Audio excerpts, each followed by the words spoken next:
Up. Lan, don't come over. Let's all perish together. In an instant, Cao Kun's furious roar made the entire class jump in fright. Everyone was utterly dumbfounded, staring at Cao Kun. He stood there drenched in sweat, his face a mask of panic and fright, glancing blankly around the room. Meanwhile, at the podium, the Chinese teacher Qin Lan looked at Cao Kun in utter bewilderment, an involuntary blush creeping across her cheeks. What kind of dream is this kid having? It took a while for Cao Kun to regain his composure. He took a deep breath of lingering shock and surveyed his surroundings. What was going on? Wasn't he just in the final battle against the rank 12 zombie monarch, blowing himself up together with that monstrosity? Could it be that he had been reborn? Or was all of that merely a fleeting dream on the threshold of death? Whatever the case, to hell with it. At least this moment was a time he had once longed for, but could never hold. In that sunless apocalypse where hope had ceased to exist, he had grown truly weary and exhausted.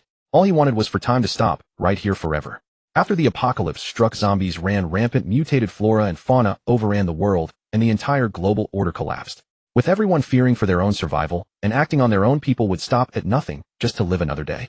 An apocalypse laid bare the ugliest facets of human nature and the complete decay of morality. For a single bite of food, men and women would cast away every shred of dignity and ethics, even turning upon their own flesh and blood. There was no deeper darkness, only ever more monstrous humanity. In that hopeless, lightless world, when you were trapped in darkness, you could never expect dawn to arrive. Cao Kun, are you having a fit again? Why aren't you paying attention in class? Where's your sense of classroom discipline? Having recovered from her initial shock, Qin Lan glared at Cao Kun with rising irritation from the podium. Cao Kun's eyes instantly welled up at the sound of her voice. He raised his head and looked at Qin Lan, who stood on the podium. The moment their gazes met, it was as if time and space had frozen still. Seeing the burning intensity in Cao Kun's eyes, Qin Lan instinctively swallowed hard. Holy crap, there's definitely something unnerving about the way this kid is staring at me. What kind of look was that? Just then, before Qin Lan could recover from her bewilderment, Cao Kun rushed excitedly toward the podium. Cao Kun instantly wrapped his arms around her, pulling Qin Lan tightly into his embrace and kissing her with deep passion, tears of agitation streaming down the corners of his eyes. Thank heavens, thank heavens. Lan, you're still alive? This is wonderful. Promise me you'll never leave me again, all right? A collective shock rippled through the entire class, and in no time the school beauty Tang Xian's exclamation sent a wave of chaos crashing through the room. Oh, freaking awesome. Cao Kun, you're a real man. I salute you. Only upon hearing the school beauty Tang Xian's voice did Cao Kun come back to his senses, turning around to look at her. Without missing a beat, the guy returned to his seat and yanked Tang Xian up by the wrist, saying in a tone that brooked no argument, "Xian, come with me." Qin Lan was left utterly bewildered. What on earth is going on? Is he trying to woo both of them at once? Good grief, has he gone completely mad today? Just moments ago he was forcing his affection on her, and now he's openly making a move on the school beauty. Oh no, if only she hadn't let that little scoundrel sit next to Tang Xian back then. After all, she had placed them together only because he had seemed obedient, well-behaved, and utterly harmless. But looking at it now, this kid must have had ulterior motives all along. Tang Xian froze for a split second. What the yay? What's wrong with him today? Has he lost his mind? But before she could think any further, she was already pulled up by Cao Kun and led toward the podium. Soon enough, having reached the podium, Cao Kun took Qin Lan's hand without a word and headed for the door without looking back. Everybody was completely stunned by the sight. Whoa, what was he trying to do? Qin Lan finally snapped. She wrenched her hand from his grasp and shouted in fury. Enough, Cao Kun. What exactly are you trying to do? Have you lost your mind today? But Cao Kun simply asked her out of the blue. What's the date today, and what time is it? Qin Lan froze for a moment, then answered instinctively. It's September 9th, 1:05 in the morning. Hearing this, Cao Kun let out an involuntary gasp. No way, fate has to be messing with me. There's no time left. Without waiting for Qin Lan to say another word, Cao Kun stepped forward, hoisted her over his shoulder, grabbed Tang Xian's hand, and bolted madly for the exit. As he left, he called back over his shoulder to his classmates. If you don't want to die, leave the school right now and find somewhere to hide. And with that, he ran off without a backward glance, Qin Lan over his shoulder and Tang Xian in tow. Hey, brat, let me go. Meanwhile, the commotion also drew the teachers from the neighboring classrooms outside. When the other teachers caught sight of Cao Kun carrying teacher Qin Lan over his shoulder and pulling the acknowledged school beauty Tang Xian along by the hand, they were stunned. What the? This kid is way too audacious. Is he openly abducting people? In broad daylight, under the shining sun, how dare he commit such an indecent, scandalous act? It's a disgrace, utterly vile and shameless. Several teachers therefore blocked Cao Kun's path and patiently urged him, calm down, young man. You're still young. You can't do something this foolish. Be obedient. Put teacher Qin down and let me handle. The teacher caught himself, coughed, and hastily added, ahem, no, put teacher Qin down at once. Don't bring ruin upon yourself. The school will grant you another chance. You're young and immature. You can't throw away your bright future for a moment of pleasure and passion. But Cao Kun didn't even glance at them, he merely bellowed in fury. Stand in my way and die. Get out of here. The teachers were petrified under that glare. What kind of eyes were those? Too dreadful. It was exactly like staring into the eyes of a ravenous wolf preparing to tear into its prey. His gaze was saturated with murderous intent, utterly terrifying. Suddenly at that moment, an agonizing scream tore through the end of the corridor. Oh, help. It's biting me. So much blood. Cao Kun started at the sound. Oh crap, this is it. This damned heaven didn't leave us a single second. The zombie virus is already spreading. The apocalypse has officially begun. But now the best option was to run and run as fast as possible. This rotten heavens is far too cunning. Just look at how other protagonists who reincarnated into the apocalypse were given at least a month to prepare and stockpile supplies. Even the fastest protagonist had at least a day or more to prepare. Yet when it came to him, not even a sliver of time was granted. He had been reborn at the very instant the apocalypse descended. He still vividly remembered that day. The entire academy drowning in rivers of blood, swarms of zombies rampaging everywhere, a scene too horrific to behold. The entire academy housed several thousand students, and the vast majority of them had already been infected. At this moment, the two women also heard the increasingly numerous anguished howls echoing from the end of the corridor. Though they could only vaguely guess what was happening, they said nothing more. Qin Lan immediately said, Cao Kun, put me down. Carrying me will slow you down. Let me down first. Cao Kun furrowed his brow and replied, forget it. You're wearing high heels, it'll only get in the way running down the stairs. Qin Lan was instantly rendered speechless. Beside her, Tang Xin listened to the anguished howls and dared not look back. She could only hurriedly ask, Cao Kun, what on earth is happening? Cao Kun furrowed his brow and said, Xiner, it's too complicated to explain right now. Let's escape the academy first, and I'll explain everything later. Tang Xin had no choice but to nod and quickly follow Cao Kun down the stairs. Within moments, the three of them had reached the ground floor. When they reached the ground floor and looked up, their eyes instantly widened. Every single floor above them had erupted into chaos, with massive crowds of students fleeing in all directions like headless flies. Pursuing them from behind was a terrifying horde of zombies, flesh-torn and blurred, blood dripping from their mouths, faces hideously twisted, tearing and biting at the fleeing students. Seeing this, both Qin Lan and Tang Xin were completely stunned. Oh my god, what is happening? Why have so many terrifying monsters suddenly appeared? Could these actually be zombies? Qin Lan and Tang Xin asked in terror. Cao Kun had no time to listen to what the two women were saying and was instead surveying the route. Got it, follow me. Without further explanation, he seized the two women by their arms and dashed toward the small grove. In front of the academy building stood a small landscaped grove, a romantic rendezvous spot in peaceful times, but now the perfect escape route. Moreover, beyond this small grove lay the girls' dormitory building, and circling around the girls' dormitory would bring them to the main gate. Once they reached the main gate, they could leave the academy entirely. It was currently class time, so most people were still in their classrooms. Hence, there were not many people beneath the academy buildings now. This was the very beginning of the zombie outbreak, so there was still considerable space to escape. The three of them rushed into the small grove, and after a brief sprint burst out the other side, and arrived at the girls' dormitory area. By now exhausted from running, Tang Xin gasped heavily, and said, no, I can't. Cao Kun, I can't go on. Can we rest for a moment? It's too fast. I can't take it. Beside her, Qin Lan, drenched in sweat, also said, that's right, Cao Kun, your teacher can't run anymore either. These high heels are really twisting my ankles. Cao Kun looked at the two women, cold sweat already beading on his own forehead. Especially with the howls, anguished cries, and terrified screams echoing from every corner of the campus, his heart burned with anxiety, yet he was utterly helpless. They absolutely could not rest now. Once they stopped, the zombie horde would consolidate, and escape would become utterly impossible. Thus Cao Kun frowned and said, no, we absolutely cannot rest now. Once the entire campus falls, the number of zombies will become an absolutely terrifying figure. By then, escaping will be harder than ascending to the heavens. Here's the plan. You two stay here and rest for a moment. I'll go ahead and scout the situation. Saying this, Cao Kun quickly circled around the girls' dormitory and looked toward the main gate. But the moment he looked, he sharply inhaled a breath of cold air. At the main gate, everything had already fallen. Dozens of wandering zombies had surrounded the entrance in an impenetrable blockade. Several security guards at the gate had also become one of them. The streets outside were in total paralysis. Out-of-control vehicles roaming, zombies, dust filling the air.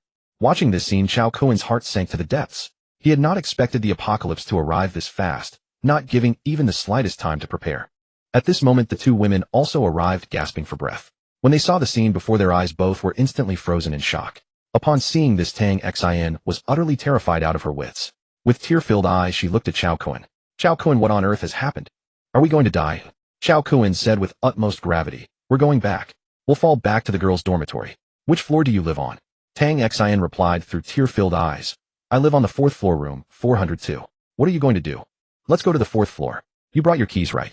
Tang Xin immediately nodded and said, "Yes, I did." Very soon the three of them arrived at the entrance to the girls' dormitory and rushed into the stairwell. Once inside, Cao Kun immediately barricaded the stairwell door behind them. Within moments, the three of them had rushed up to the fourth floor. Fortunately, they had not encountered any zombies along the way. After all, it was broad daylight and the students were all in class, so the dormitory was conversely empty. "All right, come on in." The three of them quickly entered the room and immediately bolted the door behind them. Once inside, they moved to the window to observe the situation outside. Beyond the window, the entire campus had fallen into total chaos. Students fleeing in every direction, the terrifying zombie army growing ever larger by the minute. The entire academy had been swept up in absolute terror, a scene of pure apocalypse descending. Watching this familiar scene, Cao Kun's thoughts wandered. In his previous life, he had been the same, lucky enough to escape with his life. In the end, he had clawed his way step by step through the apocalypse to reach sovereign-level power. He had also established his own base territory, known as the Eternal Night Sovereign. Unfortunately, his base was ultimately breached by a powerful zombie sovereign. He watched with his own eyes as his loved ones and friends perished one by one. In the end, even his beloved Qin Lan had died at the hands of a zombie sovereign while blocking a fatal blow meant for him. Unexpectedly, at the moment he perished together with the zombie sovereign, in his grief-stricken fury, he was reborn. Since he had been reborn and returned, he would grow stronger step by step again and survive. Just at this moment, Tang Xin suddenly broke down and began to cry loudly. "Wah!" Cao Kun turned to look, and in an instant Tang Xin threw herself directly into Cao Kun's arms, sobbing uncontrollably. "Wah! Cao Kun, it's over, the apocalypse has come, are we doomed? I don't want to die, yet I don't want to turn into one of those disgusting things. I'm still just a young girl. I haven't even experienced the beauty of being a woman yet. I can't die. What do we do? Are we all going to die?" Watching Tang Xin weeping like pear blossoms bathed in rain, Cao Kun furrowed his brow. In his mind, he couldn't help but recall how in his previous life, at the very first sign of the outbreak, he had grabbed Tang Xin and fled. But later it was his own weakness and incompetence that failed to protect her. When faced with a tyrant who wanted to kill him, Tang Xin stepped forward and shielded him with her own body. In the end, the villain agreed to her plea, exchanging her for his life. And so, as she was being violated by that bastard, the shame-filled and furious Tang Xin chose to take her own life before him to preserve her purity. He could never forget the last words Tang Xin said before she died. "Cao Kun, next time it's your turn to protect me." And so Tang Xin was forever frozen in that moment. Even to this day, he cannot forget that final smile on her face. From that moment on, his heart grew colder and colder, increasingly indifferent to human emotion, while he also hated his own weakness and incompetence. From that moment on, he had worked step by step to develop and grow, ultimately becoming a supreme powerhouse of his generation. But in the end, it all came to nothing. However, having been given another chance in this life, he would definitely leave no regrets. Thinking of this, Cao Kun extended both arms and tightly embraced Tang Xin, nodding as he said, "All right, I promise you. In this life, it's my turn to protect you. I swear I will protect you well." Tang Xin, held in Cao Kun's arms, was taken aback. "Huh, I didn't say anything." Cao Kun waved his hand and said, "No, that's not it. What I mean is, don't worry. I will definitely protect you. You won't die, none of us will die. Trust me, I will keep you safe." Qin Lan, after all, was an adult. Unlike Tang Xin, she did not collapse into loud, uncontrolled sobbing. Instead, she said gravely, "Cao Kun, how did you sense that a crisis was coming, and why did you immediately take us to flee?" Cao Kun was stunned. After a pause, he shook his head. Truly, she was worthy of being his wise helpmate from his past life. She saw things differently from others, and had reacted at the very first moment. She had struck the crux of the matter with a single penetrating remark. In his past life, a major reason he had grown into the sovereign of Eternal Night was precisely because Qin Lan had been his helpmate and strategist. If not for her counsel, he could never have risen to the level of the sovereign of Eternal Night. Toward Qin Lan, he had little wariness. After all, in his past life, she had even given her life for him. For a moment, gazing at Qin Lan, so near, his longing surged over him like a flood. Without a word, Cao Kun stepped forward, drew Qin Lan into his arms, and said softly, "Lan Lan, no matter what happens this time, I will never let you leave me again. You must never do anything foolish again." Qin Lan stared at Cao Kun in utter bewilderment. What in the world was happening now? And besides, I'm your teacher. Could you please not address me so intimately? Still calling me Lan Lan. Even my own father has never used such an intimate name. Tang Xin, standing nearby, frowned and said, "Cao Kun, what are you doing?" "She is Teacher Qin. How could you do this?" Cao Kun gently released Qin Lan and said softly, "It's all right, let's start over." Hearing this, Qin Lan immediately crossed her arms over her chest and stared at him in horror. "What? Start from the top? What are you planning to do? I'm telling you, Cao Kun, don't you dare act rashly. I'm your teacher, a respectable person. I won't do those things." Cao Kun was stunned. Good grief. This was a total misunderstanding. What he meant was to start over, not to start from the top. Where on earth had her mind wandered off to? Unbelievable. Cao Kun said with a helpless laugh, "Lan Lan, it's not what you think. What I meant is that from now on we must stand together and support one another if we want to survive in this apocalypse. Qin Lan looked at him doubtfully. Really? Your eyes don't look right. You're definitely up to no good. Cao Kun waved his hand. Enough, let's not talk about that for now. Let's focus on how to escape the academy and survive. At his words, both women fell silent. After a long while, Cao Kun continued, the whole world has already changed drastically. From now on you must remember the laws of survival in the apocalypse. First, never be soft-hearted. This world is no longer what it used to be. To survive in the end times you must follow one principle. Survival of the fittest, natural selection. In a world where the strong prey on the weak, you must follow the most primitive laws of survival. These zombies feed on flesh and blood. Anyone bitten has no cure, and in the shortest time possible they will be infected and turn into a new zombie. So we must protect every part of our bodies. We absolutely cannot be bitten or scratched. Those are fatal weaknesses. The two women stared at Cao Kun like hungry nestlings eagerly drinking in every survival rule he imparted. Finally, after this training from Cao Kun, the two women had gained a general understanding of the apocalypse. Having given them this lesson, Cao Kun quickly went to the window to study their options. One glance was enough to see that the whole campus had already reached its final stage. Most of the students had turned into zombies, and the terrified screams of those fleeing had almost completely died out.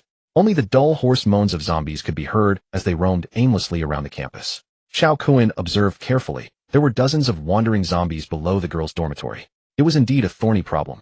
After all, he was no longer the dark sovereign of his past life. Right now he was just a helpless weakling who couldn't even trust a chicken. Still, with the experience of his past life, he could deal with 1 or 2 zombies. But dozens of them, he was no match at all, unless he advanced to a first-rank hunter. To advance to a first-rank hunter, one first had to become an awakened. And the prerequisite for becoming an awakened was to hunt zombies and obtain the crystal core on their foreheads. Then by absorbing the crystal core's power through a special method, one could stimulate the power within the body and become an awakened. Awakened individuals came in many forms, and the power awakened within each person was different. In his past life, what he had awakened was the immensely powerful ability of space-time. As its name suggested, the space-time ability was the power to control time and space. Among abilities, time was revered as the sovereign and space was hailed as the king. Needless to say, his own power was the strength of time and space combined. That was also why he had been able to become the sovereign of eternal night. As the saying goes, one must have the right skills before taking on the job, and that was exactly the case. With so many zombies, what should we do? How are we supposed to get out? The two women asked worriedly. Cao Kun frowned and said, forcing our way through definitely won't work. With our current strength, going out would only make us a snack for them. The two women grew even more alarmed. Then what do we do? It's all our fault. If you hadn't been looking after us, you would have escaped on your own long ago. We're the ones who dragged you down, getting you trapped in the academy too.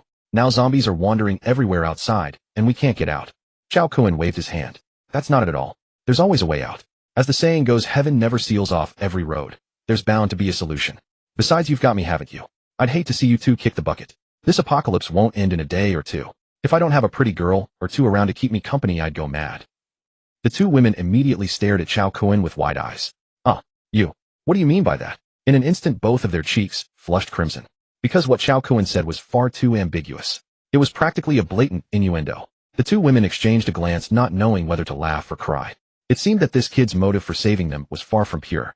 But at a time like this, the two women knew that helpless as they were, they truly had to rely on Cao Kun. In fact, without him, they would already have become those disgusting monsters. For a moment, seeing their flushed cheeks, Cao Kun realized he had spoken out of turn. Why on earth had he blurted out what was in his heart?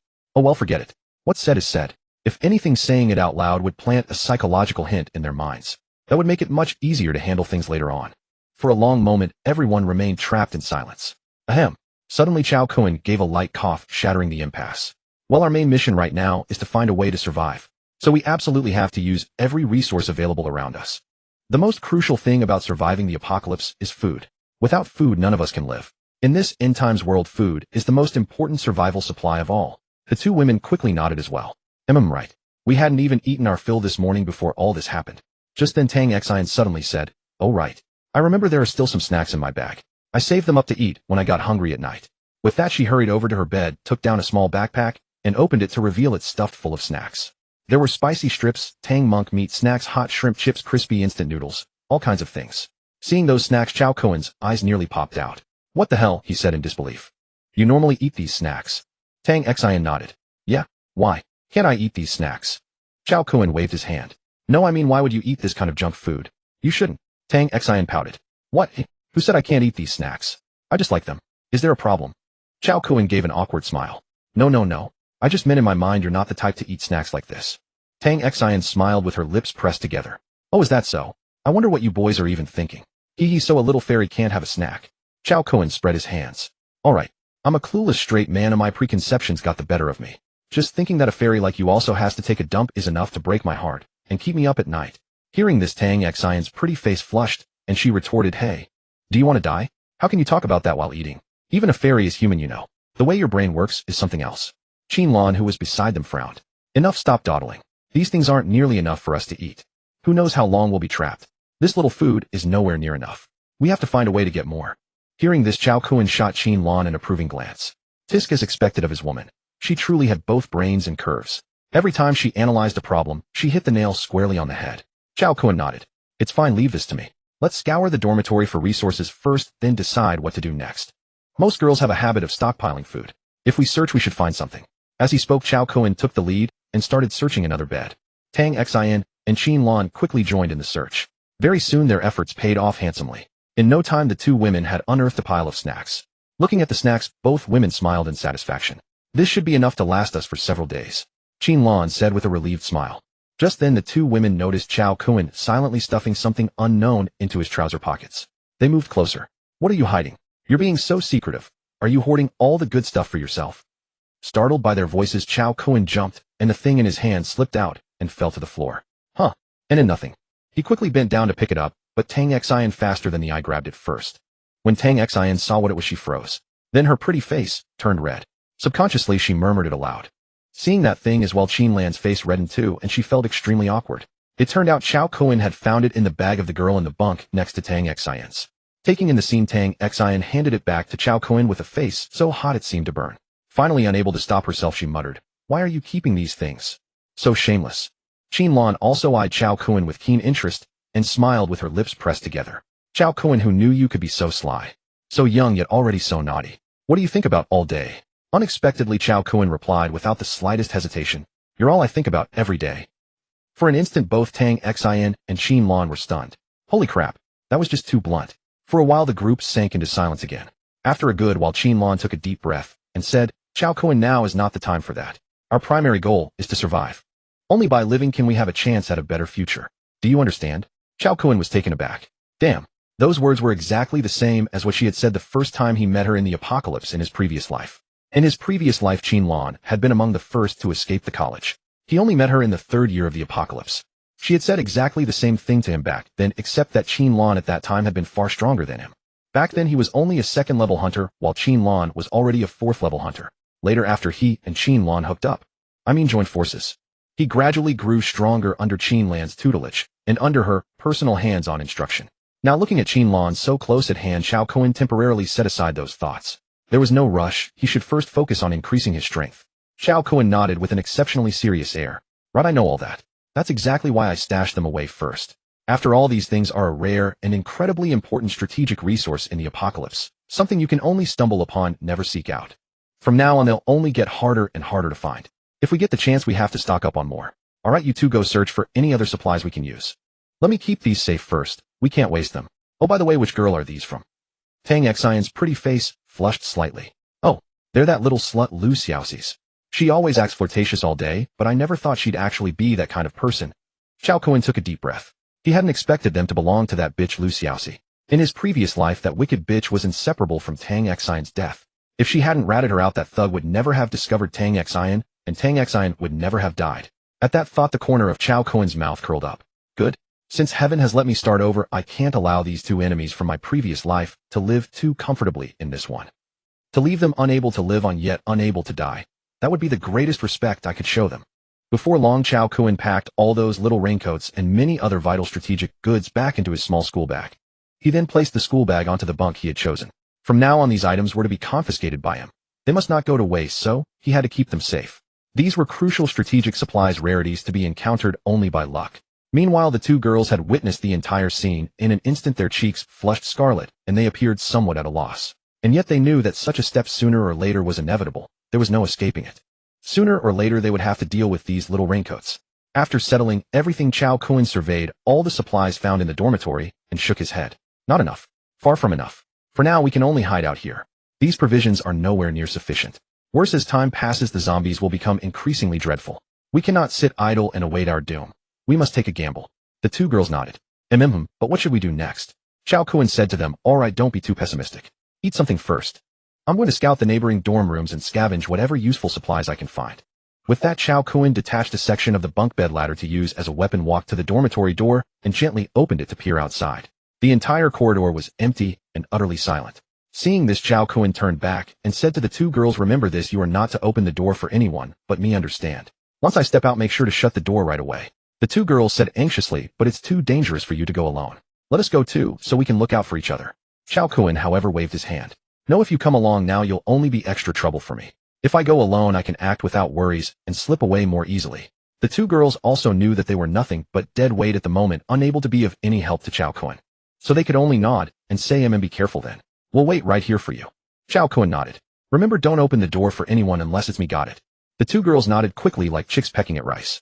Seeing this, Cao Kun moved softly out of the dormitory and stepped into the corridor. The female dormitory building was no different from the male one. Each floor had 13 dorm rooms in total, numbered from 01 to 013. His own room was the second one beside the stairwell room, 402. On the far side of the stairwell were 9 more rooms, while on his side there were just 3. His current goal was the other 2 rooms next to his.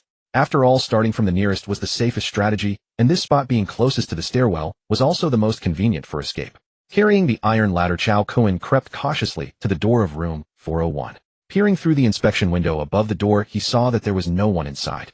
After examining the lock on the door and glancing left and right, Cao Kun took a deep breath, raised the iron ladder, and slammed it down with all his might. The dormitory doors all used those simple padlocks, so one heavy blow was enough to smash it open. The sound of the lock being broken was extremely loud, echoing through the entire corridor. At once, Cao Kun pushed the door open, slipped in quickly, and shut the door behind him. For a long while, nothing stirred in the corridor. Only then did Cao Kun cautiously peek outside again. Still no reaction. Letting out a sigh of relief, Cao Kun secured the door behind him and began to explore the room. Rooms 401 to 402 and 403 should all belong to the female students of his class. The dorms were assigned by class, at least on the boys' side. His own class had the most girls, and most of them were boarders, so they needed at least 3 rooms to house everyone.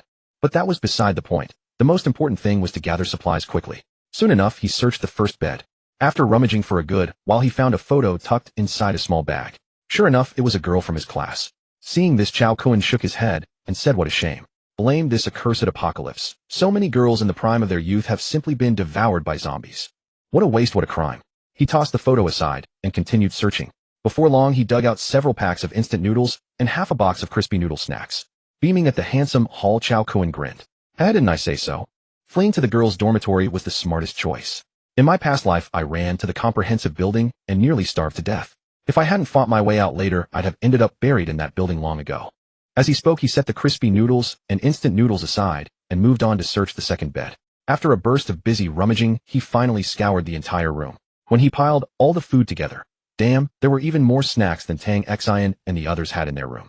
It seemed these girls simply couldn't resist snacks. They all adored their little treats, but now those treats just happened to be his.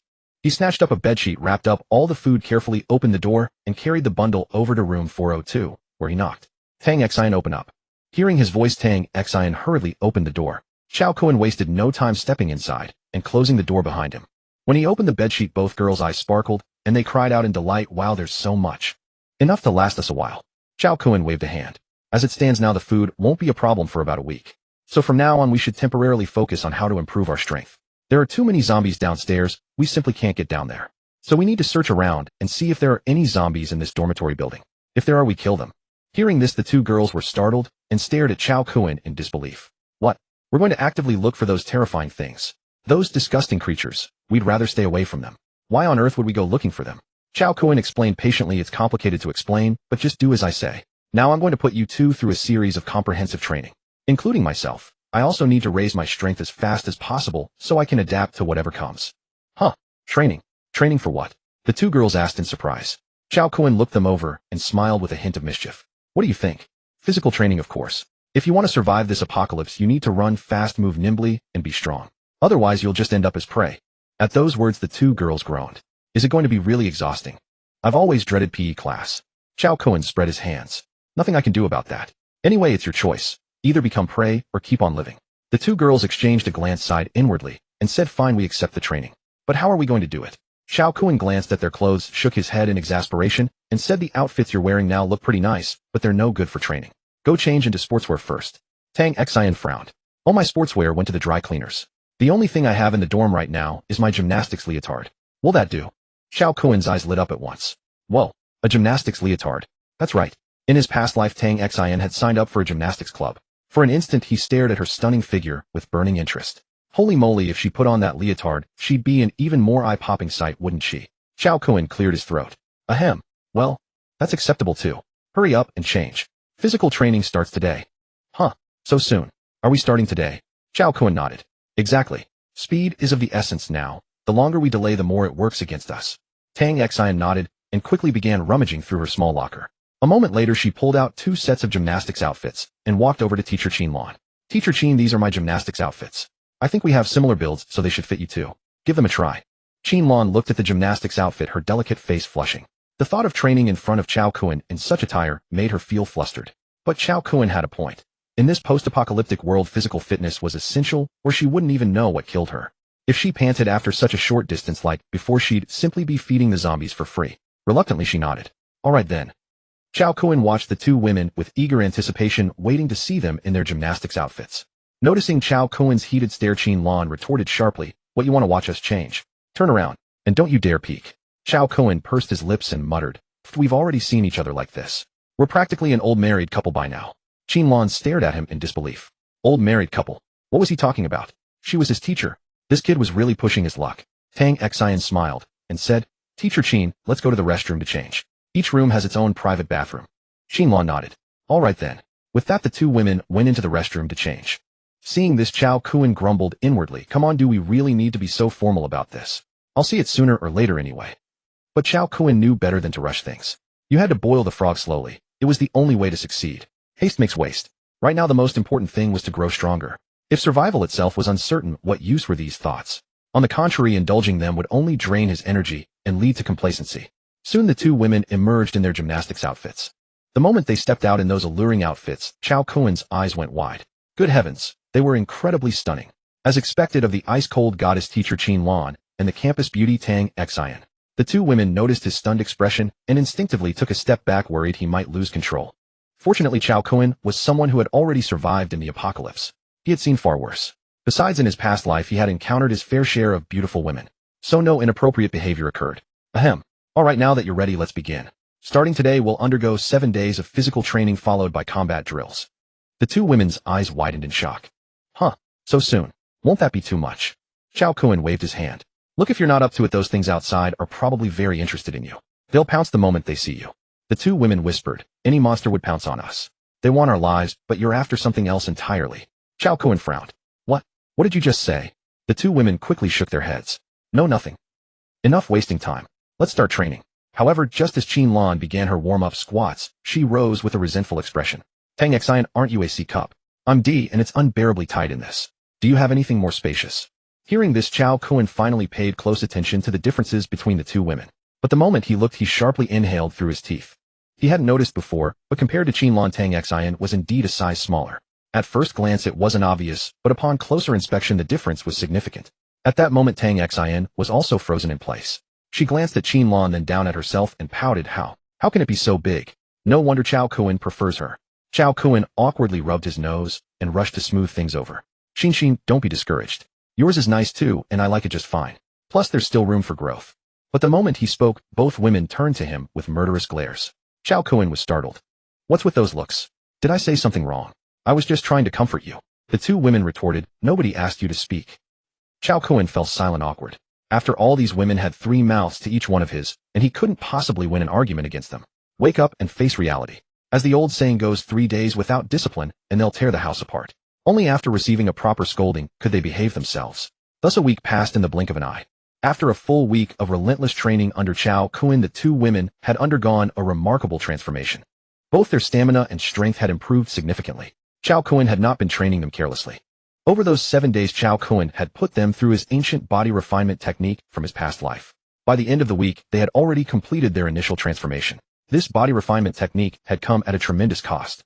Its power was extraordinary. In his past life, he had been known as an invincible physical powerhouse because of it. His formidable physique was entirely the result of this technique.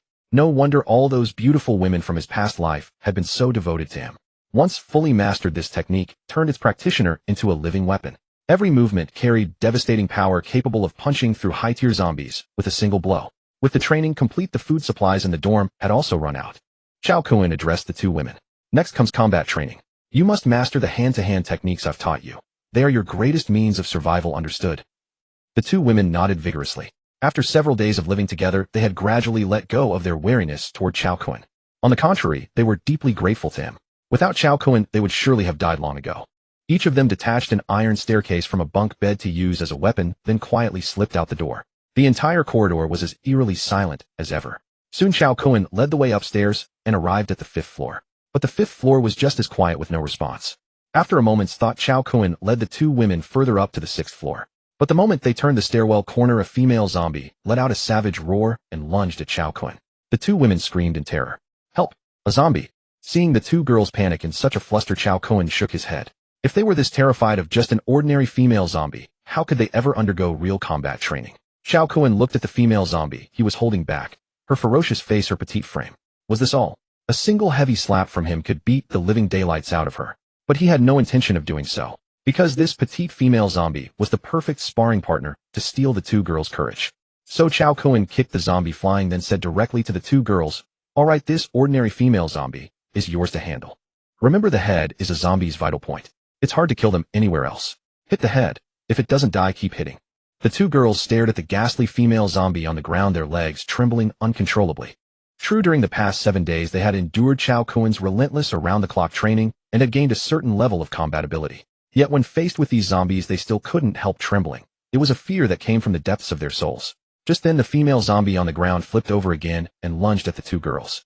The two girls were so frightened that they lost all composure, but glancing at Cao Kun, he clearly had no intention of stepping in.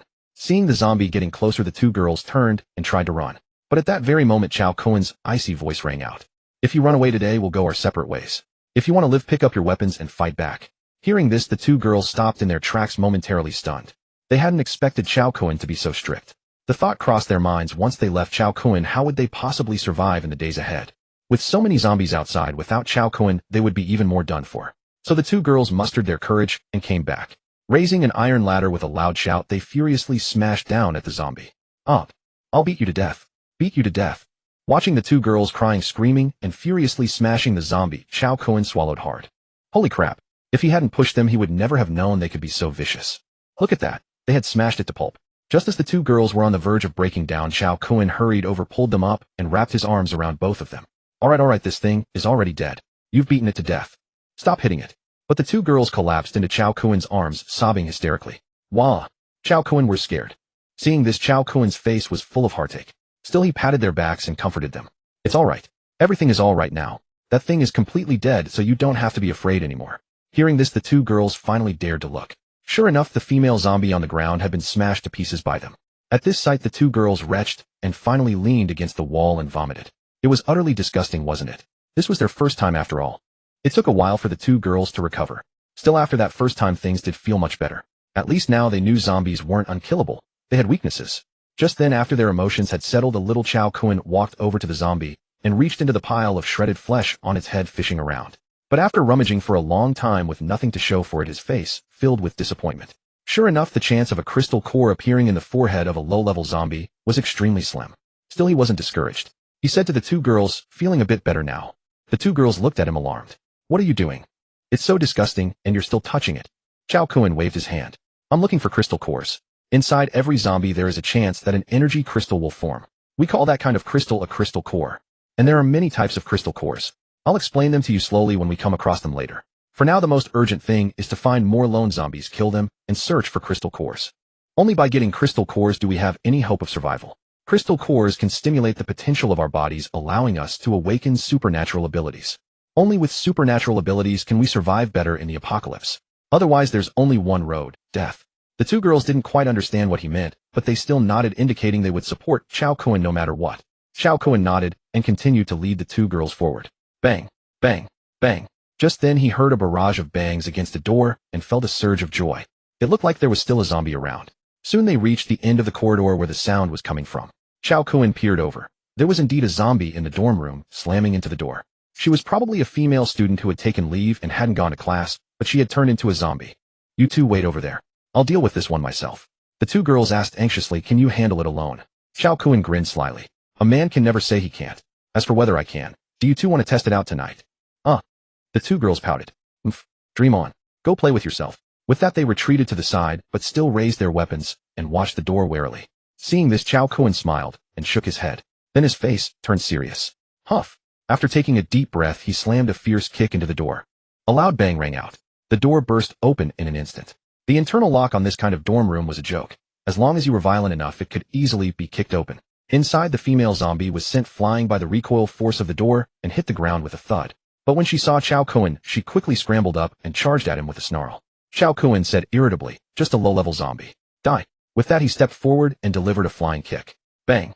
In an instant the female zombie was sent flying back by Cao Kun's kick. He then closed and raised the iron ladder and brought it down, cracking the zombie's skull open. Blood splattered everywhere as the zombie crumpled to the ground, twitched a few times, and lay still. Cao Kun clapped his hands. Alright, it's safe. Come over. The two girls quickly came over to Cao Kun. Seeing how easily he had handled the zombie, their eyes lit up. Oh my heavens. We never imagined Cao Kun was this formidable. After all, over these past few days, Cao Kun had trained even harder than they had, working himself to the bone, unwilling to waste a single moment in tempering himself. Cao Kun said to the two girls, search this place for useful supplies first. Let's stop here for today. Hearing this, the two girls nodded quickly and began turning the place upside down for useful resources. Meanwhile, Cao Kun walked over to the female zombie's corpse, pried open its forehead, and searched for a crystal core. The instant he cracked open its forehead, a white crystal core came into view. Seeing it, Cao Kun was ecstatic. Holy crap. We hit the jackpot. It actually has a crystal core. Hearing this, the two girls immediately looked at Cao Kun. He was holding a crystal core in his hand, trembling with excitement. The two girls hurried over to Cao Kun and asked with delight, could this be the crystal core you were talking about? Cao Kun nodded excitedly. Right, this is it. It's in the brow of every zombie. Remember this from now on. After you kill a zombie, once you're sure you're safe, always remember to dig out the crystal core. The two girls nodded repeatedly, indicating they understood. Soon after scavenging the dorm room for resources, they hurried back to room 402. Once inside, they locked the door, and Cao Kun said to the two girls, next I'm going to use the power of the crystal core to awaken my supernatural ability. You must not disturb me, got it? The two girls nodded hurriedly, like chicks pecking at rice. Then they said, we've got blood all over us. Why don't we go take a shower first? Don't worry, we won't disturb you. Cao Kun nodded. Fine, you two go take a shower first. The two women nodded and hurried into the bathroom to wash themselves. Earlier, when they had smashed the female zombie to death, a great deal of blood had splattered onto them. It was utterly revolting, and the thick, nauseating stench of gore was unbearable. Now they could hardly wait to scrub themselves clean. Watching the two women disappear inside, Cao Kun shook his head. It seemed that for the time being they still could not come to terms with the brutal rules of survival in the apocalypse. Yet there was no time left for them to adapt. If he did not give them a firm push, they would never manage to grow. He was by no means one of those chauvinistic men who would say, I alone can protect you. All you have to do is follow me, or anything of the sort. After all, only a blithering fool would think that way. In the apocalypse, the strength of every single person was not to be squandered. If he did not train them into qualified hunters, how would they ever survive in this devastated world? Could he really stand guard beside them at all times and in every place? Impossible. Only by making their own power formidable could he offer them the finest protection. Thus he had to be ruthless toward them, or they would only be doomed to become blood prey. He was not omnipotent, but he carried the experience of a past life, which was precisely why he had to grow swiftly in these earliest days of the apocalypse. He then looked at the crystal core in his hand. Let us start with you then. Drawing a deep breath and emptying his mind of all stray thoughts, Cao Kun swallowed the core in a single gulp.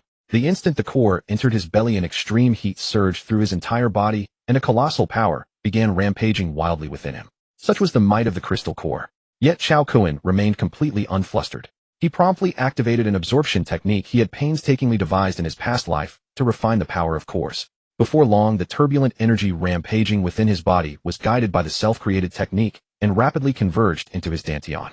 After an unknowable stretch of time, when all the power had gathered fully within his dantian, Cao Kun let out a low shout. Vortex open. In that instant, the power within Cao Kun's dantian exploded with ferocity, and his entire dantian was ripped wide open in the blink of an eye. A vortex slowly materialized, and the surrounding energy began to revolve in orderly cycles in tandem with it. Immediately afterward, at a spot beside his dantian, a black hole-like object appeared and began spinning steadily of its own accord. When Cao Kun beheld this small black hole vortex, joy surged within him. This then was his ability. Under ordinary circumstances, a ball of flame would indicate a fire-type ability. A water-type ability would take the form of a watery mist. In short, by the same logic, every ability was distinct in its own way, and his was none other than the noblest and most powerful of all, the space-time ability. Among all abilities, time reigned supreme, and space was king, while his own ability was precisely the space-time ability. As the name implied, he simultaneously wielded both time and space powers, a gift found in 1 in 10,000, and it was this that came to be known as the space-time ability. Thus arose another saying, time is supreme, space is king, space-time is immeasurable. The 5 elements subdue one another, yin and yang alternate, light and darkness follow, power stands above all. As for this black hole, it was a passage connecting to another world. A self-contained pocket world lay beyond it. It could also be called his very own independent pocket world. Yet in his previous life, he had never managed to cultivate it to the realm of great completion. If he could attain the strength of a 13th level hunter, perhaps he would be able to fully manifest and open up this independent pocket world. This singular small world could be entered by none but himself, who for the moment, however, it remained extremely weak and diminutive. The space within it was only a few hundred cubic meters, yet for the time being that was more than enough for stockpiling survival supplies. As his strength advanced, this space would ceaselessly expand. He also knew that in its present state this pocket realm could only be called a small space, not a true world. Only when he grew to around level 10 would this independent world undergo its great transformation, spontaneously evolving mountains and rivers within, perfecting the fabric of its space-time and becoming a genuinely independent miniature world. Nevertheless, even at that stage he alone could enter. Not even after reaching level 12 in his past life could he bring another person inside. By that time his independent pocket world would already teem with countless tiny life forms, creatures that had spontaneously emerged on their own within that small world. Still, he harbored a vague premonition that if he broke through to level 13, he might just be able to lead others into his independent world. For now, however, none of that was of immediate concern. Since the space of his pocket world had already been unsealed, it was time to move on to the next phase of his plan. Next, he would sweep through the entire female dormitory building from top to bottom, and if he could obtain even more crystal cores along the way, so much the better. At the very least, he had to guarantee one thing, that by the time they left the female dormitory, all of them would have already awakened as ability users. Cao Kun then began channeling his power, and in no time a vortex of energy emerged in his palm. Gazing at the vortex, Cao Kun flashed a grin and said, "The space-time vortex, equally suited for offense and defense. Once it reaches full maturity, it can transform into a colossal meat-grinding wheel, a lethal weapon for slaughtering zombies." This vortex in Cao Kun's palm was one of his ultimate killing moves from his past life, known as the space-time vortex. Once unleashed, it was nothing short of a flesh-shredding grinding wheel. It could suck vast numbers of zombies into its spin and grind them to pieces. A truly fearsome ultimate technique for countering zombie hordes. As for the present, however, being able to kill even a single zombie was already quite an achievement. After all, in his current state, he was still pitifully weak. No, I'm still far too weak. My power must be elevated. I have to go out again soon and hunt more zombies to harvest their cores. Only an uninterrupted supply of cores can raise my strength at a faster pace. Just then the voices of the two women suddenly drifted out from the bathroom. Cao Kun, are you done?" Cao Kun was in a magnificent mood, so he smiled and replied, "I'm all done. You can come out now." Yet it was quite a while before the two women's hesitant, faltering voices emerged from the bathroom. Well, Cao Kun, we rushed in so hastily that we forgot to bring our bathrobes. Can you hand them in to us?" Cao Kun was taken aback at that. Whoa, what did this mean? Were they implying something? Still he nodded and said, "All right. Where are your bathrobes?" Tang Xian's voice came from inside. "They're on my bed. Take a look." "Oh, okay, right away." In no time Cao Kun reached Tang Xian's bed. He glanced at the bathrobe hanging at the headboard and involuntarily swallowed hard. Whoa, damn. This bathrobe was far too seductive. It was semi-transparent and cut out the kind of style that half concealed and half revealed, trimmed with delicate lace. Bloody hell, I never would have guessed. This girl is so proper and reserved in daily life, yet privately wears something this sexy. Nevertheless, Cao Kun took a deep breath, lifted the bathrobe down, walked to the bathroom door, and said, "Hey, open the door a crack. I'll pass it into you." Tang Xian nodded, gave a soft "oh," and opened the door just a sliver. Then she extended her fair, tender hand. "Just hand it to me." Cao Kun nodded and passed it over, but when he raised his eyes to the gap, his eyes abruptly flew wide open. Holy crap. Inside, the two women, evidently chilled from washing in cold water, were standing there shivering, and certain sights that ought not to have been seen were laid fully bare. In that instant, Cao Kun's nose nearly spewed blood. Damn it. Since being reborn, I haven't had a proper release, and my vitality is running far too rampant. So he hastily shoved the robe into Tang Xian's hand and hurried to the side to calm his frayed nerves. No good. If he kept looking any longer, he would surely invite a bloody calamity. He was also afraid that he would lose control over the primordial flood raging within him and ultimately fail to restrain himself. Just then Qin Lan's voice drifted over. Cao Kun, what about mine? Didn't you grab mine?"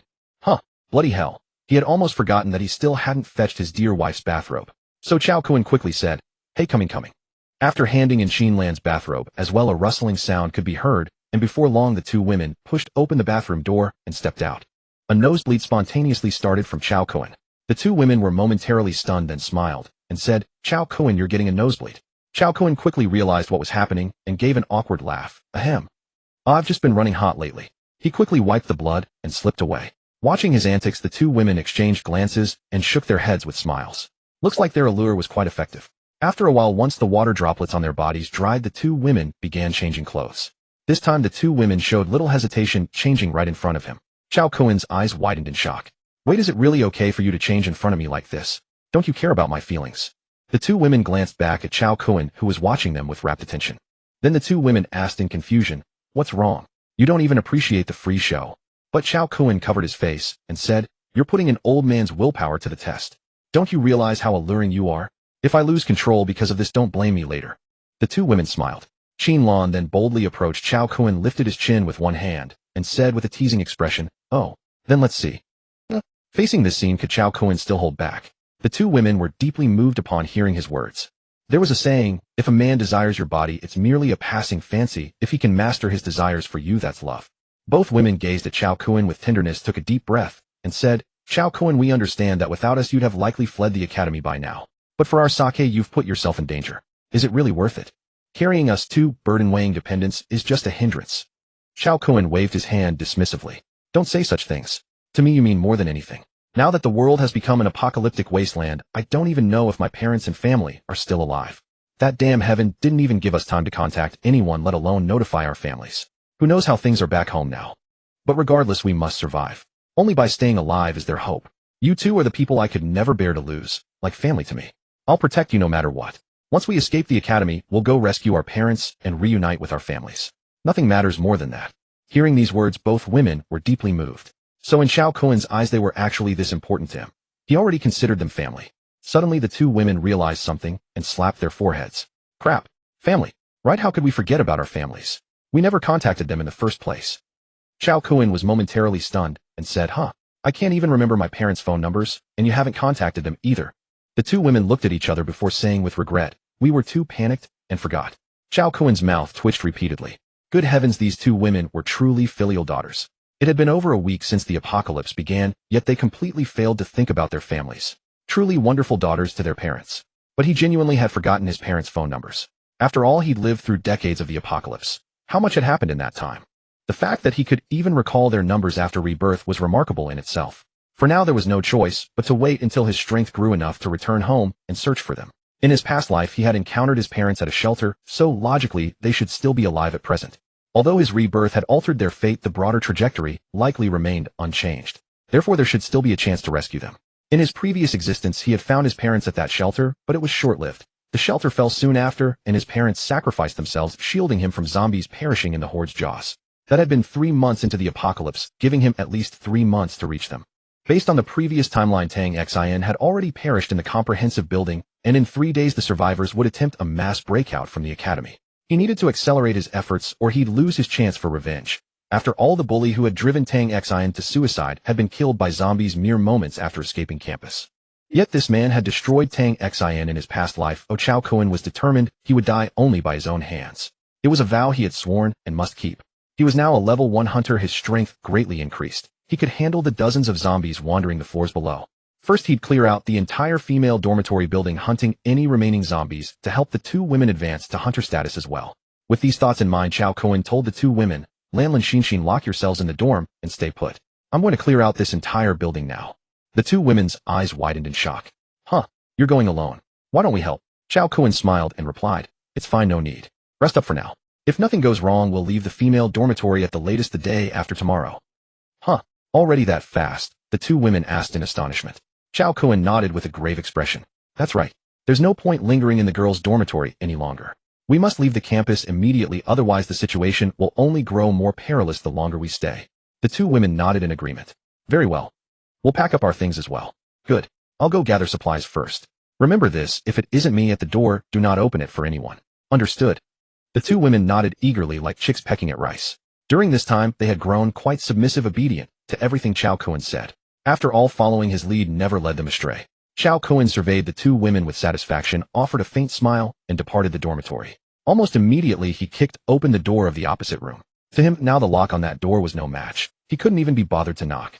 Kicking it open was the swiftest approach. After advancing to the first level of hunter, both his stamina and strength had surged dramatically.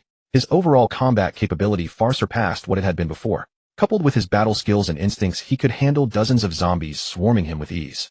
Thus, he no longer needed to worry about zombies suddenly lunging from within the rooms. Inside, Cao Kun swiftly began sweeping through, clearing out every usable resource he could find. After all, even high-level hunters required food. It was simply a matter that the higher the level, the longer one could resist hunger. In his past life, he could go a month without eating with little consequence. The stronger the power, the more profoundly every aspect of one's physique evolved. Soon, every useful item in the dormitory had been cleared out. Next came the second room, and so on. Before long, Cao Kun had thoroughly ransacked the entire floor. The haul was considerable, to be sure. Yet what disappointed him most was that not a single zombie lurked within these rooms. His primary goal had been to find zombies. After all, raiding a dormitory yielded far less than pillaging a supermarket would. Still, something was better than nothing. At least for now, he dared not venture into the campus convenience store. That was a severe disaster zone teeming with dense hordes of zombies. Whoever entered would surely perish. The reason he sought zombies within the dormitories was because although he could handle the horde downstairs, doing so would require considerable effort. If killing those zombies attracted even more surrounding the entire building, the danger would be catastrophic. The two women had not yet become hunters. They possessed almost no combat ability or means of self-defense. Should he draw out a massive horde, they would be in grave peril. He was not alone anymore. He had to consider every possible scenario. Otherwise, while he himself might escape, the two women would be left doomed. If those two perished, what meaning would his rebirth hold? He could not take unnecessary risks. He had to choose the safest path. After clearing the fourth floor, Cao Kun proceeded straight to the fifth. This dormitory building had 7 floors in total. He would sweep the upper levels completely before descending to the third. The lower he went, the greater the chance of alerting the zombies below. He dared not gamble. That flimsy makeshift barrier at the stairwell entrance, he did not believe it could withstand dozens of zombie attacks. Upon entering the 5th floor, Cao Kun repeated his method. Room after room was cleared out. Next came the 6th floor. The same floor where he had previously encountered zombies. 2 zombies had been there, but he had already dealt with them. Thus, Cao Kun continued his sweep. After some time, the entire 6th floor was cleared as well. After ransacking 3 floors, the harvest proved quite substantial. Along the way, he also seized a large quantity of small raincoats. Even he had not anticipated finding so many within a girl's dormitory. Various styles and brands were everywhere, countless and diverse. There were also numerous erotic outfits, essential resources that must not go to waste. At that moment, a whole new world opened before him. Who would have guessed that girls who appeared pure and innocent on the surface hid such scandalous secrets behind closed doors? Of course, not every girl was like that. Many maintained perfectly decent bags, wardrobes, and beds with nothing inappropriate inside. One cannot generalize from partial observations. This world contains both good and evil. Not the whole world is wicked, nor is it entirely virtuous. That is an eternal truth. Nevertheless, Cao Kun felt deeply satisfied with his abundant haul. Those small raincoats alone would sustain him for quite some time. He had to thank these girls. Without them, he would have needed to visit an adult product store to acquire so many small raincoats. Satisfied, Cao Kun took a deep breath and continued toward the top floor, the 7th. Upon arrival, he kicked open another door without a second glance. Unexpectedly, the instant the door flew open, a zombie erupted from within. The moment he spotted it, Cao Kun's excitement surged. Damn it! Finally caught one. He muttered, sidestepping the lunging creature with a flash of movement, then delivering a sharp side kick that sent it flying. Yet the zombie refused to yield, rising once more to charge. Cao Kun regarded the pretty-faced female zombie and shook his head. Seriously? Still coming? If only a living, beautiful girl attacked me with such passion. But you're a female zombie instead. Bah, fine then. I'll send you on your way with a proper slap. With that, Cao Kun delivered a devastating palm strike. Thwack! A loud sound echoed through the room. The female zombie was slapped clean off her feet, colliding with the wall so forcefully she seemed glued there. She collapsed once more, dead this time for certain. Cao Kun brushed his forehead and couldn't believe his luck. When fortune favored him, it was utterly unstoppable. Another white crystal core. His eyes lit up. No way. Such good fortune. Thank you. Looks like that slap was worth it. After searching the room, he moved to the next one. Before long, more than half the dormitory had been ransacked, yet still not a single zombie appeared. Sigh. Maybe there aren't enough. Does this mean I'll have to hunt downstairs after all?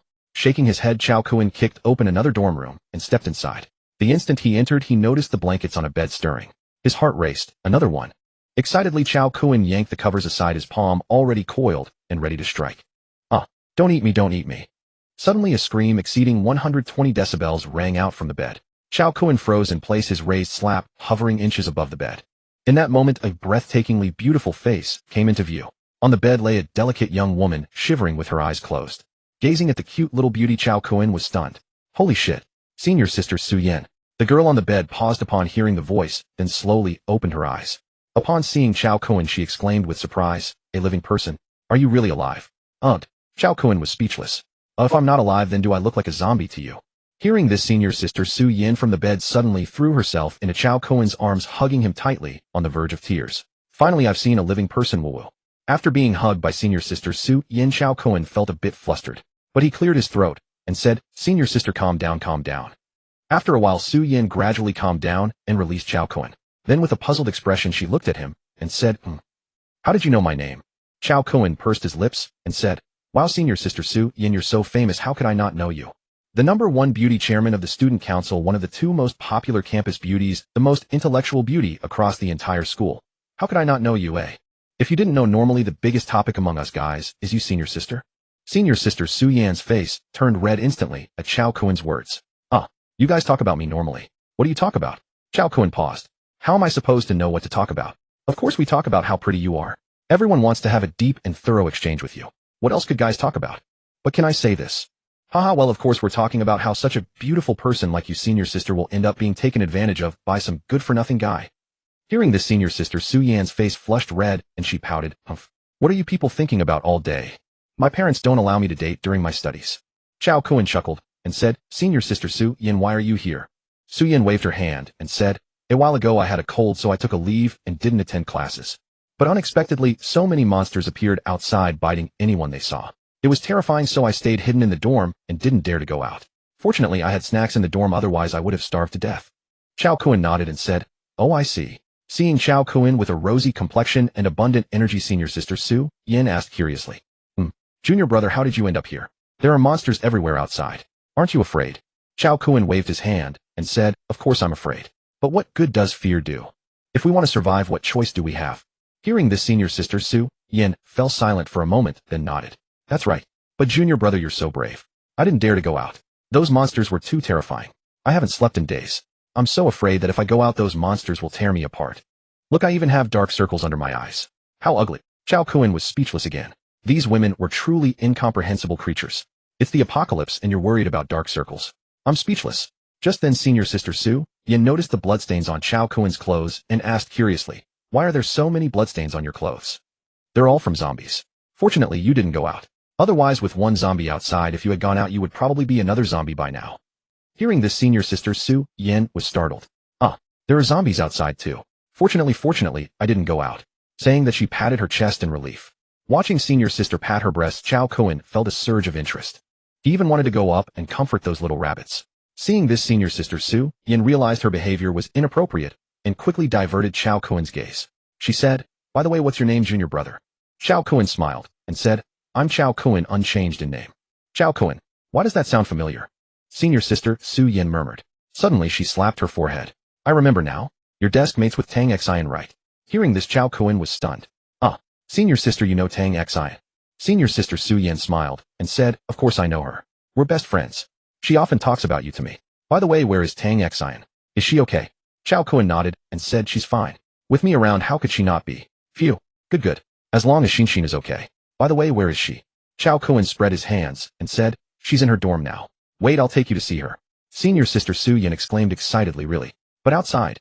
Cao Kun waved his hand. "It's fine. I'm here, aren't I? These zombies aren't something to be afraid of." Hearing this, senior sister Su Yin relaxed and nodded. "Then let's go. I've been too scared to sleep lately. Having a companion would be nice." Cao Kun chuckled and said, Actually, if you don't mind, I can hug you to sleep tonight. You'll definitely feel safe." You want to hug me to sleep?" Seeing the terrified look in senior sister Su Yan's eyes, Cao Kun shook his head and smiled. "Just kidding. Don't be so jumpy." Senior sister Su Yin grinned awkwardly and said, "Recently you and Xin haven't been sleeping together, have you?" Cao Kun spread his hands and said, "Exactly," saying that he walked outside. Instantly, senior sister Su Yin froze in place. Damn it, I didn't expect Xin to have been fucked by this bastard. Thinking about this, she hesitated. It seemed like this guy wasn't a good person. However, at this moment, she had no choice. If she followed him, she might have a chance to survive.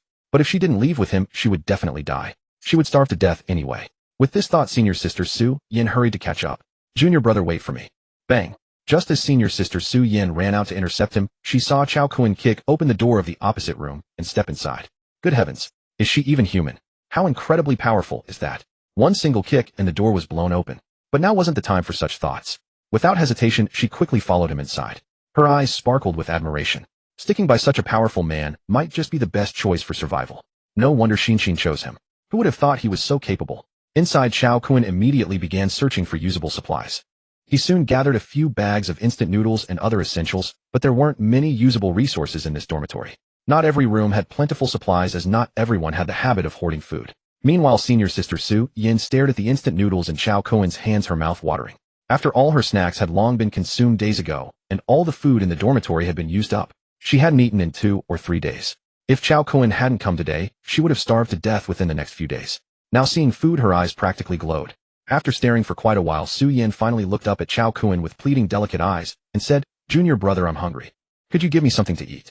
Cao Kun furrowed his brows, glanced at her, and then said with a half-smile, "We have no relation to each other. Why should I give you anything?" Su Yin froze instantly. She never expected Cao Kun to speak like this. After all, back at the academy, which boy hadn't stammered and faltered whenever they saw her? Which one hadn't gone to great lengths to win her favor? Forget about a single pack of instant noodles. There were plenty who would have gladly knelt down and groveled before her. Yet now Cao Kun had spoken such words. For a moment she was completely stunned. She never imagined he would treat her this way. Watching Su Yan's astonished expression, Cao Kun shook his head and said, "Senior sister, you need to understand one thing. This is the apocalypse now. Food is the most critical resource at present, understand. Women, especially beautiful ones, may indeed be scarce resources in this end times. But tell me, compared to food, how much is beauty even worth? Wake up. In the apocalypse, survival comes first, everything else comes second." For a long moment, Su Yin stood frozen in place. Finally, she lowered her head in dejection and slowly nodded, saying, "I understand." Just as Su Yin was about to leave, Cao Kun grabbed her arm. "Wait." Su Yin turned around puzzled and asked, "Junior brother, what is it? Is there something else?" Cao Kun simply handed all the food in his possession to Su Yin. "Take all of this." Su Yin was instantly stunned and said, "Didn't you just say food is the most important thing in the apocalypse? Why are you giving it to me?" "Because you're Qin's close friend. So this time I'll give you food unconditionally. But from now on there won't be any free meals." Hearing this, Su Yin paused, her eyes darting back and forth. Looking at the food in her hands, tears streamed down her face uncontrollably. Finally, she said with determined eyes, "Cao Kun, from now on let me follow you. Rest assured, I'm very capable. I can do any kind of work. I won't be your burden or drag you down." Hearing her words, Cao Kun smiled faintly and said, "Oh, you're very capable. Really?" Su Yin nodded firmly and said, "Yes, I'm very capable. I'm not afraid of hardship. As long as you can give me something to eat, I'll follow you from now on." "You're right. In the apocalypse, beauty is not my asset. It's actually my liability, even my disaster. I hadn't realized it before, but your words woke me up. I understand something now. In the apocalypse, moral order no longer exists. You could have done anything to me back then. After all, no one could restrain you. Whatever you do now, no one can stop you. But I can sense that even in these end times, you still have your principles and boundaries. Someone like you is worth relying on. I choose to follow you. I only asked for a chance to live. I don't want to die. I want to survive." Seeing Su Yan's resolute expression, Cao Kun said with approval, "Very well. As expected of the student council's most beautiful chairwoman. I appreciate your courage. All right, from now on you and Qin will follow me. But let me warn you, do not ever betray me or you will regret it." Su Yan nodded and said, "I understand. Rest assured, once I've chosen whom to follow, I will never betray them." "All right, then eat first. I'll clear out the remaining dorms, and then we'll head back." MHM. Soon Cao Kun had swept through the remaining dormitories, collecting all usable resources before leading Su Yin downstairs. As they walked, Su Yin couldn't help but ask, "Junior brother, how did you make those things disappear with just a wave of your hand?" Cao Kun smiled without answering and shook his head. Seeing that he didn't want to explain, Su Yin sensibly dropped the subject. Soon the two of them returned to the door of room 402 on the 4th floor. Bang, bang, bang. Cao Kun knocked on the door and called out, "Qin, open up. I'm back." Inside, Tang Xin heard Cao Kun's voice and excitedly ran over, quickly unlocking the dormitory door. The moment it opened, she threw herself into Cao Kun's arms and burst into tears. "Why did it take you so long? I was so worried about you." Just then, Tang Xin, still hugging Cao Kun, suddenly froze. She noticed a girl walking alongside him. Immediately after letting go and getting a clear look at the girl's face, she exclaimed with delight, "Su Yin, is that really you?" Su Yin also said happily, "Yes. Qin, it's me." In an instant, the two girls embraced tightly, eagerly sharing everything they'd missed. Cao Kun stood aside, somewhat exasperated, and said, "Hey, could you two save your heartfelt conversation for inside the room? What if a zombie shows up?" Hearing this, the two girls quickly nodded and ran inside hand in hand. Cao Kun shook his head and entered the dormitory, closing the door behind him. Watching the two girls chatting and laughing together, Cao Kun shook his head and walked over to sit on the bed. At that moment, Qin Lan came over and sat beside him, handing him a glass of water. "You've been out for so long. You must be thirsty, right?" Cao Kun smiled faintly, took the glass, and drank it all in one go. Only my number one wife knows how to take care of people." Hearing this, Qin Lan's cheeks flushed crimson. She shot him an exasperated glance and said, "Stop nonsense. Who's your number one wife? You rascal, always teasing your teacher for fun, aren't you?" To her surprise, Cao Kun wrapped his arm around her waist and chuckled. "Oh, don't be so shy. It's only a matter of time. No matter what, you can't escape. You are my number one wife, and that's final." "Ooh la la. Since when did the two of you start flirting so openly?" Tang Xian's voice cut and dripping with sour jealousy. Hearing this, Qin Lan's face flushed scarlet, and at a loss for words, she quickly pushed Cao Kun away and retreated to her own bed. Seeing this, Cao Kun curled his lips and said, "Hey Tang Xian, why are you butting in? If it weren't for you being a billion-watt light bulb Lan, and I would already be playing two-player poker together. But you just had to barge in. What? You want to play Do Diju? Want to join?" Tang Xian's pretty face reddened instantly, and she huffed angrily. "Cao Kun, what do you mean by that? How exactly am I a light bulb? It's not like I'm holding you two back or anything." Su Yan beside them covered her mouth with a chuckle and said, Xin, that's where you're wrong, isn't it? Can't you tell that teacher Qin has already fallen head over heels for brother Kun?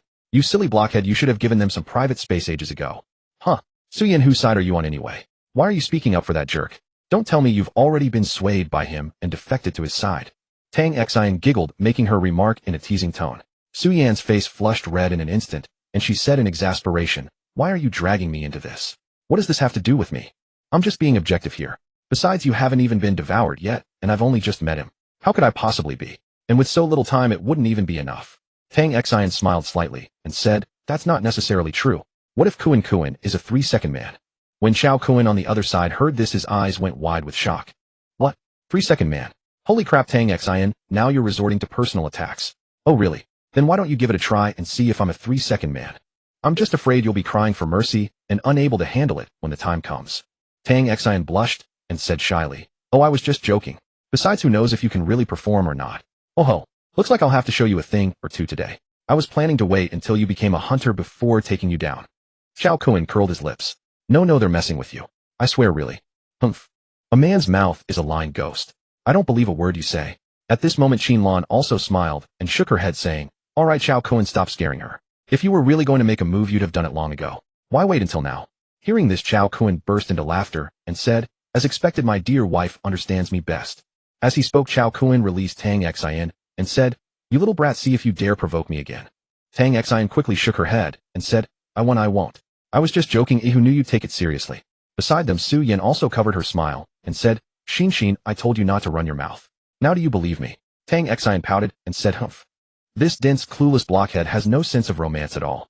I was just joking with him, and he actually treated me like that." Cao Kun spread his hands helplessly. Enough. 3 women make a show, and I can't out-argue you lot.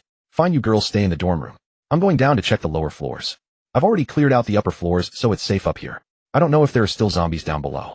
With that, Cao Kun opened the door and stepped out, adding as he left, "Keep the door locked." The girls quickly nodded. Shortly after, Cao Kun made his way alone to the 3rd floor. Being so close to the lower floors, any loud noise could easily attract the zombies below. So instead of kicking the doors in violently, he grabbed the locks with his hands and wrenched them off, then opened the doors to search for supplies. He repeated the same method and quickly scavenged through more than half of the floor. Finally, as luck would have it, when he was nearly done with this floor, he ran into another zombie in the very last dormitory. Cao Kun disposed of the zombie with a few swift moves. However, unfortunately, there was no crystal core. After all, the odds of a low-tier zombie having a crystal core on its forehead were quite slim.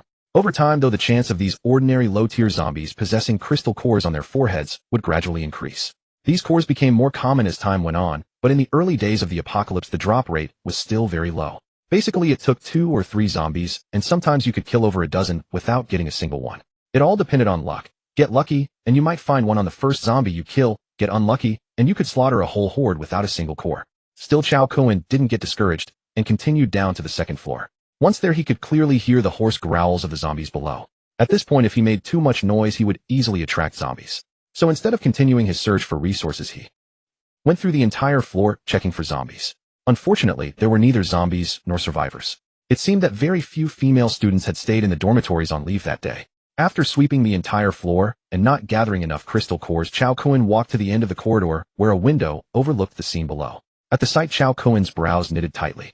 Down below, dozens of zombies were aimlessly wandering around, and the possibility of taking them out one by one was virtually non-existent. He then looked further into the distance and saw another crowded group of zombies milling about. Estimating with a rough count, if he jumped down now, he would face a siege of at least 100 zombies. Damn it. God, are you playing with me, eh? The more he thought about it, the angrier he got. After mulling it over, he gritted his teeth and swallowed the crystal cores he had collected, beginning to cultivate on the spot. He had no choice. He had to raise his strength first before he could figure out a solution to the crystal core problem. After swallowing the cores, Cao Kun hurriedly guided the power within them to converge into his dantian. After a long while, Cao Kun finally managed to absorb the power of the crystal cores. With that done, his strength increased by a significant margin. However, he still couldn't break through to a second-rank hunter. At best, he reached the mid-stage of a first-rank hunter. In the early stages, it was easy for hunters to rank up. At most, 3 white crystal cores were needed to advance to a second-rank hunter. But once you reached the second rank, even swallowing 100 white crystal cores wouldn't be enough to break through. The further you progressed, the harder it became to elevate your realm. What's more, each advancement required cores of the same rank or 1 rank lower. In other words, after breaking through to second-rank hunter, you would need at minimum the crystal core of a first-rank zombie to advance further. The white crystal cores from low-tier zombies were useless because the power within them was too low-level to have any effect. The same principle applied further up the ranks. In other words, the effect was greatly diminished, making it difficult for quantity to trigger a qualitative change. However, if the quantity were massive enough, a breakthrough was still possible. But with that much needed, you would never be able to swallow that many. So normally in the apocalypse, white crystal cores were used as currency. Nevertheless, when white crystal cores reached a certain quantity, they could also serve as an energy source. Some awakened had the ability to synthesize low-rank cores into higher-rank ones. Every such awakened who appeared was fiercely competed over by the major factions. However, such awakened were rare, extremely rare. After improving his strength, Cao Kun gritted his teeth once more and looked at the zombie horde below. In the end, he waved his hand and said, "Forget it, I'll let you off the hook for now." Seeing the situation was not promising, Cao Kun immediately made the decisive choice to flee. The 36 stratagem, after all, holds flight as the best course. Soon he returned to room 402. The girls greeted his return with surprise and delight. "Why are you back so soon?" they asked. Cao Kun waved his hand and said, "Nothing much. I just noticed quite a few zombies downstairs, so I decided to give them a pass. For now." Hearing this, the girls were momentarily taken aback, then asked with a half-smile, "Are you being cowardly? Too scared to fight them head-on?" Cao Kun immediately retorted, "Is that what you call cowardice? That's called a strategic temporary retreat. Do you understand? Besides, I'm being cautious because my intuition has always been exceptionally strong. To push forward when the outcome is clearly unfavorable, that's sheer foolishness." The girls chuckled and said, all right, we get it now. Your strategic retreat, got it. But if even you find this troublesome, then it's a serious problem. What should we do? Can we still escape?" Cao Kun's expression grew grim as well. At this point, they could only wait and see what fate would bring. However, if the trajectory from his past life hadn't been significantly altered, the day of mass escape for the survivors trapped in the comprehensive building would arrive in approximately 2 days. At that moment, most of the zombies wandering across the entire campus would be drawn toward them. As for Su Yin, if his memory served him correctly, he had encountered her at a certain survivor base in his previous life. Yet back then, he had already risen to become a lord of his own domain, while she was merely a level 7 hunter, a world apart from him. Consequently, they hadn't shared much interaction beyond brief nods of acquaintance. Thus, he remained unaware of what ability Su Yin had awakened. Nevertheless, based on his intervention to save her this time around, it was likely that during the survivors' breakout from the comprehensive building, she had drawn away a large number of zombies. It was only by seizing this opportunity that Su Yin had escaped the campus in his previous life, otherwise she likely would have perished from starvation in the dormitory. For now, all they could do was wait. Although revenge against the bastard who killed Tang Xin in his past life remained an obsession burning within him, he couldn't risk these young women before him just to chase down that one man. What good would revenge be if he died in the process? Ultimately, cherishing the present moment was what mattered most. After a moment of contemplation, Cao Kun replied, "It's fine. All we can do now is wait." The 3 women asked in confusion, "Wait? Wait for what?" Cao Kun smiled and said, "For a chance to escape." The girls looked at him with puzzled expressions and asked, "How are we supposed to wait for this? It's been so long, and the zombies downstairs haven't decreased at all. If anything, there are more of them now." Cao Kun shook his head and said, "It'll be fine. There will always be a chance. Remember this, when heaven closes one door, it opens another. We will find a way out." With that, he returned to his bed and began cultivating. There were 2 methods to achieve breakthrough. One through devouring crystal cores, and the other by absorbing the power suspended in the air for cultivation. In truth, no one had ever truly understood the nature of this zombie virus. However, ever since they discovered that consuming crystal cores could transform them into hunters, an increasing number of people realized that the original zombie virus had spread through the air. Hidden within the atmosphere was an extraordinarily special substance. one that upon reaching a critical threshold suddenly erupted. While everyone inhaled this substance, some proved unable to withstand its force and fell ill. Those who survived the ordeal might bypass the need for crystal cores altogether, evolving directly into espers, the very hunters spoken of in later ages.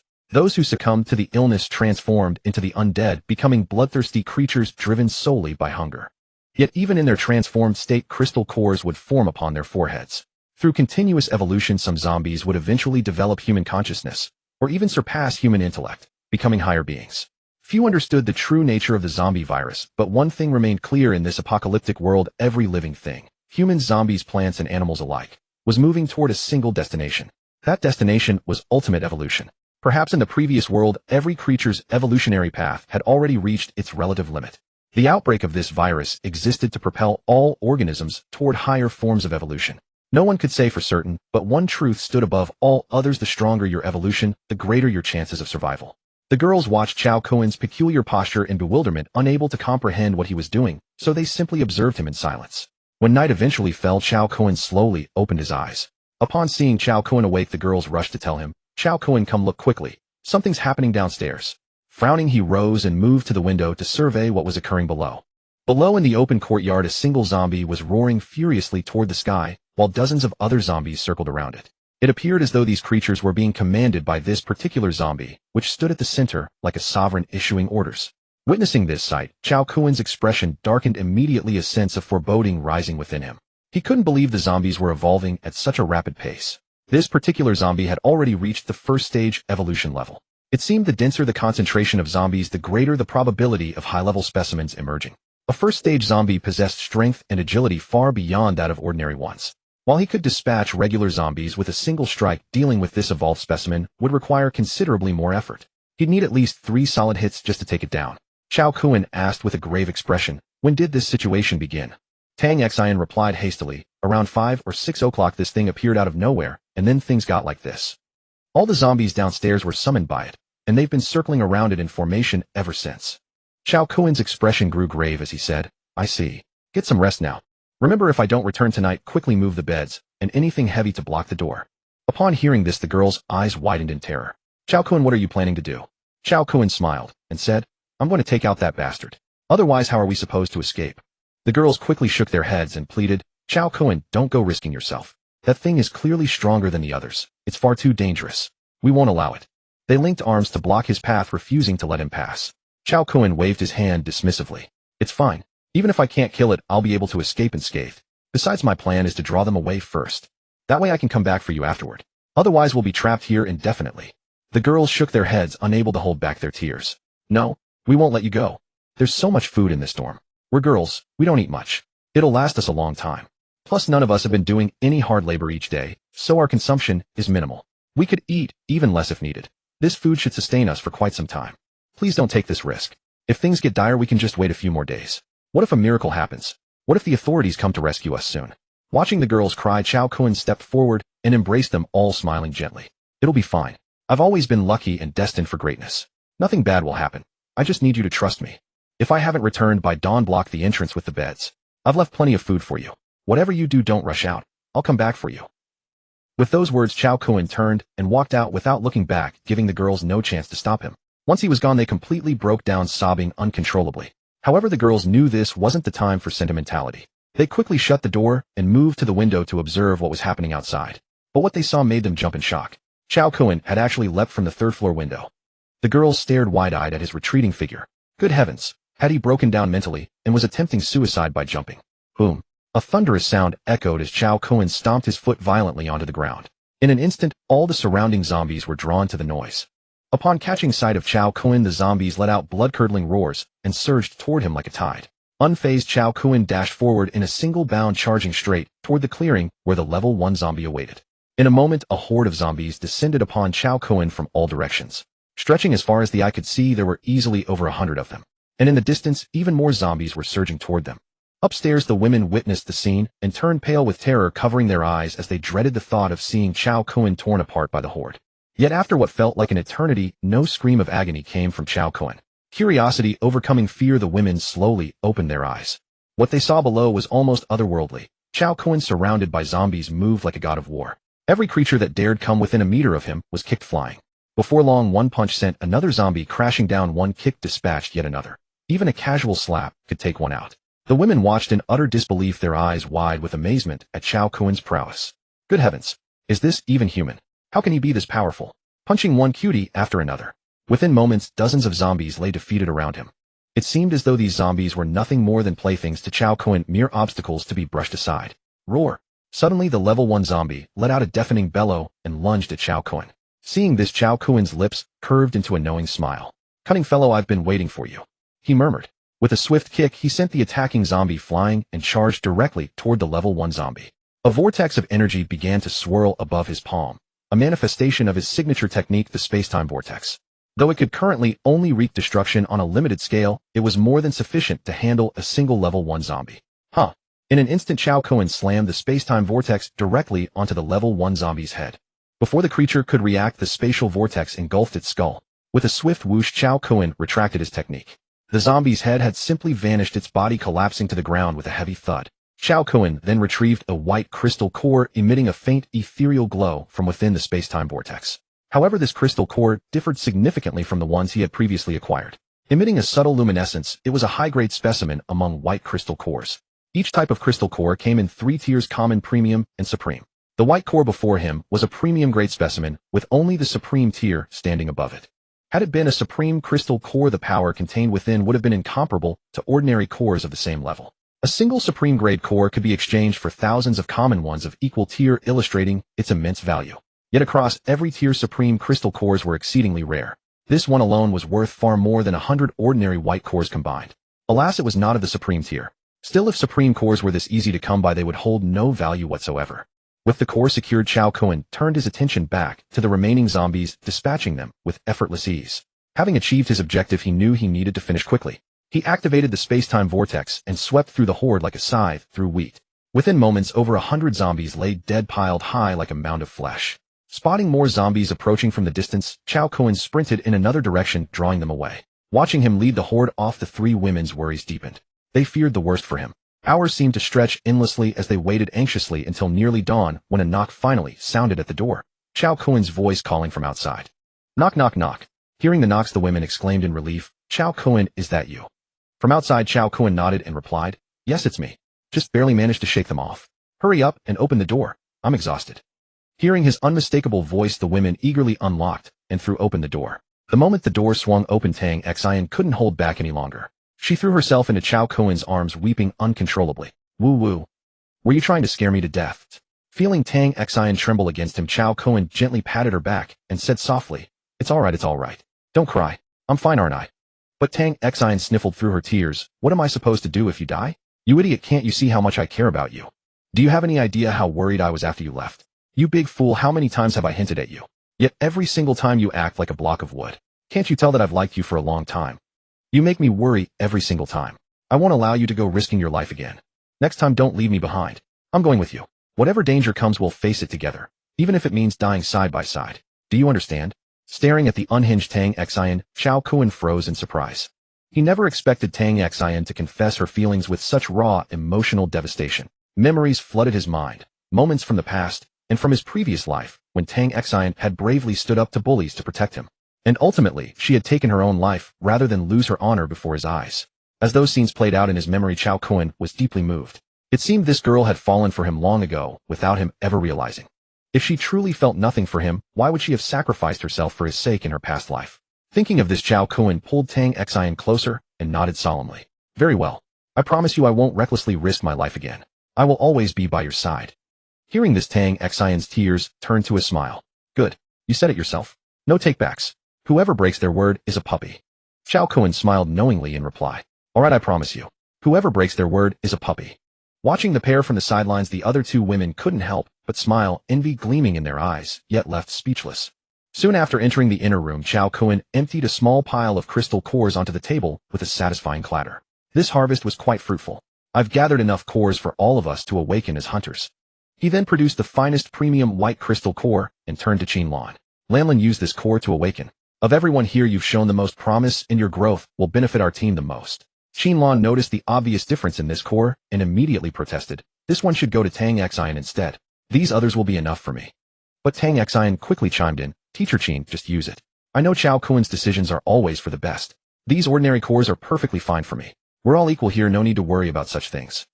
Cao Kun smiled warmly, patting Tang Xian's head. Qin, it's a blessing to have you. Thank you for understanding. Tang Xian giggled softly. Oh, I'll support whatever decision you make. Don't you remember? I told you this during our camping trip last time. Cao Kun nodded. Exactly right, Lan Lan. Stop hesitating. Use this one first. It'll allow you to grow strongest fastest. Only then can you become the powerhouse our team needs to survive. After all, he glanced at Tang Xian gently. Qin's nature is softer, lacking your decisiveness. Against zombies, no matter how strong I am alone, it won't be enough. We need collective strength. Understanding the gravity of the situation, Qin Lan nodded. All right then. I'll use it first, and once I obtain higher tier cores, Qin can have them. Tang Xian offered a sweet smile. Yes, Teacher Qin, please consume it quickly. I'm still too frightened of those zombies. I'd rather spend some time getting used to this new world first. Soon Qin Lan began consuming the crystal core. With Cao Kun's assistance, she guided the awakening process within her physique. After an indeterminate amount of time, when the process concluded, Qin Lan emerged drenched in sweat and panting heavily. Phew, that felt incredible. I feel like I'm floating transcendent. My body is brimming with endless power as if it will never run dry. Cao Kun smiled. That's a perfectly normal reaction. By the way, what ability manifested in your Dantian? Was it a cluster of ice and fire? He continued, that makes you an extremely rare ice-fire dual attribute hunter. Qin Lan was momentarily stunned. Huh, how did you know that? Cao Kun just smiled mysteriously. Because I am your mentor after all. Qin Lan blinked in surprise, then chuckled, playing along. Oh, so you're teasing your teacher for fun now, huh? Cao Kun grinned shamelessly. That's entirely different. You teach and educate students. I train, nurture, and shape people. So wouldn't that make me your mentor? The women stared in complete bewilderment. What? Oh my god. Cao Kun, you shameless brat, how can you even say that? Upon hearing Cao Kun's words, Qin Lan flushed with embarrassment. She never expected him to speak so shamelessly. What sort of talk is that? Good heavens. You have become increasingly audacious. So now I'm supposed to teach you, and you teach me how to bear children. My word, does she need my instruction on that? You little brat, growing more unruly by the day, treating your teacher with such mockery. Yet within her heart a strange stir began to bloom. After all, Cao Kun was quite handsome. Though he still appeared somewhat youthful, he had fully matured. Thus, despite being only a few years his elder, she recognized her own undeniable charm. She took pleasure in the fact that she could bewitch the young man so completely. Compared to those two young ladies, Tang Xian and Su Yin, she possessed a distinct advantage. That mature allure was a fatal temptation to all men. Those two girls were like green apples, unripe and tender, while she was a fully ripened red apple. From this perspective, she held the upper hand.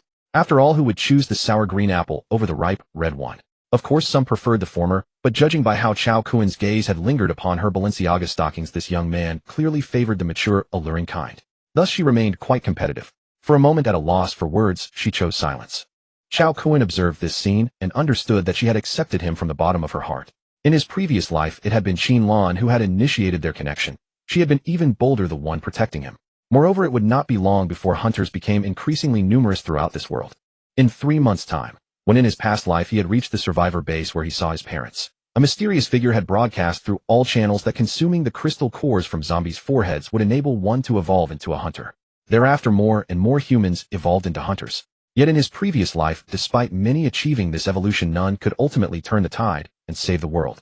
Therefore, at present, special ability hunters were still rare. But after the mysterious figure's broadcast in 3 months, they would multiply. At that time, his competitive pressure would intensify, and his advantages would gradually fade. Thus, he had to seize this window and establish his own faction within 3 months. Only then could he gain the initiative. Otherwise, once ability wielders grew numerous and gifted individuals sprang up like bamboo shoots after rain, flourishing rapidly. He would face fiercer competition. Many ability users with nothing holding them back would develop at tremendous speed through sheer desperation. These 3 months were his golden period for development, and he had already planned the location for his base. It was the very place where he had established his base in his previous life, located over 600 kilometers away, a considerable distance. Nevertheless, that location was naturally defensible and difficult to assault. In his past life, his rise to regional dominance had depended precisely on this advantageous geographical position. Furthermore, the surrounding area was largely uninhabited, minimizing the risk of zombie detection, and it was a large military base. Possessing formidable defenses, its thermal weapons had become one of his greatest assets. After all, against ordinary zombies, conventional firearms held devastating power. In his previous life, seizing this base had required considerable effort due to the large number of zombies within. After clearing them out, he reorganized it into his base. His base had been the last to fall. In the final stage of his past life, all bases large and small had been swept away by powerful zombie overlords. His base had been discovered last, and in his isolation and despair, he had met a brutal end. In this lifetime, he could no longer maintain an aloof, indifferent attitude. In this apocalypse, operating independently was inherently dangerous. Previously, many large bases had begged him for help, but he had turned a blind eye. In the end, after the other factions fell, it became his turn. Therefore, in this life, he must not repeat such a grave mistake. Only after resolving the zombie threat could he decide the fate of the remaining power struggle. 3 months. Only 3 months lay before him. He must seize this opportunity. If he made full use of these 3 months, he would become the first major power in the apocalypse, absorbing smaller factions and rapidly expanding his territory. If he had been reborn, then he would become the strongest in this ruined world. After arranging Qin Lan's awakening, Cao Kun turned to Tang Xin and said, Xin, it's your turn now. Directly consume 2 crystal cores to awaken simultaneously. This will better awaken the potential within you. In truth, the quality of crystal cores used for awakening matters little. It simply means that early on you may awaken with slightly stronger abilities, but later you can compensate by consuming several ordinary cores. Tang Xin smiled gently and replied, enough, silly. No need to explain. I know Teacher Qin has greater acceptance and decisiveness than I do. When we fought the zombies earlier, it was Teacher Qin who struck first, and I followed. The sooner she grows stronger, the more she can help you. But I will work hard too. Rest assured, I will never be your burden, neither in the past nor in the future. I will adapt and grow quickly. Hearing this, Cao Kun gently patted Tang Xion's head with affection. It is wonderful to have you. Actually, there is something I have kept bottled up inside for a long time. Previously, you were the admired campus beauty, a goddess loved by all, while I was ordinary, lacking any distinction. I never dared hope you could like me or be my girlfriend. Yet I had already fallen for you. I just never gathered the courage to confess. But I never expected that you felt the same. Hearing this, Tang Xin was momentarily stunned, then pouted. You like me? Why never tell me? I thought you didn't care for me. I gave you so many hints, and you sidestepped every one. Cao Kun shook his head with a smile. You know, my family situation was not favorable. Tang Xin smiled softly. Fool, I never cared about such things. Do you remember? That camping trip, I confessed to you, but you stood there like a block of wood, completely clueless. Beside them, Su Yin chuckled. Hee, you have the nerve to say that. I was your chief strategist.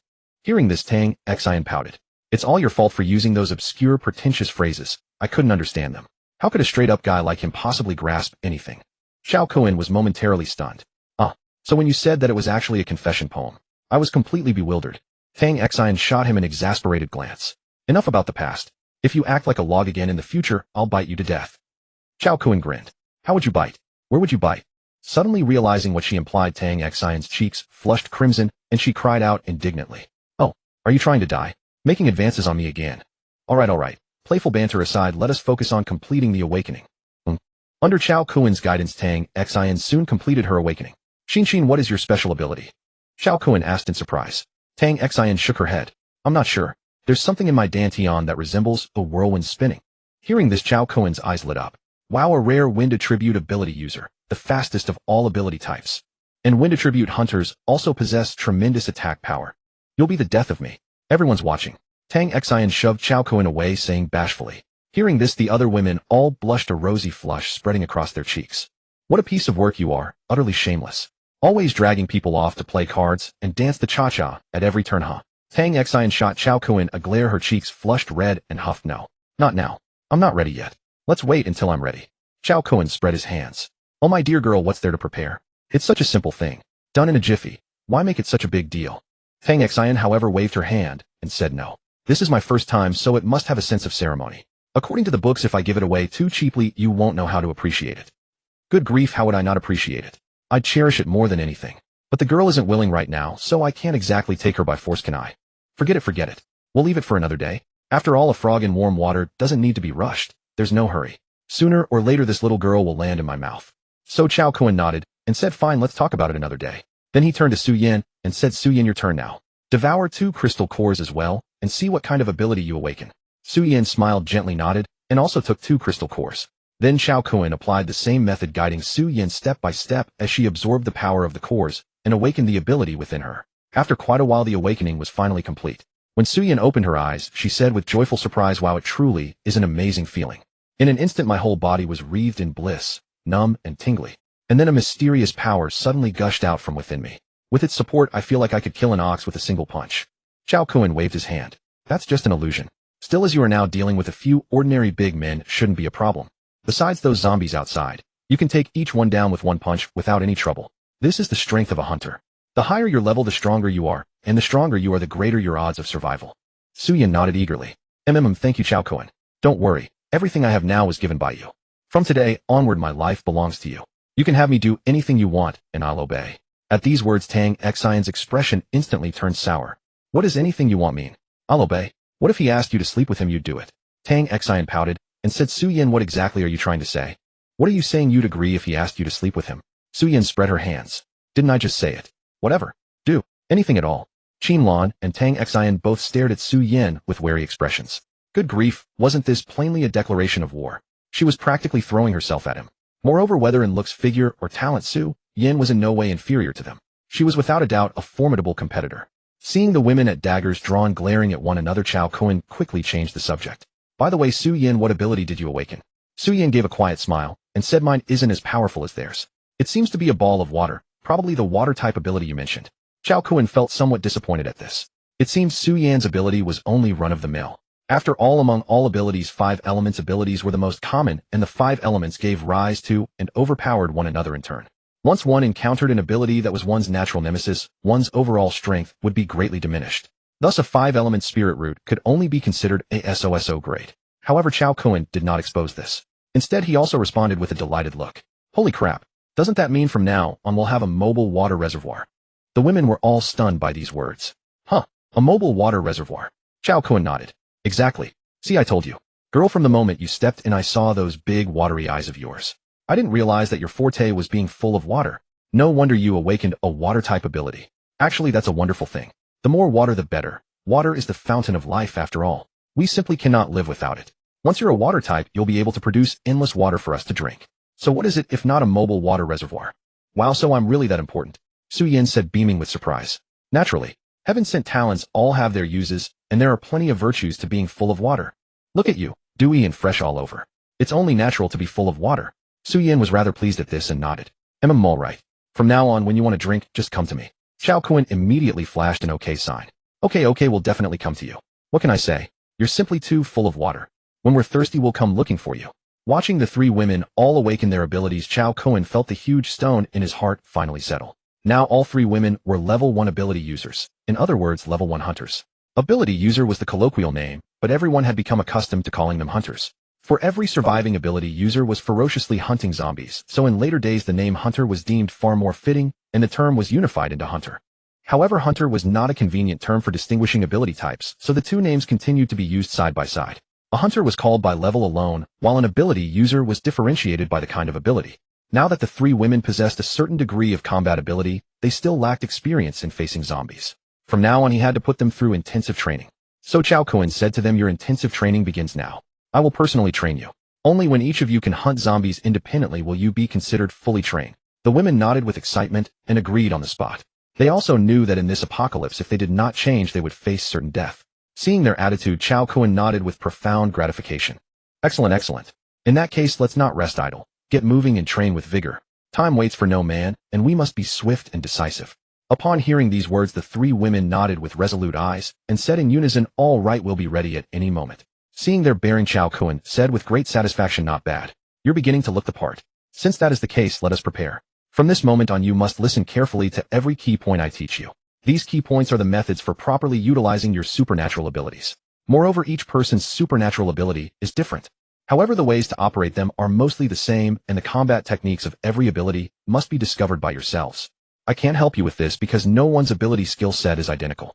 Everyone has to feel it out through their own attempts. I can only lead you through the door. Cultivation is up to each of you. As for how skillfully you can wield your supernatural abilities, it all hinges on your mental control. After that, Cao Kun began instructing the 3 women, laying out all the key points and passing on the fundamental essentials. Time slipped by unnoticed.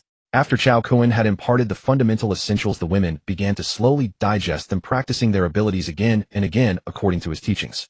And so the women stayed up the entire night and finally learned the basic manipulation of their respective abilities. Under Cao Kun's guidance and inspiration, every one of them also started trying to develop her own exclusive technique. Cao Kun couldn't teach them this either because his own skills had likewise been forged through relentless trial and error. All ability users imitate one another, surpass themselves, and explore on their own. After all, there are no inherited sects or schools. Everyone is like a person crossing a river by feeling for stones. No one truly knows what to do next. They could only try again and again, gradually groping out a path forward. In the following days, the women grew increasingly fluent in the use of their powers. As time went on, they used the remaining crystal cores to break through one by one to the peak of the first-rank hunter level. But once at the peak of the first-rank hunter level, none of them could advance another inch. According to Cao Kun, they had reached a point of saturation. That is to say, ordinary crystal cores could no longer sustain their breakthrough to the second-rank hunter level. To make that breakthrough, they would now have to devour the high-quality white crystal cores inside first-rank zombies. These were the same kind of crystal core Qin Lan had consumed before. The minimum standard was to take that high-grade white crystal core. If they had a crimson-red crystal core one that surpassed the white grade, then a breakthrough to the second-rank hunter realm would be 100% certain. But now, let alone crimson-red crystal cores, even white crystal cores of higher quality from first-rank zombies were extremely difficult to obtain. Remember, this was still the early stage of the apocalypse, and the chance of high-level zombies appearing was naturally very slim. Only in such a zombie-dense place could one encounter first-rank zombies, otherwise they would be nowhere in sight. Most zombies were ordinary ones, but the crystal cores within those ordinary zombies had lost their effectiveness. That wasn't to say they were useless, just that no matter how many were swallowed, it would do nothing. The power was too weak to support a breakthrough. Since they could not break through to the second-rank hunter level for the time being, the only option was to train their special techniques hard. Cao Kun therefore shifted the focus to martial combat skills, killing arts, and coordinated striking methods. In short, he employed every training method that could help the team raise its survival rate. None of them could be allowed to come to harm, otherwise the significance of his rebirth would be greatly diminished. Besides, these were all women he had privately chosen to be his future wives. If they kicked the bucket, who would he cry to? After all, in the apocalypse, human beings were already scarce, so he had to protect them well.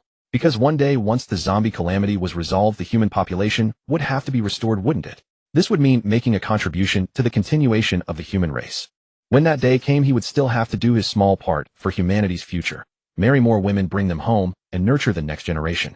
Only then would humanity's future not be a dream. I truly am a righteous, noble, and ambitious young man. For the sake of the future, he had sworn to exert every ounce of strength to charge forward without hesitation to rescue countless beautiful women from their plight, and then to do his humble part for humanity's future reproduction. Time flew by, and in the blink of an eye 3 days had passed. After several days of unceasing hellish training, the group had finally reached a relatively well-coordinated level. Under Cao Kun's guidance, the 3 women were now thoroughly familiar with the use of their supernatural abilities and could freely control their own power. Moreover, guided by Cao Kun, they had gradually discovered exclusive skills that belonged to each of them. Of course, these skills were also ultimate moves that Cao Kun had witnessed other ability users of the same kind use in his previous life. He knew only a rough outline, but it was still enough for him to provide guidance. The women all successfully grasped a method for using their own skills, and every skill was exceptionally powerful. It should be noted that most of those who had fought shoulder to shoulder with Cao Kun in his past life were top-tier experts. So how could their skills not be astonishing? Cao Kun, however, only knew a general outline. As a result, the women's skills were not yet perfect. They could only imitate the form, but had already begun to show real might. If they were slowly refined and perfected later, their strength would undoubtedly rise to an even higher level. Seeing that the women now all possessed formidable combat power, Cao Kun said gravely, "You have now trained enough to complete your apprenticeship. However, there remains one most important point. You have never truly fought in real combat. When facing zombies, you will undoubtedly still have a huge amount of fear. This is an extremely important point. If you do not overcome that fear when you meet zombies, then no matter how powerful you are, it will be useless. Therefore, we are going downstairs next. When we get there, a dense crowd of zombies will surround us. Are you ready to cut your way out?" Upon hearing this, the women indeed all fell silent. How could they possibly answer that? They stole glances at the zombies wandering in 2s and 3s downstairs. To say their skin didn't crawl and they weren't afraid would be the raving of a madman, completely unrealistic. However, what Cao Kun said was correct. No matter how long they trained, they would eventually have to face zombies. Seeing the women silent, Cao Kun frowned and said, "What? Are you afraid to face them? You must understand that you are no longer the ordinary people you once were. Every one of you already possesses no small combat power. These ordinary zombies are nothing more than lambs awaiting slaughter in your hands, understand? The more fear you show, the more flustered and error-prone you will be when facing zombies. And once an error is made, it will be total annihilation. Remember, we have no extra chances. When it comes to survival, there is only ever one chance. Once you hesitate, there will be no afterward. Therefore, when dealing with zombies, you must never show soft-heartedness. If you are soft-hearted, the one who dies will be you." The women drew a deep breath and finally nodded seriously, saying, "All right, then let's go. We are ready. Whether we stretch out our heads or keep them tucked in, it's a slash all the same. Rather than cowering here in this life of survival, we might as well go out and fight." Seeing the women displayed such resolve, Cao Kun nodded approvingly. "Excellent, that's the mindset we need. Now, let's head out from the girls' dormitory. Our next stop is the boys' dormitory. Right downstairs there's a small shop. We'll slip inside and make off with whatever supplies we can find. That should keep us well stocked for quite some time." The women couldn't help but laugh and sigh simultaneously. Could you please stop using the word splurge so casually? Every time you say that word we can't help but think of all those little raincoats of yours. Cao Kun was momentarily stunned then laughed awkwardly. It's just a habit of mine. But, never mind, I'll try to avoid it. The women smiled faintly. It's fine, we don't mind. We just can't help but think of those things every time you mention it. Cao Kun shrugged. No worries. Once we've escaped campus and settled down, I'll let you experience the joys of being a woman. The women rolled their eyes and retorted impatiently. All you ever think about is that nonsense. Can't you think about something else? Cao Kun spread his hands. Can't be helped. With stunning beauties like you by my side, how could I possibly stay composed? Besides, if I didn't have thoughts about you while you're right here, wouldn't that mean something's wrong with you? And the fact that I'm attracted to you simply proves how radiant your charm truly is. Wouldn't you agree? The women stared at Cao Kun in utter bewilderment. Though his words were shameless, she found herself at a loss for a rebuttal. Soon the women quietly made their way to the second floor and peered below. A handful of zombies were lingering near the entrance. Since Cao Kun had already lured away the bulk of them earlier, only stragglers had drifted over from elsewhere, mercifully few in number. Cao Kun smiled. These few will serve as your practice targets. Just jump down. Jump down. Is that even safe? Cao Kun shrugged. What's the big deal? What are you afraid of? When it comes to jumping, I'm the expert.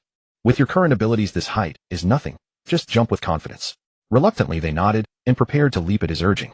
Cao Kun then outlined the key techniques for jumping safely. It was an art, not something to do recklessly, or they'd crash hard upon landing. In this apocalyptic world, a single misstep could prove fatal. After his thorough explanation, the women finally mustered their courage. Still, Cao Kun jumped first as a precaution. His landing was quiet, and they were exiting from the opposite side of the dorm where no zombies wandered. No zombies detected. Satisfied, he waved them down to follow. Yet as women they hesitated, exchanging uncertain glances. Finally Qin Lan gritted her teeth and stepped forward to lead. Following Cao Kun's instructions, she leapt gracefully and landed on her feet without issue. Inspired by her example, the other two women nodded at each other and jumped together. Upon landing safely, they exclaimed in amazement, "Wow, this is incredible. Before, I never imagined I'd jump from the second floor and be completely fine." Cao Kun smirked. "That was just for your first time. You could probably jump from the fourth floor without a scratch." The women gaped in disbelief. "What? The fourth floor? You won't get hurt?" Cao Kun shook his head. "Of course not. Do you think becoming a hunter is some joke? The stronger you become, the easier it is to dispatch zombies." The women grew increasingly eager to experience what it truly meant to be a hunter. Cao Kun continued, "Enough talk. Go dispatch those zombies ahead. They're your practice targets. I'll keep watch nearby. If a horde approaches, we retreat immediately. These few should be well within your capabilities now." Though still unnerved by the grotesque figures before them, they steeled themselves. Fear ran deep, but they couldn't back down now. They exchanged resolute glances, channeled their strength, and advanced. As they rounded the building's corner, the zombies spotted them immediately. Like famished men spotting a feast, the 6 zombies roared and charged. The women instinctively wanted to flee, but reminded themselves they were no longer ordinary. Led by Qin Lan, they bit down and struck first. "Get lost." Qin Lan surged forward and delivered a devastating side kick, sending one zombie flying.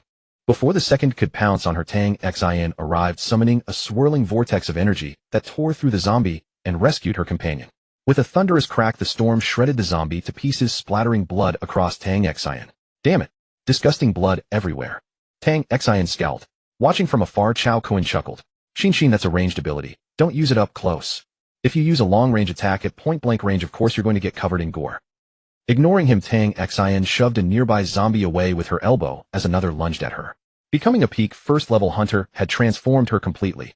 Her strength multiplied exponentially, making these creatures seem trivial to dispatch. She once relied on Cao Kun just to change a water barrel, but now she could effortlessly carry a heavy water vat up to the roof. A single punch sent these zombies reeling, proving how far she'd come. Meanwhile, Su Yin saw the others fighting fiercely and refused to lag behind. Eager to prove herself and avoid Cao Kun's disappointment, she summoned her courage and charged at a zombie. With a wave of her hand, thick mist materialized, enveloping the zombie in a swirling sphere of water. She uttered a sharp command. "Burst!" The sphere detonated instantly, shredding the zombie into nothing but pulpy remains. A gruesome sight. Cao Kun watched in astonishment. This gentle, delicate-looking girl could be ruthlessly efficient when it counted. She'd obliterated it completely, but within seconds the horror of the carnage hit her, and she doubled over, retching violently. Cao Kun face-bombed. Typical. Heroic for 3 seconds flat. Still, she probably didn't realize her water sphere had that much destructive power. Meanwhile, Qin Lan and Tang Xin had already eliminated the remaining zombies. Qin Lan took down 3 Tang Xin 2 and Su Yin, one though she was still gagging. The other 2 approached to console her. "Su Yin, be strong. It's nothing to panic over. You'll get used to it after a while." Having witnessed similar scenes before, both had already built up their tolerance. For Su Yin, however, this was her first encounter. No wonder she struggled to cope. Cao Kun clapped his hands and addressed the group. Not bad, not bad. Congratulations, you've graduated. The women brightened immediately. Really? Indeed. Overcoming your fear of zombies is half the battle won. But senior sister Su Yin, you still need more practice. Next time, don't lose your composure. Panic could get the whole team killed, including yourself. You'll need to adapt quickly as scenes like this will become common. Su Yin nodded earnestly. I'm sorry, Cao Kun. I'll work hard to adapt. I won't hold the team back. He smiled gently and patted her shoulder. It's all right. Everyone feels this way the first time. The more you do it, the numb you become. You've done well. Welcome to the team officially. From this moment on, our Shufeng Hunter squad is formally established. The women looked at Cao Kun with confusion and asked, Shufeng Hunt squad. Cao Kun nodded and said, that's right, we need to establish a force. For now, let's call it the Shufeng Hunt squad. What do you think?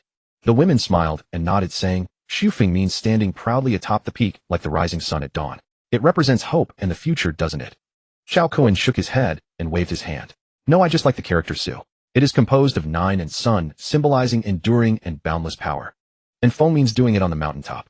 Imagine how romantic and poetic that scene would be. The 3 women stared at Cao Kun in utter astonishment. Good grief, you can't go 3 sentences without steering the conversation toward that kind of topic. Not a single word about it, yet every word reeks of it. You can even turn this broken road into a vehicle for that. Damn, you're a real talent. Hee, so what do you think of the name? Is it badass enough? The 3 women curled their lips in disdain and said, whatever makes you happy. Seeing this, Cao Kun shrugged. Anyway, the name was settled. Then Cao Kun said to the 3 women, let's take a detour around the side instead of entering from the front. The front is swarming with zombies, there's no point taking that risk. The women nodded and said, will follow you. Cao Kun nodded and took the lead. The original designer of this college campus must have been quite a sentimental soul, because the girls' dormitory was directly opposite the boys' dormitory. Before the apocalypse broke out, one could use modern instruments in the dorm like telescopes to observe every detail of the girls' dorm across the way. Soon under Cao Kun's lead, they advanced in a roundabout way using flower beds and small groves of trees to avoid the large hordes of zombies as much as possible. Before long, they had circled around to the bottom of the boys' dormitory. Looking at the second-floor window, Cao Kun said to the 3 women, see that window? Can you make it? The 3 women looked at the second-floor window with astonishment and said, what the heck? You're not telling us to get in through the second-floor window, are you? Cao Kun nodded with a serious expression. Yeah, why? Is there a problem? The 3 women rolled their eyes at him. Hey, it's so high. How are we supposed to get up there? Cao Kun shrugged. It's simple. Take a running start, kick off the wall, and leap up. Let me demonstrate. With that, Cao Kun ran, jumped, planted 1 foot against the wall, and grabbed the windowsill of the second-floor window with both hands. Then with a push of his arms, he was up. Seeing this, the 3 women's mouths twitched uncontrollably. Good grief. Cao Kun, do you think we're superhumans? Not everyone can get up there like you. Qin Lan frowned and said, Cao Kun, we can't make it up. Cao Kun was also a bit speechless. Women are really troublesome. They've already broken through to the first-rank hunter level. Getting up there should be simple for them. But they're still not used to it yet. Otherwise, they could easily do it. However, there was no way to force them into such difficult maneuvers right now. He would have to teach them slowly. After all, the more complex the movement, the harder it was, and the more physically exhausting it was. Suddenly, Cao Kun caught sight of a fire hydrant nearby, and his eyes lit up. Quickly, he pulled the fire hose out and lowered it from above. Grab the fire hose, and I'll pull you up. The women hurriedly nodded and one by one grabbed the hose, and were pulled up. Once all of them had reached the second floor, they cautiously made their way to the stairwell to scout ahead. Chill. Wait here for me for a moment. I'll go downstairs to check the situation. Cao Kun said to the women. The women obediently nodded and watched as Cao Kun headed downstairs. Cao Kun moved carefully to the first floor, not daring to make much noise because a huge crowd of zombies had gathered in front of the boys' dormitory. They had also entered the dormitory from the side where there was a green belt, so they hadn't been discovered by the zombies. Before long, Cao Kun had stealthily made his way to the back door of the small convenience store. At that moment, Cao Kun could hear the hoarse, dense cries of zombies outside rising and falling one after another. The main entrance of the dormitory on the first floor was also shut, and nearby lay several zombie corpses that had been brutally smashed to death. It seemed that a large number of students had also fled into the boys' dormitory, and it was they who had shut the main door in time to prevent it from being overrun by zombies. The boys' dormitory was the closest to the teaching building, so it was understandable that most people had fled into it. But since he had already locked the girls' dormitory door in advance, no one would have been able to escape into it. The back door of the convenience store had a small glass peephole that allowed one to check the situation inside. So Cao Kun went up and looked inside. He saw a torn-apart corpse and dozens of zombies wandering around. The rolling shutter door outside was also open. It seemed the convenience store had fallen in the very first wave. Beyond the rolling shutter door was a dense sea of zombies so numerous that even Cao Kun's scalp went numb. It looked like there was no way to obtain resources from this store. They needed to leave the boys' dormitory immediately, because it was too dangerous here. So Cao Kun hurried back to the second floor and said to the women, "No good. It's too dangerous downstairs. I miscalculated. I didn't expect the convenience store to fall right away. It's packed with zombies inside. We need to get out of the boys' dormitory now. Otherwise, if the zombie horde outside discovers us, we won't even have a chance to escape." The three women also looked worried and asked, "Then what do we do?" "Go back the way we came." Cao Kun shook his head and said, "This boys' dormitory connects to the comprehensive building. Let's head there directly. As long as we open the separating door between the comprehensive building and the boys' dormitory, we can get in. Based on my guess, it should be relatively safer inside the comprehensive building." For Cao Kun, the comprehensive building was a place he absolutely had to go no matter what. In his past life, he had been among the first batch of survivors to flee into the comprehensive building. But that tyrant inside had killed Tang Xin, and this grudge had to be avenged no matter what. However, things had changed somewhat in this life. According to the progression of his past life, the survivors in the comprehensive building had already begun a massive rout yesterday. But until now, there was still no movement from the comprehensive building. It seemed that some different changes had also taken place inside. At the very least, things were no longer following the track of his past life at all. So many things were already different from before. This was probably the butterfly effect. His rebirth had indeed altered some different processes. In his past life, the riot in the boys' dormitory had attracted a massive swarm of zombies to break in, and then they broke through the passage to the comprehensive building, allowing a flood of zombies to pour in. It was only then that the survivors there began their great rout. But now there was no commotion in the boys' dormitory, which meant the problem lay within that dormitory. So Cao Kun instinctively looked upstairs and finally said slowly, "Let's go up and see if there are any survivors left in this boys' dormitory." The women nodded in agreement. "All right then." Cao Kun nodded and took the lead, forging ahead through the front. Soon they arrived at the third floor. Most of the dormitories above this level had already been opened. After inspecting them, Cao Kun found that all usable resources inside had been exhausted. It appeared that there were indeed survivors in these dormitories, quite a number of them it seemed. Otherwise, in his past life, this wouldn't have triggered the zombie outbreak. He knew that in his previous existence, when they witnessed the massive influx of zombies heading toward the male dormitory building, they had no time to think. Everyone scrambled to escape, desperately fighting for their own survival. However, there were also many survivors in the comprehensive building. Otherwise, he couldn't have escaped in the chaos during his past life. "Cao Kun, it seems there are still survivors here," the women said. Cao Kun nodded. "Indeed, there should be some survivors. Let's continue going up and take a look." Qin Lan beside them furrowed her brow and asked, "Cao Kun, are you sure we want to go up? You know it's the apocalypse now." Hearing Qin Lan's words, Cao Kun looked at her with appreciation and said, "Lan, I know what you're worried about, but I know what I'm doing. These kids are nothing to me." Seeing that Cao Kun had already decided, Qin Lan could only nod and say, "All right, I'll follow your lead." The group then pressed on. Shortly after, they arrived at the 6th floor. Here the stairway leading to the 7th floor was blocked by all sorts of clutter and debris, making it completely impassable. Looking at the pile of debris, the women furrowed their brows and said, "It seems there are quite a few survivors here. This much stuff couldn't have been moved by one person alone." Cao Kun smiled faintly and said, "It's fine. Let's go up and take a look." With that, he began moving the objects, and the women quickly joined in to help. However, the noise attracted the attention of those upstairs. Soon several boys came to the stairway entrance.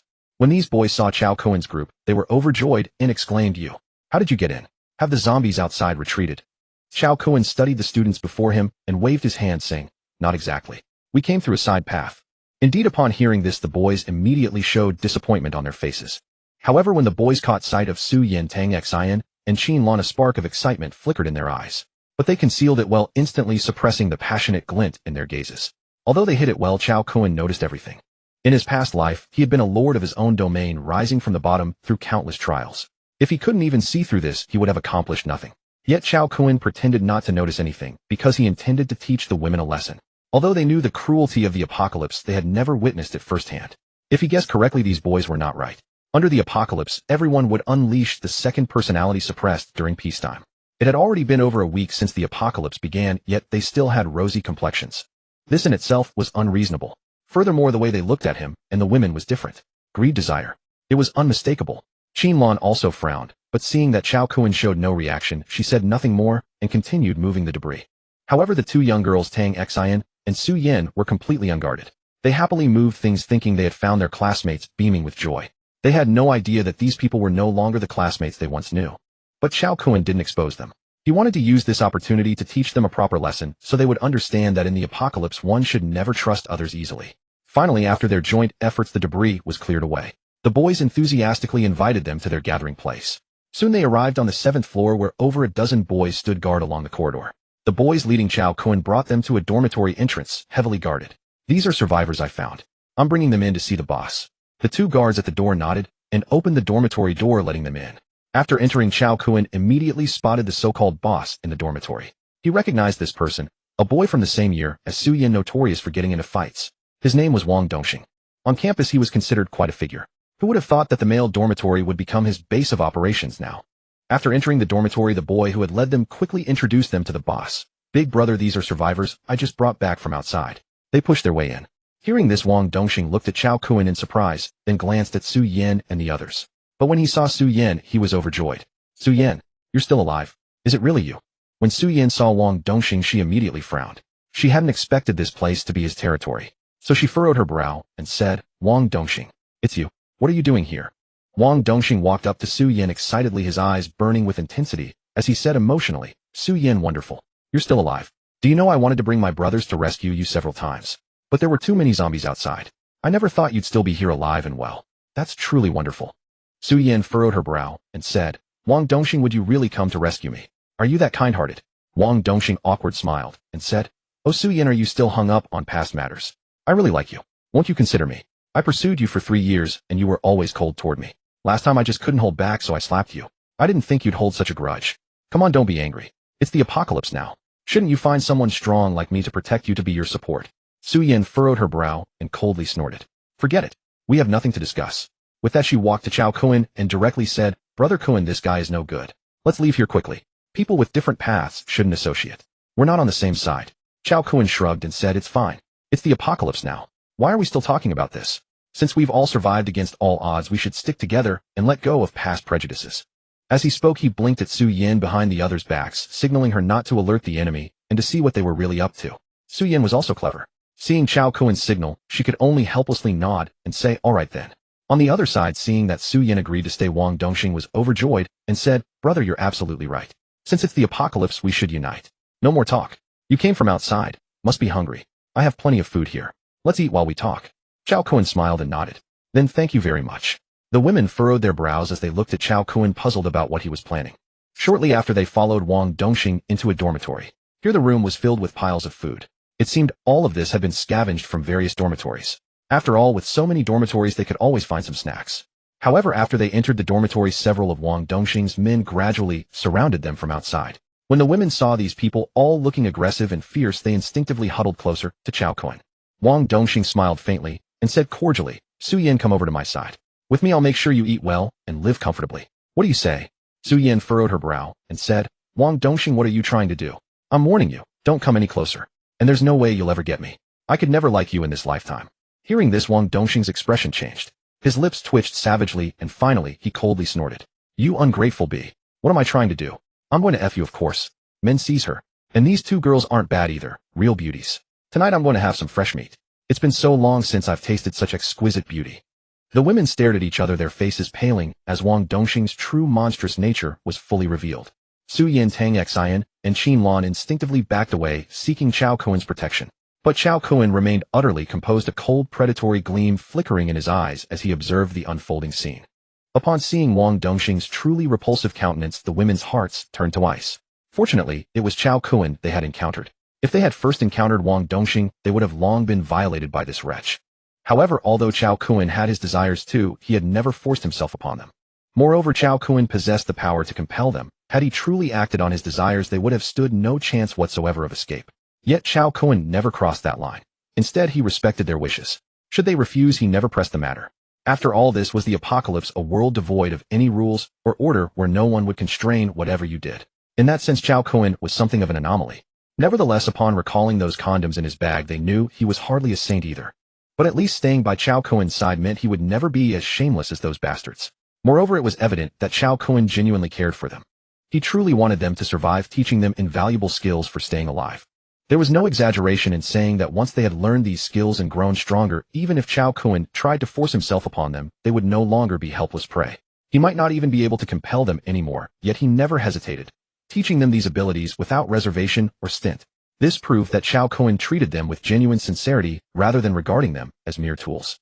The women simultaneously grasped this truth, and when they turned to look at Cao Kun, their eyes brimmed with complex emotions. At least in this post-apocalyptic world, they were fortunate. having crossed paths with this man. Even so, though somewhat irritated, none of the women appeared panicked. Their combat prowess by now was formidable. These few men before them, they could handle entirely on their own. Thus they harbored no fear, and all of this stemmed from Cao Kun's doing. Cao Kun had never shown them any leniency, though every session subjected them to extraordinarily rigorous training, showing no mercy whatsoever. As Cao Kun would say, being merciful to you now is the cruelest thing I could do. If you want to survive, you must fight with everything you have during training. Otherwise, when real combat comes, death will show no mercy. Through Cao Kun's harsh discipline, the women were no longer the delicate, vulnerable girls they had once been. They had become qualified warriors.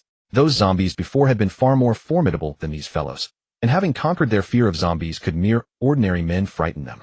At that moment, Su Yin stepped forward and addressed Cao Kun. Tang Xin and Qin Lan, this man and I share a personal grievance. Leave it to me. Cao Kun shrugged. Be my guest. Though such a scum deserves no place in this world, you know what must be done, correct? Su Yin nodded. Rest assured, I understand.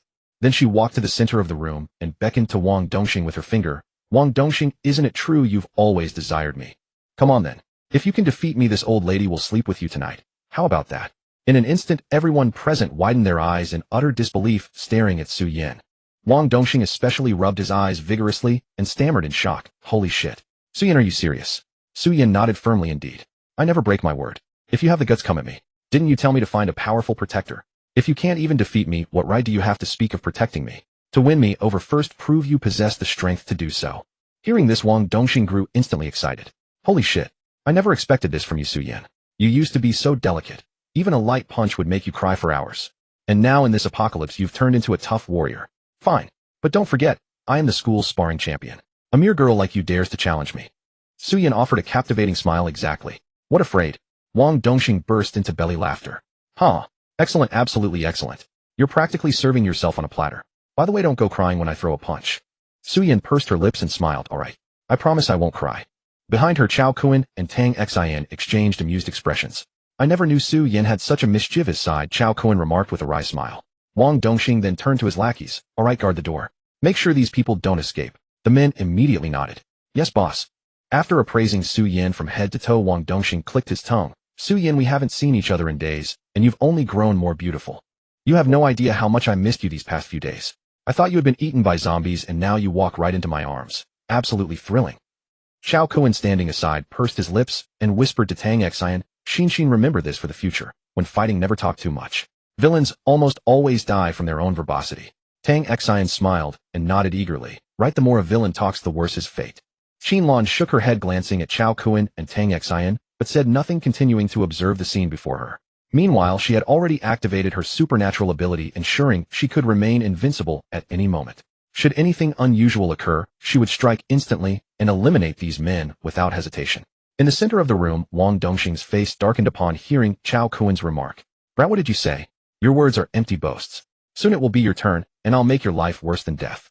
But thank you for delivering these lovely women to me. At that moment, Su Yin let out a cold snort. Enough of your endless chatter. If you have courage, fight me. If not, jump out the window yourself. I don't wish to soil my hands killing a scum like you. With the outbreak of the apocalypse and her transformation over these past days, Su Yin was no longer that delicate, tears always ready girl. She had become a decisive hunter. In her eyes, Wang Dongxing was now no different from a zombie. In fact, he was even more disgusting. Zombies lost control because of a virus, but Wang Dongxing was once a perfectly normal person who chose to become something vile. A creature beneath even beastliness. Such a person living on was merely trash, polluting this world. Better to send him on his way. Enraged, Wang Dongxing roared, You slut! Have you lost your will to live?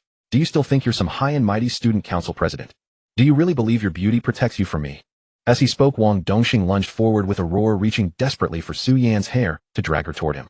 But just then Su Yin moved with blinding speed. Before he could even process what was happening, she was already before him. Before he could react, Su Yin unleashed a vicious kick straight into his groin. Everyone heard a sickening crack. It's broken.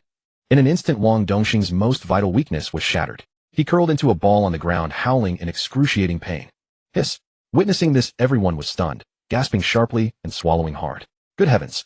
Such ruthlessness. Cao Kun was startled as well. Good grief. Su Yin was far too merciless. To deploy the testicular destruction kick from the very first strike. What a fighter. Looking at Wang Dongxing curled up on the ground in agonized screams, Su Yin spoke coldly. How does it feel? Wang Dongxing, was that satisfying?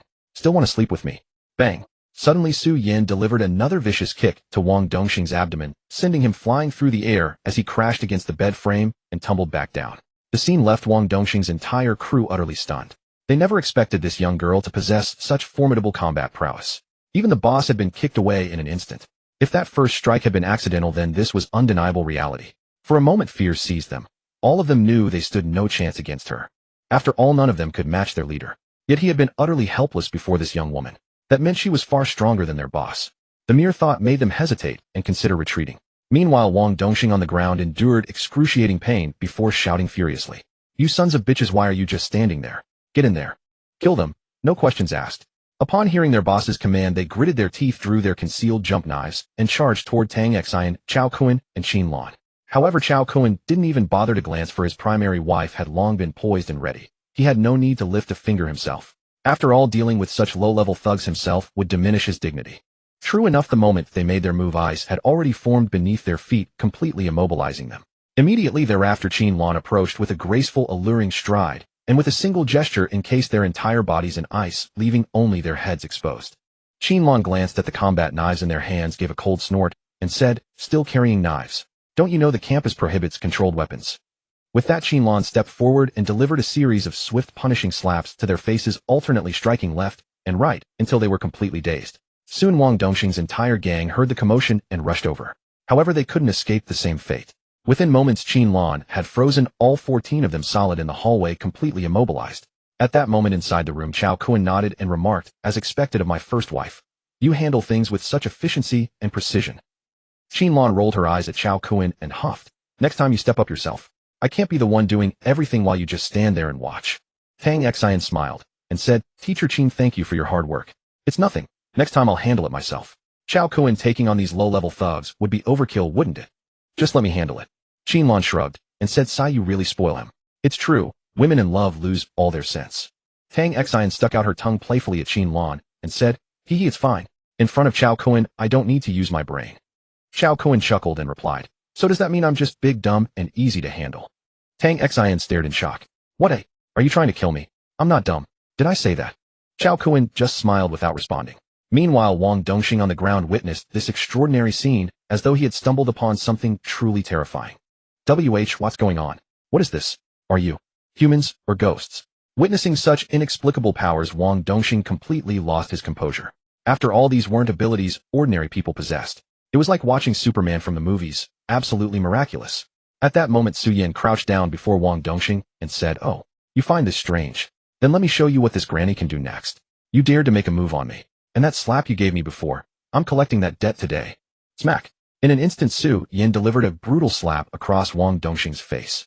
His front teeth were knocked clean out by the force of the blow. Immediately after, she grabbed him by the throat and lifted him into the air, suspending him helplessly. "Wang Dongxing, from this moment on, our feud is settled. Remember this. Be careful when you're reborn and don't cross paths with me again, or I'll kill you every time I see you." With that, she dragged him toward the window. Wang Dongxing glanced down at the sea of zombies below and immediately began to struggle. "Please, no, Su Yin. I'm sorry, I was wrong. Please don't kill me. I truly regret my actions. Please give me one chance and let me go. I'll never dare cross you again. From now on, you're my superior, and I'll never entertain any improper thoughts about you. Spare my life." But Su Yin merely snorted coldly. "Begging for mercy now? It's too late. When I asked to leave before, did you give me a chance? If I hadn't possessed this strength, would I still be alive? Tell me. And you repeatedly threatened me, ambushed me after school, and if I hadn't escaped quickly, you would have ruined me long ago. So someone like you has the audacity to beg for mercy. Where's your shame? Scum like you doesn't deserve sympathy. Ask yourself honestly, have you ever bothered about the girls you've bullied? You don't even deserve to be human. Go join the monsters downstairs." With that, Su Yin hurled Wang Dongxing out the window without hesitation. Watching this unfold, Cao Kun was completely stunned. It seemed that when women got ruthless, men truly had no place in the matter. The old saying was true, never provoke a woman. A woman's capacity for vengeance was truly terrifying. Once you angered a woman, justice might be delayed, but it would certainly arrive. Cao Kun walked to the window and watched as Wang Dongxing was torn apart by the zombie horde below, his lips twitching involuntarily. "Damn it, Su Yin, you really are ruthless. No wonder that in his previous life, when he first met her, she was already a level 7 hunter. I knew it. How could an ordinary person, especially someone as fragile and beautiful as her, survive in this apocalypse and rise to the rank of level 7 hunter? It seems Su Yin had qualities worth respecting after all. At the very least, her decisiveness in eliminating threats might even surpass Qin Lan's. In contrast, among the women, Tang Xin was the most worrying. She hesitated when faced with decisions and lacked the fortitude needed for this world. However, he believed that with time Tang Xin would eventually adapt and grow stronger. At the very least, a girl willing to risk her own life to protect her honor couldn't be entirely weak. And then there was Qin Lan from his previous life. She was even more ruthless when slaughtering zombies than he was. Thus, women were truly incomprehensible creatures capable of enduring 7 days of blood loss each month, yet remaining perfectly healthy. That alone was terrifying enough. When women decided to be ruthless, they surpassed even men in their ferocity. He sighed to himself, resolving never to provoke a woman again. Once angered women were capable of unleashing chaos beyond imagination. Love was the only way to truly influence them. After dealing with Wang Dongxing, Su Yin stood frozen in place, gazing at her hands with an unfamiliar look in her eyes. Was this truly still herself? I just killed someone. At that moment, Cao Kun also noticed something was wrong with Su Yin. Soon Tang Xin and Qin Lan both noticed Su Yin's abnormality. Tang Xin hurried over to Su Yin and shook her shoulder, asking, Su Yin, what's wrong? Su Yin slowly raised her head and gazed at Tang Xin, saying, Xin, I just killed someone. Tang Xin nodded and said, yes, so? What's the problem? You don't know how awesome you looked just now, so beautiful and fierce. But Su Yin threw herself into Tang Xion's arms and burst into tears. Woo, Xin, I killed someone. I don't know why just now, but beneath the anger in my heart, I truly couldn't control myself. It felt as though someone inside me was forcing me to kill him. Hearing this, Cao Kun's heart stirred. What was going on? Su Yin's condition was definitely not right. Recalling the indifference in her eyes when he first encountered her in his past life, it was a complete disregard for life itself. That gaze was terrifying. However, at that time his strength far surpassed Su Yin's by a huge margin, so he hadn't paid it much mind. But after what Su Yin just said, he suddenly felt something was far from simple. Could it be that Su Yin's awakening involved more than just a water-type ability? Were there other circumstances unknown to him? At this thought, Cao Kun quickly approached Su Yin and asked, Su Yin, what did you feel when you killed him just now? Su Yin shook her head and said, Woo, I don't know. I only know that my entire mind was consumed by rage. I desperately wanted to kill him to take his life. It felt like only by doing so could I satisfy the desires deep within my heart. When I killed him, I felt an incredible rush throughout my whole body. How should I put it? There was an inexplicable sense of pleasure. Lulu. Upon hearing this, Cao Kun was completely stunned. What in the world is this bizarre attribute? Could Su Yin have a split personality? Or perhaps she's a Yandere type, experiencing indescribable pleasure while killing someone. What kind of dreadful trait is that? After a long while with Cao Kun's comfort, Su Yin finally managed to calm down. Seeing Su Yin had composed herself, Cao Kun continued, Su Yin, try sensing carefully. Besides your water-type ability in your Dantian, is there another ability you haven't discovered yet? Su Yin furrowed her brow. No. Why do you ask? Cao Kun shook his head and said, impossible. Based on what you've described, I suspect you've awakened more than one ability. What? Did I also awaken 2 abilities? Cao Kun shook his head and said, I'm not sure either, but based on your condition you were clearly influenced by another force just now. I knew it. Before you wouldn't even kill a zombie, but the way you killed Wang Dongxing just now made even me feel an extreme sense of unfamiliarity. Your eyes were too terrifying, showing absolutely no regard for life. I even suspected you might have gone berserk and killed all of us. Su Yin was stunned. Huh, was I really that scary? Cao Kun nodded and said, indeed. I was genuinely terrified. I was so afraid you'd get addicted to kicking and deliver a decisive kick to my crotch. Hearing this, Su Yin pressed her lips together and smiled, saying, don't worry, how could I kick you? Keeping him alive is quite useful.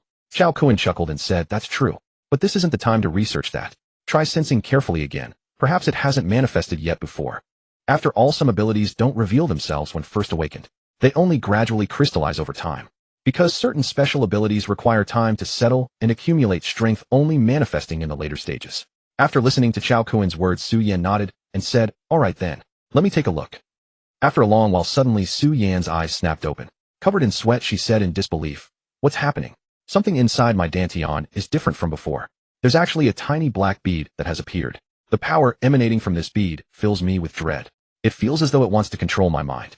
I almost lost consciousness just from glancing at it. I struggled for a long time before breaking free from its influence. What? This is happening. Cao Kun also furrowed his brow, his expression turning serious. It seems the ability this girl awakened is certainly no ordinary power. No wonder in his past life when he encountered Su Yin, she seemed like a completely emotionless human being. Could it be that at that time she had already been controlled by this mysterious power? A black bead. What kind of ability is this? His own space-time ability would eventually mature into a space-time bead, but that wouldn't happen until the later stages. In fact, his very rebirth might be connected to the space-time bead he had condensed. Perhaps it was the bead that expended its final reserves of power to carry his divine soul back through time to the present. After all, at the moment of his death, his last thought was of Qin Lan. The space-time bead, sensing his obsession, brought him back to the moment before the apocalyptic outbreak, allowing him to reunite with Qin Lan. And now this was merely a black hole connecting to another space. But this girl had already formed a bead shape upon her initial awakening. He knew that the powers of all abilities would eventually evolve into a bead form in their later stages regardless of the type. Yet this girl's ability had taken the form of a bead right from the start. What on earth kind of ability was this? At the very least, he had never encountered such an ability in his past life. Because many special abilities are utterly unique. Take his own space-time ability as an example. Once the time ability and spatial ability had appeared within him, no other person would ever be able to awaken either the time or spatial ability again before he died. This was the domineering nature of special abilities. It was something he had concluded from his past life. Abilities such as space-time destruction, creation, devouring, and reincarnation were all non-repeatable, supremely domineering powers. Suddenly Cao Kun's eyes widened sharply. In his past life, he had encountered users of the creation ability, the devouring ability, and the reincarnation ability. However, he had never once met a user of the destruction ability. Could this girl be the chosen one of the destruction ability? That would be far too exaggerated. He knew well that in his past life, users of these special domineering abilities had all grown to reach the same level as himself. However, in terms of combat strength, they were all inferior to him because his space-time ability was the #1 special ability for both offense and escape.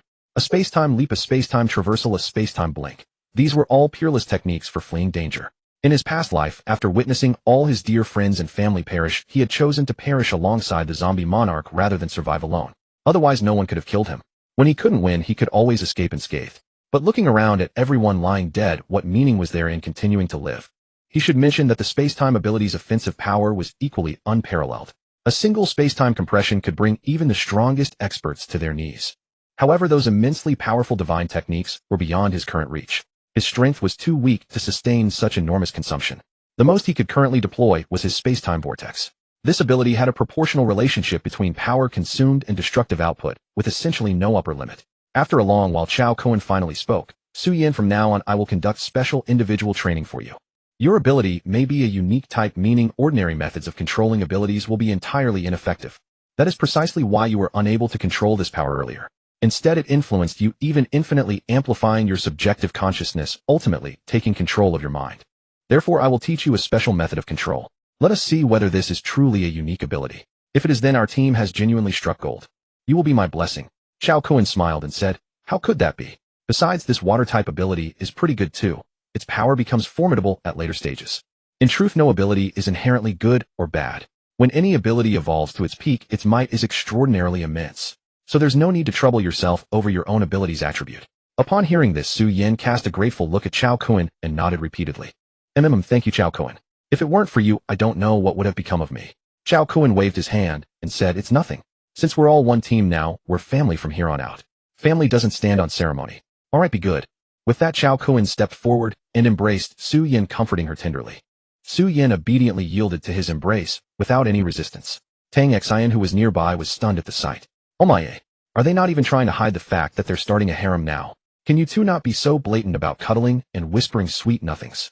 I mean, aren't I supposed to be the official girlfriend? But then again, I can't be bothered to fuss over it now.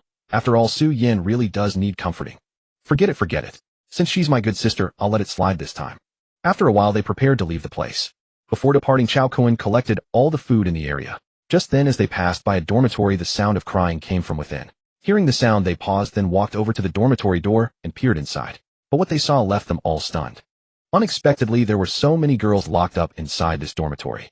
Moreover, judging by their appearance, they were scantily clad, their bodies covered with marks of abuse and beatings. Seeing this, Cao Kun frowned and said, just as I suspected, I knew there couldn't possibly be no girls around here. So they were locked up and brutally abused by those beasts all along. Qin Lan, furious at the sight, kicked open the dormitory door. When the girls inside saw Qin Lan and the others, they froze in shock.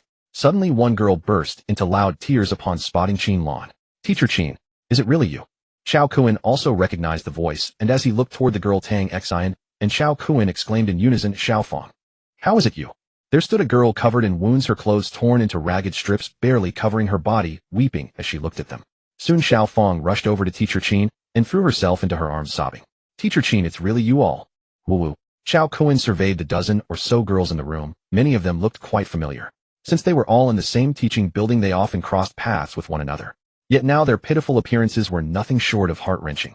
It seemed they had been among the first to flee into the boys' dormitory only to be ruined and defiled by those monstrous men.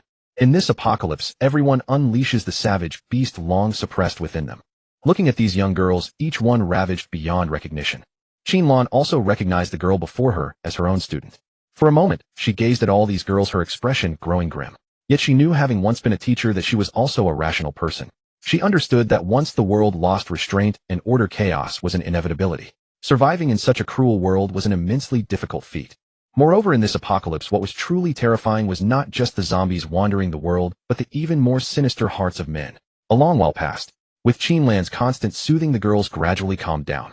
Only they truly knew what horrific treatment they had endured in these days. Just then the girl called Xiao Fong suddenly spoke up. Teacher Qin, there are still many girls locked up in the other dormitories. Please go save them. What? There are more. Cao Kun frowned as well. Without another word, he opened the other dormitory doors one after another. Sure enough, they rescued another 20 or 30 girls. Before them stood a crowd of about 40 to 50 girls, yet not a single boy remained. What's going on?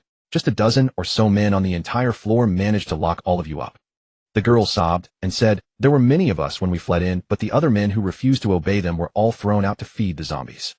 Hearing this, Cao Kun clenched his fists tightly. What? They were all schoolmates. How long had the apocalypse even been going on? Had they already lost all shred of humanity? They would even harm their own classmates. And these girls, each one had been violated to some degree. Meanwhile, Qin Lan, Tang Xin, and Su Yin instinctively looked at Cao Kun. Indeed, meeting Cao Kun was truly the greatest fortune in the world. Looking at these girls' fates, they felt a chill run down their spines.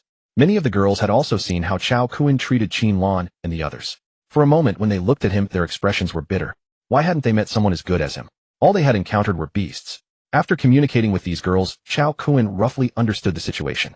It turned out that when they first fled into the boys' dormitory, the first few days were fine.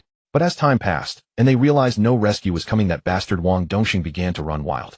Those men carried flick knives, and the other boys dared not resist them. In the end, they were eliminated one group after another.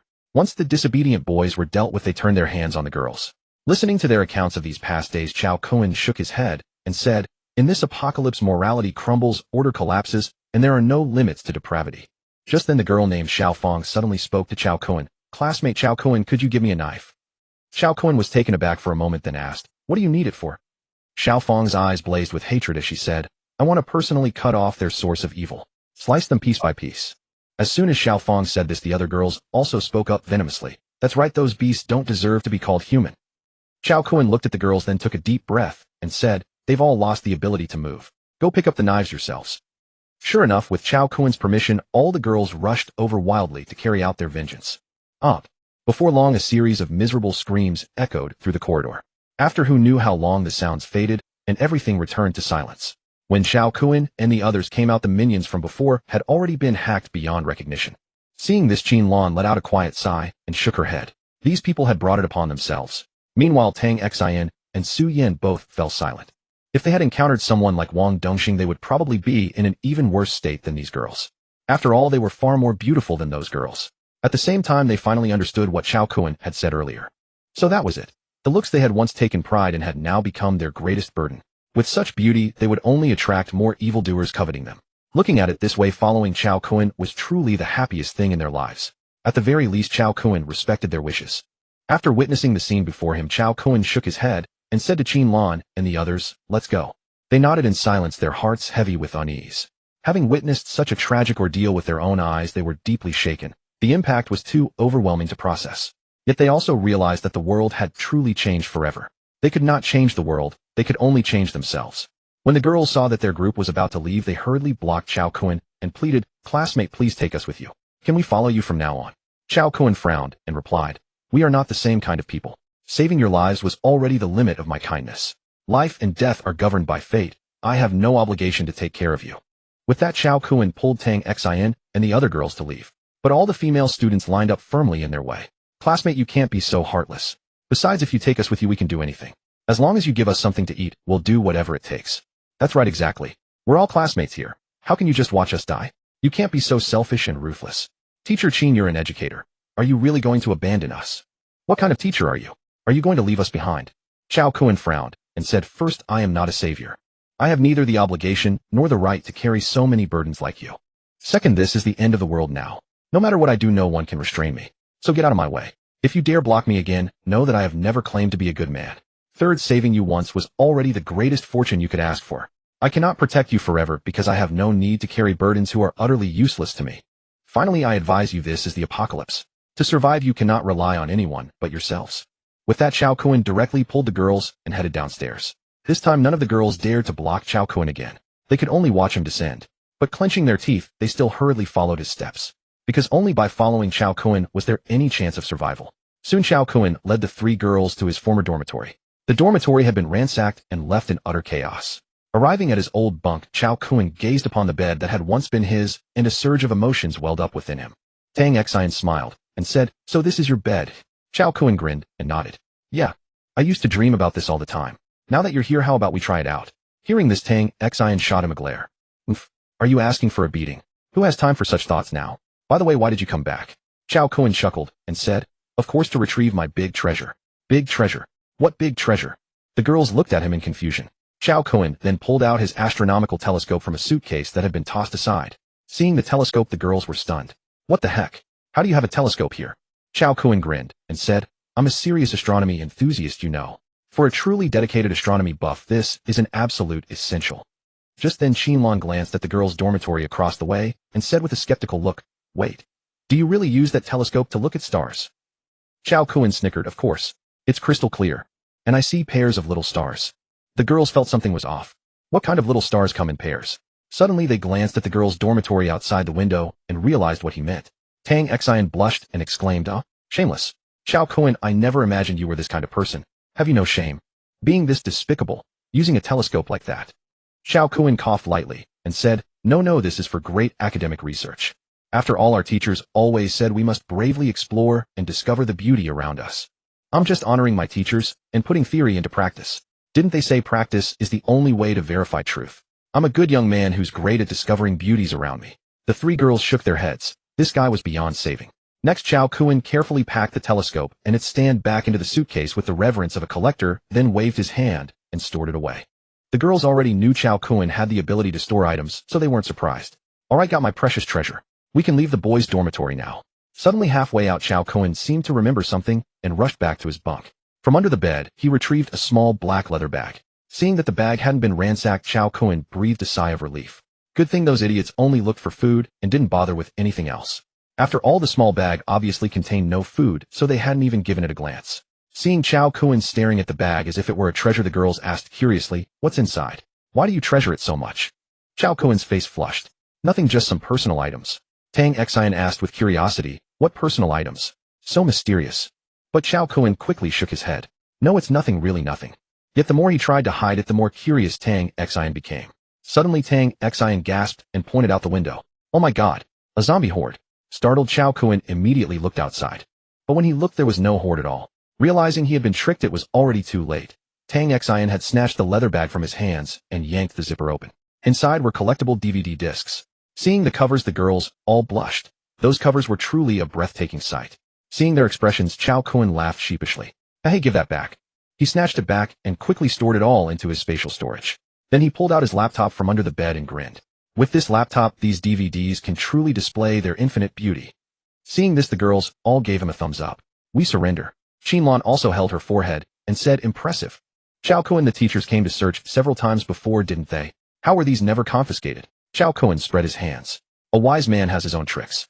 You think someone like you could find what I hide?" "Impossible." Qin Lan was left speechless. Well then, she had clearly underestimated him. Cao Kun quickly opened his laptop, and fortunately, it still had power. He had to admit budget laptops were pretty impressive. Hey, wait for me a sec," said Cao Kun as he quickly opened the computer folder and entered a long password to access it. Just then a dense array of various study materials appeared before his eyes. Looking at these study materials that were exactly the same as before, Cao Kun shamelessly burst out laughing. That's great, my study material library is still intact. These are my most important learning resources. Mom doesn't need to worry about my poor grades anymore. Although the apocalypse has already arrived, I am still a model youth. How could I ever let a single day go without studying? As the ancient saying goes, live and learn. That is the very foundation of a man's existence. Only by mastering skills through learning can you withstand countless battles and never be defeated. Several girls were completely dumbfounded by the dense study materials. Suyin, being more observant, noticed the storage usage of the folder. An astonishing 2 terabytes. What does this even mean? Generally speaking, a 1 terabyte hard drive on a laptop was already considered top tier, right? Clearly this guy's laptop had been heavily modified or was some kind of top-spec machine. Yet Cao Kun's study materials alone already took up 2 terabytes. This was simply unbelievable. A full 2,000 gigabytes of content. How utterly insane was this? Could the legendary study companion be referring to him? Seeing that his laptop was intact, Cao Kun finally breathed a sigh of relief and said, "Phew, thank goodness, everything is fine." He packed his laptop and all his personal belongings into the storage space. He had come here specifically for these items. Otherwise, all his years of accumulated supplies would be wasted. In his past life, even after becoming a master, he had once returned to campus to search for his personal belongings. But by that time, far too much had passed. When he finally arrived, everything had been completely transformed. His laptop had already gone moldy and rusted long since scrapped. This time around, he had finally resolved this regret. It was as if he had fulfilled a long-held desire of his heart. After finishing up, Tang Xin appeared holding a beverage bottle she had retrieved from under her bed, asking with confusion, "What's this?" "A drink," said Tang Xin as she twisted off the cap. Seeing this, Cao Kun immediately panicked and shouted, "Don't smell it." Ugh. After catching just a whiff, Tang Xin began dry heaving violently. Wow. She could no longer hold it in and collapsed against the bed frame, vomiting. Su Yin and Qin Lan stood beside her, completely dumbfounded by the scene. At that moment, Tang Xin was overwhelmed with nausea, and the bottle fell to the ground. A powerful foul stench rose up quickly, filling the entire room. After a long pause, Cao Kun felt utterly humiliated. This was painfully awkward. But adhering to his personal code that embarrassment belongs to others, not himself, he waved his hand dismissively. The two girls stared at him in disbelief. Cao Kun quickly changed the subject. The situation is critical now. We should leave the boys' dorm ASAP. You know how it is. So many girls are heading downstairs right now. These clueless girls might attract the attention of the zombie horde outside. Once a zombie outbreak erupts, we will truly have no escape. So let's move quickly. With that, Cao Kun bolted ahead. The girls couldn't help but smile at his obvious attempt to flee under the guise of urgency. Moreover, Cao Kun had been enhanced as an esper. He was no longer an ordinary person. How terrifying could he possibly become? Soon the girls followed Cao Kun to the second floor. The first floor was far too dangerous, so they dared not venture down. At this moment, a large group of girls had gathered on the second floor because the door there connected directly to the complex building. The first floor was overrun with zombies. These girls were not entirely brainless, so they had all congregated here instead. Cao Kun glanced at the group of girls without saying much, then led them to the door. He spotted the padlock above, grabbed it, and with a firm tug, snapped it open. Behind the door stretched a long corridor. Cao Kun knew the inside of the complex intimately. His memories of it ran deep. In his past life, he had rushed Tang Xin to this complex first, but ultimately failed and got her killed. The events of his past life surged back, and hatred like a raging river flooded his heart. His grip on Tang Xion's hand tightened unconsciously. Cao Kun, what are you doing? Gently, please. It hurts." The words drew everyone's attention to him. Cao Kun paused, then apologized sheepishly. "Oh, sorry. I'll be gentler, it won't hurt then." Qin Lan and Su Yin exchanged glances, both feeling embarrassed. Couldn't the two of them speak in a less ambiguous way? "Let's go." Holding Tang Xion's hand, Cao Kun stepped into the complex 1 foot at a time. In his past life, he had entered this place holding her hand the same way. This time he returned through the same doors. But this time the gears of history would turn in a completely different direction. Lu Rongshuan, Lu Xiaoxi. You two bastards, just you wait. Cao Kun has returned. Soon the group arrived at the second-floor lobby of the comprehensive building.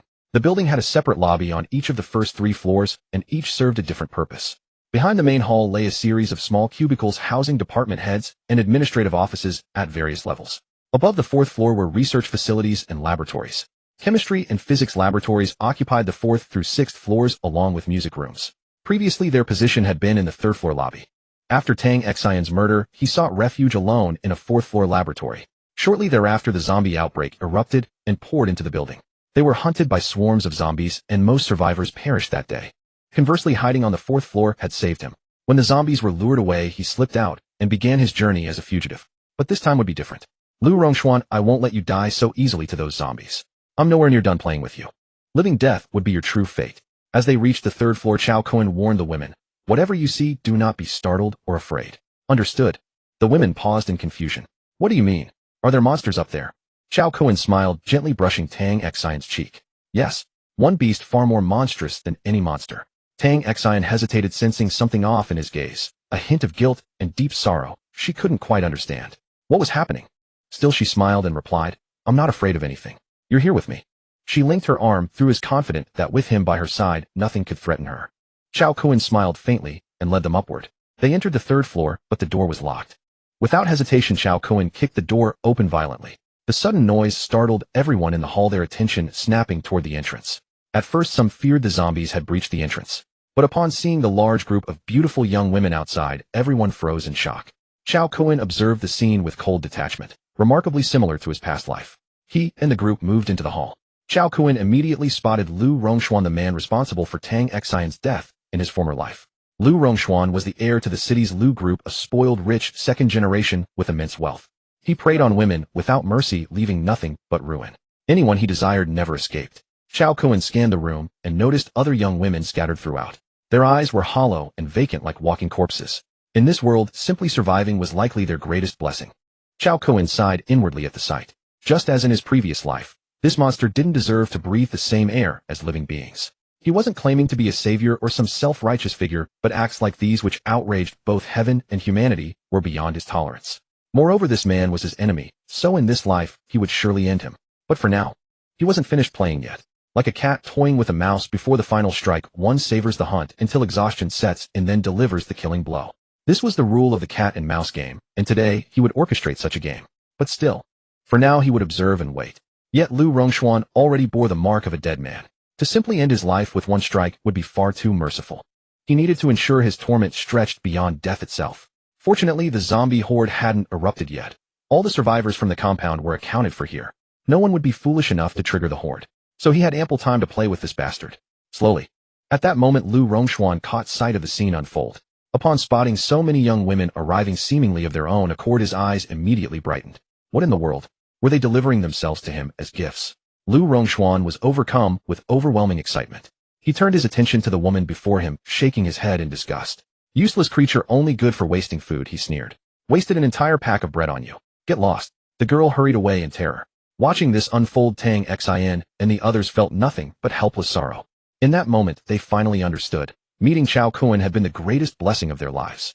Tang Xin instinctively gripped his hand tighter, terrified of losing him. After all, in this apocalyptic world, beauty and figure were no longer advantages. They were curses that brought nothing but suffering. The plain girls fared even worse, executed on the spot by these monsters and tossed from windows as food for the undead. These horrors came from the words of girls they had rescued. Many considered unattractive were thrown from the building by that pervert Wang Dongxing. Only the most beautiful remained, carefully selected from the worst. At that moment, Lu Rongxuan approached from the center of the hall, accompanied by his cronies and several bodyguards. Lu Rongxuan leered at the women, his gaze settling on Tang Xin, held by Cao Kun alongside Qin Lan and Su Yan. His eyes sparkled with greed as he exclaimed in delight. Su Yan, Tang Xin, both goddesses, and Qin Lan, the Ice Queen, is here too. Not bad, not bad. Well, you walk when heaven offers you a way, yet choose to throw yourselves into hell. Oh, is that so? Do you truly believe this place is hell? Cao Kun spoke with absolute calm, his voice steady as still water. Lu Rongxuan paused, caught off guard by the composed demeanor. Interesting. These girls are all from you, aren't they? Since you've delivered such a generous offering to this young master, I'll bestow upon you a bag of bread as a reward. Now get lost and keep your nose out of my business. Otherwise, there are plenty of monsters below waiting to feed. Cao Kun offered a faint smile. Oh, is that so? I think the same. The air between them crackled with tension. Enemies meet with blood in their eyes. Though Cao Kun appeared composed on the surface, fury burned within. His thoughts already drifting to how best to make this bastard suffer. Lu Rongxuan squinted at Cao Kun, then suddenly burst into hearty laughter. Good. Excellent. You've got guts. But let's see if you still have such bravado after 3 days without food. With that, he coldly snorted and said, let's go. Let these fools starve for 3 days and 3 nights, then we'll come back to see if they still have such nerve. Soon Lu Rongxuan led his gang away. The women behind Cao Kun finally breathed a sigh of relief. Fortunately, that scoundrel hadn't resorted to force. Otherwise, how could these helpless girls possibly withstand those thugs? And there were those bodyguards behind that beast. Cao Kun also knew that those bodyguards had beaten him half to death in his past life. However, these idiots were still loyal to that scoundrel even in this apocalypse. What imbeciles! Though it was somewhat understandable. Lu Rongxuan's parents were the CEOs of a massive corporation with immense power. The bodyguards must have assumed that Lu Rongxuan's parents would definitely send someone to rescue him. But Lu Rongxuan's parents had already turned into zombies. They didn't know that. Whatever these accomplices deserved to die. Soon the group entered the lobby. After locking the door, each person found a spot to settle down. The survivors here barely glanced at the newcomers when they entered, then fell back into their lifeless stupor without another word. It seemed these were all people Lu Rongxuan had bullied before. Seeing their despondent appearance, Tang Xin and the other women felt deep melancholy. Cao Kun, it's truly fortunate we met you. If we had encountered someone else, we might have already. Cao Kun smiled faintly and shook his head. In the apocalypse, there are no good people. I've never claimed to be one either. In this apocalypse, good people don't survive long. You must remember this. Excessive mercy will only drag you into the abyss. But we must hold on to our bottom line. Otherwise, what difference is there between us and beasts? The reason humans became superior beings lies in rationality principles and boundaries. But when these principles and boundaries are broken, we lose our sanity. At that point, one can no longer be called human. In the apocalypse, humanity faces its ultimate test. When a person becomes completely inhuman, they are no different from the zombies downstairs, perhaps even more terrifying. Hearing this, the women fell silent, each lost in contemplation. Qin Lan finally spoke. You're right, Cao Kun. In this apocalypse, we should just take care of ourselves. After all, we're not saviors. Only by surviving can we secure the future. Cao Kun looked at Qin Lan with appreciation and smiled. Indeed, my dear wife is the wisest. You understand immediately. Qin Lan's cheeks flushed red. Who's your wife? I haven't agreed to anything. Cao Kun grinned. It's only a matter of time. No rush. Taking things slow makes it more interesting. Seeing the bashful Qin Lan, Cao Kun found it utterly delightful. The shy Qin Lan was indeed a rare sight. After all, in his past life, when Qin Lan first met him, she had been the one doing the flirting. So this time he would get his revenge on her. Otherwise, wouldn't that be a huge loss? Time passed swiftly and nightfall arrived in the blink of an eye. Rumble, rumble. Soon the women's stomachs began their synchronized announcements. Cao Kun smiled and said, Are you all hungry? The women nodded bashfully. Yes, we're a bit hungry. Cao Kun didn't say much else, simply pulling out some snacks from his chest to give them. The women took the snacks without hesitation and tore open the packaging to eat. However, everyone else present watched this scene unfold. After all, there were about 100 people here now. He had brought 40 or 50 women from the boys' dormitory, and there were already 40 or 50 people here originally. Adding them together, there were well over 100 people. This was likely everyone who had survived in the entire park. So having just over 100 people wasn't excessive. Cao Kun glanced at the electronic watch on his wrist and sighed inwardly. He wondered how his parents were doing. Now that the trajectory within this park had changed due to the butterfly effect, he was uncertain about their fate. Would they still appear at that survivor base in this life? It remained an unknown variable. Before, he had been confident that his parents should be safe. But with the altered trajectory, he no longer trusted the predetermined course of his past life. Perhaps the moment he was reborn, the entire world had changed, triggering a cascade of butterfly effects that completely altered the trajectory of his previous life. According to his past life's trajectory, Tang Xin had already died by this time, and Teacher Qin had long fled the campus. Suyin might have escaped during the chaos. But now the situation was completely different. The trajectory of his past life had diverged entirely. No, he had to leave the campus as soon as possible. He had originally wanted to toy with this guy properly and let him die in despair. However, now as night fell, and he looked at the electronic watch his mother had bought him, he missed his parents. Just then, while Cao Kun was lost in thoughts of his parents, a dense crowd suddenly surrounded them. Tang Xin and Suyin, along with Qin Lan and the others who were eating, immediately stopped. They looked at the people surrounding them and frowned. Cao Kun snapped back to reality. When he saw this scene, he furrowed his brow and asked, Oh, what do you think you're doing? Trying to rob food. The crowd sighed and said, Fellow student, we've been starving for days. Do you have any food left? Could you spare us some?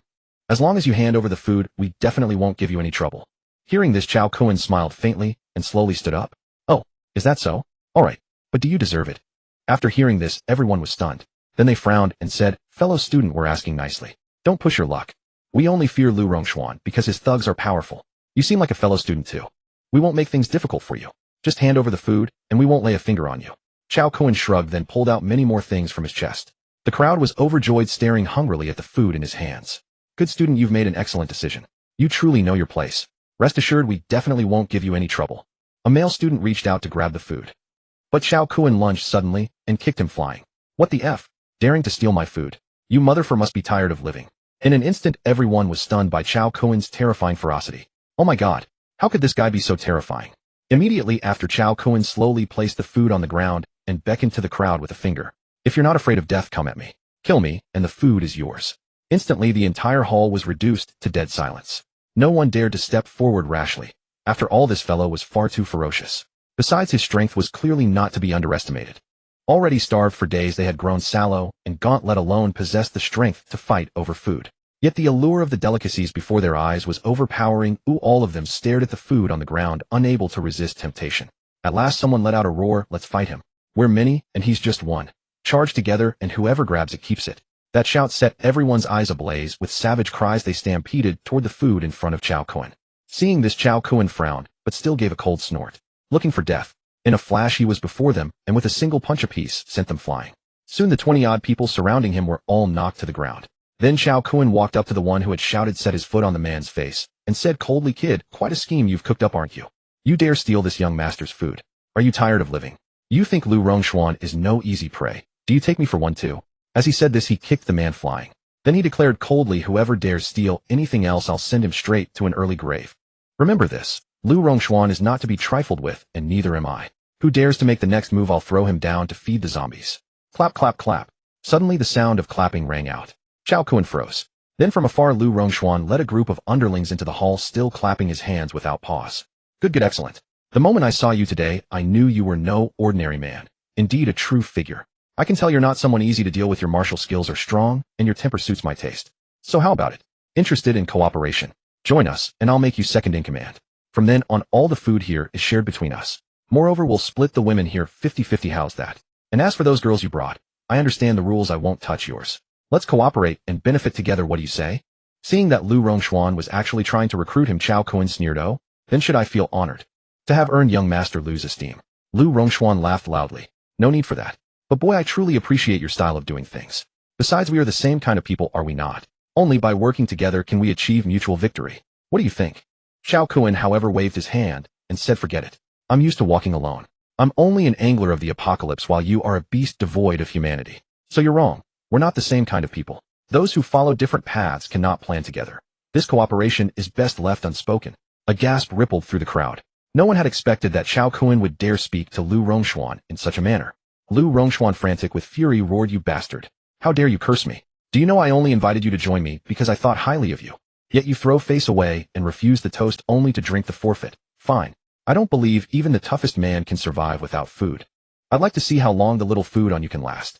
I'll make you crawl to me on your knees licking my boots. Rest assured, I know you're good at fighting. But so what? Even a man of iron must eat. We'll see. Sooner or later you'll come begging me."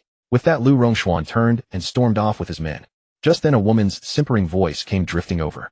"Oh, young Master Lu, why would you stoop to anger over such a lowly man? What if you wreck your body with rage? Come, let's go back to the room, and this servant will soothe your anger." Cao Kun stiffened when he heard the voice and turned toward its source. That voice! He would never forget it as long as he lived. It was the voice of that vile woman, Lu Xiaoxi. Lu Xiaoxi, swaying her lithe waist, sauntered seductively to Lu Rongshuan's side and wrapped herself around his arm like an octopus, a perfect picture of shameless contemptibility. Seeing this vixen, Lu Rongshuan chuckled and said, "You little seductress, you're the one who understands me best. All right, tonight this young master will thoroughly punish you." "Oh, master, what did this servant do wrong? Why must you punish this girl?" Lu Rongshuan chuckled and said, "What did you do wrong? You little temptress, you've stirred up this young master's anger, of course, so I must punish you. Oh, very well then. This servant is willing to accept punishment." Listening to that sickeningly simpering voice which made his skin crawl, Cao Kun felt so disgusted he nearly vomited. Everything would have to wait until daybreak. Once dawn came and Lu Rongshuan was dealt with, he would leave the campus and head to the city center to search for his parents. Originally, he had planned to leave the campus, amass resources, and flee the city entirely. But the events at the academy had made him change his mind. He had to go back home to see whether his parents were all right. His home was in the city center, the most densely populated area of the city. The situation there was bound to be even worse than here. After all, this place was on the outskirts, vast and thinly populated with few people around. The academy held the greatest concentration of people. On the campus below the building, zombies were crowded so densely that escaping through the main entrance was clearly impossible. And so no one slept that night. They all endured until dawn. Cao Kun had originally told the women to sleep in peace, but after coming inside and witnessing Lu Rongshuan's utterly inhuman side, they were no longer able to close their eyes. Now they finally understood that in this apocalypse there were things far more terrifying than zombies. The fathomless depths of the human heart. Cao Kun knew that the things they had seen these past 2 days had shaken them deeply, but there was nothing he could do. This was the apocalypse after all. Though he devoted all his effort to teaching the women the skills to survive, he also had to make them understand the cruelty of this new world. Otherwise, in an emergency, they would be weak from misplaced compassion. Only by witnessing the cruelty of human nature could they learn how to survive. Even if they got separated from him, they had to possess the capability to protect themselves, rather than losing every means of protection the moment they left his side. He would protect them all his life, yes, but the truest protection was to sharpen their survival skills and techniques. Only that was the best protection. At last the first light of dawn spilled over the earth. The women, exhausted, said, "Cao Kun, let's get out of here. I don't want to stay here any longer." Cao Kun smiled slightly and said, "All right, let's head to the rooftop first and see if there is any way to leave the campus." The women nodded eagerly. At that moment, they did not want to remain in this place for another second. Since the end of the world began, those days in the girls' dormitory had been their happiest time. After witnessing such a series of vile events, the women's mindsets had changed completely at their core. Now they clung to Cao Kun even harder, as if the whole world were only safe when they were by his side. Soon they reached the rooftop. Looking down from high above, the entire campus came into view. Wherever they looked, every direction was covered with swarming zombies. There was simply no place to flee. Even the narrow path they had taken from the girls' dormitory was now occupied by zombies. They could not go back. Seeing this, the women said with crestfallen faces, "Cao Kun, what should we do? We can't get out anymore." Cao Kun looked at the scene, furrowed his brow, and turned serious. This was indeed a thorny problem. If he were fleeing alone, he could sprint at full speed through the area with the fewest zombies, and upon reaching the wall, leap over with a single bound to escape the campus. But with those women in tow, that was utterly impossible. For the moment, he found himself trapped in a dilemma. Cao Kun stared at the horde of corpses below, watching for a long time. Suddenly his eyes lit up as an ingenious idea struck him. Cao Kun smiled at the women and said, "I've got it." The women asked excitedly, "Really? What's the plan?" After Cao Kun explained his scheme to the women at length, their expressions grew increasingly troubled. "Wait a moment. What happens to you if this is the plan?" Cao Kun waved his hand dismissively. "I'll be fine. Once you've escaped, I'll come find you. Did you see that abandoned, unfinished building? That place is usually deserted. No one goes there. I've scanned the area and found no signs of zombie activity. Once you're out, wait for me there. As soon as I break free, I'll join you. But how can you handle all those zombies by yourself? There must be thousands down there." Cao Kun smiled gently and ruffled Tang Xian's hair. "Don't worry, I'm fine. I actually have a better chance escaping alone. Once you're safe, I can make my move without holding back." The women were deeply moved by his words, tears welling in their eyes. "No, we can't just run and leave you to face danger alone." Cao Kun waved his hand. "It's all right. Only when you're safe can I break free. Once I draw the zombies away, you must run immediately. Remember, don't wait for anyone. They'd only become your burden. You're all awakened now with speed far beyond ordinary people. Leave quickly and wait for me to find you." The women exchanged glances between the abandoned building across the way and Cao Kun's resolute expression, then gritted their teeth and agreed. "All right. You must come as soon as possible. Don't worry about me. I'll be fine." Soon they made their way back to the main hall. Meanwhile, in the hall, Lu Rongshuan was harassing defenseless girls once more.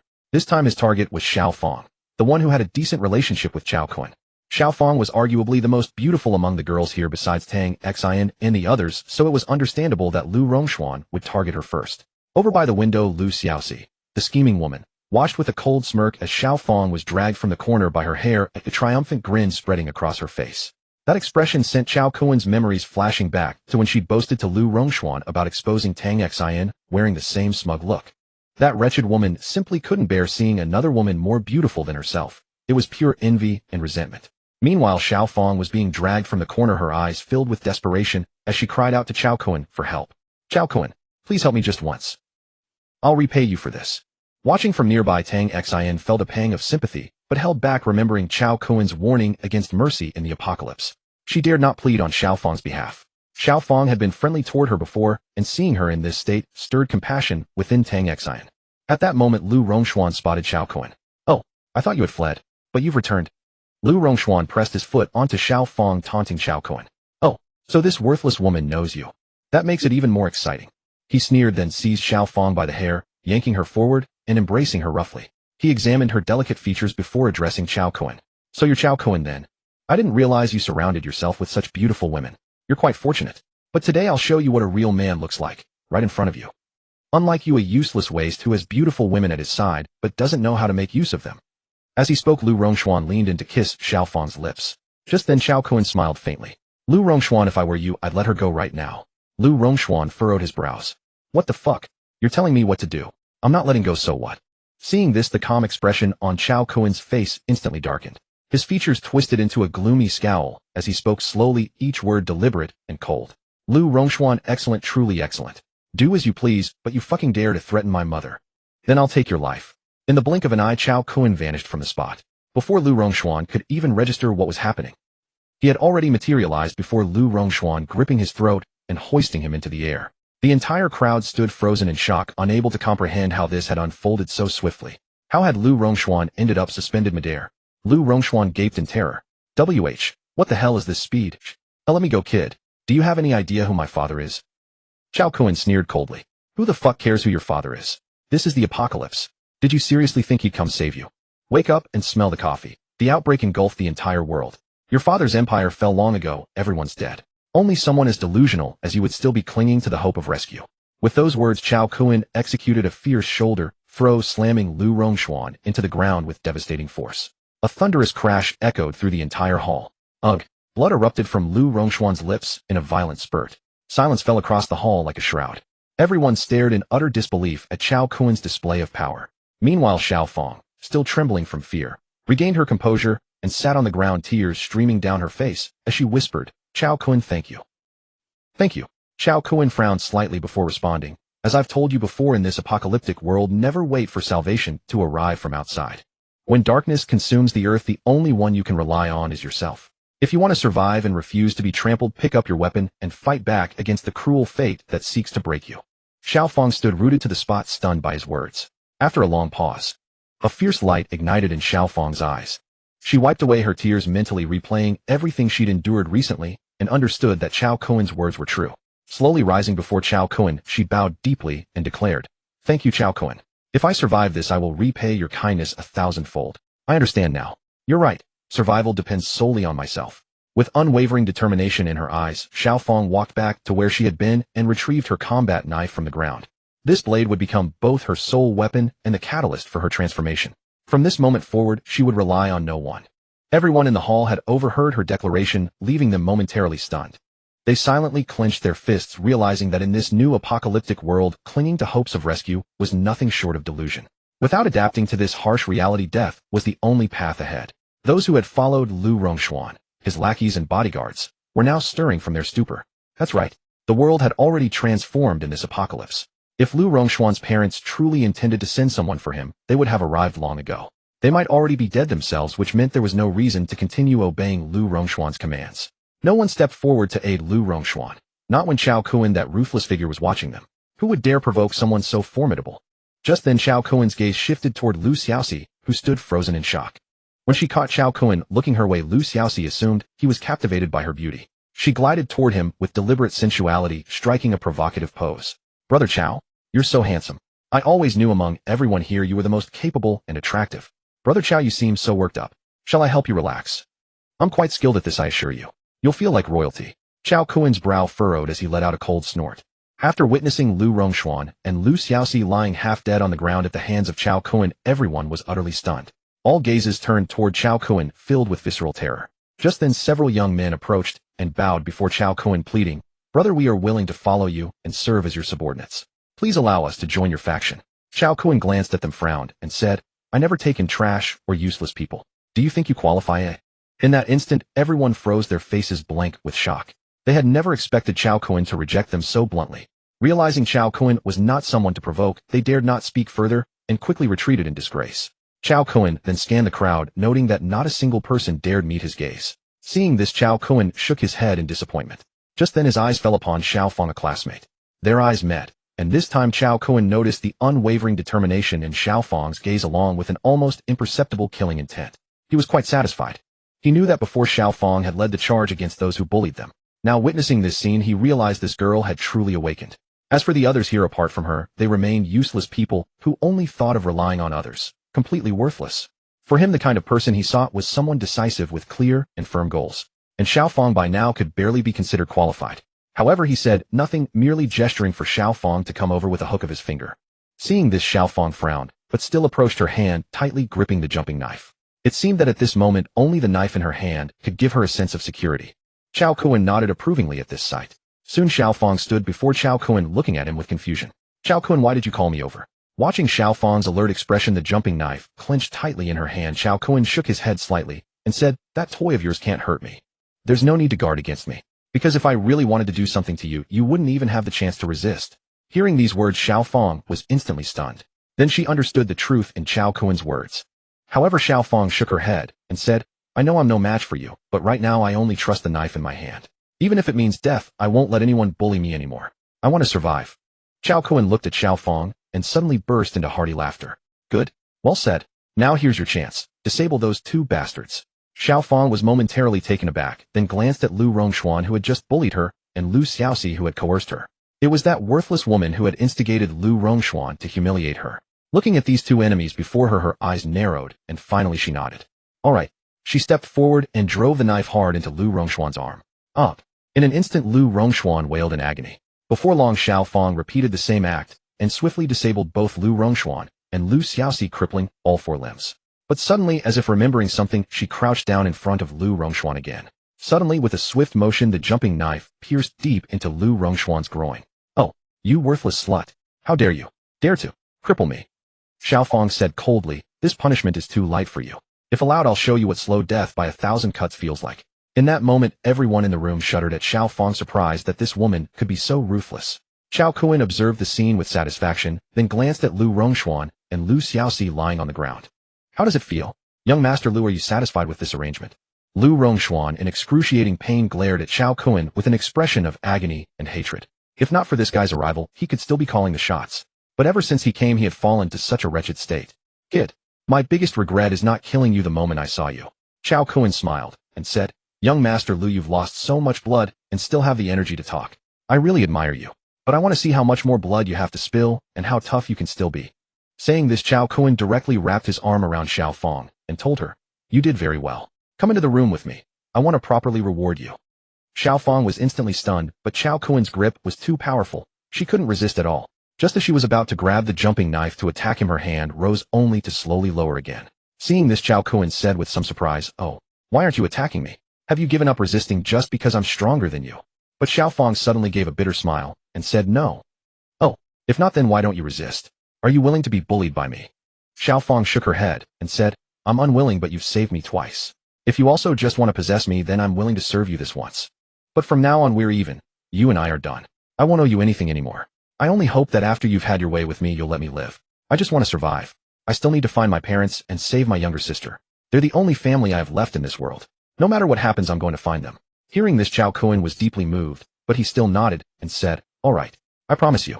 If you behave well, I can spare your life." Upon hearing this, Xiaofang trembled all over, but she forced back her tears and slowly nodded, saying, "All right. I'll agree to whatever you ask of me." Saying this, she suppressed her tears, lowered her head, and followed Cao Kun toward the office partition inside. Meanwhile, Tang Xian's anger reached its peak upon witnessing this scene. "Hey, Cao Kun, what are you doing? Are you going to act like that madman Lu Rongshuan?" However, Cao Kun didn't even glance at Tang Xian, completely ignoring the three girls and simply guiding Xiaofang into the office. Seeing this, Tang Xian grew even more frustrated, and just as she was about to kick open the office door to confront Cao Kun, Qin Lan and Su Yin quickly restrained the furious Tang Xian.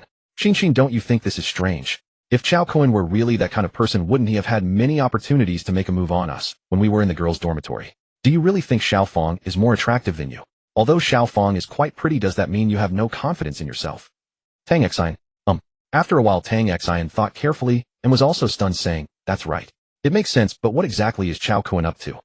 Qin Lan shook her head and said, "I'm not entirely sure either, but it's clear that Cao Kun doesn't have those intentions towards Xiaofang. If he were really that kind of person, we would have misjudged him entirely. However, I absolutely refuse to believe he's that type of person. So right now, all we can do is place our complete trust in him. Bet on the Cao Kun, we know not the stranger he's become." As soon as Qin Lan finished speaking, both Su Yin and Tang Xian fell silent. However, Su Yin smiled and said, "Don't worry, rest assured. Back when we were in the girls' dormitory, the first time I saw him, I gave him hints that I was willing to do anything. I was ready to pay any price, even unbutton my clothes in front of him. But he remained completely unmoved. He only said one thing, 'You're Tang Xian's close friend, I won't make things difficult for you.' So I absolutely trust his character. Xin, you should also trust Cao Kun. He definitely loves you. He wouldn't even hurt your friends, so how could he hurt you?" Tang Xian heard this and was instantly stunned. Then she slowly nodded and said, "I believe him. Since he's doing this, he must have his reasons." Meanwhile, in the main hall partition, in the office, Cao Kun released Xiaofang and pointed to a chair. "Sit." Xiaofang sat down nervously, her hands gripping her knees. Cao Kun pulled up a chair opposite her and asked, "Why did you agree to help me disable those two?" Xiaofang looked up at him and said, "Because I want to survive. And you? You're the strongest person here. If I want to protect myself and my family, I need to stand by someone strong."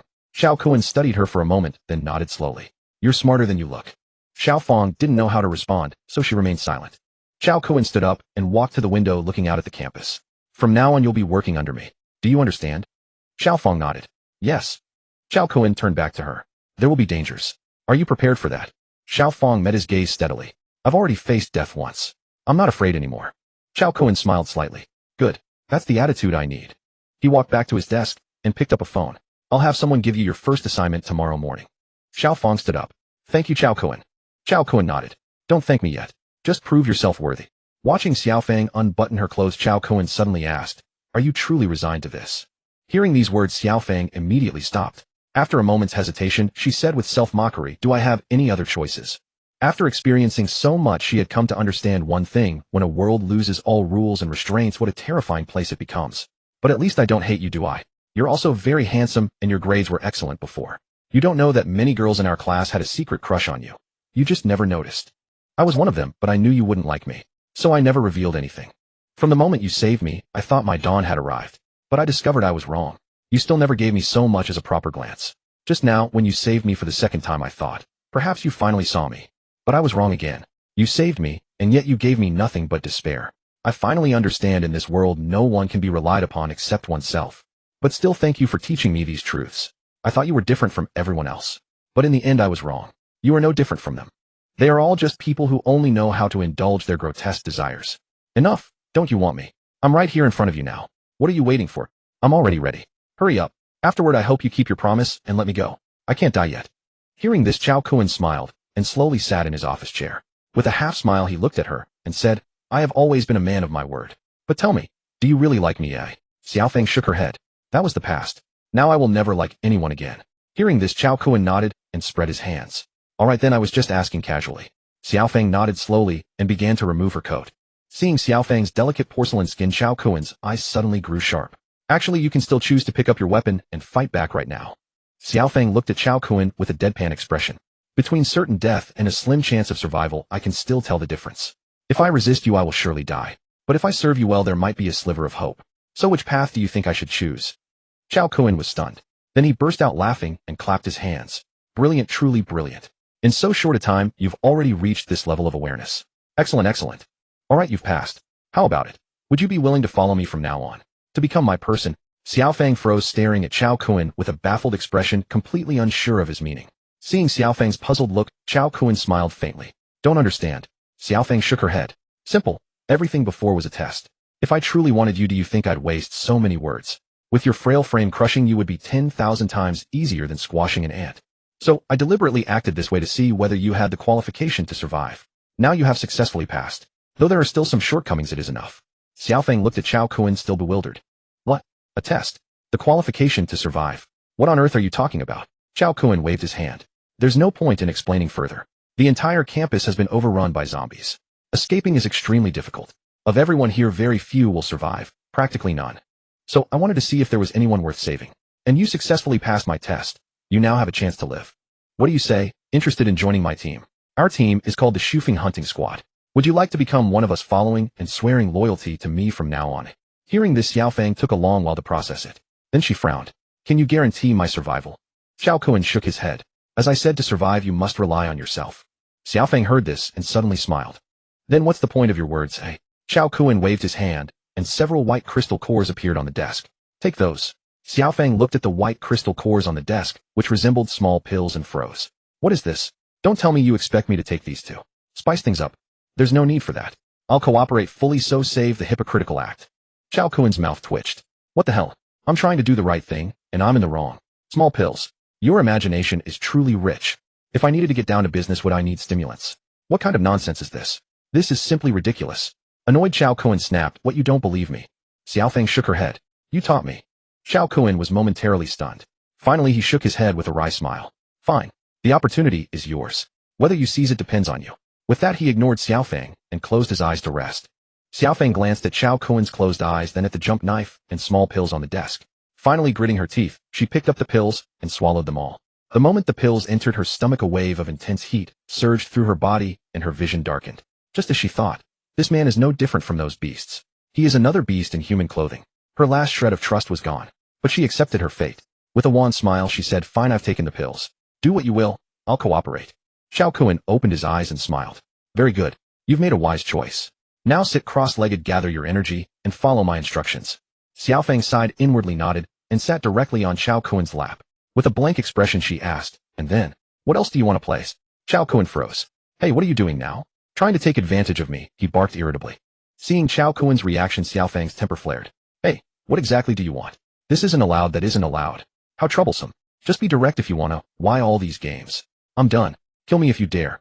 Xiaofeng stood up angrily, closed her eyes, and struck a posture as though she would let him do whatever he wanted. Cao Kun could only laugh and shake his head. Am I really that much like a lustful demon, so desperate I'd take anything? Xiaofeng slowly opened her eyes. Aren't I right? Otherwise, why did you bring me here and play all these twisted games? Cao Kun's lips twitched. Damn it. Looks like I do have some natural talent for playing the villain. Xiaofeng sneered. Stop the hypocritical act. Just say what you want plainly. I'll try to satisfy you. Consider it a proper ending to my first crush. Cao Kun shook his head. Forget it. Learn from me first. Then we'll talk. What? I have to learn first. Can you possibly be any more twisted? Cao Kun completely lost his temper. Hello. Are you so certain that I'm a beast? Xiaofeng nodded very seriously and said, playing such twisted games isn't that exactly what you are. At most you're just a beast with some emotional sophistication. Cao Kun stared speechlessly. Fine then. Alright, let's just let the facts speak for themselves. With that, Cao Kun said impatiently, Alright, whatever you say goes. Now sit cross-legged, center your mind, and do exactly as I tell you. From now on you'll do exactly as I say without resistance. Otherwise I'll kill you. Xiaofeng sighed internally and nodded, alright. I'll cooperate with you. I'll cooperate with everything you're able to do. Cao Kun shook his head and stepped forward, beginning to guide her through the method of absorbing power from the crystal core. Gradually she began to feel something was wrong. With a puzzled expression she asked, what's happening? Why do I feel my whole body getting more and more? Cao Kun's mouth twitched involuntarily. Seriously, who told you to swallow it all at once? You really are reckless. So Cao Kun said impatiently. Who told you to gulp it all down? Alright, here I come. With that, Cao Kun stepped forward and pressed both hands against her back, channeling his own energy into her body to help suppress the runaway powers temporarily. The remaining energy was slowly guided by him into her dantian. After some time passed with Cao Kun's help, the energy within Xiaofeng's body finally stabilized. When everything settled, Xiaofeng let out a comfortable, refreshed sigh and said, this feels amazing. It's like my whole being has been transformed. Everything is unblocked and clear. This feeling is better than anything else. It's absolutely miraculous. And I feel my body is filled with limitless power right now. Cao Kun wiped the big drops of sweat from his forehead and said, dang, I almost collapsed from exhaustion. You women really are reckless. Hearing this, Xiaofeng was stunned and said, Cao Kun, what exactly happened here? This stuff doesn't seem like that kind of medicine. Cao Kun said impatiently, it obviously wasn't in the first place, okay? You were the one who insisted it was, so what could I possibly do about it? Then Cao Kun patiently explained everything to Xiaofeng for quite a while. When she finally understood the truth, she was completely stunned. After a long moment, Xiaofeng burst into tears, throwing herself into Cao Kun's arms, letting out all the grievances she had accumulated over this period. During this time, she had gone from being a carefree little girl to becoming who she was now. And now, for the first time in this apocalyptic world, she felt warmth from Cao Kun. After a long while, Xiaofeng gradually relaxed under Cao Kun's comfort. She looked at him seriously and said, Cao Kun, I really do like you. I'm not lying. Actually, you could have. Should we continue what we didn't finish earlier? Cao Kun was stunned. Now. Xiaofeng nodded, yeah. What's wrong? You don't want to? Cao Kun waved his hand. No, but. Seeing Cao Kun reject her advances, Xiaofeng's eyes dimmed. Are you disgusted by me? I understand. Cao Kun quickly waved his hands and said, No, not at all. What era is this now? Who still cares about that stuff? I'm not disgusted by you, but right now our crisis hasn't been resolved yet, and I don't want to think about these things. Once we escape someday and have the chance, we'll discuss it properly, okay? Right now the most urgent matter is to escape. Later go meet up with Tang Xin and the others. Then follow them to escape the campus. As for the others, don't worry about them. Whether they survive or not depends entirely on their own fate. Xiaofeng frowned and said, Then aren't you coming with us? Cao Kun shook his head and said, I need to lure the zombies away, of course. Otherwise, how would you all escape? Xiaofeng was stunned.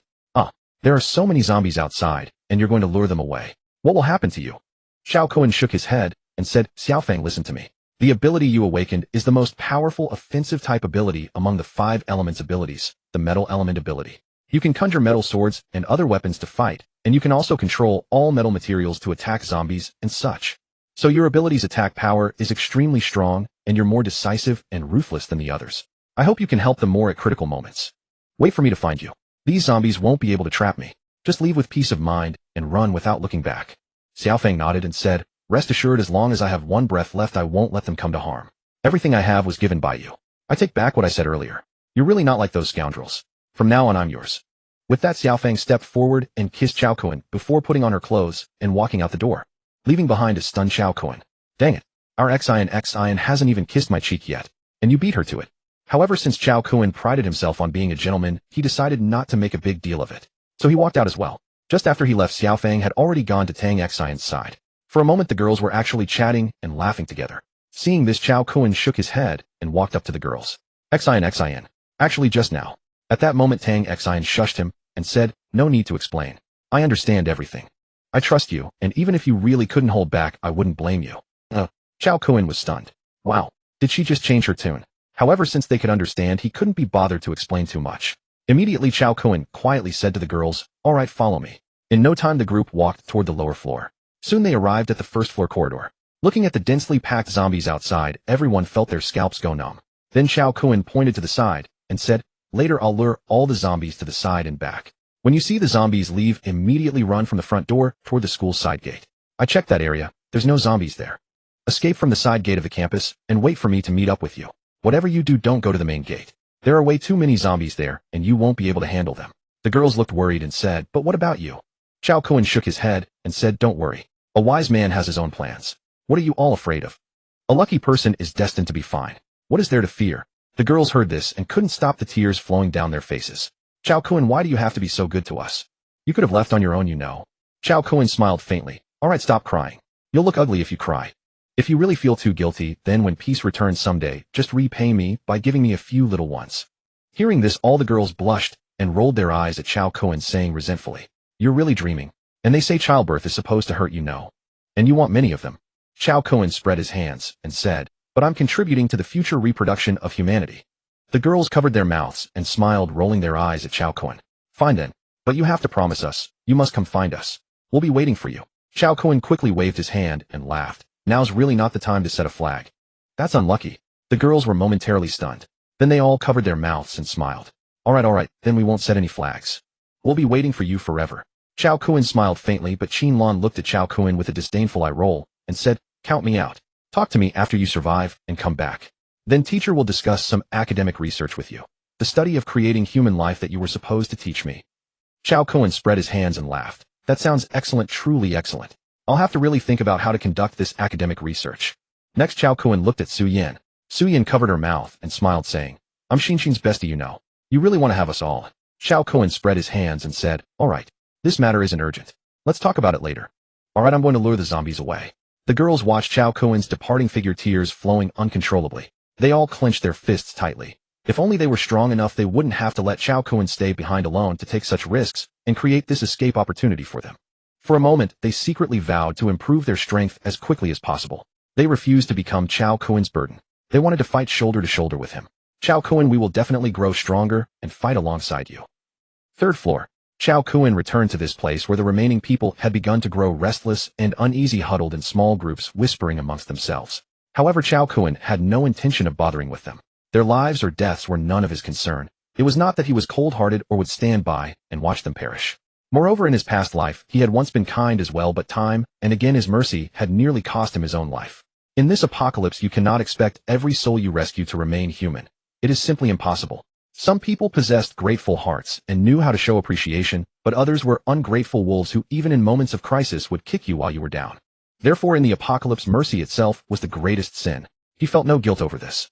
He had given these people chances before, but they had failed to cherish them. Since they were all cowardly oppressors who bullied the weak and feared the strong, they held no further value. Let them fend for themselves. Soon Cao Kun came directly before Lu Xiaoxi and Lu Rongshuan. Looking down at them on the ground, the two were still glaring at him with venom in their eyes. They were not yet dead. Cao Kun gave a twisted smile and said, "Oh, not bad. Still alive. Good.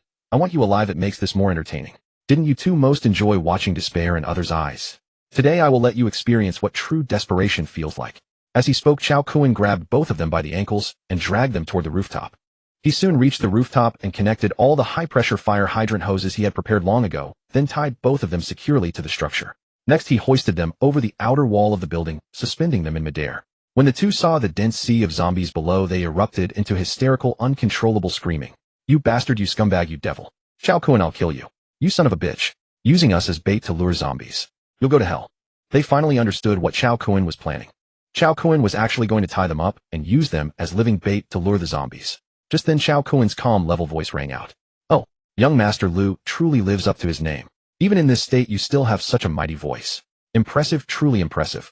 As he spoke, Cao Kun lowered them to a position neither too high nor too low, a spot perfectly designed to catch the zombies' attention while keeping them just out of reach. As expected, once hoisted down, the sight of the dense horde of zombies right below them sent their souls nearly flying from their bodies, and they began screaming wildly. This was precisely Cao Kun's plan. While the two shrieked, the surrounding swarm of zombies also noticed Lu Rongshuan and Lu Xiaoxi. Roar! In an instant, all the zombies around began roaring and lashing out toward Lu Xiaoxi and Lu Rongshuan. But they simply could not reach them. Having drawn enough attention, Cao Kun prepared to move. Cao Kun climbed across the rooftop carrying Lu Xiaoxi and Lu Rongshuan as bait, successfully luring all the zombies in front of him toward the rear of the building. The plan proceeded smoothly. Large waves of zombies were drawn steadily toward the back of the building. This scene did not go unnoticed by the women. Watching the zombies in the front courtyard all being lured away, they knew Cao Kun had made his move. For a moment, tears fell helplessly from the women's eyes. They were utterly powerless. They could only weep and wait until all the zombies ahead had moved away before attempting to run, otherwise they would be spotted immediately by any stragglers. But just then a dense clamor erupted from the staircase. The women felt something was gravely wrong and quickly turned toward the stairs. They saw the crowd hiding on the third floor come rushing down in a swarm, each one shouting wildly with excitement. "Stop pushing me, I'm about to be free. Food, I need to go out and find food. All the zombies are gone ahead, brothers, charge now." Seeing this, the women were utterly stunned. The zombies outside had not all left yet. As expected, while the crowd was shouting, the zombies outside heard the commotion and turned to charge at the main entrance of the comprehensive building. Seeing this, Qin Lan cried out in alarm. "Run now while you can. These idiots have drawn the zombies back." Tang Xin and the others knew hesitation was fatal. They rushed to the door, kicked open the glass entrance, and sprinted out as fast as they could. Meanwhile, more and more zombies converged upon the building from all directions. Looking at the dense horde of zombies surrounding them, Tang Xin and the others cursed under their breath. "Those damn idiots. They come here and then proceed to scream their heads off like they wanted to die. Now we're finished." At that moment, Xiao Fang waved her hand, and her arm transformed directly into a razor-sharp longsword. "Follow me, we'll break through hard. We were the first to escape. There aren't many zombies in front of us right now. It should be manageable. I'll hold them off while you retreat first." The women finally understood why Cao Kun had sought Xiao Fang out after seeing the sharp sword in her hand. "No, we are also awakened ones. We'll fight through together." Xiao Fang gave a gentle smile and said, "I promised Cao Kun I would protect you. You need to leave quickly. If anything happens to you, Cao Kun will be devastated, and all his efforts will have been for nothing. Do not betray his trust in us." With that, Xiao Fang charged ahead, first raising her sword and cleaving through several zombies in a single strike. Blood and gore exploded everywhere as she moved like a killing machine, leaving severed limbs and flesh in her wake. Seeing this, the women gritted their teeth and rushed into the fight alongside her. All the women were awakened ones, each quite formidable. Even Su Yin, who had been terrified before, was hurling water cannonballs into the zombie horde with each hand, their devastating power clearing out waves of the nearest zombies in quick succession. Tang Xin was the fastest among them. With a single sweep of her wind technique, entire groups of zombies toppled like dry leaves in a storm. On the other side, Qin Lan refused to be outdone, her attacks ferocious and relentless. Flames in her left hand, ice in her right, delivering fiery palm strikes and icy counterattacks in rapid succession. She too was recklessly harvesting zombie lives. Through their combined efforts, they carved out a passage and sprinted toward the academy's side entrance. Meanwhile, the survivors who had lured the zombies were now completely trapped inside the building, surrounded by the horde. A few who had managed to break out just a short distance were immediately overwhelmed and torn apart within moments. As they watched the endless wave of zombies charging toward the complex, their souls froze in terror, and they desperately longed to escape. But the path ahead was already blocked by the overwhelming horde, forcing them to flee upward. The zombies behind them were too numerous, and soon the stairwell became completely clogged as the dead continued to surge up. These idiots were being torn apart one by the relentless horde. Now they finally regretted their choices. Running should have been solitary, not a chaotic scramble that drew attention with their screaming. Everyone was finished. The complex had completely fallen. Meanwhile, on the rooftop above, Cao Kun watched as the zombie horde surged forward and panic seized him. He quickly attached the fire hose to the hydrant outlet, positioning it to suspend Lu Xiaoxi and Lu Rongshuan as bait to continue drawing the zombies behind him. Arriving at the front and witnessing the scene before the complex, Cao Kun erupted in fury. "Those bastards! If I had known, I would have locked them up on the third floor. This is all my fault for being too merciful. Those scumbags leading us all to ruin."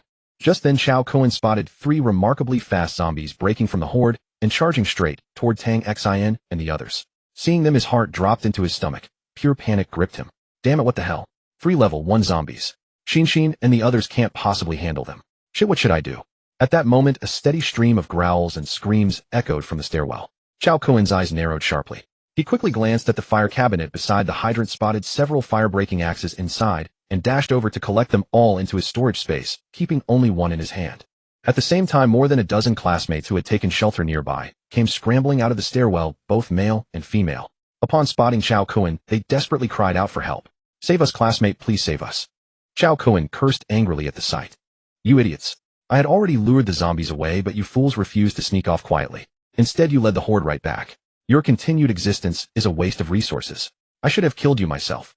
That would have been the greater act of mercy. With that, Cao Kun grabbed Lu Rongshuan and Lu Xiaoxi and hauled them up. Once they were lifted, Lu Rongshuan and Lu Xiaoxi glared at him with venom and shouted, "Cao Kun, I curse you to a miserable death." Cao Kun snorted coldly. "My death is none of your concern, but you shall meet God shortly." With that, he swung his axe and severed the fire hose. The two froze in shock, and amid their screams they plunged to their deaths, and were soon torn apart by the zombies below.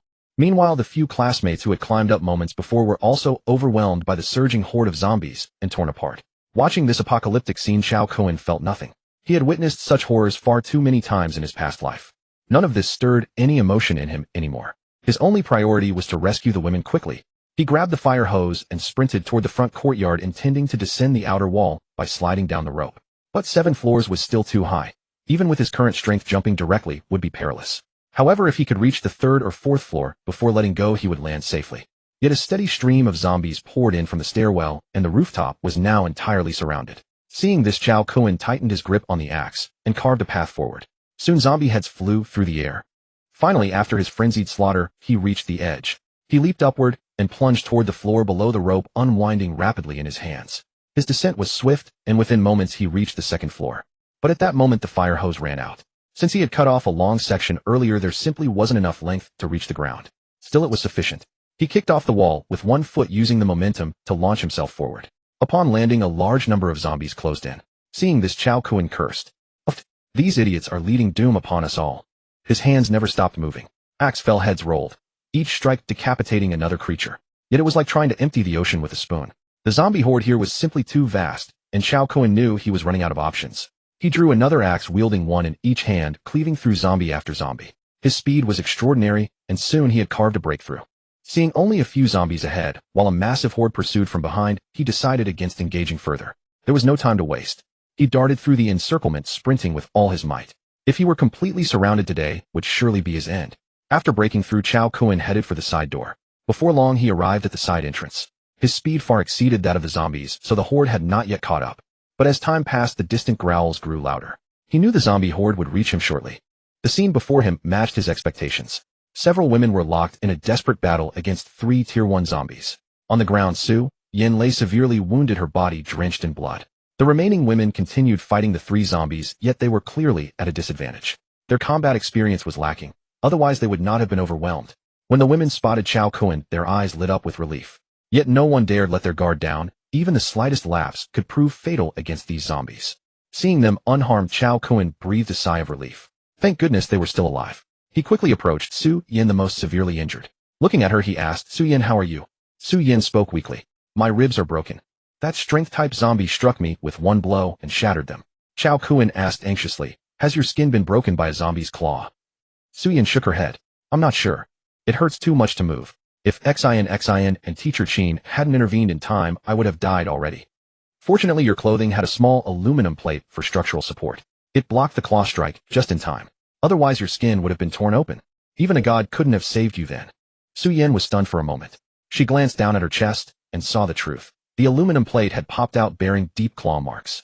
Embarrassed, she said awkwardly, "Is that so? The shopkeeper who sold it to me did mention it had an internal support plate for better shaping, so I bought it. I never imagined it could save my life in a critical moment." Cao Kun waved his hand. "Never mind that now. Let me get you out first." He lifted Su Yin into his arms and carried her to the side door. Once outside, seeing no zombies nearby, he exhaled in relief. "Wait here for Xin and the others. I'll go retrieve them and carry you to safety." Su Yin looked at Cao Kun, fully aware that he risked his life without hesitation for their sake. Moved to tears, she whispered, "Cao Kun." Just as he was about to leave, Cao Kun paused and turned around. "What is it?" But at that exact moment, some unknown surge of energy coursed through Su Yin. She threw her arms around Cao Kun and pressed her lips against his. Cao Kun's eyes widened in complete astonishment as Su Yin kissed him forcefully. For a long moment, he stood frozen, utterly bewildered. After what felt like an eternity, Su Yin finally pulled away, her eyes sparkling as she smiled mischievously. "Cao Kun, thank you. This was my first kiss." Cao Kun watched as Su Yin blushed prettily, his heart pounding in his chest. Su Yin was already a stunning beauty, the kind that graced campus covers, and now she was gazing at him with such tender affection. It was almost too much to bear. If this were peacetime, he would not have dared to dream that a campus goddess like Su Yin would treat him this way. Moreover, she was both wealthy and gorgeous. He had heard her family ran a substantial business, though he was never quite sure what they dealt in. Still, Su Yin had never used her status to dominate others. She carried none of that spoiled rich girl attitude, behaving instead like a true lady from a well-bred family. She was the undisputed object of every young man's dreams at the academy. He was no exception. Su Yin had frequently visited his dreams, becoming a regular presence in them. Xin had told him she and Su Yin became close through rehearsing dance routines together, which eventually blossomed into a deep friendship. The thought of having two campus beauties by his side sent a thrill through him. And there was also Qin Lan, another goddess who occupied the fantasies of many men. Whenever he sat in her lectures, his imagination would sail on boundless seas, so absorbed he was that little of the material ever reached him, though he had crafted quite a collection of daydreams from those various poses she demonstrated. That thought gave him renewed energy. He turned to Su Yin with a smile. Su Yin, hold on a moment. I'll be right back. Su Yin returned his smile and nodded. His heart nearly melted at the sight of her breathtaking expression, and for just that moment the distance between them seemed to shrink almost completely away. Beforehand there had always been some invisible barrier between them, something vague and unspoken. But now it felt as though that final veil had been lifted, bringing them much closer together than ever. After watching Cao Kun disappear inside, Su Yin glanced down at her torn clothing, and her cheeks flushed even darker with some unspoken thought. At the same moment, Cao Kun burst into the fray, wielding twin battle axes. Without warning, a single axe strike sent Cao Kun charging like a madman, cleaving off the head of one level 1 zombie in one swift motion. Qin Lan, who had been locked in combat with the creature ahead, suddenly found herself splattered in blood. Cao Kun, didn't you think to warn me before swinging? My face, my clothes, all covered in blood. Looking at the furious Qin Lan, Cao Kun grinned sheepishly. A surprise attack, it's what works. If I told you, it wouldn't be a surprise. Qin Lan huffed. Forget it, I'm not wasting my breath on you, and hurried over to help Tang Xin fight off another zombie. With Qin Lan's assistance, Tang Xin's burden lifted considerably, so Cao Kun quickly moved to deal with the zombie Xiao Fong was facing. Meanwhile, Xiao Fong swung her twin swords frantically at the creature, but her strikes proved useless against its impenetrable defenses. Cao Kun charged in close and executed a spinning leap strike, yet it only managed to slice through the outer layer without causing any real damage. Cao Kun frowned at the sight. A defensive type evolved zombie. No wonder Xiao Fong was struggling so much against it. It was a defensive variant. Its skin was iron-hard, completely impervious to his strikes. This zombie was on the verge of reaching level 2. Far more formidable than the other two, and almost certainly the one that had injured Su Yin earlier. Su Yin probably could not tell the difference between a strength type and a defense type zombie anyway. But if this had actually been a strength variant, she would have been killed outright from that single blow. So this was definitely the zombie responsible for Su Yin's injuries. Cao Kun, seeing the zombie was invulnerable to blade and bullet, said with resignation, Xiao Fong, take Su Yin and flee while you still have strength. I will stay behind to hold it off, otherwise none of us will escape. The horde is almost upon us. The women looked up and saw the zombies surging toward them from ahead. Qin Lan and Tang Xin erupted with newfound determination, attacking the level 1 zombie with frantic desperation. That was just an ordinary level 1 zombie, so they quickly managed to subdue it. But it proved impossible to kill. Seeing this, Xiao Fong broke free and joined Tang Xin and the others to fight it together. Indeed, with Xiao Fong's addition, the three women easily overwhelmed the ordinary level 1 zombie, decapitating it shortly after. They immediately turned their full attention to the remaining defensive zombie. Seeing this, Cao Kun urgently said, you must retreat now. It is too late. The horde has arrived. The women shook their heads. We are not afraid. We will face this together. But Cao Kun roared back at them. Get out of here. You staying here will only become my burden. If you do not leave now, you will get us all killed. For a moment, the women were stunned into silence by his fierce shouting. Cao Kun kicked the zombie away and barked at them again. Are you leaving or not? Get out of here. Cao Kun was genuinely panicked. He knew if the horde surrounded them, not a single one would survive. As the zombie lunged at him again, his anger boiled over completely. Fuck this. Cao Kun shouted, launching a spinning strike with his axe. Sparks erupted as the blade clashed against the zombie's body again and again. Crack. The axe shattered on impact. Cao Kun froze for a moment, but his momentum carried him forward before he could react. The weapon was useless against this creature. The zombie recovered quickly and let out a ferocious roar before charging straight at Cao Kun. With a sickening thud, he was hurled backward by the brutal impact. Cao Kun lay sprawled on the ground. The women cried out in horror as they rushed to his side to help him up. Cao Kun. Seeing they refused to flee, Cao Kun pleaded with them desperately. You must go. We cannot defeat this thing.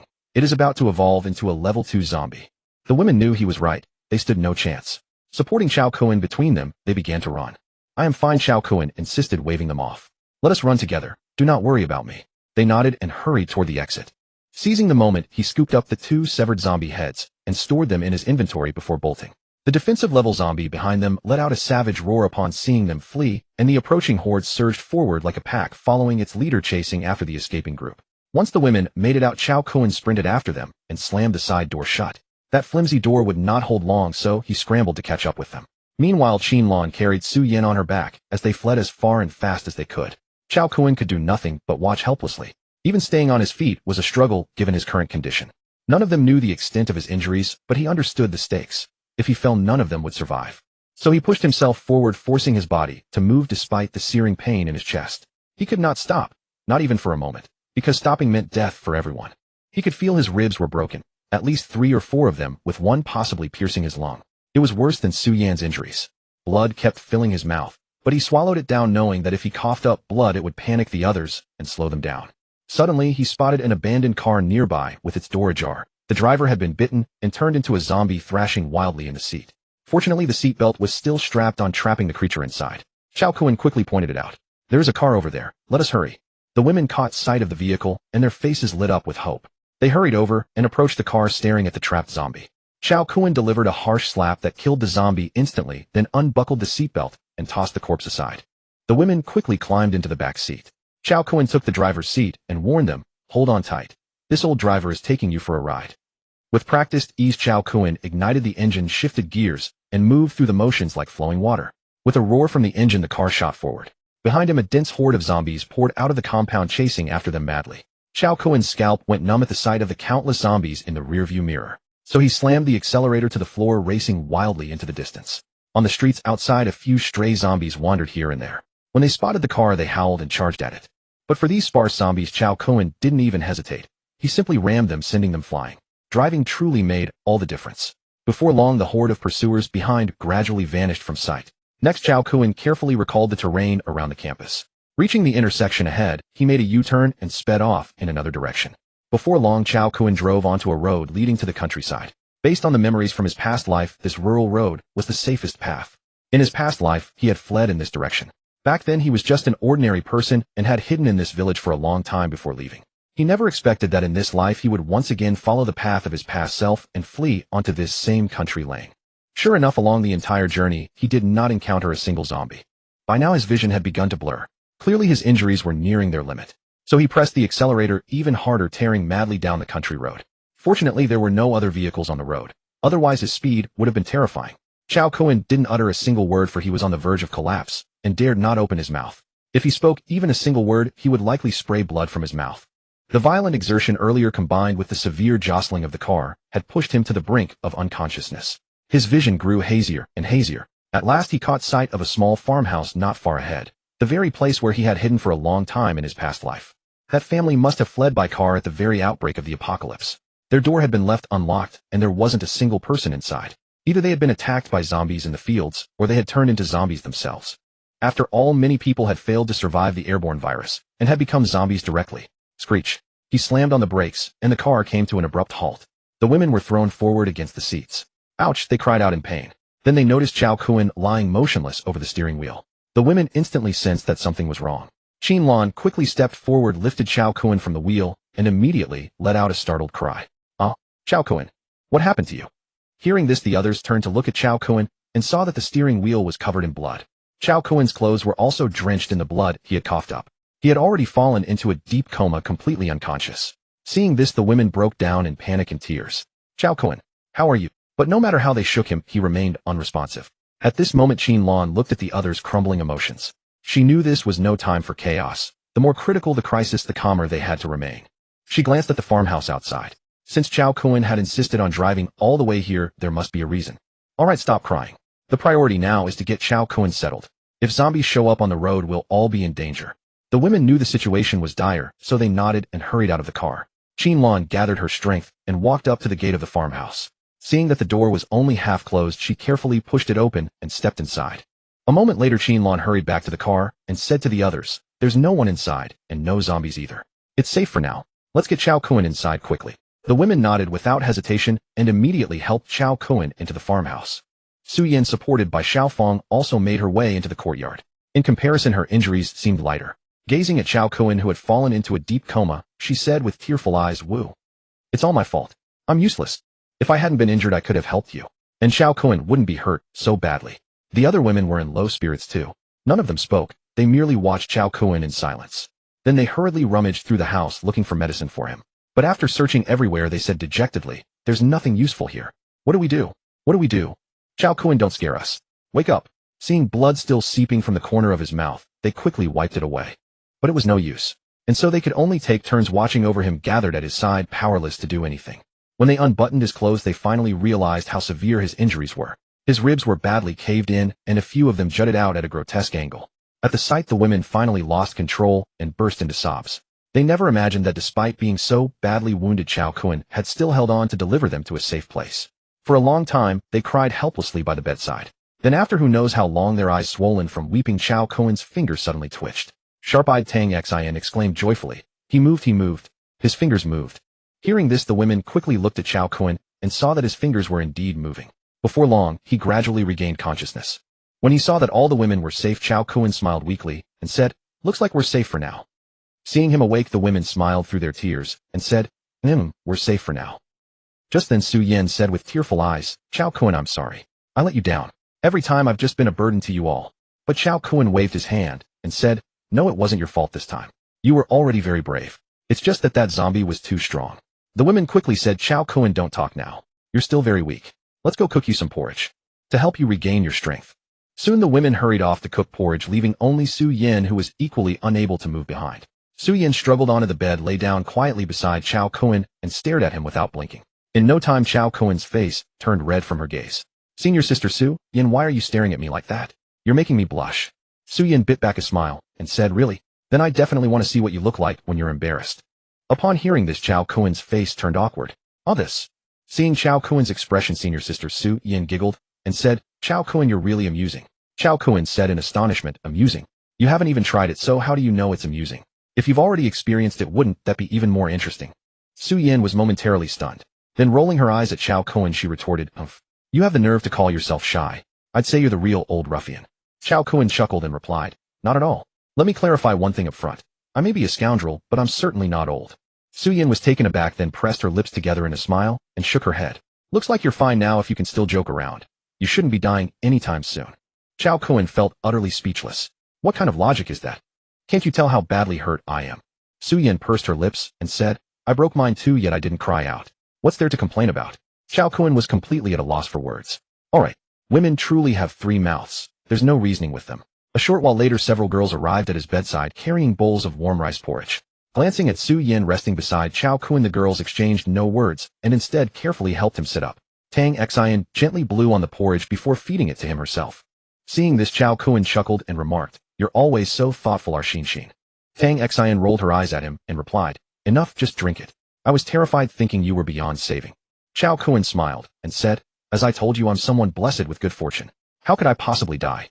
Upon hearing this, the girls all rolled their eyes at him and said, "You call yourself blessed? You nearly ended up cold, and you still have the nerve to say that." Cao Kun's face flushed with embarrassment as he replied, "But I'm fine now. Blame those bastards. If they hadn't disrupted my plans, none of this would have happened."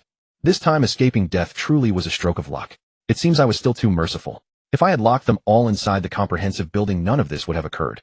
The girls shook their heads and said, "Forget it. What fault did they have? Actually, no one was wrong. Everyone was simply fighting to survive. Everything has two sides. We want to live and they want to live too. They're just not as fortunate as we are." Cao Kun nodded in agreement. "That's right. In this apocalyptic world, survival depends on constantly strengthening ourselves." At that moment, the girls all nodded. Soon after finishing the rice porridge, Cao Kun began to regain some strength. "Sigh, I was careless. Ordinary weapons are fine against regular zombies, but they are far too weak against these evolved ones. I never expected to be injured this severely by such an opponent.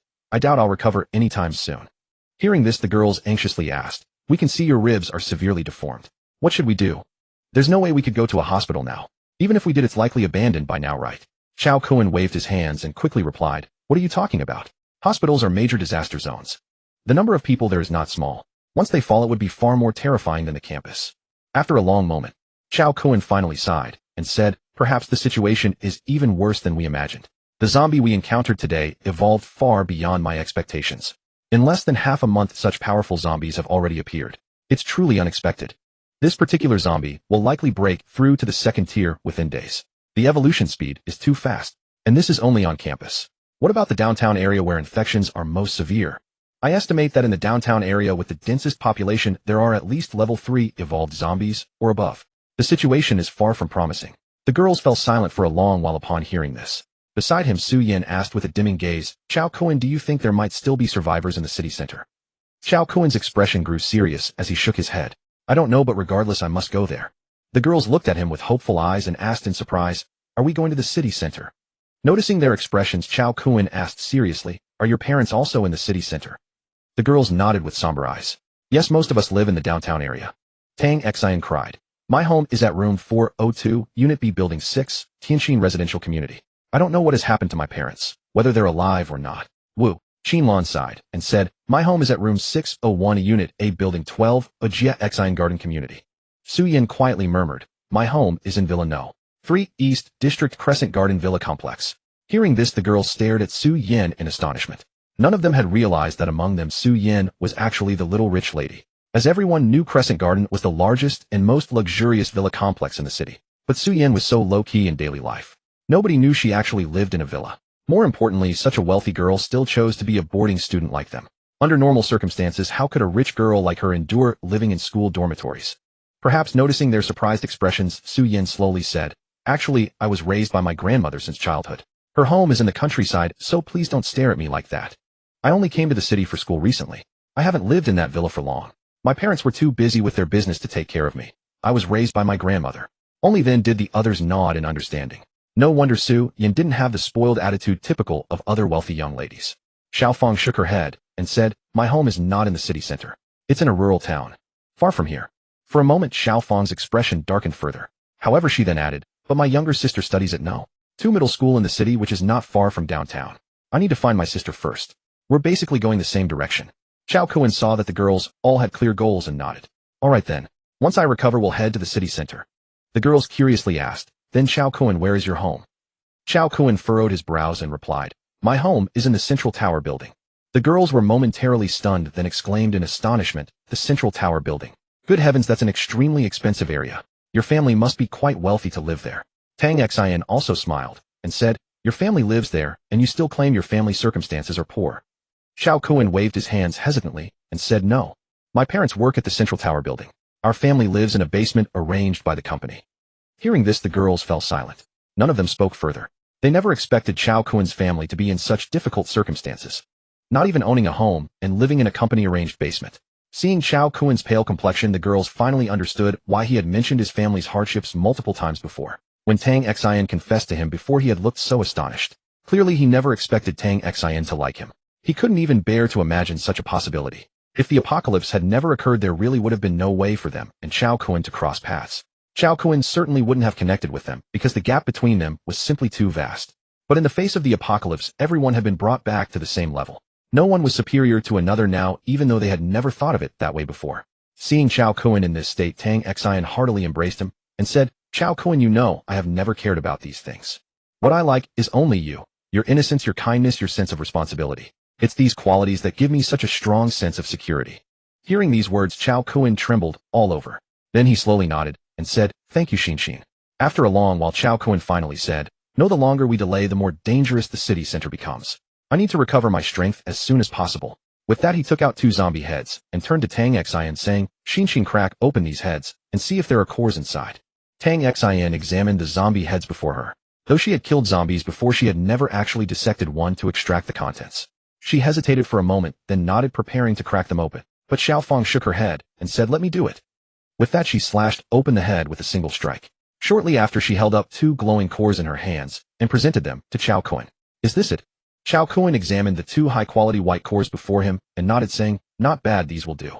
Lucky. He then turned to the women and said, if I can use the power of these 2 cores to break through to level 2 hunter, my recovery time will be significantly shortened. The women nodded and said, then quickly swallow them and give it a try. Cao Kun nodded without hesitation, for he had to recover quickly, otherwise they would all be done for. So after swallowing them, he took out all the cores he had on him and gulped them all down at once. Oh, help, water, water. The women were startled by Cao Kun's violent thrashing and quickly asked, Cao Kun, what's wrong? The women froze, then rolled their eyes when they saw Cao Kun pointing at the water cup.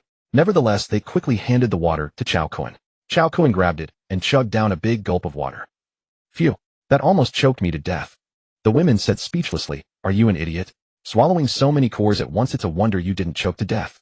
Cao Kun shrugged and said, I just wanted to recover faster. The women. Alright, that was reckless. The moment the cores entered his stomach, they instantly transformed into a surge of powerful energy that flooded throughout his entire body. Soon with this powerful force, Cao Kun continuously guided the energy toward his dantian, intending to break through to level 2 hunter.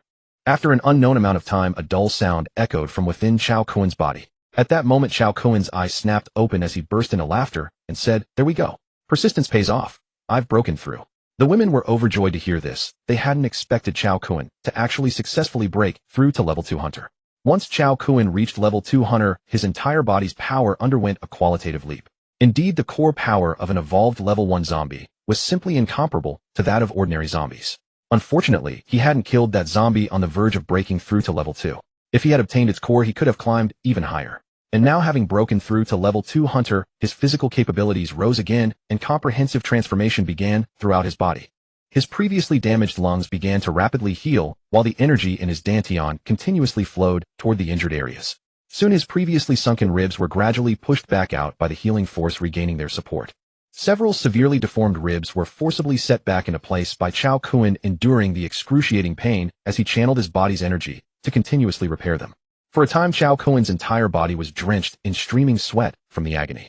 The women watched this scene, unable to bear looking directly, but they could do nothing but witness Cao Kun's suffering. An entire night passed in the blink of an eye. The women listened to Cao Kun's agonized cries throughout the night, and only near dawn did he finally reset all his ribs back into place. However, from enduring such tremendous pain, he finally couldn't bear it any longer and passed out cold. 3 days and 3 nights. Cao Kun remained unconscious for 3 full days and 3 nights before slowly regaining consciousness. When he woke up, beside him senior sister Su Yin was sleeping soundly, while on his other side Tang Xin was sprawled out and snoring loudly. He found himself sandwiched between the 2 women. Fortunately, the bed was large enough, otherwise 3 people sleeping together would have been quite cramped. After waking up, Cao Kun didn't have the heart to disturb them, so he carefully rolled over to get out of bed. But just as he was halfway through turning over, senior sister Su Yin sensed the movement and groggily woke up. When she saw Cao Kun's face inches away, she immediately let out a scream. "Ah, pervert!" Slap. A loud slap landed on Cao Kun's face, sending him flying backward. Crash. Cao Kun collided with the nearby wardrobe and crashed heavily to the floor. "Oh, my lady, you've already broken a rib. How are you still so strong?" Tang Xin, awakened by the commotion, looked around in a daze. Just woken up, she seemed completely confused. The 2 women, upon hearing Cao Kun's voice, turned to look in his direction. When they saw Cao Kun crawling out from under the bed, senior sister Su Yin said weakly, "What the? Cao Kun, how did you end up under the bed?" Cao Kun said irritably, "Hey Su Yin, were you raised on steroids or something? How can you be so strong?" Tang Xin also asked in surprise, "Su Yin, why did you hit Cao Kun?" Su Yin said with an embarrassed smile, I didn't mean to. I felt someone climbing on top of me. I hadn't even opened my eyes clearly when I saw a face staring at me lustfully, so I got scared and instinctively slapped it. And then it happened." Cao Kun said resentfully, "Don't make things up. When did I climb on top of you? Besides, with my such innocent eyes you call me lustful. Heaven knows. I was just trying not to disturb your sleep. Who knew you were so jumpy?" Su Yin said with flushed cheeks, "How was I supposed to know it was you? If I'd known it was you, I wouldn't have minded. But you'll have to wait until my broken ribs heal. They hurt so much right now." Cao Kun said with an embarrassed smile. "Oh right, I almost forgot you also have broken ribs. Well, good timing. Let me help you set your ribs, otherwise the recovery will be too slow." Su Yin was stunned and said, "Huh? Set ribs? You know how to set ribs?" Cao Kun nodded and said, "Of course, mine were all set by myself, weren't they? Alright, enough chit-chat. Undo your clothes. I'll help you set the bones." Su Yin immediately blushed and asked softly, "Fully or partially?" "Undress." Cao Kun said impatiently, "Definitely fully undress." So Su Yin had no choice but to nod. Soon after locating the fractured ribs, Cao Kun said to Su Yin, "Bite the bullet, it might hurt a bit. After all, it's been quite some time, so it might hurt more than when it first happened." Su Yin nodded and said, I can handle it." Cao Kun also nodded, "Alright. Do bear with it, it might really hurt. I'll be as gentle as I can." Su Yin nodded, gritted her teeth, and said nothing more. Seeing that Su Yin was ready, Cao Kun felt along the fractured bone, then suddenly exerted all his strength. A crisp snap was heard as the bone instantly snapped back into place. Up.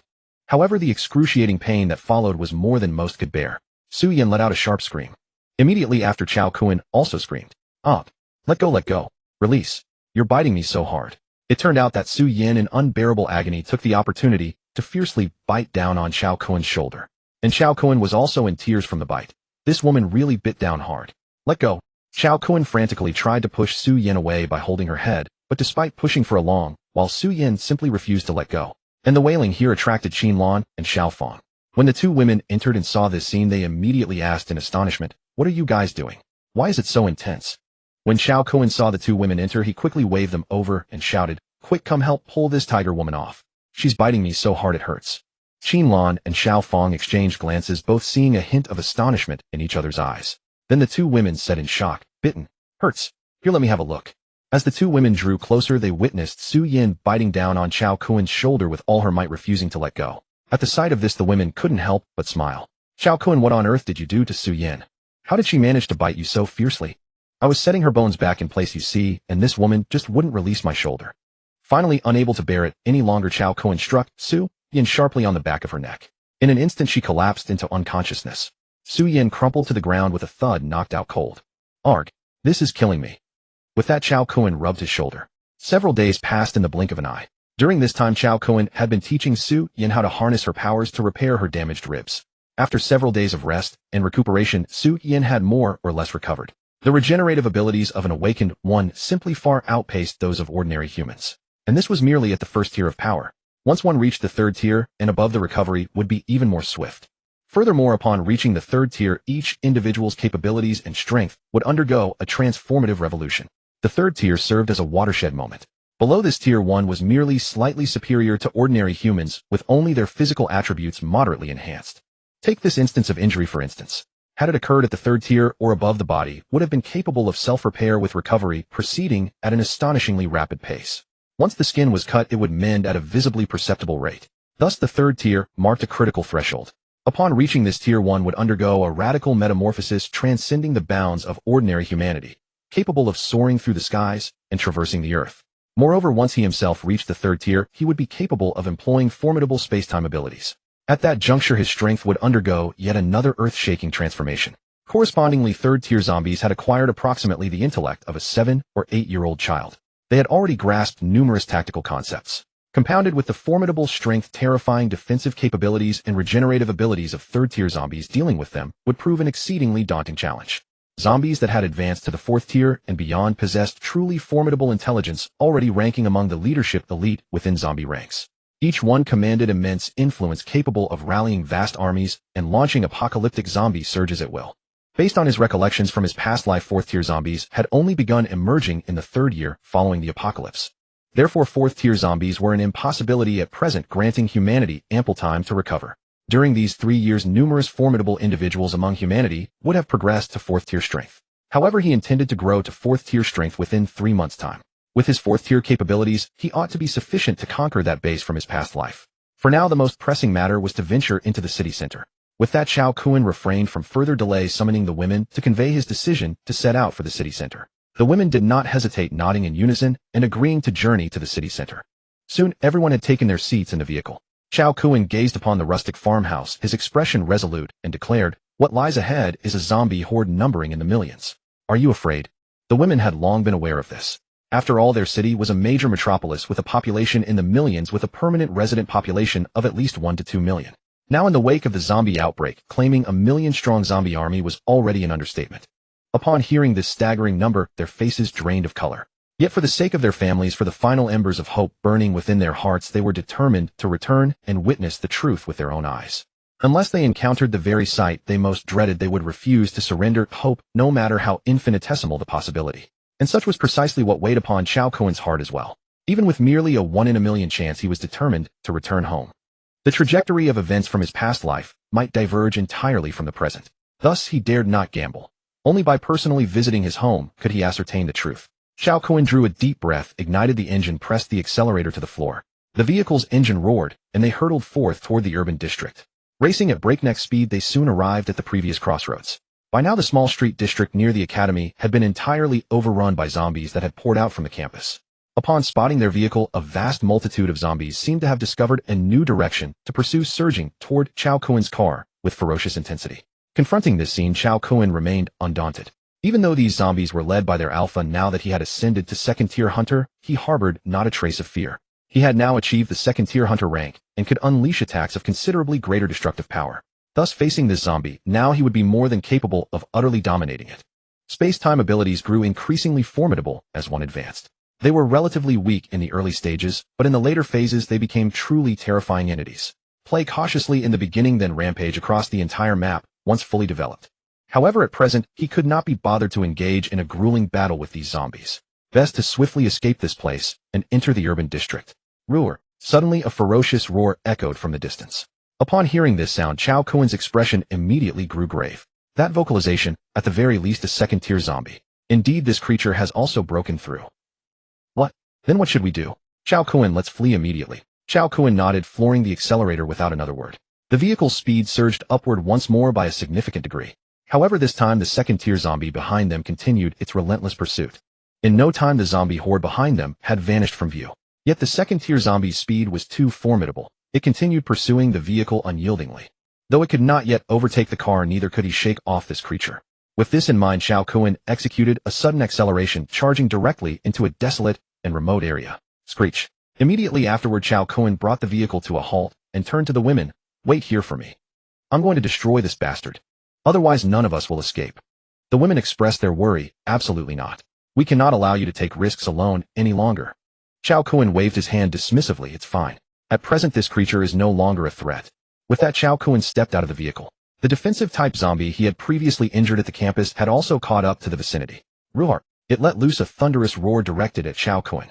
Cao Kun furrowed his brow. You wretched beast, since you insist on seeking death and refuse to relent, I'll eliminate you first. With those words, Cao Kun charged toward the zombie. A space-time vortex had already materialized in his hand. This time he intended to demonstrate the might of his space-time abilities. The opposing zombie, refusing to show weakness, suddenly let out a sky-piercing howl. Roar! Upon witnessing this, Cao Kun uttered a startled exclamation of alarm. Dang it! This is bad. This creature is summoning the zombie horde. Hell, this isn't right. It's only been mere days since the apocalypse began. How has this second-tier zombie become so overpowered?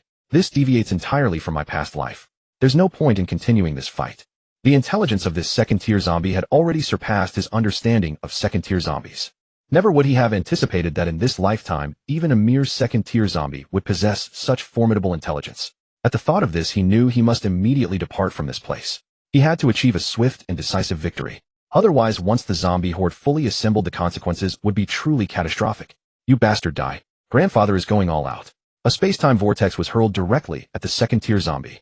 The second-tier zombie, recognizing the immense destructive force of this attack, dared not attempt to block it head-on. It sidestepped nimbly and evaded the strike. Oh, I'm doubting whether you're actually a zombie or not. Nevertheless, he dared not grow complacent, pushing his movement technique to its absolute limit. He darted directly before the zombie, frantically channeling the space-time vortex, intending to finish this creature off at close range. As Cao Kun closed in on the second-tier zombie, he enveloped it entirely within the space-time vortex. The zombie, having no room to escape, thrust its claw toward Cao Kun. However, this was precisely what Cao Kun had anticipated. With a sudden motion, he expanded the space-time vortex in his grasp by dozens of times, transforming it into a massive black hole-like spiral that surged toward the second-tier zombie. The second-tier zombie was caught directly within the space-time vortex. Crack, crack, crack. Immediately a series of cracking sounds rang out from within the vortex. Before long, the dismembered limbs and severed fragments of the second-tier zombie were obliterated and expelled.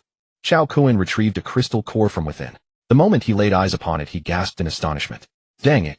A crimson-grade crystal core. No wonder this wretch was so intelligent and formidable. So it was all because of a crimson-grade crystal core. Unbelievable. Simply too unbelievable. The odds of a second-tier zombie dropping a crimson-grade crystal core were even smaller than winning the lottery. Yet at this very moment, a densely packed zombie horde had completely surrounded them from all directions.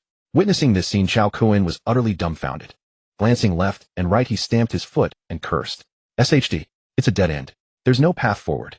Staring at the terrifying zombie horde behind him, he found himself plunged into a dire crisis. This time he had truly cornered himself into a dead end. After disembarking from the vehicle, the women stared in horror at the zombie horde. Panic-stricken, they inquired, the road ahead is blocked. What do we do? Cao Kun sighed inwardly and replied, what else can we do? We'll just have to make do. There's only one option left for us now. The women urgently asked what option. With murderous intent blazing in his eyes, Cao Kun declared, fight. Our way. Out. Huh. Break out. The women stared at Cao Kun in astonishment, wondering if they had misheard. Break out. Are you joking? So many. Looking out, there are at least thousands of zombies. You want us to fight our way out? How many people do we have? At most 5 and 4 of them are girls. How can we fight our way out? These zombies are all from the academy, and now they have all gathered here, surrounding everyone. Cao Kun gritted his teeth and said, everyone get in the car. Let's risk it. If we don't fight, we'll have no life at all. If we fight, there's still a sliver of hope. Saying this, Cao Kun quickly got into the car, and the women didn't dare delay getting in quickly. Cao Kun looked at the women and said, "Fasten your seatbelts. The old driver is about to set off. Once you're in the car, there's no getting off. We're going all out until the end. No slowing down the entire way." The women quickly nodded and hurried to fasten their seatbelts. After all, what was now the only thing giving them a sense of security was this seatbelt around their bodies. Hiss! Cao Kun tossed the crimson crystal core into his mouth and swallowed it silently, beginning to refine it. Time waits for no one now. He could not afford to waste even a second. This was a crimson crystal core a full tier higher than a white one. Usually such crimson cores only had a certain chance to drop from the heads of level 3 or above zombies. But this time he never expected his luck to be so good. He had killed a level 2 zombie, and it had dropped one. This was truly an unexpected bonus, but at the same time being surrounded by the zombie horde now was the price he had to pay. Now if he could refine the crimson crystal core in time, perhaps he could borrow its vast power to break through to a level 3 hunter in one go. Once he reached level 3 hunter, he could use powerful space-time skills like teleportation. Although this chance was slim, he had no choice but to take the risk, otherwise they would definitely be dead meat. Meanwhile, Cao Kun quickly activated his mind, simulating the entire terrain map of the surroundings in his consciousness. He was still relatively familiar with this area because it was not far from the academy. He used to come here often. It was essentially on his way home. Moreover, there were several internet cafes nearby that he used to frequent the most, so he knew this area quite well. He glanced at the zombie horde ahead. The left flank had relatively fewer zombies, and not far beyond that was a fork in the road. As long as he could successfully navigate into that path, he could escape. After making up his mind, Cao Kun snorted coldly at the zombies before him. "Die? Let me show you the power of my beginner-level meat grinder." Saying this, Cao Kun waved his hand, and a space-time vortex capable of covering the entire front of the car appeared ahead as a vanguard to clear the path. "Up. Come on. Doomsday bulldozer, let's go. Push everything down." The car roared to life, lunging forward and speeding straight toward the zombies. The moment they made contact, the space-time vortex spun furiously, sending countless zombies crashing into it. The crunching sounds of grinding meat and crushing bones filled the air, making the women in the car feel a chill run down their spines. Furthermore, zombies on both sides of the car relentlessly battered against the windows with their grotesque faces, truly terrifying. Su Yin and the others gritted their teeth, channeling their abilities to their limit. The instant the glass shattered, they would unleash their most ferocious attacks. Bang bang bang. Hindered by the frenzied zombies, the car gradually slowed down. And even though the space-time vortex ahead was immensely powerful, it could not withstand so many zombies. Soon the space-time vortex ahead became completely clogged. Although zombies continued to be drawn into the vortex, the sheer accumulation of bodies formed a mountain that climbed onto the car's hood, pounding violently against the windshield. Seeing this, Cao Kun's heart sank to its lowest point. It seemed he had underestimated the zombie tide. Though his strength was steadily increasing, time was simply too short. It just was not enough. Now he shifted the car into first gear and stomped on the accelerator, but the vehicle struggled to move forward as the surrounding zombies were simply too numerous. Before long, zombies had completely covered the car's roof, piling up like a small hill. Seeing this, Cao Kun sighed inwardly and said, "We're done for." But just as Cao Kun was feeling despondent, he suddenly spotted that he was only 2 or 3 meters away from the fork, and his spirits instantly lifted. It seemed his desperate charges had finally paid off. At least now, seizing the opportunity from earlier, he was close enough to reach the intersection. Staring at the fork barely within reach, Cao Kun shouted fiercely, "Lanlin, use your ice ability. Freeze those bastards surrounding the car, and let's push through with full power." Qin Lan nodded quickly and channeled all her strength, crying out, "Ice seal." In an instant, waves of cold energy surged from Qin Lan's hands toward the outside of the car. Before long, the zombies beyond were visibly encased in ice. Those frozen solids soon became rigid and unable to move, rolling off the vehicle's body. Cao Kun also intensively amplified the space-time vortex's power, and within moments the zombies ahead were once again torn apart by the vortex spinning at its peak, creating a narrow window of opening. Seizing the chance, Cao Kun slammed on the accelerator.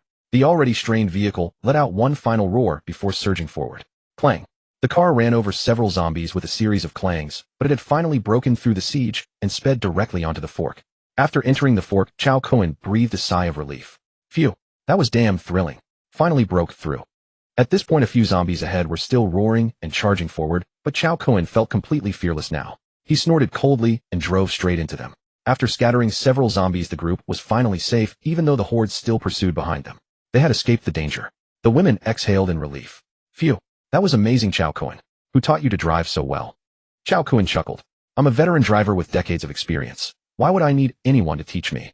The women pursed their lips. Stop bragging. How old are you? Decades of driving experience. Were you driving in your past life? Cao Kun paused, then grinned. Actually, I did drive in my past life. My skills came from teacher Qin, who tirelessly coached me day and night. Qin Lan rolled her eyes at Cao Kun. What the hell, why do you keep dragging me into everything? What does this have to do with me? Did I teach you in your dreams? Cao Kun shrugged. Something like that. Just treat it like a dream.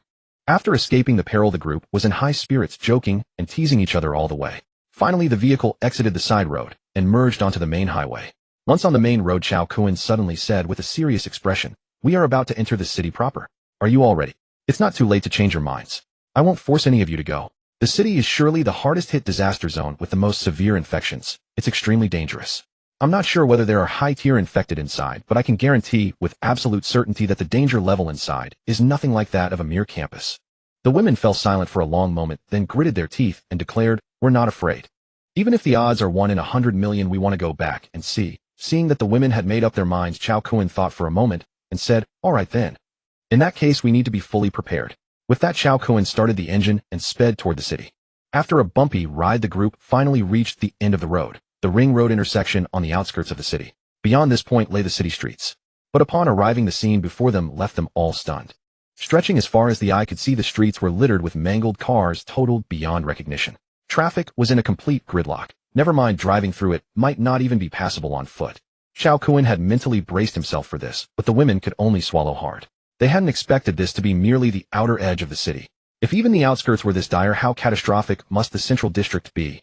Moreover, on the road ahead, zombies crowded the streets in dense clusters, drifting aimlessly among the wrecked vehicles. This also meant there were likely no survivors in the vicinity. If there had been, these zombies would have gone completely berserk the moment they caught sight of living humans. For a moment, Cao Kun dared not press forward by car, and quickly said, "Looks like we'll have to abandon the vehicle and proceed on foot."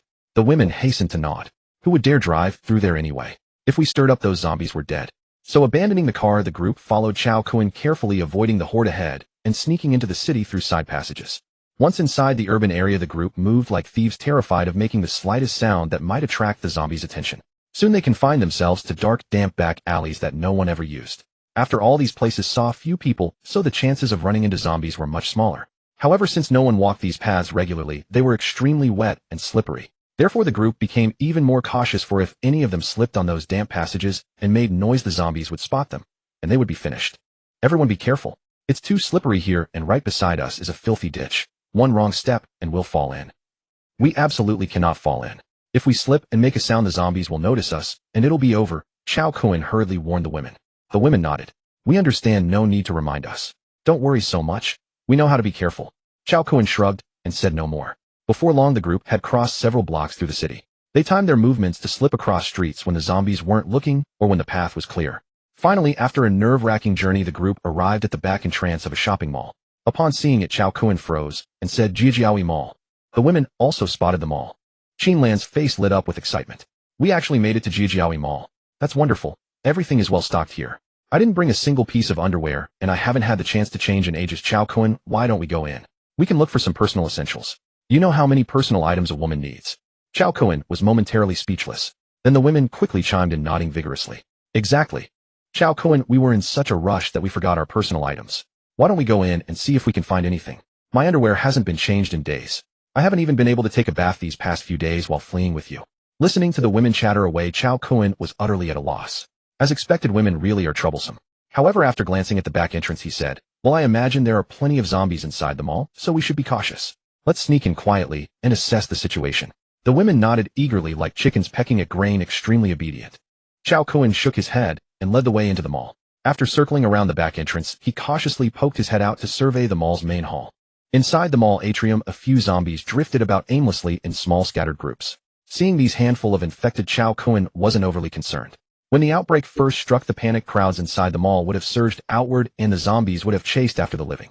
This was the most probable scenario. After all, wherever people fled during the outbreak, the zombies pursued. That was precisely why all the zombies at the academy had congregated outside the buildings rather than inside them. The mall was likely in the same situation. In theory, there shouldn't be many zombies on the upper floors. Carefully, Cao Kun gently closed the door connecting to the first floor atrium. He then locked it to prevent any zombies inside from charging out and blocking their escape route. After ensuring everything was secure, the group continued upward on tiptoe. On the second floor, a circular corridor connected all the shops, similar to a Wanda Plaza. At the center was an open atrium extending from the ground floor all the way to the top. Peering down at the scattered zombies in the atrium below, they dared not expose themselves, and instead kept low, using the corridor structure as cover to avoid being spotted. Soon the group arrived at the first shop. They glanced inside and saw nothing but a few toppled display cabinets. No zombies, so they quietly slipped inside. Once inside, the women quickly shut the shop door to prevent any zombies from entering. Once they felt secure, they finally let their true natures loose. Wow, so many beautiful clothes. Exclaiming this, the women hurriedly began picking out outfits they liked. Meanwhile, after scanning around, Cao Kun spotted several sailor uniforms and JK-style outfits and made a beeline for them. But upon reaching them, his attention was immediately drawn to the cosplay costumes hanging in the back, stewardess outfits, nurse uniforms, and other themed apparel. Holy crap, there are so many treasures here. What kind of store is this? He looked up and read the sign, swallowing hard. Cosplay and anime specialty section. I've hit the jackpot. I'm taking it all. Just as Cao Kun was grinning uncontrollably, the girls were in much the same boat. After all, this was a designer clothing store. In their daily lives, none of them had ever set foot in such places. Even if they had, they simply couldn't afford to buy anything. If anything, Su Yan fared a bit better. After all, she was a wealthy young lady from a mine-owning family. It wasn't comparable. Meanwhile, Su Yan busied herself picking out clothes for them, even though she could have afforded these things before. She had simply never spent money recklessly. Growing up in the countryside, she had been frugal since childhood. In fact, she had never shopped at these luxury brand clothing stores before. This was precisely why, although many knew her family was well off and ran a business, no one had any idea just how wealthy they truly were. It was all because she was far too low-key and had never once boasted about her family. For a time, the girls were all enthusiastically browsing through all sorts of beautiful women's clothing, completely forgetting about what Cao Kun was up to. Meanwhile, Cao Kun was holding up a flight attendant uniform with an utterly obsessed expression, saying, "This one suits Lan Lan perfectly. She'd look amazing in it." With that, he tossed it into his storage space. Then he picked up a Lolita-style outfit, a ship-girl version, and after examining the cosplay costume, Cao Kun thought for a moment and said, this one suits senior sister Su Yan. She'd look absolutely fantastic in it." Moments later, he grabbed a JK uniform set and declared, "No doubt about it. This one matches Xin's vibe perfectly. She'd be absolutely breathtaking in this. Especially with two little braids on her head, it would give off an even more primal, thrilling aura." As Cao Kun was muttering to himself about who should wear which outfit, the girls had already noticed his strange behavior. When they approached from behind him, Cao Kun, so engrossed in his thoughts, continued talking to himself. "Oh ho ho, this fire dance costume goes to Lan Lan too. Only her figure can pull off a fire dance outfit." Hearing Cao Kun's mutterings and glancing at the cosplay section's costumes, the girls all turned bright red. They never expected Cao Kun to have such peculiar little preferences. These were all cosplay outfits, and particularly the more revealing, sensual versions. "Cao Kun, what are you doing?" the girls asked with half smiles, half amusement. Startled, Cao Kun replied, "What the? Do you walk without making any sound? You nearly gave me a heart attack. Don't you know that scaring someone can scare them to death?" The girls pouted and said, "Who told you to be so absorbed? We've been here for ages, and you didn't even react." Cao Kun was momentarily stunned. Then did you hear everything I was saying?" The girls nodded with knowing smiles. "Who would have guessed, Cao Kun, that you're actually like this? You're into otaku culture." Cao Kun quickly gave an awkward smile and waved his hand, saying, No, I'm not into two-dimensional content. I just like the illustrations within it." The girls rolled their eyes. Was it really just about the illustrations? They were too embarrassed to point it out directly. Seeing their expressions, Cao Kun cleared his throat. So why don't you all go check out the other sections first? Pick whatever you like. I'll cover it all and pack it up for you." Upon hearing this, the girls instantly brightened. "Really? That's wonderful. Then we won't be polite." With that, the girls happily went off to gather their favorite clothes. Once the girls had left, Cao Kun excitedly eyed these cosplay outfits. With a wave of his hand, disregarding all caution, he swept them all into his storage space in one go. After all, since advancing to a level 2 hunter, his storage space had expanded dozens of times over. He had more than enough room. Watching all those treasure pieces of clothing vanish into his storage space, Cao Kun smiled and said, "Damn it, I swear. This is the most satisfying trip to a women's clothing store I've ever had in my life." "Wait. No, I've never been to a women's clothing store before, have I?" Never mind. Either way, it's equally thrilling." Meanwhile, the girls had gathered all their desired clothes into armfuls of bags. Seeing the enormous pile before him, Cao Kun swallowed hard and said, "What the? So much?" The girls pouted and said, "That's what you said yourself. Grab anything we like and take it all home. We were hesitating before, but once you said that, we stopped second-guessing ourselves and just packed everything that looked good." Cao Kun looked at the emptied clothing racks dumbfounded. "I'm thoroughly defeated." But he still nodded and said, Fine. Let's take it all then." With a wave of his hand, all the clothes disappeared. Then Cao Kun turned to the girls and said, "All right, next let's find a lingerie store. Haven't you all gotten any underwear yet?" The girls nodded eagerly. At this point, Qin Lan smiled and said, "There's a branded lingerie store just past here. I've been buying from them before." Su Yan, standing nearby, also spoke excitedly. Right, I bought mine there too. Their lingerie is the best in the entire mall. If it weren't for their bras, I probably wouldn't even be able to stand up straight. I want 10 pieces with padding. Wait, no, 100 pieces. Hearing this, Cao Kun's mouth twitched repeatedly. Good heavens. These women truly were incomprehensible creatures. Once inside the mall, they had completely forgotten that this was the apocalypse, let alone enjoying themselves so thoroughly. But there was nothing to be done, so he could only nod and say, fine then.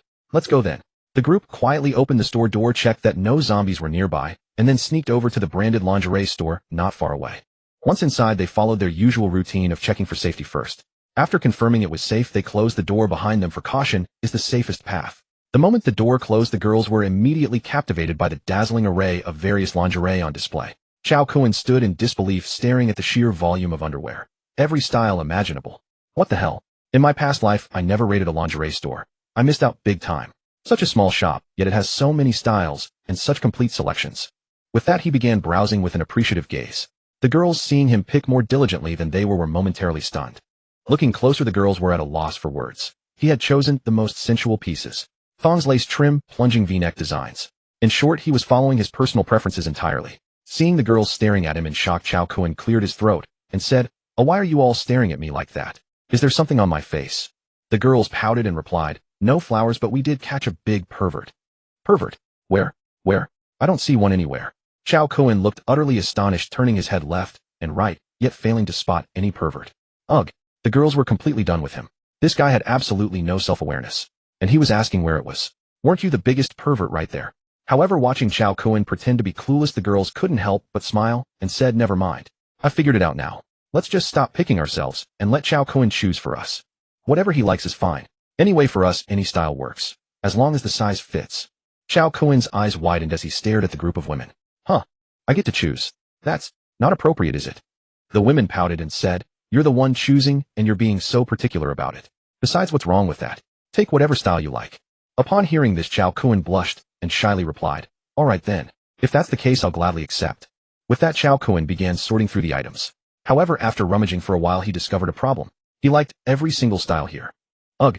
Realizing this, Cao Kun slapped his thigh and declared, "What the hell am I even hesitating for? Kids make choices. I'm taking it all." With a wave of his hand, Cao Kun swept everything in the entire store, including the shelves, into his possession. In an instant, the women were completely stunned. Gazing at the completely empty shop, they were left utterly dumbfounded. What a ruthless guy. Not a single scrap was left behind. Finally, the women swallowed hard and said, This is acceptable." Qin Lan could only laugh bitterly and said, "Now we won't have to worry about running out of underwear for years." Tang Xin shook her head and said, "Years? Dozens of years should be enough, right?" Su Yan also spoke awkwardly. "I don't even have anything to change into right now. You didn't leave a single piece for me." Hearing this, Cao Kun was momentarily stunned, then waved his hand dismissively and said, "Why didn't you say so earlier?" With a wave of his hand, he produced a shaped bra with small aluminum plates, the exact type that had been torn open by that zombie earlier. Fortunately, Cao Kun had noticed it before, so he found that particular style immediately. He then approached Su Yan with the item and asked, "Senior sister, do you need my help?" Senior Su Yan's delicate face flushed red as she stammered, "Take this." "No need. I'll put it on myself." Taking it from his hand, she turned away. However, Cao Kun stared at her with obvious interest. Seeing this, Su Yan pouted and said, "What's with that look? Aren't you going to turn around?" Cao Kun was momentarily stunned and said, I need to step away too." Pouting, Su Yan retorted, "What, you want special treatment?" Cao Kun shrugged and said speechlessly, "Tisich. Like I haven't seen it before. Never mind, I'll turn around this time, alright." Hearing these words, Su Yan looked at him curiously. What did he mean by this time? That implied next time he wouldn't turn around, right? Is that what you mean? But she wasn't ready yet either, so with a flushed face, she quickly turned her back to Cao Kun and began changing. A short while later, after finishing, Senior Su Yan turned around and said as she spun, "Alright, you can turn arrow," but her words froze mid-sentence. Because at some point Cao Kun had already turned around and was watching her from behind. How did you turn around? When did you turn around?" Cao Kun shrugged and said, "Just now. Right when you turned your back to me." "Oh my, you little rascal.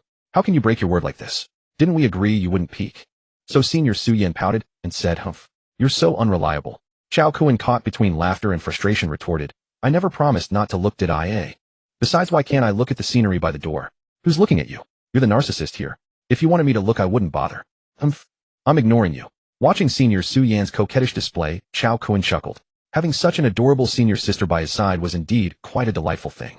Then Cao Kun cleared his throat and said, Alright, no more jokes. Now shouldn't we leave the mall?" The women looked puzzled and said, Leaving now? Aren't we going to browse more?" Cao Kun looked exasperated and said, "Hey ladies, we're in a crisis-ridden district, aren't we?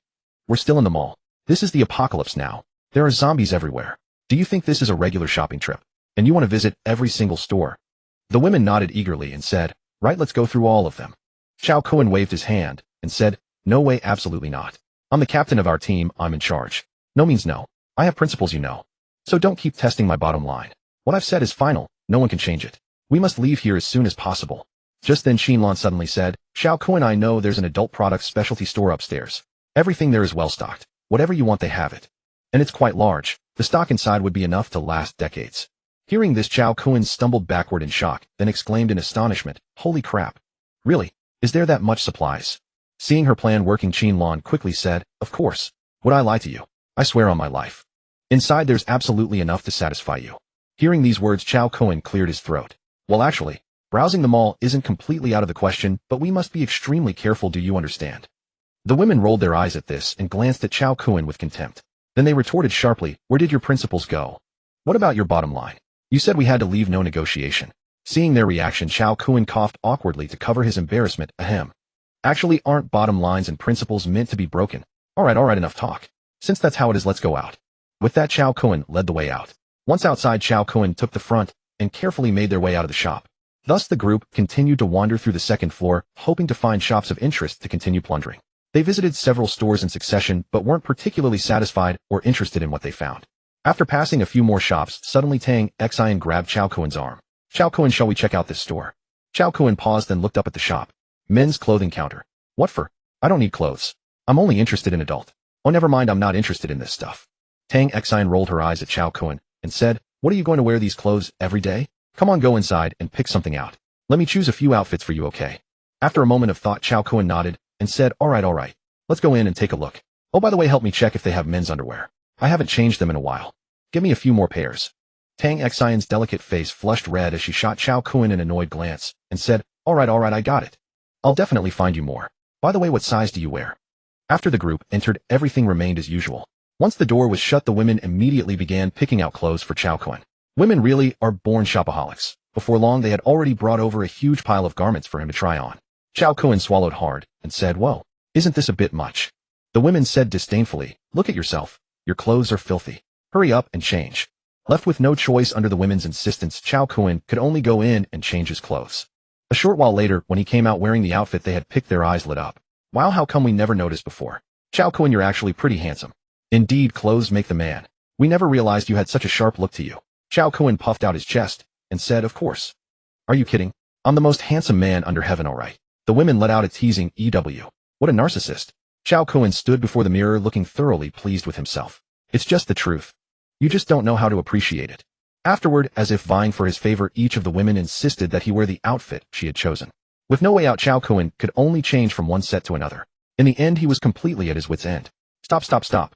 If you keep tormenting me like this, I'm going to die right here. Fine, no more changing. I'll wear this one. I swear I won't change again. This outfit is the most convenient for us to make our escape. Ooh, it has better mobility. The women found it hard to argue further. Next, Cao Kun glanced at the huge pile of clothes the women had picked out and helplessly waved his hand, storing them all away. There was no helping it. If he didn't take them away, they would never let the matter drop. Alright, now that we've picked clothes, what else do we need? We'd better get out of here quickly. I keep feeling uneasy, as if some enormous danger lurks nearby. The women were a little hesitant as well, but still said weakly, let's browse a little longer. Who knows, there might be a pleasant surprise. Seeing how eager the women were, Cao Kun found it hard to object. He could only nod and say, fine, then let's head straight to the third floor. Qin Lan shot him a look and said, you're still thinking about that specialty store upstairs, aren't you? Cao Kun nodded and said, of course. Those are the most scarce resources in the apocalypse. You know, in this world, pregnancy is the most dangerous thing of all. So we absolutely cannot act recklessly. Those resources are absolutely essential. Do you understand? Qin Lan was stunned for a moment, then her pretty face flushed as she shot him a glare and said nothing more. The other women also looked a little awkward, but there was nothing they could do about it. No way around it. Cao Kun was the boss, and following the boss was the right call. Very soon the group finally made their way up to the third floor. However, the specialty store was at the westernmost end of the floor, and they were still a long distance away from it. At last Cao Kun gritted his teeth and said, we have to be careful, understood? The women nodded eagerly, and so the group continued to creep forward. After who knew how long, Qin Lan, who was in the lead, suddenly stopped. Hey Cao Kun, a jewelry store? We're rich. Cao Kun said with an exasperated look, my dear big sister. What kind of time is this now, and you're still worried about jewelry? Qin Lan pouted and said, humph. Isn't loving beauty just a woman's nature? Just because you like those specialty goods we're not allowed to wear jewelry. Cao Kun was utterly speechless. Finally seeing Tang Xin, Su Yin, and Xiao Feng all wearing expectant expressions, he nodded and said, Fine. Fine. I'm really afraid of you all. Let's go in and take a look then. The women were overjoyed and quickly scrambled into the store. Once inside, after confirming there was no danger, they hurriedly closed the store's door. The moment the door was shut, the women rushed excitedly to the counter, slipped behind it, and began picking up all sorts of gold and silver jewelry, putting them on each other. Hee Cao Kun, look. Does this necklace look good on me? Cao Kun, look at me. Why are you looking at her? What do you think of this bracelet? Seeing the women chattering endlessly, each trying to outshine the other, Cao Kun shook his head spinning. But it wasn't over yet. Qin Lan swayed over to Cao Kun with a sexy catwalk. She reached out, draped her arm over his shoulder, and batting her eyes at him said seductively, Little Kun, tell me, do these earrings look good on your big sister?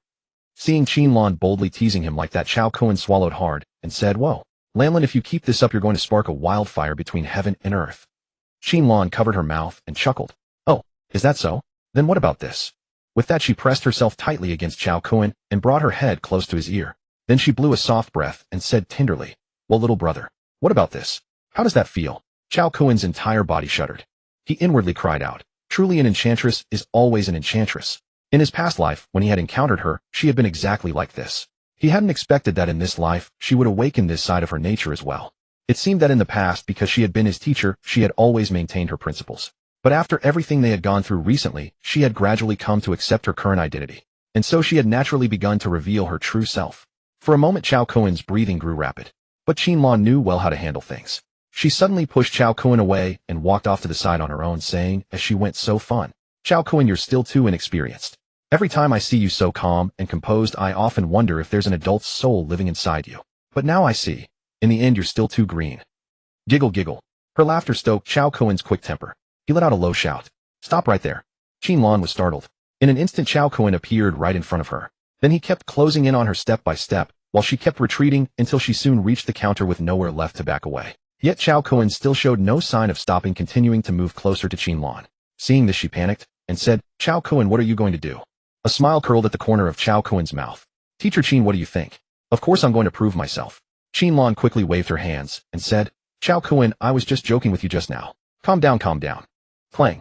At that moment, a sudden clattering sound echoed from upstairs. Instantly, everyone tensed up, as if facing a formidable enemy entering full combat readiness. This had basically become a habit by now. The women instantly activated their powers, standing at full alert and watching the stairs.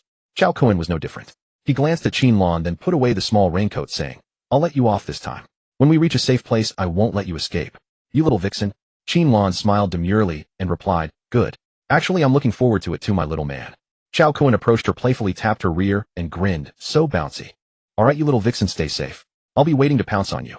Qin Lan's lips curved into a smile as she replied, Deal. As long as you dare come, sister is ready anytime. All right, stop being silly.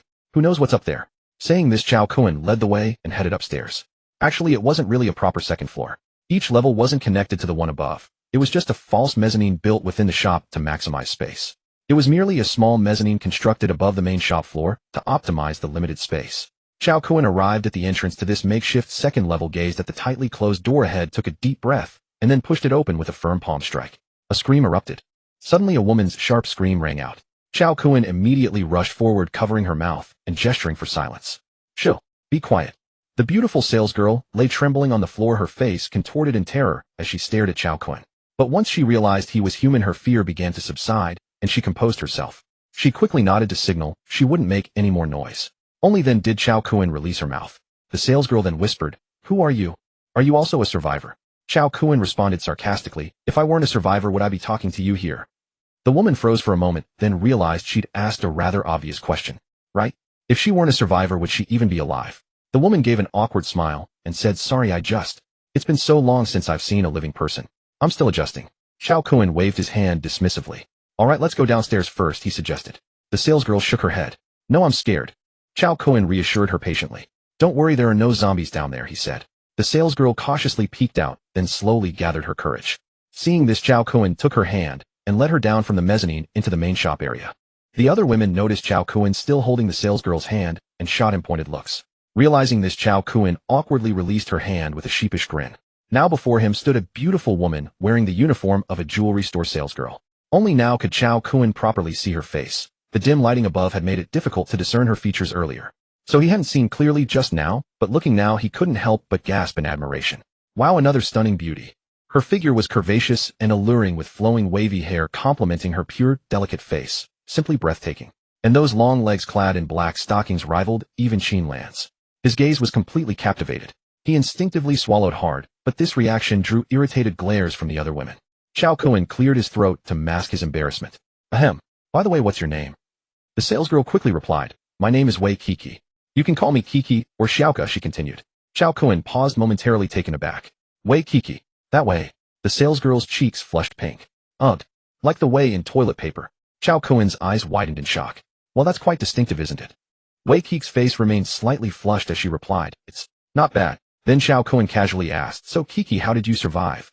The apocalypse has been raging for almost half a month now, hasn't it? Wei Kiki pointed toward the mezzanine and explained, I'm the store manager. I usually stay up there so I stocked up on extra food. That's what kept me alive this long, but it's almost gone now. If you hadn't shown up, I probably would have run out in a day or two. Cao Kun nodded. I see. You did stock quite a bit of food then. Wei Kiki said shyly, I just happen to love eating, so I prepared extra. Cao Kun smiled and nodded. There's nothing wrong with that. Stocking up is a good habit. Wei Kiki smiled and asked, You're quite humorous. By the way, what's your name? Cao Kun patted his chest and declared, My surname is Cao like the Prime Minister Cao, and my given name is Kun, as in Kunlun. Wei Kiki was momentarily stunned by this unconventional introduction, then smiled and teased. That's quite a unique way to introduce yourself. The Prime Minister Cao? You must really admire him, don't you?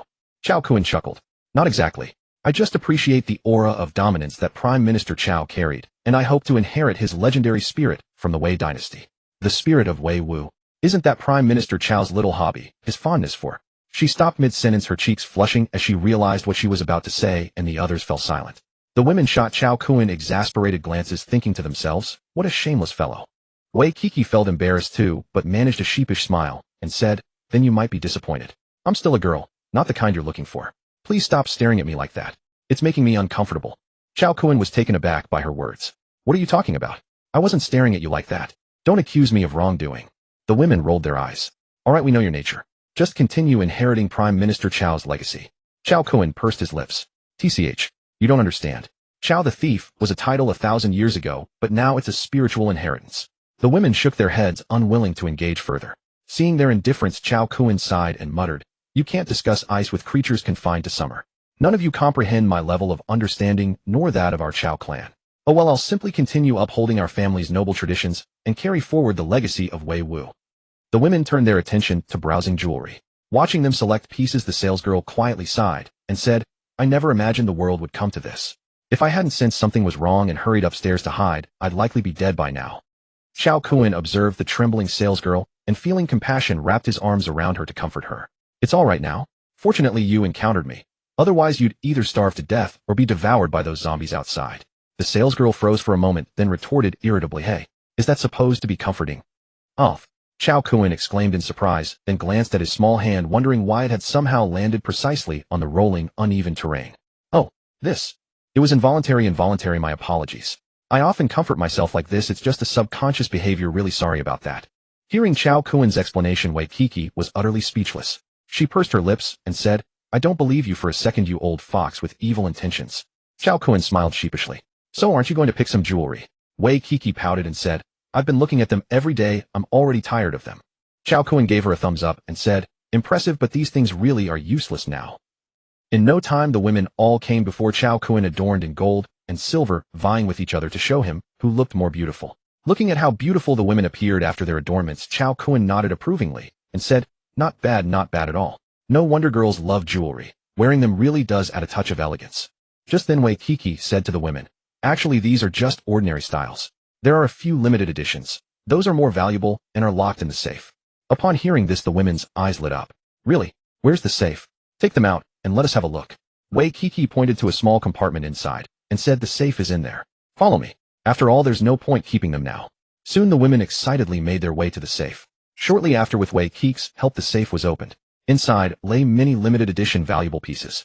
Gazing at these limited edition treasures, the women's eyes sparkled with excitement. Each of them selected a few items, and in no time everything was divided up among them. Seeing this, Wei Kiki shook her head. None of this held any interest for her anymore. When she had witnessed the female shop assistants who worked alongside her being torn apart by zombies with flesh and blood flying everywhere, she understood that in this environment nothing was more important than survival. And to survive in this world, perhaps joining their group was the wisest choice. Otherwise, once they left, she would be doomed. So Waikiki said to the women, "Can I go with you?" The women exchanged glances, discussed briefly, then gestured subtly to Waikiki. After all, they had received favors from Waikiki and couldn't refuse to help her. So they kept signaling her, implying that they had no say in the matter. It all depended on whether Cao Kun agreed. Getting the hint, Waikiki understood that Cao Kun was the one in charge. But this scoundrel didn't look like a good person. Following him wouldn't she inevitably be taken advantage of, somehow? However, after glancing at the women, she fell silent. These girls clearly all followed him, and he seemed to treat them quite well. Perhaps at a time like this, finding a stable source of protection was the most important thing. Thus Waikiki worked up her courage and approached Cao Kun. Because for girls like them, in this grand scheme of things, the only thing they had to offer was themselves. They were scarce resources in this environment. While it was cruel to say, that was simply the truth. Otherwise, why would strangers risk their lives to protect them? Didn't she need to know her place? If others provided her safety, she had to offer something of equivalent value in exchange. That was the unchanging rule. In peaceful times, it was money working to earn wages. Now money was worthless, so she could only use her own circumstances to seek protection.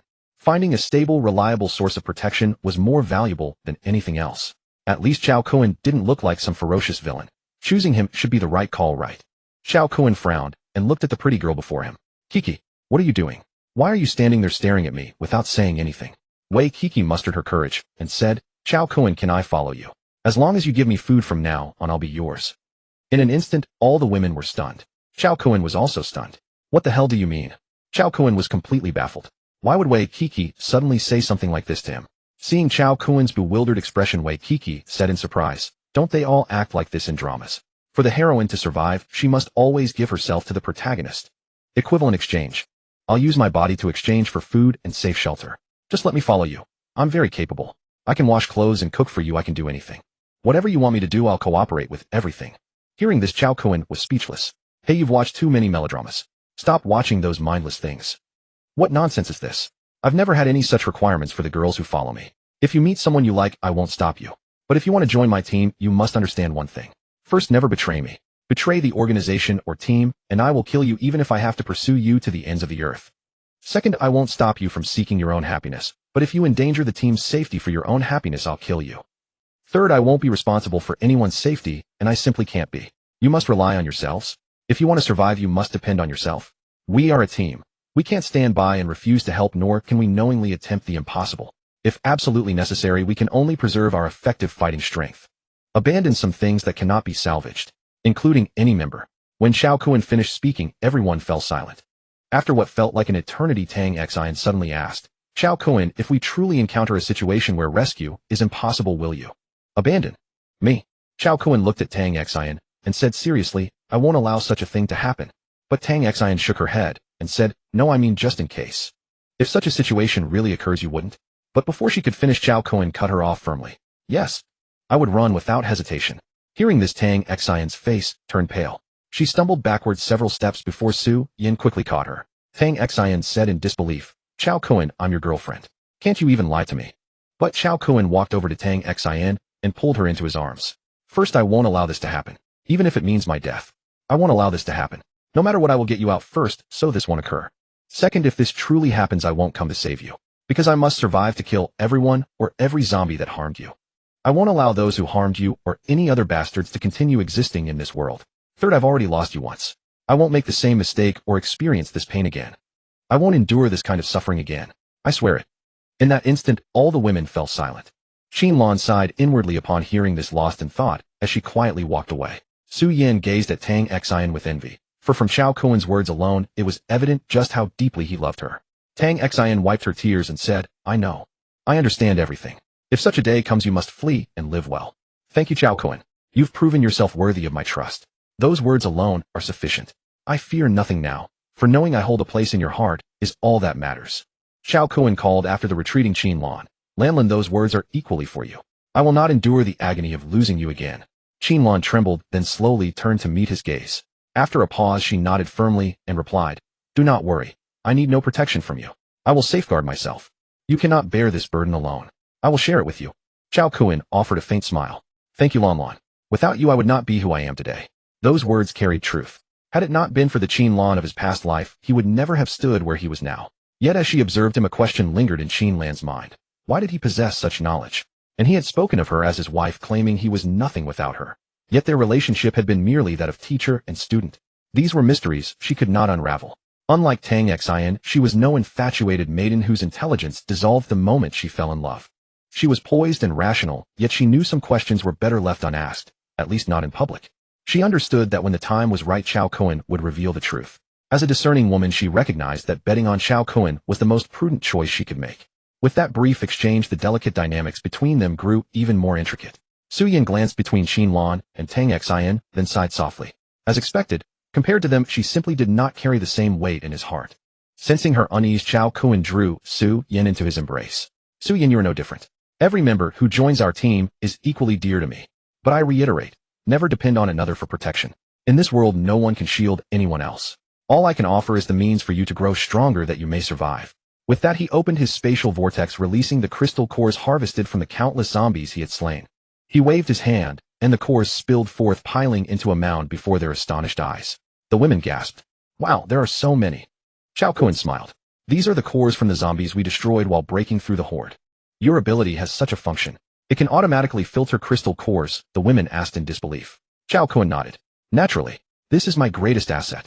When my abilities reach their full potential, I could eradicate an entire zombie tide in a single strike.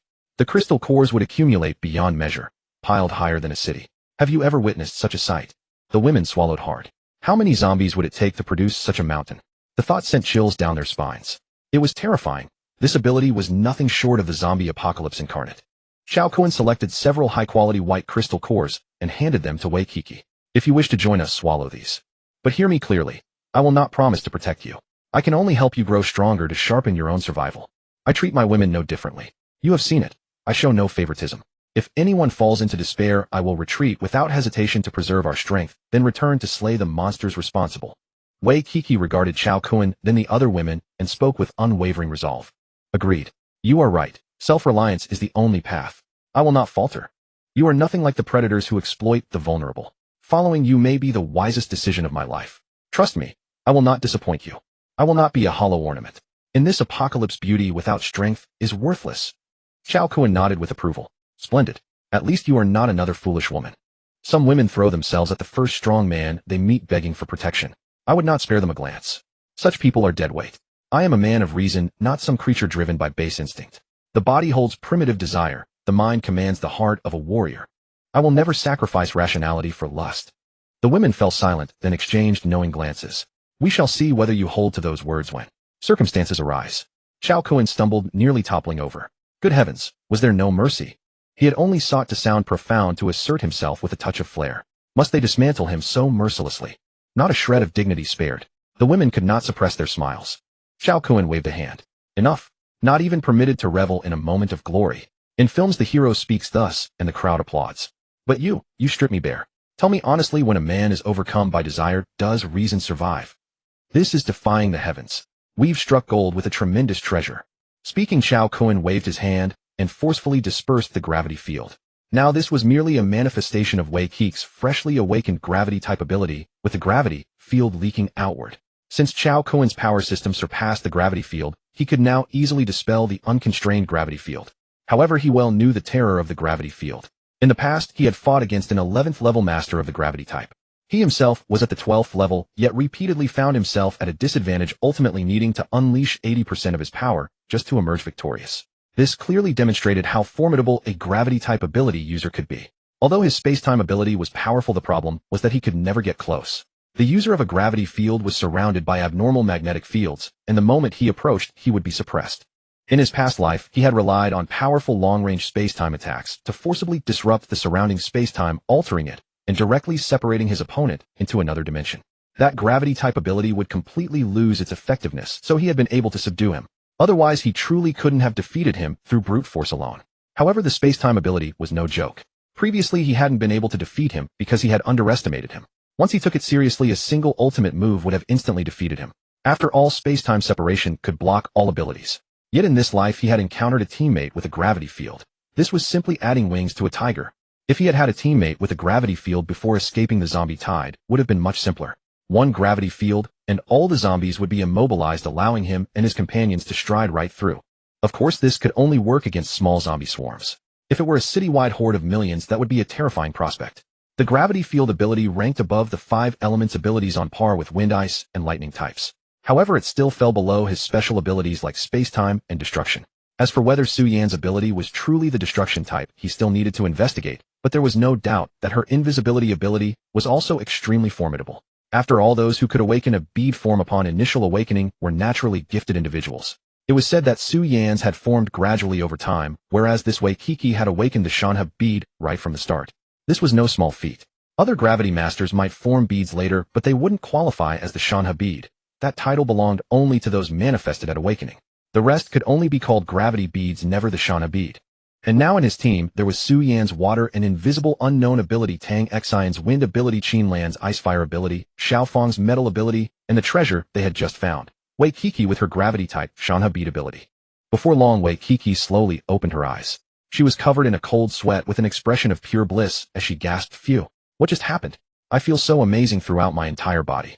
It was like ascending to heaven, ethereal and intoxicating. It made one succumb to it. Wei Kiki suddenly paused, then her cheeks flushed crimson as she shot Cao Kun a glance and said, "That's just how it was. I'm just stating the facts." Cao Kun waved his hand and said, "Enough." They all felt the same way, not just you. The girls' faces all flushed red because they had all made sounds at the time. Thinking about it now was simply mortifying, especially since they had made those sounds in front of Cao Kun. Wei Kiki stood up excitedly and asked, "Brother Cao, what is my ability? According to what you said, isn't there a small bead at my dantian? What's going on? It's different from what you described." Hearing this, Cao Kun sharply inhaled and said, "What? A single bead? Does it feel extremely ancient and profound?" Wei Kiki nodded and said, "I think so." "What's wrong?" Cao Kun was momentarily speechless, shutting himself off. Finally, Cao Kun exclaimed with emotion, "Your talent is still the best among gravity-type abilities. That bead is called the Shanha bead. It is said that when gravity-type ability users awaken, there is a 1 in 100 million chance of awakening the strongest physique in the gravity type, the Shanha bead. And you have exactly that. This means in the future you can suppress all enemies, including ability users who also possess gravity-type abilities. As long as they didn't awaken the Shanha bead when they first awakened, you can suppress them, because your type is the king of gravity-type abilities." Hearing this, Wei Kiki became extremely excited and said, "Really? Am I that powerful?" Cao Kun smiled and said, "Of course would I lie to you. We are so lucky to have found such a precious treasure like you." Wei Kiki blushed endlessly from Cao Kun calling her precious treasure on both sides. "Can you stop calling me precious treasure? The more I hear it, the more it sounds wrong. I feel like every time you mention precious treasure, I unconsciously think about something inappropriate." Speaking, she also subconsciously glanced at Cao Kun. Cao Kun was momentarily stunned. Then he awkwardly smiled and said, "Why aren't your thoughts pure, you people? This is just my catchphrase, ah? Oh well, never mind, I'll try to change it in the future." Wei Kiki pursed her lips and smiled and said, "Alright, I was just joking with you. But I still want to thank you. By the way, what I said earlier will always be valid." Cao Kun was momentarily stunned. What words?" Wei Kiki pouted and said, "Humph. Think about it yourself. Good words are not repeated." Speaking, Wei Kiki pouted and went to one side, ignoring Cao Kun. Seeing this, Cao Kun was momentarily stunned, scratched his head, and said, "What the heck? What words? Why can't I remember?" Speaking, he pushed Su Yan beside him and said, "Senior sister, what did she say just now? What does it mean? What permanent validity?" Senior sister Su Yan rolled her eyes at Cao Kun and said, "Are you stupid? Her meaning isn't obvious enough. This young lady means that whenever you want her, it's always acceptable, permanently valid. She's showing you her attitude and indirectly confessing to you. You blockhead, you don't understand anything." Cao Kun looked at Wei Kiki with a surprised expression. Finally, he swallowed hard. To be honest, this little girl also made him quite envious, but he wouldn't force her. But since she had said such things, he naturally wouldn't be polite. So Cao Kun happily came to Wei Kiki's side and said, Kiki, I'm sorry, I didn't react for a moment. Actually, I still say the same thing. I won't force any girl. But if you think I, Cao Kun, am a reliable person, I won't refuse anyone." Wei Kiki glanced at Cao Kun and finally pouted and said, "Humph, blockhead. You talk about principles eloquently, but I've said it so clearly, and you still don't understand." Cao Kun gave an awkward smile. "Oh, it's just that I didn't react for a moment. Besides, I was so happy about your gravity-type ability that it confused my mind. Isn't it normal that my brain went blank, and I didn't react for a moment?" Wei Kiki pursed her lips and smiled, and said, "Alright, Brother Cao, I know. You are really different from others. In such an environment, you can still treat the girls around you this way. You are a true man. I admire you, and I mean it seriously. Although we just met and aren't familiar, I've been in sales for so many years, and I'm quite good at reading people. From now on, I am your person. In this environment, survival is the most important thing, and you are a man worth relying on. You won't go wrong choosing me. I also believe that feelings are cultivated slowly. With the passage of time, we will definitely have unwavering feelings. Love grows over time. Cao Kun also nodded in agreement and said, that's right, over time, love grows. The women were utterly dumbfounded. What's going on? Isn't this moving a little too fast? They said awkwardly. You two are playing off each other like that. Our minds can barely keep up. What do you mean by this? Are you two together now? Wei Kiki spread her hands and said, being in sales requires an eye, the ability to quickly single out the customers with the strongest purchasing power. Over time, we've long since developed the ability to tell at a glance who will buy these precious items and who won't. So given the current situation, choosing the finest man as a backer is the best option. And we saleswomen are not just saleswomen. Now that these goods no longer have any sales value. Now my greatest value is myself. By the same logic, this is also sales, marketing myself. What's wrong with that? Is there a problem? The women were all stunned. Finally they nodded and said, makes sense. I'm speechless. Cao Kun grinned and said, it's fine. I don't mind. The women rolled their eyes. Of course you don't mind. When a gorgeous store manager with fair skin, a beautiful face, and long legs delivers herself to your door, how could you possibly refuse? If you actually refused, you wouldn't be Cao Kun. A guy who spends all day collecting little raincoats. Anyone can imagine that once you settle down later, the rate of consumption for those little raincoats would be an absolutely terrifying number. I wonder if a dozen a day is even enough. The women thought to themselves. Alas, forget it. Once this guy's power grows stronger, every aspect of his abilities is sure to shoot up by a huge margin. So if he gathers more pretty women, the rest of them should count themselves lucky. That way, with more sisters to share the pressure, evenly each of them could take it easier and get a proper break now and then. Next, Cao Kun picked out all the high-quality white crystal cores and said to the women, all of you come over and collect your crystal cores. Since it's safe here for now, let's take this chance to push our strength up properly. I've already reached the pinnacle of the level 2 hunter realm. Most of the power in that crimson crystal core was consumed by the space-time vortex. Otherwise, I might have already broken through to level 3 hunter. Unfortunately, it fell short in the end. Still, it pushed my cultivation to the peak of level 2 hunter, so that's not bad. But you're all still at the level 1 hunter stage. Your strength isn't enough yet. If you want to move through the city, you'll need at least level 2 or above. So any extra bit of strength you can gain counts. Take them and start refining. Once we've all broken through to level 2 hunter, we'll continue exploring. The women knew this was no time to be careless. One after another, they swallowed crystal cores and began refining. A full day and night passed in a flash. One by one, the women began breaking through to level 2 hunter. After breaking through, they continued swallowing crystal cores in large numbers to keep advancing. At last, heaven rewarded their persistence. After another half a day, the women's cultivation had all reached the pinnacle of level 2 hunter. Seeing that all the women had reached the peak of level 2 hunter, Cao Kun was extremely excited. All of a sudden, he had so many level 2 hunter experts under him, making his team far more powerful. At this moment, the other survivors of the apocalypse still didn't know that zombie crystal cores could awaken supernatural abilities and make one an evolver. So he had to seize the first mover advantage and become one of the first powerful teams to rise. For ability users, raising their power and cultivation in the early stages was very simple. As long as they had enough crystal cores, they could advance by leaps and bounds without any bottlenecks. However, reaching level 7 was another watershed. Level 6 and level 7 were completely different concepts. Every 3 levels formed a watershed. Once one reached level 7, it was no longer just a matter of crystal core power. One also needed sufficient enlightenment about the nature of one's own ability attribute. In other words, one had to possess true comprehension. If one did not have a thorough understanding of one's own power, it was impossible to break through to the next level. But once one broke through to level 7, one's strength would undergo earth-shaking changes. After reaching level 7, a casual wave of the hand or step of the foot could destroy a skyscraper. This was absolutely terrifying power, and that was only level 7. If one reached level 10 or above, a single raise of the hand would be enough to annihilate an entire city. In his past life, in that battle against the zombie sovereign, he fought until mountains and rivers went dark and the sun and moon lost their radiance. That was no empty boast. Level 12 was the pinnacle of humanity at that time. He knew there were even stronger realms above level 12, yet he had never been able to break through to level 13. If only he had broken through to level 13 in his past life, the zombie sovereign could not have run rampant. He would have been destroyed long ago. The zombie sovereign himself was only at level 12. It was as if the gap from level 12 to level 13 was an insurmountable chasm. All people, all living things were blocked at this stage. However, in his past life, at the moment of death, he chose to perish together with the zombie sovereign. In the final instant before his consciousness faded, he had already touched the threshold of level 13. One survives only after being forced to the brink of death. Level 13 stood between life and death. Therefore, in this life, he already knew the ultimate secret to breaking through to level 13. All he needed to do now was grow to level 12 as quickly as possible and do everything in his power to break through to level 13. Once he reached level 13, he would hold the ultimate say in this world. Okay, since everyone's strength has improved, let's head out.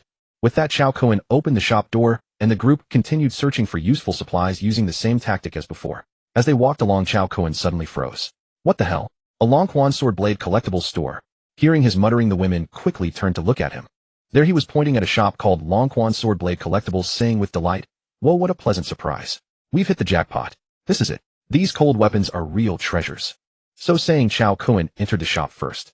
Apart from the long-dried bloodstains on the counter and the floor, there was not a soul in sight. Soon after, the women also entered. Once inside, the women were utterly stunned at the sight of all kinds of swords and bladed weapons. What the heck? How did we never notice before that there was a store here selling swords? Cao Kun waved his hand and said, "When you girls come to the mall, isn't it all about clothes, handbags, cosmetics, necklaces, jewelry, and milk tea? So how could you possibly pay attention to a niche sword shop like this?" The women smiled sheepishly and said, "That's true." Looking at the wide array of swords, Cao Kun was overjoyed. After all, the Long Quan sword was one of the renowned 10 great swords. Long Quan products are always top quality. Was that saying just a joke? Excited beyond measure, Cao Kun picked up the swords and couldn't bear to put them down. But suddenly Cao Kun froze. What the heck? Why is none of this sharpened? Damn it. What the hell's the point of unsharpened blades? After a long while, Cao Kun sighed quietly and said, "Alas, there's nothing to be done. This peaceful era is truly troublesome. Even knives and swords are not allowed to be sharpened." Never mind.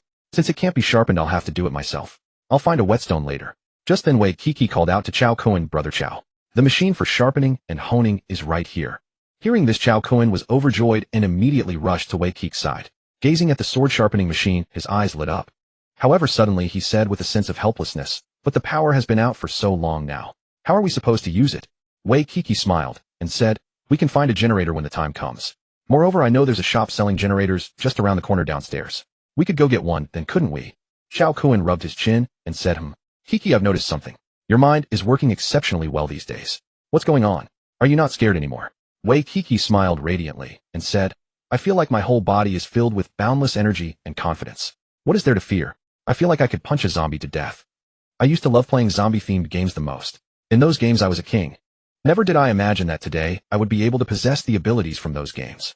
So it's just like playing a zombie slaughtering game, except now it's the real-life version. And I feel like this is even more thrilling. It's absolutely a real-life survival escape." Cao Kun shook his head with a mixture of laughter and helplessness, saying, "You women really are incomprehensible creatures. Just before you were trembling with fear like chaff in the wind, and now you're eager to try with soaring fighting spirit." Wei Kiki smiled and said, "Well, what good would being scared do? Would these zombies stop biting me just because I'm afraid? Would they spare me? If I want to survive, don't I have to adapt and change?" Cao Kun nodded, patting Wei Kiki on the shoulder. "Indeed, well done, Kiki. Quite enlightened. All right, go pick out a weapon that suits you." Wei Kiki gave a slight smile, then without warning swiftly kissed Cao Kun on the cheek and ran off to select her weapon. Seeing this, Tang Xin beside her immediately puffed up her cheeks in frustration, saying resentfully, "Humph." Another competitor, Qin Lan, smiled and shook her head, saying, "Come on, don't be jealous. I can smell the vinegar from a mile away." Su Yan also smiled, knowingly nodding and saying, "That's right, someone's vinegar jar is tipped over." Hearing the two women's remarks, Tang Xin rolled her eyes at them. "You only know how to bully me. Why don't you pick on the newcomers?" Qin Lan and Su Yan spread their hands, looking helpless. "She hasn't done anything to us. Why would we want to bully her?" Seeing this, Tang Xin pouted and said, "You obviously just think I'm easy to pick on. Sai Xiaofang is still the best, beautiful, kind, and quiet. She never ganged up on me." Xiaofang, who was selecting a suitable weapon nearby, suddenly froze and said, What? I didn't quite catch that just now." Tang Xin sighed and said, "Nothing. It seems like you don't care about anything." Xiaofang was in a daze. Care about what? Seeing this, Tang Xin was completely at a loss. "Fine, you go ahead and keep picking your weapon." Xiaofang was utterly bewildered, looking at the several women in confusion. Then she nodded and said, "Oh." With that, she picked up another longsword and swung it a few times to test if it felt right in her hands. It seemed that now in her eyes, swords were the only source of security. Ever since experiencing the darkness at school, she now only believed in the weapon in her hand, her own strength, and Cao Kun. Without Cao Kun, she would already be dead. He was her savior. She absolutely must not become his burden. She must grow stronger as quickly as possible, be able to help him solve problems, and share everything with him. After a while, Xiaofang finally found a weapon that suited her. The other women also gradually selected their respective weapons. All the women chose long swords as their weapons because, comparatively speaking, feminine long swords were more suitable for their use. And there were plenty of feminine long swords here. They didn't like the styles of the men's models. The feminine ones were much more beautiful. After all, men care about whether the design is imposing and majestic, while women focus on whether it's pretty. Therefore, these manufacturers make the women's designs lean toward aesthetics, while the men's lean toward being ancient and powerful. Just as all the women had finished selecting their weapons, Cao Kun suddenly found himself in a dilemma. Because all the swords here were far too light. They were simply not enough for him to wield. In the end, Cao Kun's gaze fell upon the shop's treasure displayed at the highest point in the main hall, a heavy sword modeled after the ancient Juek. He saw it suspended by several large iron chains on the wall behind the front counter. The moment one entered the shop, the magnificent and grand Juek heavy sword was truly breathtaking. The instant Cao Kun saw the Juek heavy sword, he immediately made his decision. This was the weapon for him. Beside it hung a description of this heavy sword. One of the ancient famous swords, the Juek. Its design is sturdy and massive, the supreme among all the chief of famous swords. Invincible and infinitely powerful. This shop's treasure display piece was forged using the ancient Longquan method, crafted from meteorite iron combined with over a dozen of the world's top quality steels, repeatedly folded and hammered. After countless temperings, it took 3 years and 6 months to forge. Its hardness is such that even a missile cannot break it. While it hasn't been tested, it is more than worthy to serve as the shop's treasure display piece. This is merely a replica.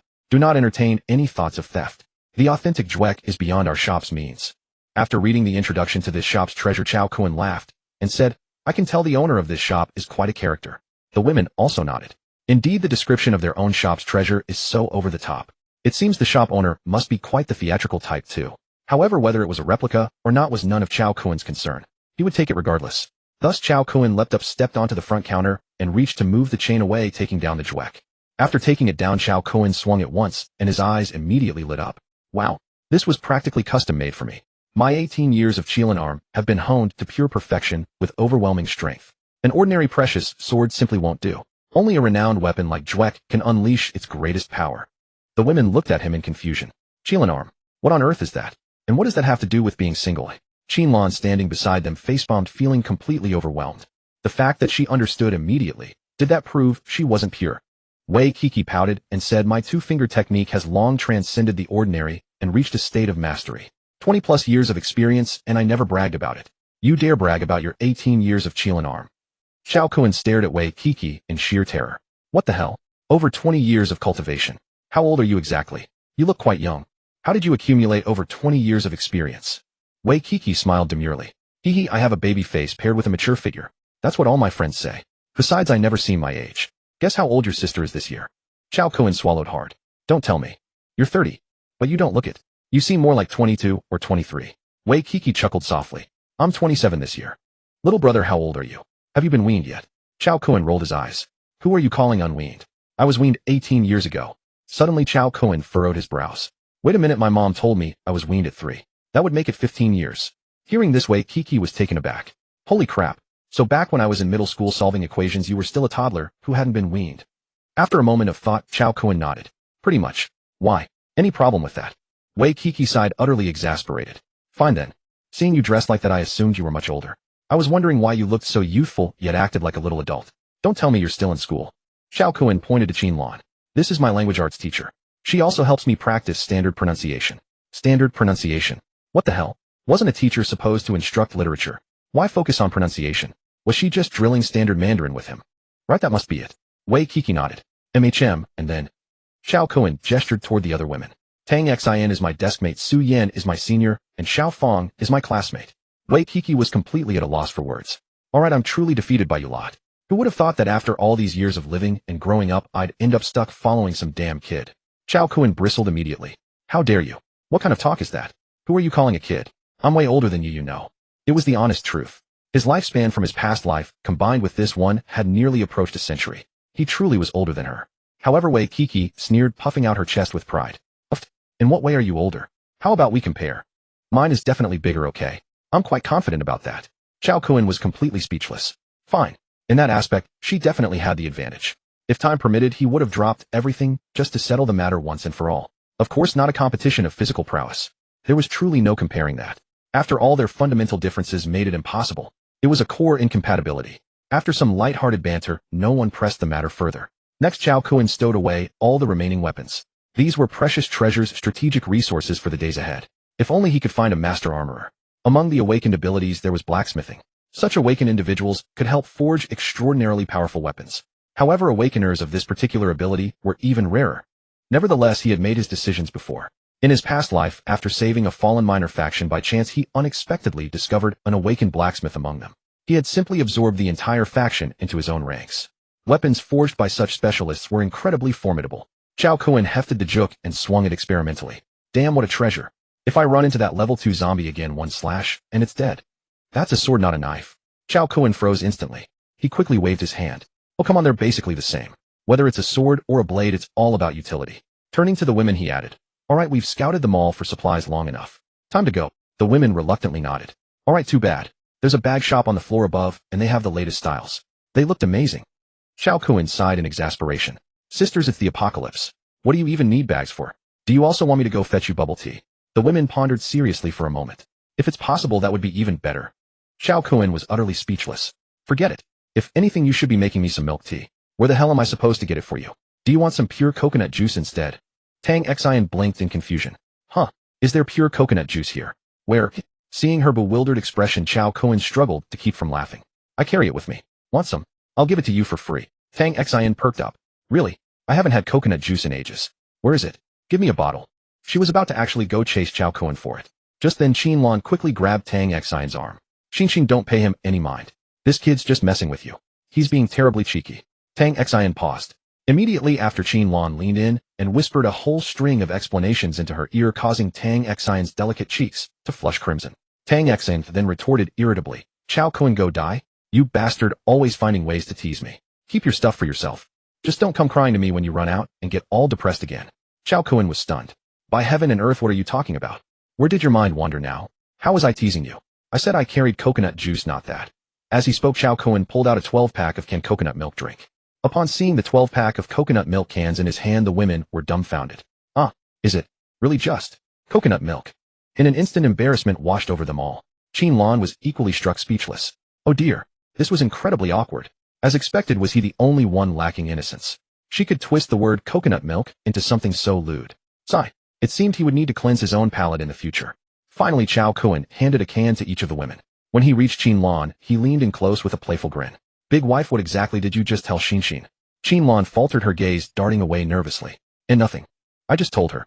This coconut milk tastes quite good. Creamy, white, sweet. And it has little fruit bits." Cao Kun bit his lip to suppress laughter and nodded.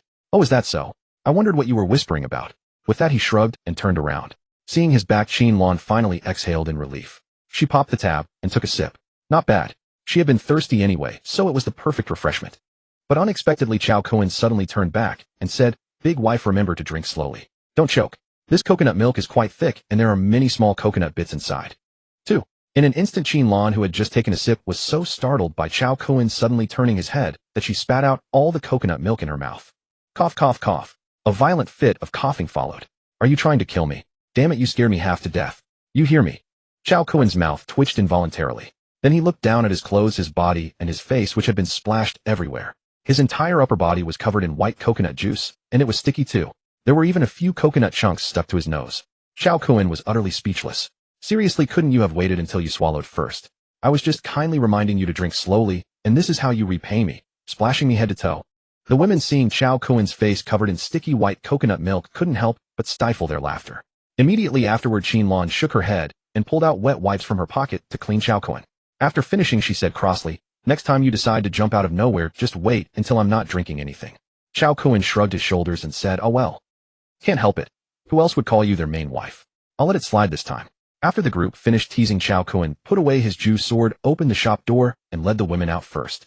However, the moment they stepped outside, Cao Kun's eyelids began to twitch violently. A sense of impending doom suddenly washed over him. Yet he couldn't pinpoint exactly what was about to happen. He only felt a deep sense of unease. Finally, he said solemnly, "Big wife, where's that strategic material you mentioned?" Qin Lan was startled, then rolled her eyes and said, "Go straight ahead. After a few more shops, you'll see it." Cao Kun flashed an OK sign and charged ahead. Soon enough, a large adult products specialty store came into view. Cao Kun's eyes lit up, and with a mischievous grin, he walked right in. The women followed closely behind him into the store. The other women knew this was their final destination for this trip. But wait, Kiki had no idea. She stared bewildered and said, This is what you call strategic material." Cao Kun put on a serious face and said with complete sincerity, "Aren't they exactly that? Listen, in the apocalypse, these are the real treasures. And with all the factories shut down, every bit you use is one less you'll ever have. So whenever you encounter this kind of strategic material, you must hoard every last piece. Your future happiness depends on these things. Sure, there's an element of discomfort involved, but what can you do? For the sake of long-term peace and development, since the apocalypse isn't over yet, we absolutely cannot get pregnant. Wei Kiki swallowed hard and said, "You've successfully persuaded me." Cao Kun was stunned. Persuaded? I haven't even. You know. And you're already persuaded. The women were speechless, facepalming. Well, they had walked right into that one. Truly a worthy descendant of Prime Minister Cao. A classic inheritor of Prime Minister Chao's ambitions. Quickly Cao Kun began his whirlwind cleanup, not leaving a single item on the shelves. He took everything, even the inventory items in storage. He swept it all clean without missing a thing. When he saw the massive stockpile of condoms and all sorts of enhancement gadgets in his inventory, he burst into the most unhinged ecstatic laughter. Now this is a man's true nature. Enough to last several decades. I never expected this place to have such a huge reserve of condoms.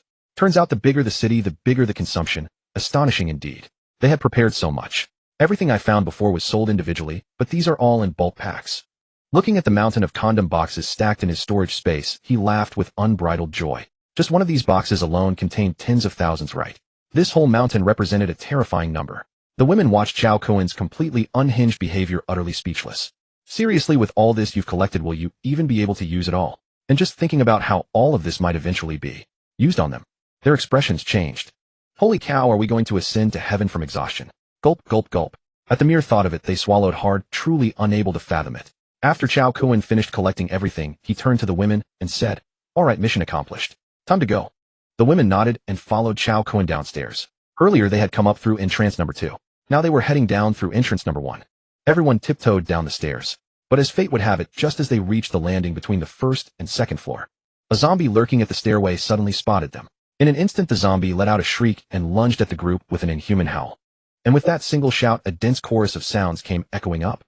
Then right before their terrified eyes, a flood of zombies surged up from the first floor stairway all at once. Seeing this, Cao Kun was startled. He quickly drew his Jew sword and let out a furious roar as he charged forward. Whoosh! With one slash, more than a dozen zombies were cleaved clean in two. Then like a god of war he madly plunged into the horde and cut them down without mercy. Moreover, the Jew sword in his hands had fully unleashed its terrifying power, though the Jew sword itself had never been sharpened. With the force of his incredible strength amplified, and his own power backing, every swing cutting through zombies was as easy as chopping vegetables. It was wonderfully smooth and effortless. After all, even an authentic Jew sword would perform no better. The principle was this: a great sword needs no edge. So the Jew sword required no sharpening to possess devastating power. But after cutting for quite some time, he made a grim discovery. All the shops on the first floor were jam-packed with densely packed zombies. Once the commotion attracted their attention, they rushed out in a massive wave, surging like a tide. An absolutely terrifying sight. Watching this hair-raising scene, Cao Kun bellowed, "Retreat now! The first floor is blocked." The women quickly nodded and scrambled back up the stairs. In no time, zombies continued pouring out from several other stairways on the second floor like a human tide. There were simply too many. At a glance, there were at least 10,000 zombies, perhaps even more. The entire first-floor lobby was covered in a dense sea of the undead as far as the eye could see. And from the streets outside the mall, even more zombies kept pouring in. Clearly, the commotion had drawn the massive zombie army from the surrounding streets. An overwhelming tide of the undead surged forward, looking absolutely chilling, enough to make anyone's hair stand on end. Seeing this, Cao Kun cursed under his fuck. "Let's retreat to the third floor." With one swing of his sword, he shoved the horde of zombies back and slammed the stairwell door shut. But the stairwell door wouldn't hold for long. It would surely give way. Still, every second of resistance was valuable now. Soon the group reached the third floor and locked that door as well. Cao Kun led the women sprinting toward the far edge of the mall. He had already scouted the area and noticed a street beyond that direction. That street was clear of zombies, making it the optimal escape route. The other 3 streets were swarming with them, completely unsuitable for retreat. The group soon reached the mall's edge. Cao Kun assessed the situation outside. Only a handful of zombies scattered about, no real threat. He turned to the women. "This window's too small. Back up." They quickly retreated a few steps. Cao Kun roared as he raised his massive sword, channeling all his strength into a single devastating strike that shattered the barrier with a thunderous crash. The entire wall exploded inward, leaving a gaping hole. At that exact moment, violent pounding erupted from the third-floor stairwell door behind them. Cao Kun shouted urgently, "Stop hesitating. On 3 we jump together." But the women stared down from the third floor and shook their heads in fear. "It's too high, we can't do it." "Stop being cowards." Cao Kun snapped. "Jump using the landing technique I taught you. It's fine. If we don't move now, those zombies will tear us apart." The women glanced at the horde closing in behind them, then steeled themselves. "All right, we jump together." Cao Kun gave a sharp nod. 1, 2, 3, jump. They leaped in unison, the fierce rush of falling crashing over them. They landed safely and Cao Kun smiled in relief, until he looked closer and realized something was wrong. Fuck. Where are Kiki and Tang Xin? Su Yin, Qin Lan, and Xiao Fong exchanged bewildered glances before all turning to stare up at the third floor. Tang Xin and Wei Kiki stood on the balcony above watching them in panic. Cao Kun called up to them in frustration. Hey, why didn't you jump? I'm afraid of heights. I'm scared. Tang Xin cried. Cao Kun was so furious his heart nearly gave out. There were dozens of zombies nearby, and the moment they landed the creatures spotted them and charged forward. Cao Kun panicked even more and shouted up, Xin Kiki, just jump. I'll catch you below, it'll be fine. Before he could finish, the stairwell door downstairs was pushed open by the horde, and countless zombies poured toward the two women. Wei Kiki and Tang Xin looked back at the terrifying army behind them, lost all composure, and screamed, let's fight. They jumped with their eyes shut. Cao Kun sprang upward 2 or 3 meters, and caught both of them on either side, landing smoothly. Once they landed, they opened their eyes to find themselves surrounded by dozens of zombies. More zombies poured from the hole they'd jumped through, piling up like dumplings falling into boiling water. Cao Kun's mood hit rock bottom. This is a fucking disaster. He had warned them the mall was dangerous. Now there was no time to dwell on it. Cao Kun charged ahead with his massive sword, clearing a path, while roaring. Push through with everything you've got. Once the zombies from inside the mall and the surrounding streets converge on us, we're dead. The women understood the urgency and didn't hesitate. Just then Qin Lan arrived in a car and shouted, get in. The women scrambled into the vehicle. But Cao Kun told Qin Lan, too many zombies ahead. We can't break through. I'll clear the path first. Follow right behind me and don't stop once I blast through. Full speed ahead. We'll regroup at Tianxin residential compound outside Times Square. It's closest to here. Go there and wait for me. The women protested anxiously. We're not leaving without you. It's too dangerous with all these zombies. Cao Kun grinned. Don't worry. I can sense several powerful tier 2 zombies heading this way. I'll slaughter them to consecrate my great sword. Seeing his reckless expression, the women frowned. All right then. Take care of yourself. Get to us as soon as you're free. Cao Kun hurled a spatial vortex that shredded all the zombies in his path, clearing the way. Enough. Go now, I'll hold them off. The women gritted their teeth and nodded. The car roared to life and sped away. Watching them disappear into the distance, Cao Kun raised his massive sword and leapt in another direction. Having reached the peak of Tier 2 Hunter, his jumping ability had become astonishing. With a few bounds, he evaded the zombies and lured the pursuing Tier 2 zombies away. Cao Kun bounded from shop sign to sign across the street, swiftly putting distance between himself and the pursuing zombies. He intended to lead them to a more secluded location where he could dispatch them, since the horde here was too overwhelming to face directly. Within moments, 6 Tier 2 zombies were chasing him frantically. Cao Kun smirked. Not bad. In half a month we've already got this many Tier 2s. Quite unexpected. Their evolution speed is far beyond what I anticipated. I need to accelerate my own growth and reach Tier 4 as soon as possible. But soon 3 more Tier 2 zombies joined the pursuit. Cao Kun's eyes widened. Fuck. 9 Tier 2s. This is getting out of hand. He picked up the pace to escape. Being caught now meant certain death. Eventually he managed to shake the common zombies, but the Tier 2s were too fast and closed in. But this suited his plan perfectly. After absorbing the crystal cores from these 9 zombies, he might break through to Tier 3 Hunter. Once he reached Tier 3, he could wield multiple spatial techniques. Currently his abilities were too weak. Even scratching these zombies would be insufficient. Spatial abilities had a serious weakness during the early development phase. They were simply too fragile. Soon an open space appeared ahead, relatively free of zombies and unlikely to attract a horde. So Cao Kun lured them here. The moment he stopped the surrounding common zombies and all 9 Tier 2s arrived, completely surrounding him. Cao Kun laughed maniacally at the 9 Tier 2s surrounding him. Huh. Come on then, you little cuties. Everyone attack at once. The 9 surrounding level 2 zombies seemed to understand Cao Kun's sarcasm, letting out fierce roars as they charged at him. Cao Kun gripped his giant K sword tightly in his hand. Come. Cao Kun leaped up, suddenly meeting one of them head-on and slashing down with a fierce strike. In an instant his terrifying giant K heavy sword split it, flying with a single blow. Before long, all the zombies were swept flying by Cao Kun's single swing. Seeing the zombies scattered across the ground, Cao Kun snorted coldly. What the hell? Did they think I spent all these years learning the art of swinging for nothing? Though I never studied swordsmanship, my mastery of the swinging technique is unmatched. Old master often taught us, when fighting, use bricks. Swipe until dead, then swipe again. We must win people over with virtue. Oh no, win over zombies. Roar. The zombie on the ground let out a fierce roar and once again lunged at Cao Kun with uncontrollable rage. Seizing the chance, Cao Kun quickly dodged their encirclement, dove down, and swung his sword with all his might. Splat. In an instant the zombie leading the charge was cleaved clean in 2 by Cao Kun's sword. His body threaded through the split halves, and Cao Kun burst out from within, driving his sword upward to impale another level 2 zombie behind it. Immediately after, Cao Kun swung, with tremendous force again, splitting this zombie cleanly in two. Watching several zombies closing in from the sides, Cao Kun executed a sweeping attack that sent them all flying. Seizing the opportunity, Cao Kun timed his strike, perfectly severing another level 2 zombies' head with a single slash. Now armed with combat experience from his past life and his peak level 2 strength, dispatching these level 2 zombies was effortless and almost enjoyable. A spatial vortex appeared, swallowing 2 level 2 zombies whole and eliminating them completely. In just moments, 9 level 2 zombies had been reduced to 4. On average, 1 swing per little cutie. How awesome is that? If only there were more of these level 2 zombies around, he'd be set for life. But it was still early days of the apocalypse, and level 2 zombies were nowhere near this common. However, he estimated that within half a month the number of level 2 zombies would multiply exponentially. By then, level 3 zombies and above would begin appearing one after another. But judging from his past life's experience, level 4 zombies. Level 4 zombies were also a watershed. The difficulty of advancing beyond that tier was considerable. Level 3 zombies were relatively abundant though. To put it another way, among every 100 level 3 zombies, only 1 or 2 would manage to evolve into level 4. Nevertheless, as time passed, the number of level 4 zombies would steadily increase. This was because the global human population was so vast that through natural selection, countless high-level zombies would inevitably emerge. Watching the remaining few little cuties, Cao Kun's eyes gleamed with excitement. These weren't zombies to him, they were his prey. Roar. At this point, these level 2 zombies possessed little intelligence, driven solely by instinct to attack humans, consumed by bloodlust.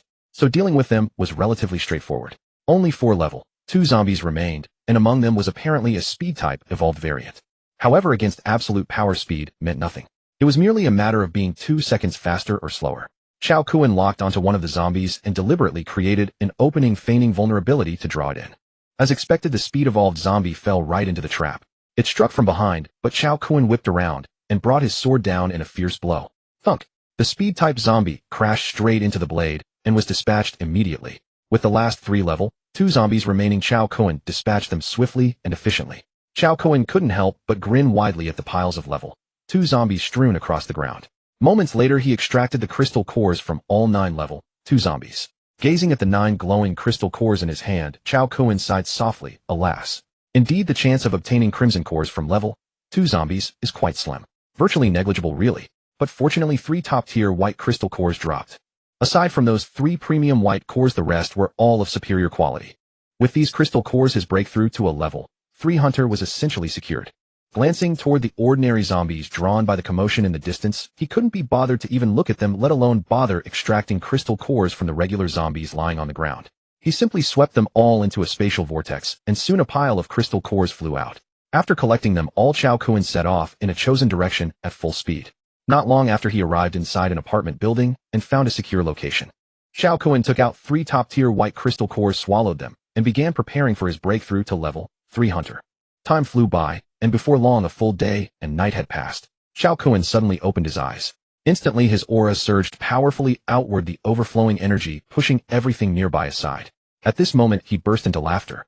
A level 3 hunter. Finally, I've broken through to level 3 hunter. I can barely use spatial shift now. Spatial imprisonment, spatial severance. So many spatial abilities are now available. I can move freely throughout the city now.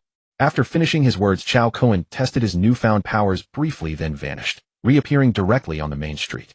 The surrounding zombies spotted him and charged forward with ferocious roars. However, Cao Kun simply smirked and said, "I'll dodge."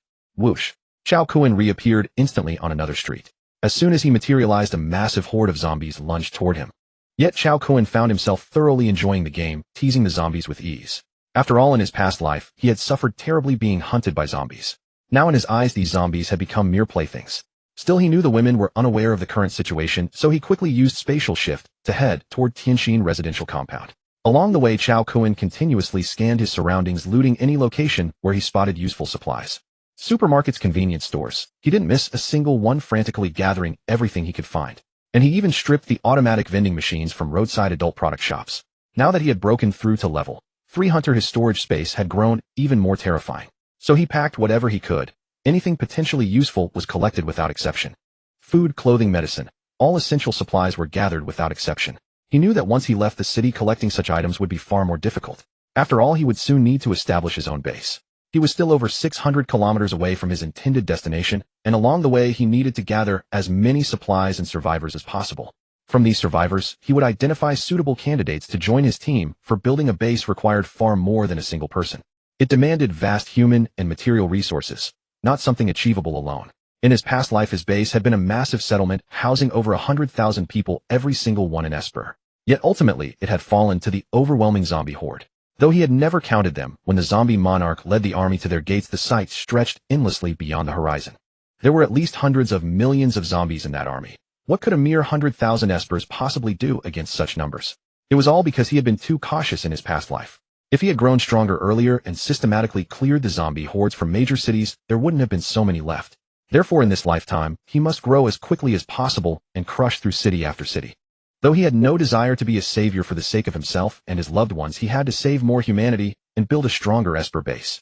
Since this was a battle of evolution and survival, he vowed to be the final king, to become the ruler of the new era. Inside a small supermarket, Cao Kun raised his blade and brought it down. A few zombies shuffling through the store were sent to their final meal. These were ordinary zombies, so ordinary that Cao Kun could barely be bothered to extract their spirit cores. After all, these cores were far too low grade, it was a waste of his time. But then he reconsidered. Ordinary people would one day join his team, and though he no longer needed them, others would. So he simply used his spatial vortex to suck the corpses in and filter out the cores. This ability was truly a marvel. Easily the most efficient tool for harvesting spirit cores. There was no urgency in finding the women now, for they had all already reached the peak of second-level hunters. The night before had proven that barring a horde numbering in the thousands, they were completely capable. To survive, long-term cultivation was the only path, true sustainable development. Even a few hundred zombies would be dispatched in moments. Besides, with Qin Lan leading the team, he had little to worry about. Encountering third-level zombies was still unlikely, so as long as no massive horde appeared, there would be no problems at all. It was the perfect opportunity to gather supplies in the meantime. Whatever he did not collect now would spoil and become useless all the same. So he swept through every street, claiming everything worth taking. Establishing a base required enormous resources, and he spared nothing, not even fine machinery and equipment. In his past life, his base had been equipped with photovoltaic power generation, so he never worried about electricity. His storage space, more accurately his personal microrealm, expanded by hundreds of times with each breakthrough. Even encasing the entire city within it would pose no difficulty. Thus, Cao Kun never hesitated to fill his space. Any supplies with even the slightest usefulness were stuffed in without a second thought, regardless of how much room they consumed. He had ample space and never feared it running out, for with every increase in his strength, his capacity only grew. Even large-scale industrial machinery was not left behind, for such automated equipment would prove a critical strategic asset once the base was established. In short, there was far more to building a base than he could ever imagine. With his space sufficiently vast, he simply swept through street after street, leaving nothing behind. Without the women accompanying him, his movements were effortless and precise. The zombies barely had time to react before every supply in the shop had vanished. Only when the zombies finally realized what had happened did he teleport away. Sadly, teleporting others required at least 4th level strength. Once he reached the 4th level, he would be able to perform spatial teleports with a small group in tow. But at the 3rd level, it was still far from enough. He could barely manage a single-person teleport without risk, and failure was more likely than success. Such was the curse of the space-time ability, exceptionally weak in the early stages. Unlike other abilities that granted overwhelming power from the start, his had to endure a long, cautious build-up. Stay low, grow strong, and in the late game, he would reign supreme across all realms. With a flick of his wrist, every item in the small supermarket shelves included vanished into his space. Then another teleport, and he was gone from that shop. Arriving at the next one, Cao Kun's eyes lit up. Well, this is a grocery store. So much rice and cooking oil. Absolutely top-tier supplies. Taking it all. If he had the chance, he would also raid agricultural supply shops for grain seeds. Though the apocalypse was flooded with supplies, consumption would eventually outstrip them. Seeds were indispensable. Having emptied the grocery store, Cao Kun was about to move to the next shop when a commotion caught his eye. A massive wave of zombies was surging toward a single direction down the street. Zombies congregating in such large numbers. Could there be survivors ahead? Without hesitation, he teleported forward and arrived atop a high-rise building at the street's end. Watching the sea of zombies swarming around a gymnasium, Cao Kun teleported to a window and peered inside. Dozens of people had gathered within, barricading the entrance with piles of debris to hold back the horde. All around, countless zombies were steadily closing in on the verge of breaching the doors. Inside the gymnasium, panic was spreading among everyone. Near a corner, a young man gripped a military dagger, his eyes wary as he watched the group. What do you want? Stay back. Oh, what do we want? Tell us. Since you're the one who led those zombies here, shouldn't you pay the price for what you've done? The crowd turned their venomous gaze upon him. The young man, Zhao Gang, sneered. I had no idea they'd come for me today. Ask yourselves honestly, haven't I been the one venturing out for supplies, keeping all of you alive this long? Yet the moment I fed you all to satisfaction, I'm treated like an ungrateful fool. Have you no humanity left? You dare demand my sister go out and lure the zombies away. Behind him a girl spoke weakly, her voice barely above a whisper. Brother, stop arguing with them. I'm already so sick. What use am I but a burden to you? I know you could leave if you wanted to. Just go.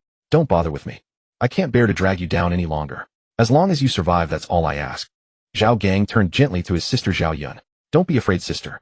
I'm here. They won't lay a hand on you. From among the crowd, a beautiful woman stepped forward. Zhao Gang, just give your sister what she wants. Living like this is agony for her. Let her draw the zombies away and help us escape. Zhao Gang stared at the woman in utter disbelief. She is your own younger sister-in-law, your sister, and you'd send her to her death. The woman scoffed. In a situation like this, I'm only thinking of everyone's survival. Besides, she's frail and a deadweight either way. And she said it herself. Shouldn't we respect her wishes? Those around them quickly chimed in. Exactly. It's only right. Looking at their cold, indifferent faces, Zhao Gang's rage finally broke into bitter laughter. Fine. Wonderful. Qining, I see your true face now. From this moment on, our marriage is severed. I never imagined you could be so venomous. I was blind. Today I learned one thing clearly: you creatures have lost all humanity. You are no longer fit to call yourselves human. The strong devour the weak. That is the law of this world. Come then. If any of you have the courage, come at me. My blade is no toy. Bring it. Let me see who dares lay a hand on me today. Faced with the dagger in his hand, everyone felt a chill run down their spines. Finally, someone gritted their teeth and pointed at an elderly, frail man in the crowd. You, go out there and lead the zombies away. You've lived long enough. Yield your chance to the young. Go distract them, and we'll remember your sacrifice. Watching this unfold, Zhao Gang chose to remain a silent observer. He himself was a veteran soldier who had taken pity on these people and shared his food with them. At first they had been respectful and grateful. But the moment the zombies besieged them, their true, ugly faces had emerged. His younger sister had suffered from asthma since childhood, dependent on medication. Every time, he risked his life venturing out to find it. And now, after one mistake that drew the horde, these people had turned against him, demanding that his sick sister be sent outside to her death. They were beyond human. Meanwhile, Cao Kun watched the entire scene and paused. These two look familiar. Suddenly, a memory surfaced from his past life. He had once encountered a brother and sister who had fought against a zombie horde with remarkable skill. He had even tried to recruit them into his team, but they had politely declined, saying they preferred to travel alone. After recalling carefully, could these really be the same two? Seeing this, Cao Kun's eyes brightened with delight. If he rescued them now and convinced them to join his team, wouldn't that be splendid? Without further hesitation, Cao Kun kicked open the glass door and bellowed, Sister Zhao, fear not. Brother Jia has come to rescue you. Inside a small supermarket, Cao Kun raised his blade and brought it down. A few zombies shuffling through the store were sent to their final meal. These were ordinary zombies, so ordinary that Cao Kun could barely be bothered to extract their spirit cores. After all, these cores were far too low grade, it was a waste of his time. But then he reconsidered. Ordinary people would one day join his team, and though he no longer needed them, others would. So he simply used his spatial vortex to suck the corpses in and filter out the cores. This ability was truly a marvel. Easily the most efficient tool for harvesting spirit cores. Sister Lin, fear not. Brother Jia has come to rescue you. In an instant, the entire venue erupted in shock. As everyone watched a man descend from the sky through the high glass window, all present stood frozen in astonishment. With a soft thud, Cao Kun landed steadily. After glancing at the people in the inner room, his gaze immediately fell upon the brother and sister. Zhao Gang and Zhao Yun both stared at Cao Kun with puzzled expressions. Finally, Zhao Gang spoke up. Who are you? Cao Kun waved his hand dismissively and replied, what matters isn't who I am, but whether you want to survive. Zhao Gang glanced at his younger sister before giving a firm nod. Yes. No matter what, I must protect my sister. Cao Kun nodded. Then that's settled. I can get you out of here. Hearing this, the people nearby were overjoyed and gathered around them. Young man, thank you for coming to rescue us. How many people do you have outside? Hurry and have them come save us.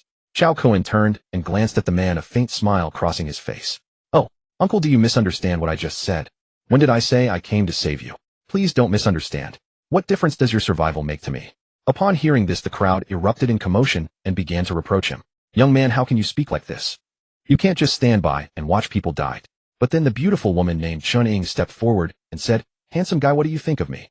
As long as you save me, I'll do anything you want. Okay, handsome. I'm very good at taking care of people. I'll make sure you're comfortable. How about it, handsome? Save me first. Witnessing this scene, Zhao Gang roared in anger. Qining, don't you have any shame? How can you say such shameless words? Qining said irritably. Zhao Gang, you useless thing. It's all your fault for going out every day looking for special medicine for your sickly consumptive sister. Otherwise, would we be trapped here? Would we have attracted so many zombies? Watching everyone's true colors, Zhao Gang shook his head and said, it's just the way of the world. People grow cold when times are hard and human nature has deteriorated. Wife and husband may share the same forest, but when disaster strikes they flee in separate directions. Fine, then do as you please. A woman like you isn't worth having anyway. Cao Kun nodded approvingly, and said that's right. Three-legged toads are hard to come by, but there are plenty of two-legged beauties. How about it? I'm giving you a choice. If you follow me from now on, I'll make sure you live in luxury. What do you think? Zhao Gang looked at his sister, then bit his lip and said firmly, as long as you can take in my sister, I'm willing to follow you. Cao Kun chuckled and said, no problem, I'll take good care of Sister Lin. Zhao Gang was instantly stunned and said, what's Sister Lin? My surname is Zhao, my name is Zhao Gang, and this is my younger sister Zhao Yun. She doesn't have the surname Lin. Cao Kun was momentarily taken aback. What a straightforward older brother. Never mind, never mind.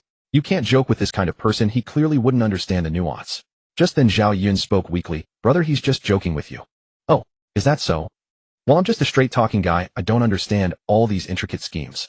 Cao Kun nodded and said, enough talk. There are quite a few zombies outside, it's very dangerous. Let's get out of here first. He walked over to the two of them. Sister Lin, brother Jia, will escort you forward first. Zhao Yun, flustered by Cao Kun's teasing, blushed and nodded. Just call me Xiao Yun. The term Sister Lin feels so awkward. Cao Kun was momentarily stunned. He then waved his hand and said, it's fine. Remember this. As long as I'm not embarrassed, the embarrassed one will always be someone else. Before Zhao Yun could process it, Cao Kun swept her into his arms and leaped onto the windowsill. Standing on the windowsill, while holding Zhao Yun, he tossed down a rope. Hey Zhao Gang, right. Grab the rope and climb up. Zhao Gang. What the hell? You carry my sister up there, but I just get a rope. However, he didn't want to complain anymore, so he just grabbed the rope and started climbing. Seeing the rope, everyone gathered around eagerly. However, Cao Kun merely gave a cold snort. If you want to survive, don't make any moves yet. This rope will be left here for you later, but if you dare to fight over it now, I'm sorry, I'll cut the rope right away. Hearing these words, everyone dared not act recklessly anymore. At this moment, Chuning called out anxiously, Zhao Gang, for the sake of our marriage, take me with you. I was wrong, I'll never treat you like that again. Zhao Gang didn't even glance at Chuning and climbed to the windowsill in one breath. Looking at Zhao Gang's stamina, Cao Kun nodded in approval and said, not bad, not bad, no wonder you're a retired soldier, your physical fitness is excellent. It's okay. In the past, during outdoor military drills, running dozens of kilometers without stopping wasn't a problem at all. Cao Kun nodded approvingly and said, impressive. Alright, let's go quickly. The zombies are gathering faster, this place will be overrun soon. Zhao Gang nodded and hurried after Cao Kun. Meanwhile, the crowd looked at the rope and scrambled to climb up, but as several people gripped the rope tightly, the rope was suddenly pulled inward, followed by a zombie. It turned out the other end of the rope was tied around a zombie's neck. Seeing the zombie, everyone was completely terrified. What the hell? How could there be a zombie on the other end? And it got pulled in by them. In an instant, everyone descended into complete chaos.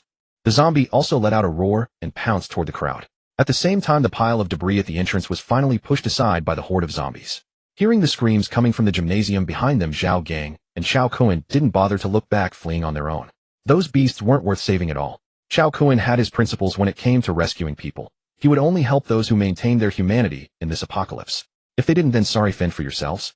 He never played the villain, but he refused to be a doormat either. Since Zhao Yun was weak and frail from illness, she simply couldn't keep up with their pace, so Cao Kun carried her the entire way. Don't put your hand there. Cao Kun was instantly stunned and said, what the hell? If I don't hold you there, how am I supposed to carry you steady? Soon the group made their way along the outskirts and arrived beside a building. Looking at the building, Zhao Gang said excitedly, this is Huayuan Residential Community. Let's enter the building first. There should be fewer zombies inside, making it relatively safer.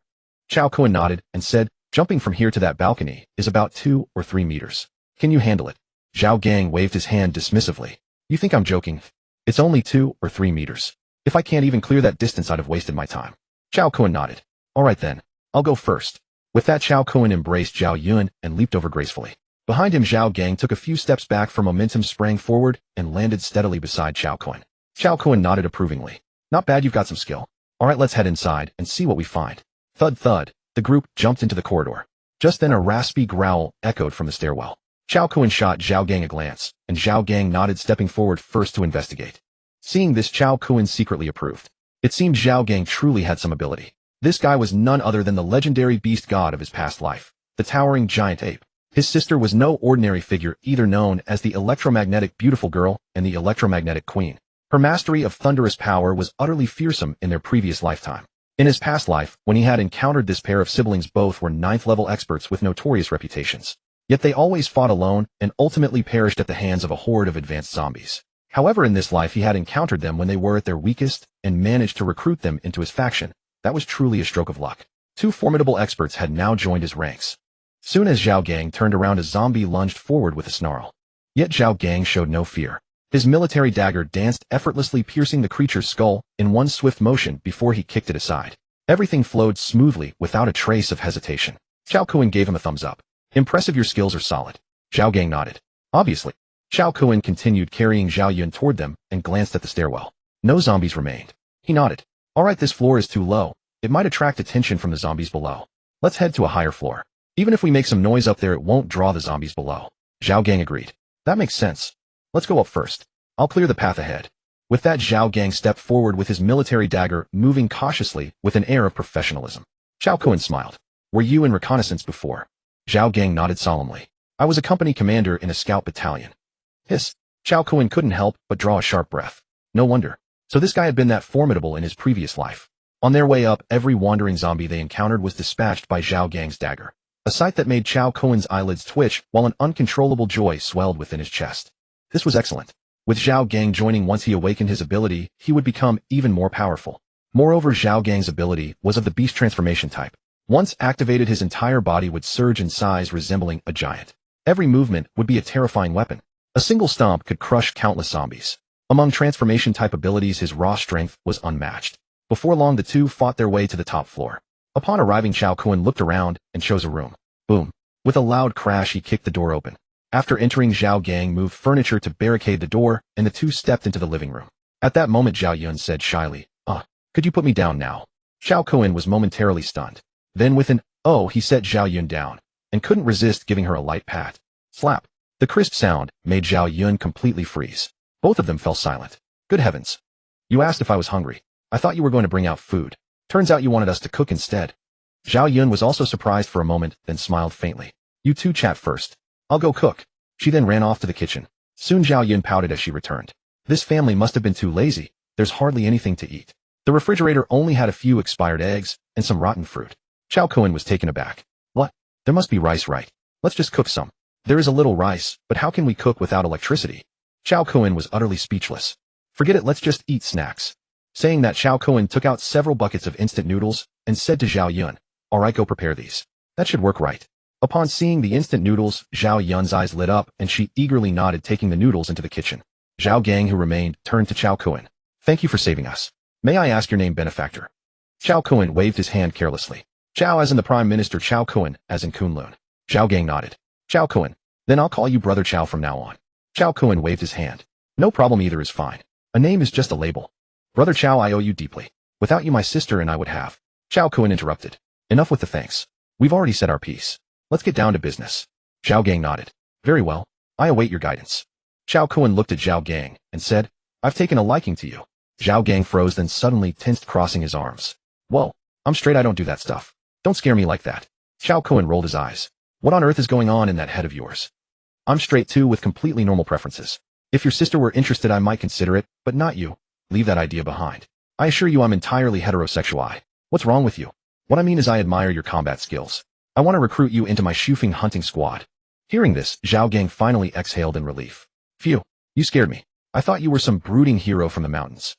Cao Kun kicked Zhao Gang's shoulder, sending him flying. Get lost, you unhealthy-minded fellow. You've probably watched too many prison dramas. Zhao Yun, who had been carrying out the instant noodles, froze at the sight before her. What are you guys doing? Looking at Zhao Gang sprawled on the floor, Zhao Yun was completely bewildered. Zhao Gang startled for a moment, then instinctively replied, Oh, I was just picking up the soap. Zhao Yun's eyes widened in disbelief as she stared at the two of them. Oh my, could you two be? Cao Kun quickly waved his hand and said, Sister Lin, don't misunderstand. I'm a perfectly normal man. I don't pick up soap. I like girls who are both beautiful and capable like you. So don't misunderstand anything. Zhao Gang quickly scrambled to his feet and asked, Is the noodles ready? I'm starving. Let's eat, let's eat. With that, he hastily grabbed the noodles and began eating on his own. Zhao Yun shook her head in utter speechlessness at her brother's crude manners. Nevertheless, she brought the noodles over to Cao Kun and said, Sir, the noodles are ready. Cao Kun grinned and said, Come, Sister Lin, please sit down. Don't be so polite. You must be hungry too, go ahead and eat. Zhao Yun smiled faintly and said, My name is Zhao Yun, not your Sister Lin. You can call me Xiao Yun. That sounds more intimate. Cao Kun shrugged and said, Alright then. Sister Lin, would you like some eggs and sausages? They're with me. Hearing these words, Zhao Yun's face flushed crimson, staring at Cao Kun in complete astonishment. In fact, her gaze unconsciously drifted toward a certain part of Cao Kun's body. When Cao Kun noticed Zhao Yun's blushing cheeks and her eyes wandering to certain areas, he quickly waved his hands and said, "Don't misunderstand. That's not what I meant. I was talking about the rural-style braised eggs and shuanghui sausages." As he spoke, he pulled out several braised eggs and sausages from his pocket. When Zhao Yun saw the braised eggs and sausages on the table, she was completely dumbfounded. She simply lowered her head and furiously stirred her noodles. How embarrassing could this be? This guy is so bad. He said it in such an ambiguous way and claimed they were on his body. I thought he meant, oh my, so embarrassing. This guy must have done it on purpose. Looking at Zhao Yun's shy expression, Cao Kun grinned and leaned closer to her. "Sister Lin, what were you just thinking about?"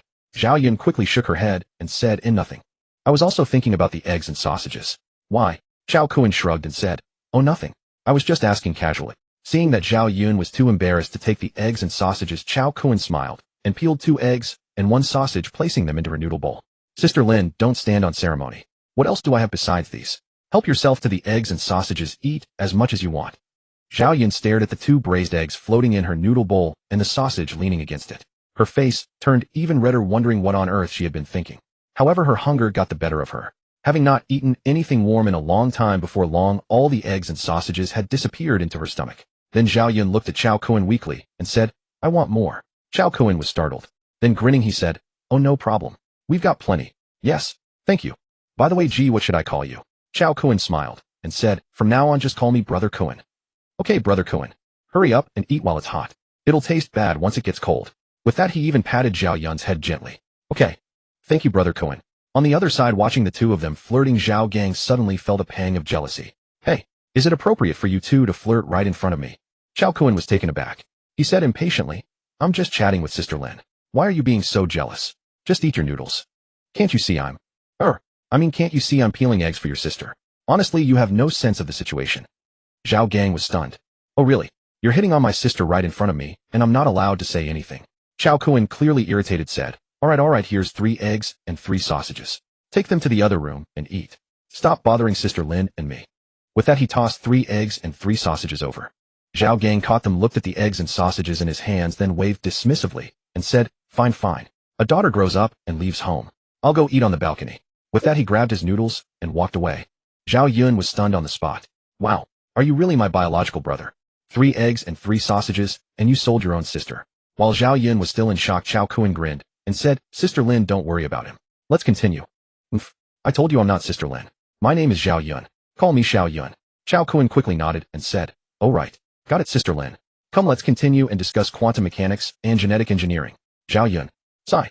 It seems like this Sister Lin nickname is never going away. Watching this scene unfold, Zhao Gang couldn't hold back and burst out laughing. In an instant, both of them turned their heads to stare at Zhao Gang speechlessly. Seeing this, Zhao Gang quickly waved his hand. "Sorry, I couldn't help it." TCH, so this is what it means to prioritize romance over family. You've found your sweetheart and forgotten your real brother. With that, Zhao Gang completely left the living room and went to the balcony to cool off. Before long, everyone had eaten and drunk their fill. Soon after, Cao Kun called both Zhao Gang and Zhao Yun over and began explaining the matter of devouring crystal cores to awaken supernatural abilities. After hearing this, both of them said in disbelief, "What? Devouring crystal cores? Awakening supernatural abilities?" "That's right. No more talking. Explanations won't help anyway. We're running out of time. Sit down quickly. I'm going to teach you how to devour crystal cores and awaken your abilities." The 2 dared not hesitate. They quickly sat cross-legged and began following Cao Kun's instructions to devour crystal cores and awaken their abilities. After an unknown period of time under Cao Kun's guidance, both of them absorbed the power of the crystal cores and awakened their abilities.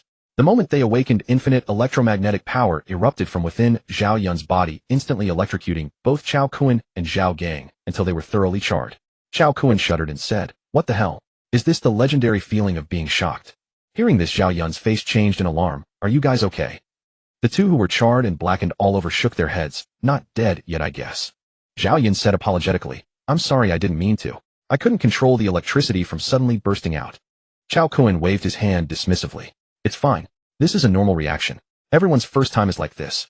As you practice more, you'll get used to it and be able to control it freely." "Oh, okay." Meanwhile, Zhao Gang was puzzled and said, "By the way, why is there a little bear inside my dantia?" When Cao Kun heard this, his eyelids twitched violently. "Holy, brother, if I remember correctly, yours should be a diamond ape, right? You're calling a diamond ape a bear. Do you have any common sense at all? Diamond apes are giant apes. How could they possibly be bears?" "Zhao Dagong, are you sure it's a bear, not a golden ape?"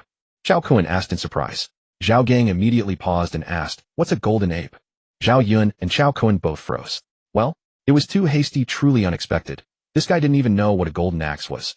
Zhao Yun pressed her hand to her forehead and said embarrassingly, "Bro, a golden ape is just a giant gorilla, you know."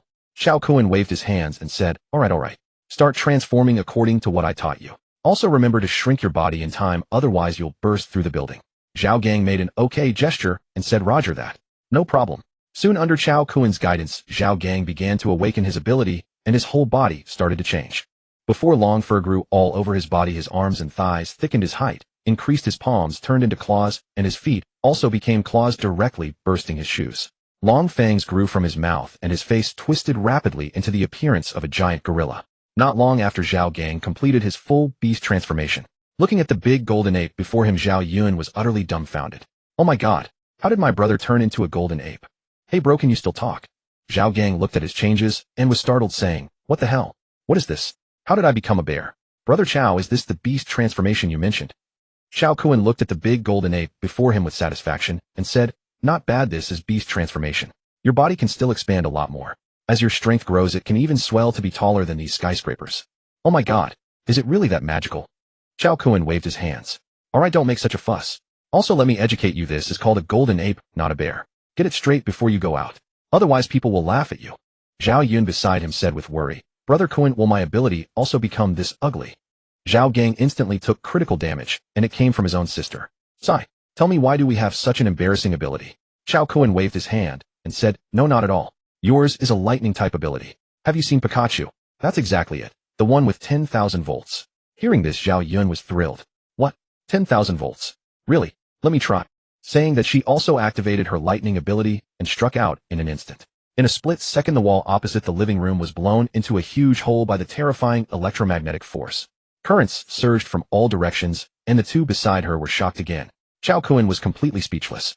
By the way, Sister Lin, when you don't know how to release electricity, you should ask me. I'll teach you how to discharge. Then he jumped up and shouted angrily. Next time, don't just randomly discharge electricity whenever you feel like it. The sensation of electric shock is too intense. I really want to give you a taste. Seeing the furious Cao Kun, Zhao Yun grinned sheepishly and said, sorry, I was just trying it casually. I won't do it next time. Cao Kun waved his hand and said, alright, come with me. I'll teach you how to control your electric energy freely. Saying that, Cao Kun walked towards the room. Watching this scene, Zhao Yun asked in surprise, are we going to the room to learn? Cao Kun said speechlessly, is there a better place outside? Zhao Yun paused, then looked at the messy living room and stuck out her tongue, saying, sorry. Alright then, let's go learn in the room. Saying that, she quickly followed. Zhao Gang was also stunned, feeling strange, but still followed.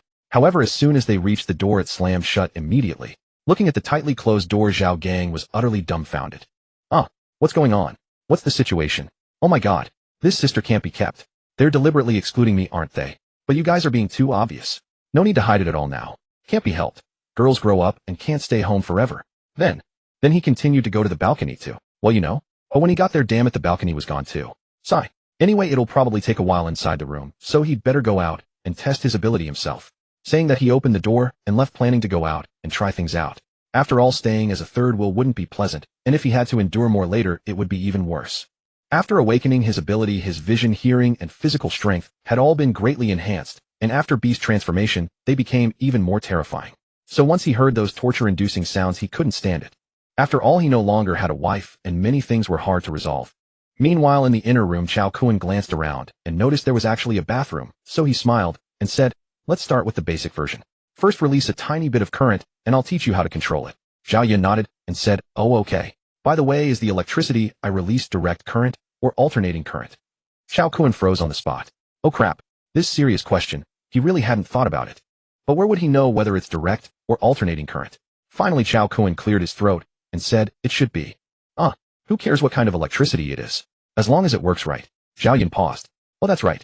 So Cao Kun patiently began guiding Zhao Yun on how to use electrical current without accidentally harming herself. Otherwise, if she kept giving him shocks every day, the intense sensation would truly be unbearable. After an unknown amount of time under Cao Kun's patient instruction, Zhao Yun finally mastered free control of her electric energy. Seeing that Zhao Yun could now control her electricity freely, Cao Kun smiled with relief and said, Zhao Yun, you've finally learned to control it freely. It wasn't easy. My mouth is dry from talking. At the same time, Zhao Gang was in the hallway looking left and right to ensure no one was around before jogging back to the outer door.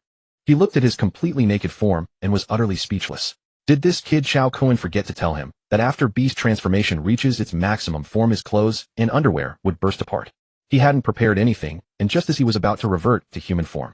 Cough. It's unspeakable. How awkward could it get? Fortunately the streets were already empty by now. Since no one saw him, he just ran all the way back bare-bottomed. Arriving at the door, Zhao Gang gently pushed it open but didn't see Cao Kun and his younger sister in the living room.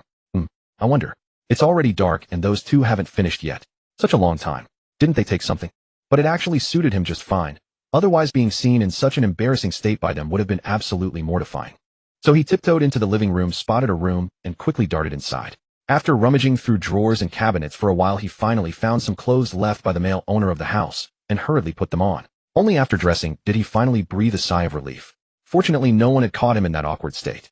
But once he was done, he grew curious. What on earth were the two people next door doing? He pressed his ear against the wall, intending to eavesdrop on whatever was happening next door.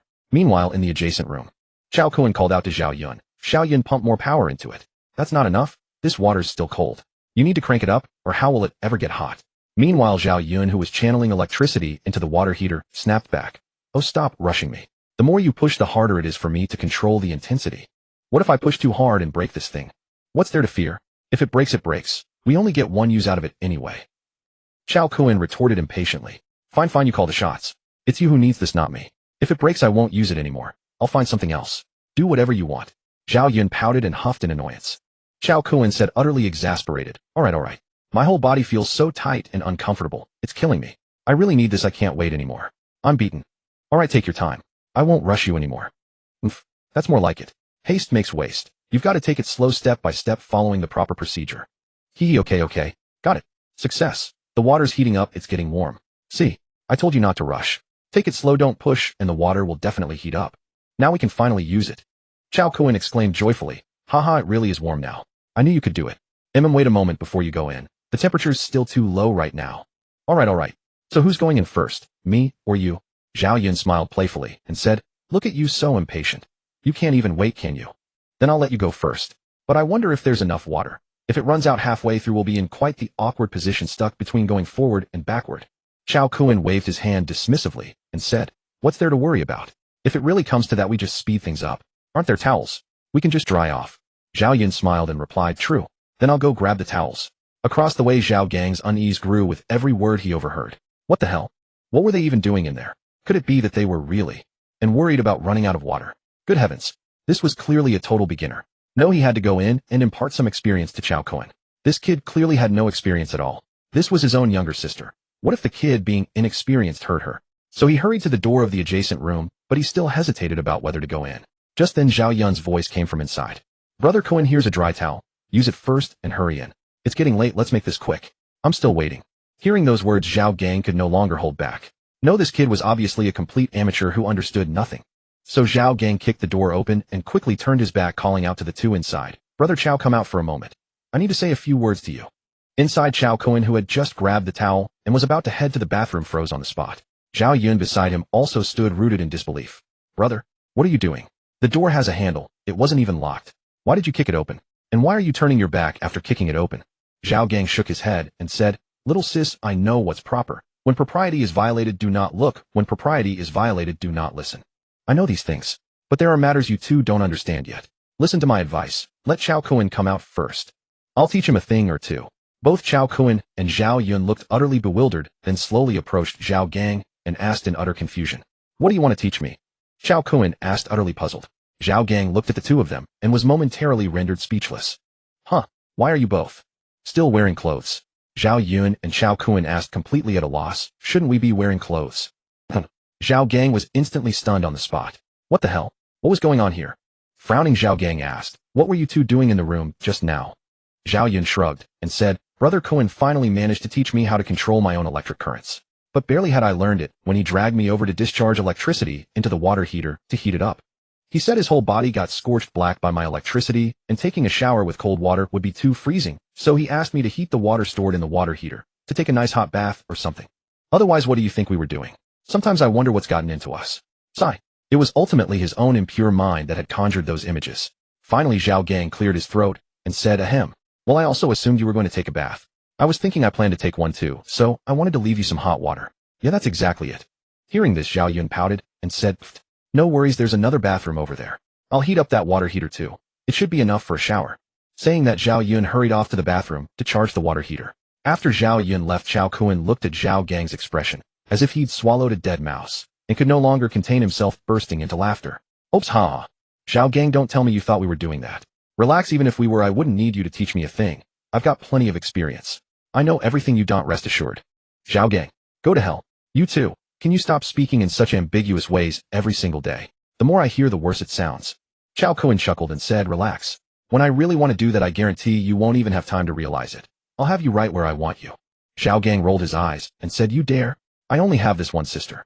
Cao Kun shrugged and said, "Well, I can't decide that. It depends on your sister." Hearing this, Zhao Gang was completely at a loss for words.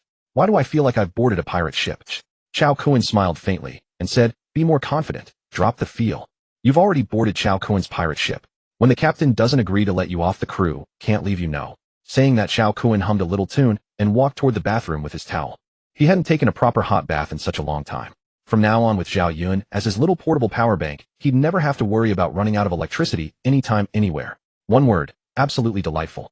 Life is meant to be enjoyed to the fullest. A love song that presents two difficulties: why did we part in the end? Hearing Cao Kun's little tune, Zhao Gang's teeth nearly ground to dust. This kid was far too arrogant. He had to warn his little sister.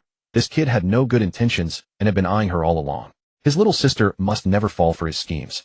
Before long, his younger sister skipped joyfully up to Zhao Gang and said, "Brother, the water is hot now. You can go take a bath. Hurry up." Zhao Gang gazed at his innocent little sister with a grave expression and asked earnestly, "Little sister, that Cao Kun, did he deceive you about anything back in the room?" Zhao Yun tilted her head and pondered for a moment before replying, "No, not really. Why do you ask? He's been so nice to me. Extremely patient, actually. Whenever I don't understand something, he patiently teaches me step by step with his own hands." Zhao Gang fell completely speechless. Step by step with his own hands. "Hey, listen, little sister, I'm telling you. Cao Kun doesn't have good intentions. Don't let him take advantage of you." Zhao Yun shook her head and smiled coyly, saying, "Oh, brother, why are your thoughts so wicked? Brother Kun isn't like that. He's really quite kind. Please don't slander him." Zhao Gang was utterly at a loss for words. It was over. This was the prelude to his little sister falling head over heels. In the end, Zhao Yun waved her hand dismissively and said, "Oh, brother, I'm old enough now. Please stop treating me like a child all the time. I'll make my own decisions about my affairs, so don't worry about me." With that, Zhao Yun ran into her room. Watching his sister leave, Zhao Gang shook his head and muttered, "Indeed, a daughter grows up and cannot be kept. Fine, fine, let her be. It's only natural for a young woman to harbor romantic feelings." He decided it was time for a bath as well. He was absolutely filthy. After heading downstairs earlier, he had killed quite a number of zombies. After his beast transformation, his strength had undergone a dramatic change, making it incredibly easy and enjoyable to slaughter zombies. After a long while, the group finally finished bathing and returned to the living room. However, gazing at the devastated living room, Cao Kun shook his head and said, forget it. Let's just move on to the next house. In the apocalypse, what we have the most of is empty houses." Zhao Yun nodded in agreement and said with a giggle, hee, that's exactly what I was thinking. Let's go then." The group arrived at the door of the neighboring apartment, and Zhao Yun said, "This time let me handle it. I can manipulate electromagnetic force to unlock the door." As she spoke, there was a click and the door lock opened. Seeing this, Cao Kun nodded approvingly and said, "You've mastered this so quickly. Well done, well done." Zhao Yun pressed her lips together in a smile and said, "It's all thanks to my teacher's excellent instruction." Cao Kun puffed out his chest proudly and declared, "Of course. Doesn't it show who the teacher is?" Soon the group pushed open the door and stepped inside. But the moment they entered, an ashtray flew straight toward them. Sensing the danger, Cao Kun caught the ashtray in one swift motion, then turned his gaze toward the interior. There in the living room, a pair of twin sisters stood, one brandishing a broom, the other a mop, both looking at the group with utter terror. At the sight, Cao Kun was momentarily stunned. Holy crap, twin sisters. Zhao Gang also blinked in surprise and said, there are still living people here. Cao Kun bonked Zhao Gang on the head. "Watch your language. It's great that there are living people here. Are you stupid or something?" Zhao Gang retorted irritably, "Why are you hitting me?" However, Cao Kun was so captivated by the prospect of meeting women that he completely ignored him, striding self-importantly toward the two sisters inside. He even managed to put on a warmly amiable expression as he stepped forward. "Little sisters, don't be afraid. We're not bad people. We're good people. Don't come any closer." The two sisters looked at the group with faces full of terror, utterly frightened. To ease the two girls' apprehension, they had no choice but to send Zhao Yun forward. As expected, once Zhao Yun approached, the two little sisters finally relaxed their guard, and after a good while they managed to persuade them. After successfully persuading them, everyone sat down on the sofa and began chatting. By the way, little sisters, where are your parents? Cao Kun asked. The two sisters cried they were bitten to death by those monsters. There was no helping it. In the apocalypse, simply surviving was already an extraordinary feat in itself. The world has changed now. The entire globe has entered an apocalypse, so if you want to stay alive, you must rely on yourselves. The two sisters fell silent for a moment, then slowly nodded and said, "We know, but those monsters outside are too terrifying. We're afraid to go out." Cao Kun waved his hand dismissively. "That's not important. What matters is whether you two sisters want to live or not." The two sisters wiped away their tears and said, "We want to. Of course we want to. We want to avenge our parents and kill those monsters, but we can't defeat them." Cao Kun's eyes lit up, and he continued in his persuasive mode. "Ahem. Actually, you can defeat them." The two sisters immediately filled with hope and exclaimed, "Really?" Cao Kun nodded. "Of course. But, you know, it's the apocalypse now. I have no relation to you whatsoever, so why would I teach you the methods to kill them?" The two sisters exchanged glances and were momentarily stunned. After a long pause, they timidly asked, "Then what do you want us to do before you're willing to teach us?" Cao Kun let out a ha-ha laugh and sized up the two sisters from head to toe. Finally, he cleared his throat and said, "This condition of mine isn't too harsh.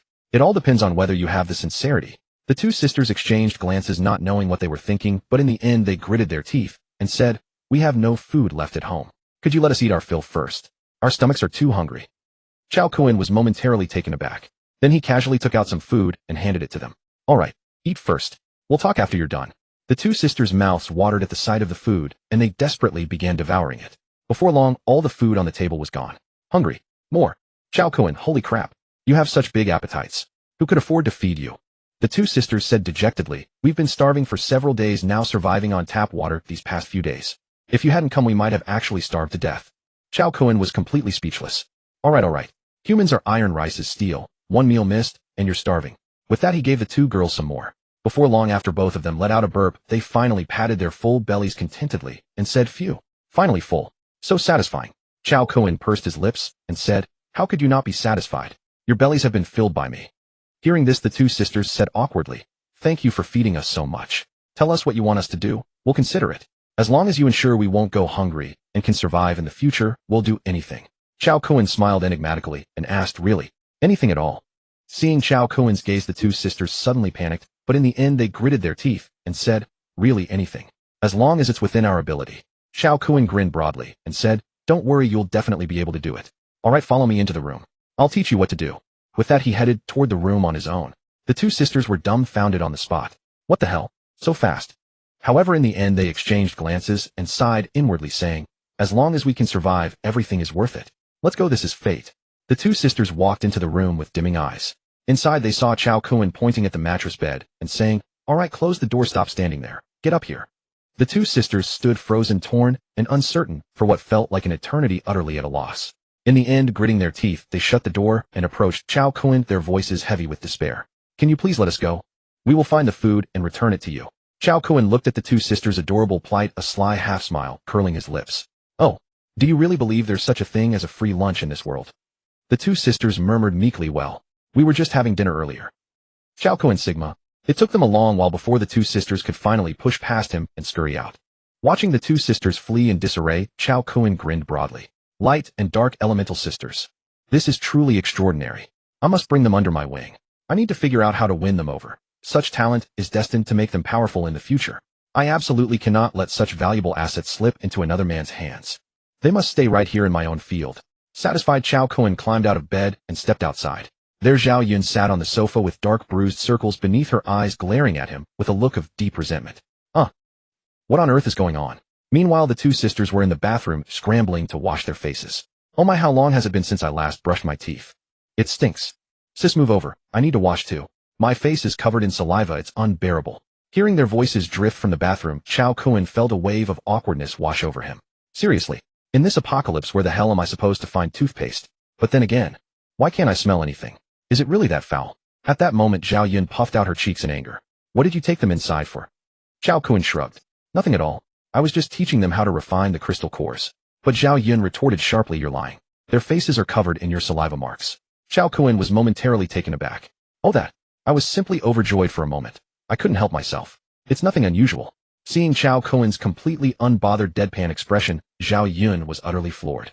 Seriously, that's shamelessness at its finest. Noticing Zhao Yun's jealous demeanor, Cao Kun spread his hands and said, "I really didn't do anything." If you don't believe me, go ask them later. But Zhao Yun pouted and sniffed. Humph. Could it be that they're more beautiful than me and you've lost all interest in me? Cao Kun was instantly stunned. How could that be? That's absurd. Alright. Tonight you can join us as well. Lunchtime. After hearing Cao Kun's explanation, the two sisters finally understood everything. So that's how it is, you rascal. You scared us to death. We thought we had encountered some dangerous person. Cao Kun grinned broadly and said, Don't worry, I was just teaching you a lesson. I hope you now know that in this apocalyptic world you must learn to protect yourselves and never trust strangers blindly. For instance, someone like me. Or never mind, what I mean is that apart from someone like me you can't trust anyone. The two sisters pursed their lips and said, Humph. I think you're the least trustworthy one here. You scared us to death last night. Cao Kun shrugged his shoulders. Hey, what's there to worry about? Besides, even if it really happened, what would there be to be afraid of? It was only a matter of time anyway. The two sisters immediately looked at him with terrified expressions. What are you planning to do? Cao Kun waved his hand dismissively and said, What are you worrying about now? You're both too young, not my type. The two sisters were momentarily stunned. Then they glanced downward. You're talking nonsense. Where are we small? They're not small at all, you know. Cao Kun pursed his lips and said, Are they big? They certainly don't look as big as mine. The two sisters were utterly bewildered. For a moment the two sisters retorted defiantly, Impossible, ours are definitely bigger than yours. As they spoke they stood tall with chests puffed out, looking completely confident and unconvinced. Watching the two sisters standing so proudly with their chests out, Cao Kun said in surprise, I was talking about age. What on earth are you talking about? The two sisters sighed inwardly. But they were already 21 years old this year, fully developed. There was no way to continue growing. It seemed understandable that Brother Kun had no interest in them. However, there was nothing she could do about it. This was influenced by both natural and acquired factors completely beyond one's control. After finishing their instant noodles, Cao Kun said to everyone, Since everyone has chosen to join the Shufeng hunting squad from now on, we are all family. Since we are family, no one should hold anyone back. We need to strive to improve our strength as much as possible. Starting now, I will conduct a 3-day special training for you. During these 3 days you will go down and fight against the zombies on the streets, thus tempering your skills and combat techniques. So are you ready? If ready, let's begin. Zhao Gang nodded and said, Boss, I'm ready. Although Cao Kun was younger than him, he still felt it was appropriate to call Cao Kun boss. After all, he was merely a subordinate, while Cao Kun was the leader. Calling him by his given name directly would certainly not be proper. Cao Kun nodded and said, Zhao Gang, after each battle remember to come to me to get new clothes. Your ability doesn't wear out anything else, but it really devours clothes and underwear. Zhao Gang patted his chest and said, No problem, big brother, my life's ups and downs depend on you to cover me. Cao Kun replied exasperatedly, Cover my sister indeed. If you keep talking nonsense, I'll cut off your source of sin. Hearing this, Zhao Gang quickly gave an embarrassed smile and said, Sorry, big brother, I was talking nonsense. Please let it go and treat it as a fart. Alright, stop wasting words, let's move out. The Devil's 3-day special training officially begins. Time flew swiftly, and the 3 days passed in a blink. 3 days later, on the street below, electromagnetic impact cannon. Boom. A thunderous roar, and the horde of zombies ahead was instantly blasted into a massive crater. Inside the huge crater, all the zombies were obliterated into rubble. At the very moment the horde was scattered, a dazzling beam of light suddenly emerged from within it, while closely following on the other side was a dark radiance. The two beams of light repeatedly crossed back and forth through the zombie crowd. Before long, the two rapidly passing beams of light flashed and vanished, arriving beside Zhao Yun, who had just fired the electromagnetic impact cannon. Immediately after, the figures of the two sisters appeared. They were the twin sisters. Just as the two appeared in the horde of zombies opposite, all the undead in the areas they had just passed through suddenly froze in place. In an instant, with crackling sounds, half of the horde in front erupted with brilliant light, while the other half burst forth with dark black radiance. Bang, bang, bang. In a split second, each of these zombies seemed to transform into a living bomb, detonating one after another. Even the blast radius from these self-destructs swept away the surrounding zombies as well. Roar! Just as the three women were feeling triumphant, a trembling sensation came from afar. Immediately after, a giant gorilla over 10 meters tall let out a deafening beast roar at the remaining horde on the street. At the moment the sonic wave struck, the remaining zombies on the ground were instantly shattered into fragments by the massive sound attack. Right behind the giant gorilla, several second-level zombies surprisingly gave chase, moving at incredible speed, and within moments they had reached the gorilla's position. Witnessing this, the three women furrowed their brows and moved to intervene, but before they could reach it, the giant gorilla let out another roar and delivered a savage charge, sending the second-level zombies flying in an instant. For a moment, the second-level zombies were crushed to death against the high-rise buildings by the tremendous force. Roar! Seeing this, the giant gorilla roared in fury, slapping its massive arms against its chest and letting out a sky-shaking bellow. A truly fearsome presence. Meanwhile, on the rooftop of another skyscraper nearby, Cao Kun watched the scene silently. From now on, the women would be responsible for collecting crystal cores, while the giant gorilla handled perimeter defense to prevent any zombie swarms from attacking. Watching everyone cooperate and successfully complete the mission, Cao Kun nodded in satisfaction. As expected from siblings who possessed unparalleled ferocity in their past life, their combat power is truly terrifying. And those twin sisters wielding light and dark abilities are even more fearsome. This technique of light and dark sequential instant kills is quite overpowered, completely unfazed by being surrounded by zombie hordes. Moreover, the larger the horde, the more devastating their power becomes. However, at present their strength is still too weak. They're most effective against ordinary zombies, but even second-level ones strain them. But as their power grows, they should become increasingly formidable in the later stages. Zhao Gang's savage charge is quite terrifying. I doubt I could withstand such an impact. The beast transformation lineage's power is truly unparalleled. It lives up to its name. The beast transformation lineage's power is truly unparalleled. It lives up to its name. In just a short while, the dust settled on the battlefield, and the group made their way to the street. Cao Kun appeared in front of them in a flash. At that moment, the 10-meter-tall giant ape was gradually shrinking. In no time, it became the size of a normal human, though it still retained its ape-like appearance. "Brother, your clothes." Cao Kun shook his head and handed him a new set of clothing. Zhao Gang grinned widely and scampered off to change. Shortly after, Zhao Gang returned dressed in his new clothes. Cao Kun surveyed the group and gave a satisfied nod. "Impressive. After 3 days of intensive training, you've all shown solid progress. You've effectively completed your initial training. Brother Kun, how did we do? Did we pass?" "Overall decent, but your power is still insufficient. Once we've taken down a few more level 2 zombies and harvested their crystals, I can help each of you break through to level 3 hunters. Once you reach level 3 hunters, this city becomes our backyard, at least for now. But when advanced zombies evolve, we won't be able to afford such recklessness. That's why our top priority is to grow stronger as quickly as possible before these advanced zombies appear." "Understood. Yes, we'll follow Brother Kun's lead." "Ha, rest assured. Following Brother Kun means your bellies will be filled to the brim." "Really? Then we've decided. We're sticking with Brother Kun from now on. Following Brother Kun means there's always meat on the table." "Absolutely. I can't guarantee much else, but food, and meat especially, will never run out. You'll eat well, though I'm only worried you'll gain too much weight, which would bother me. Then maybe we should cut back on the meat. What if we get out of shape and you turn against us?" "Alright, I was just teasing you. Since training's over, we need to move out. Is there anything else you want to bring along?" "Brother Kun, wait for us, just a moment. We need to grab our parents' photos before we go." "Go ahead, I'll wait for you." The two girls nodded and shot toward the rooftop like flashes of light. They came back quickly with the photos in hand. Cao Kun looked at them and said, "Hand them to me. I'll keep them safe. They won't get lost." The two girls dimmed their eyes slightly and nodded, handing the photos to Cao Kun. After storing them in his spatial dimension, he said to the group, "Alright, let's move out. We're heading to Tianxin Residential Community." Zhao Gang was taken aback. "Tianxin Residential Community? That's quite a distance from here, isn't it?" "Exactly. Several of my friends live there. They're also members of the Shufing Hunter Squad." Hearing this, the others nodded in understanding. "Oh, I see."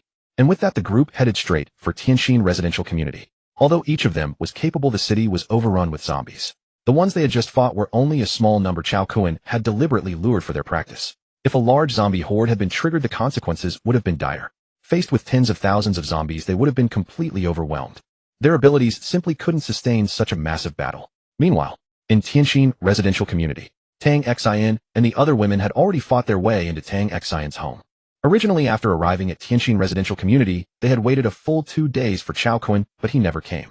Though deeply anxious with no choice but to accept the situation, they decided to check Tang Xin's home first in case he had already arrived and gone looking for them.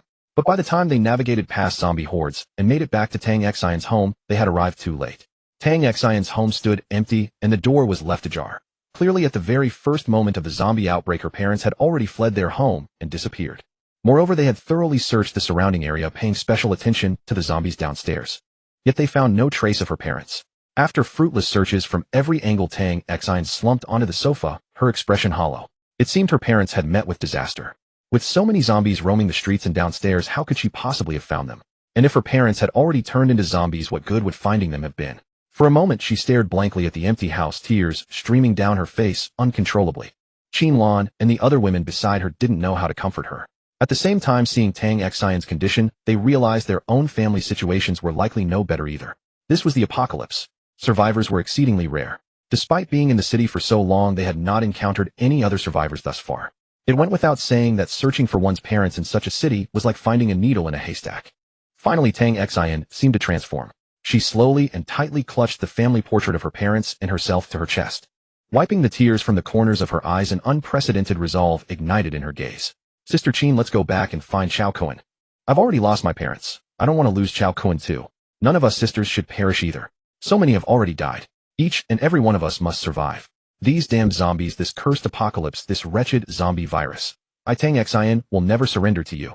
Parents, rest assured your daughter will live well. I'll take care of myself from now on and won't let you worry again. I will avenge you. These zombies all deserve to die. With that, she gently placed the photo into her pocket, keeping it close to her heart. After settling those matters, Tang Xin walked downstairs with a calm expression. Seeing this, the other women hurried after her, afraid Tang Xin might do something reckless. Soon arrived at the open area downstairs in the residential complex.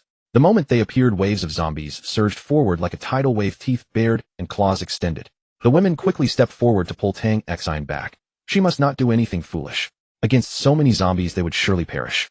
However, Tang Xin remained unmoved. Her aura continued to escalate, and the wind around her grew faster and faster. In an instant, the air velocity around Tang Xin accelerated so dramatically that Qin Lan and the others could not approach at all. Ack! You damn zombies, die! Suddenly Tang Xin roared to the heavens. Immediately, boundless wind surged from all directions, swirling around Tang Xin with ever-increasing speed. Before long, dozens of tornadoes formed, continuously orbiting around her. Qin Lan and the other women were utterly stunned by Tang Xin's terrifying power. What the hell? What was this? How had Tang Xin suddenly become so powerful? Tang Xin appeared like a goddess of storms at the eye of the tempest, her hair whipping in the wind, her clothes snapping dramatically. With a sweep of her arms, dozens of tornadoes launched outward. In an instant, the dense horde of zombies ahead was completely drawn into the swirling vortexes. Whoosh, whoosh, whoosh. Finally, the dozens of tornadoes merged into one colossal storm, tearing nearby buildings to shreds and pulling the debris into the vortex.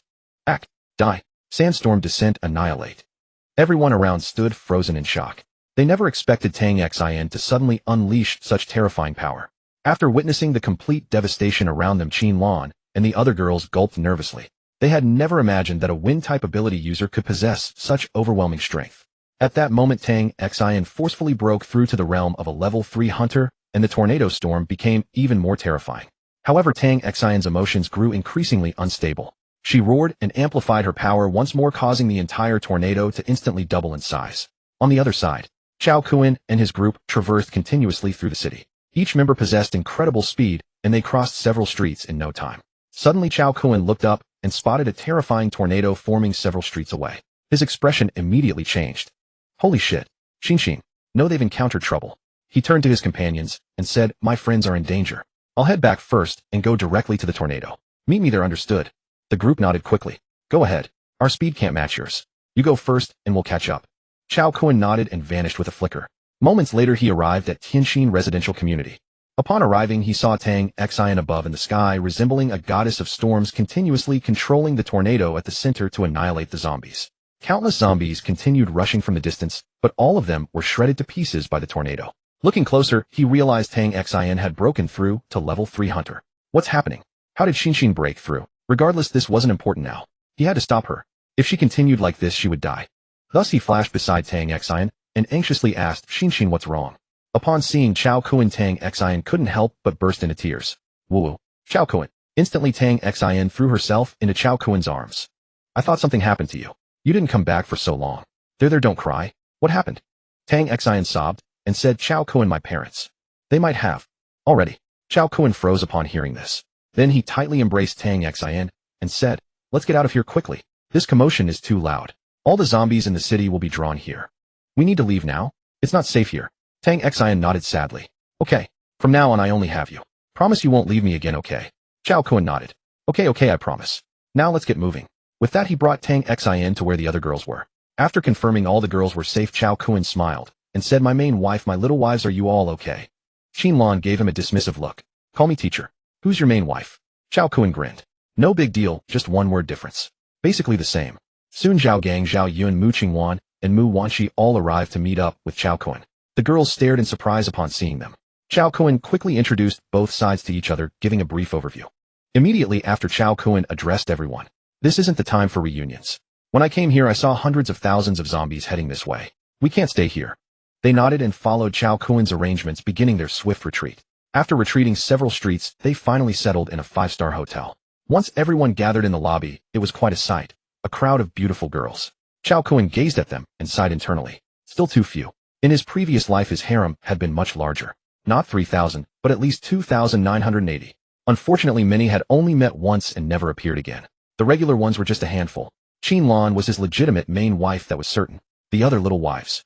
In any case, he was the leader and they came to him willingly. He didn't know how to refuse, so the number just kept growing. But he was quite helpless about it. Even having more wouldn't help.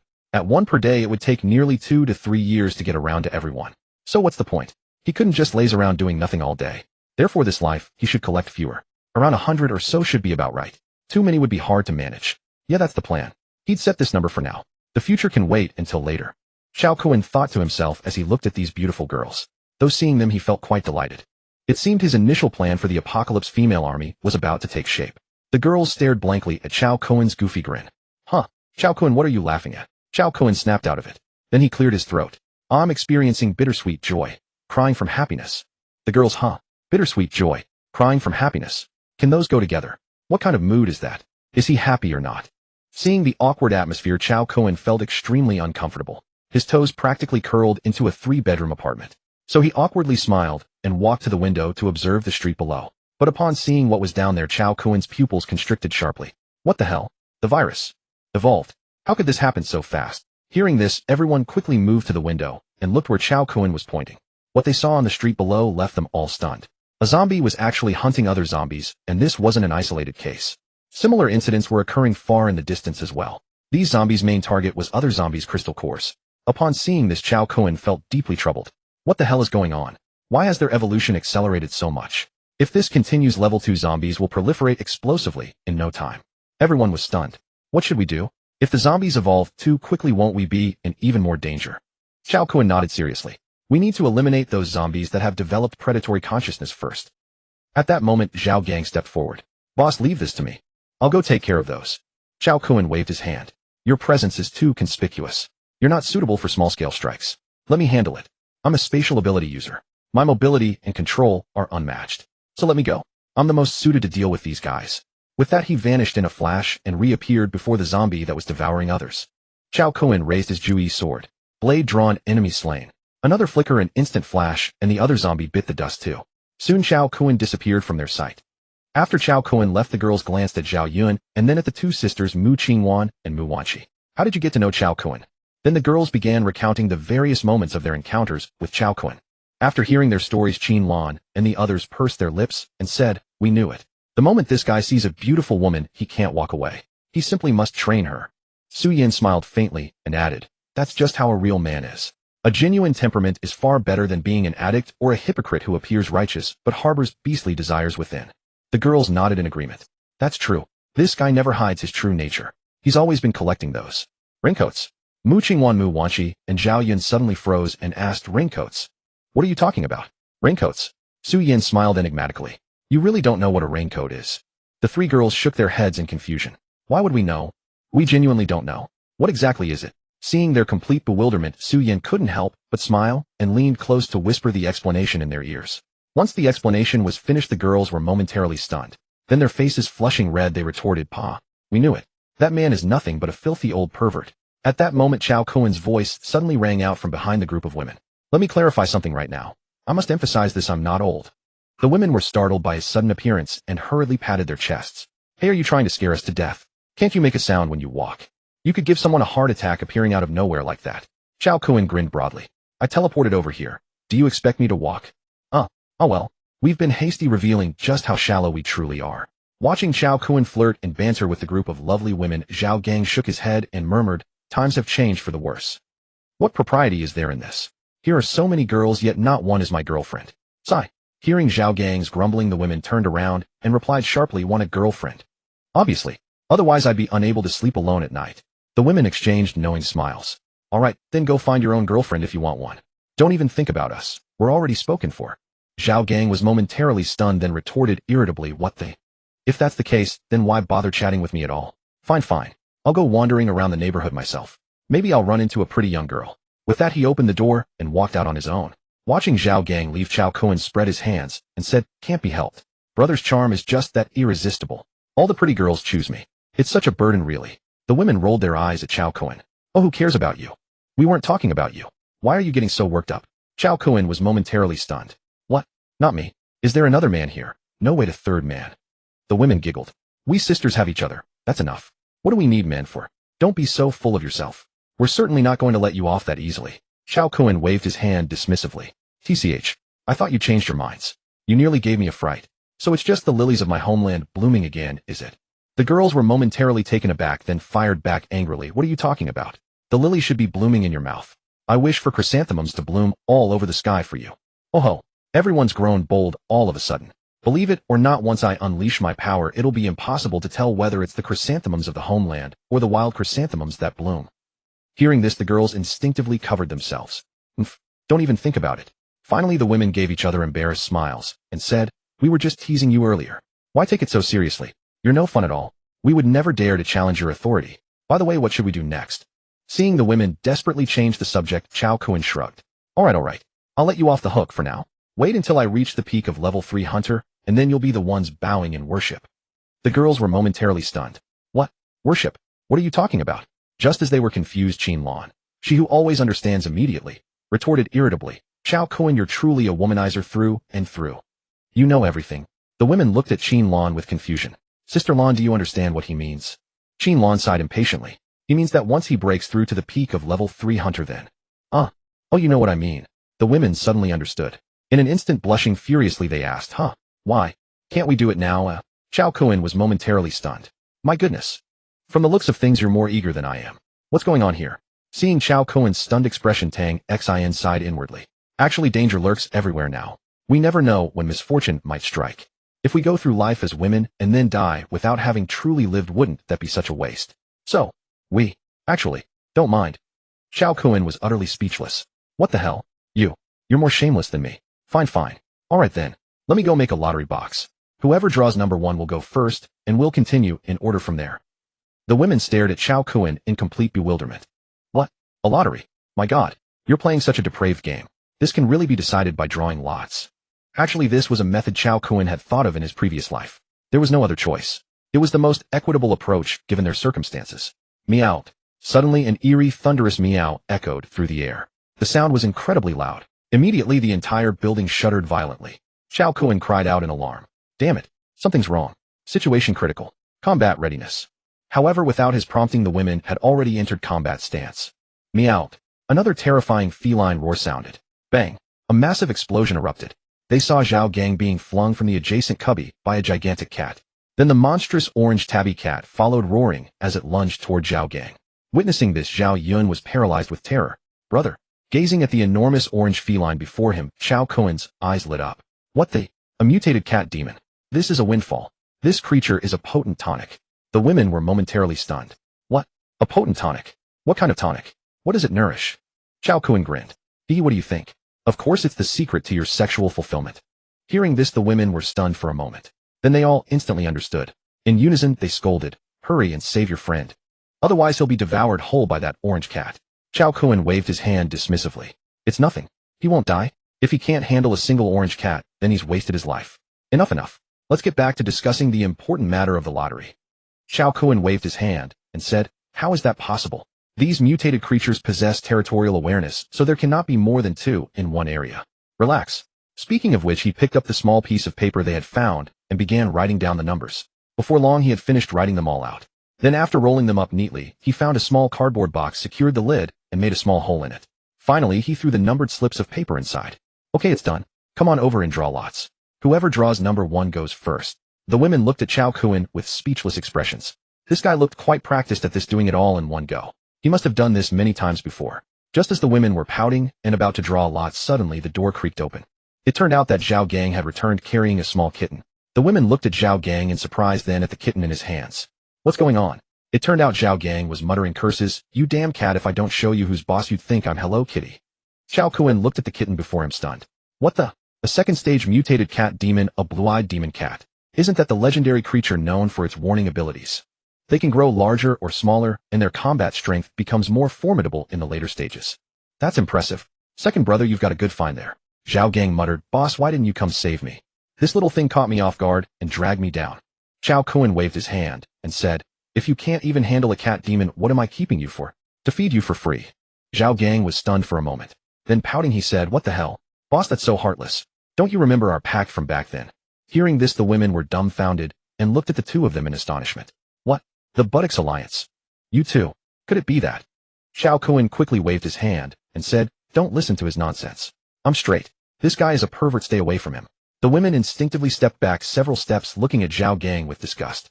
Zhao Gang helplessly shrugged and said, "Alright, you guys play? I'm going to the next room to pet the cat. Xiaomi, let's go? We won't play with these people anymore." After Zhao Gang left carrying Xiaomi, Cao Kun waved his hand and said, "Never mind, you go ahead and play with your cat. I've got better things to do."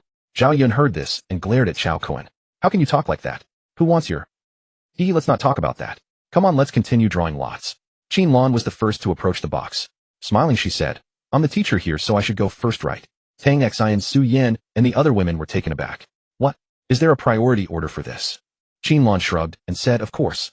I'm going first. Any objections?" The women pouted and said, "Alright, you go first then.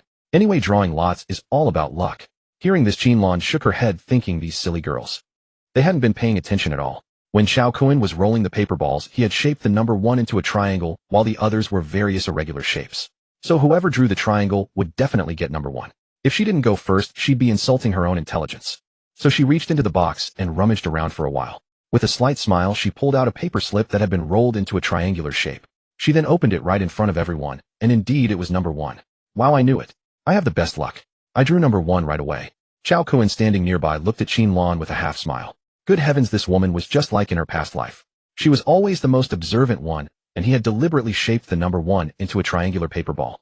However, only Qin Lan among those present had noticed this small detail. Indeed, as the old saying goes, opportunities favor the prepared mind.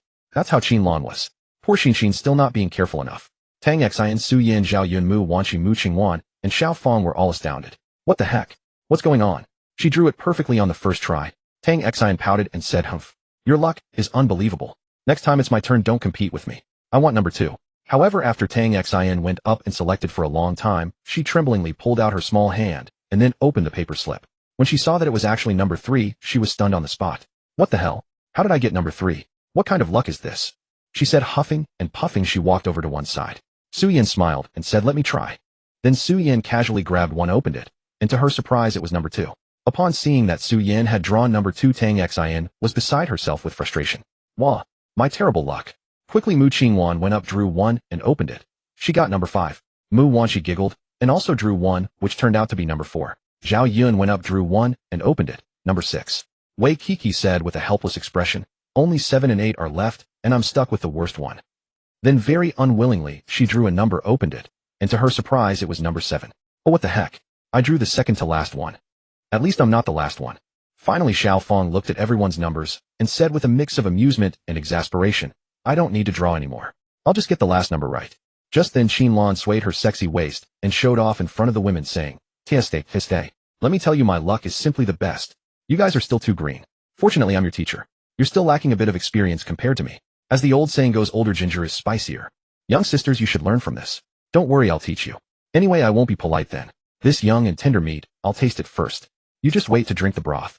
The women watched Qin Lan showing off, their teeth grinding with envy, but they could do nothing about it.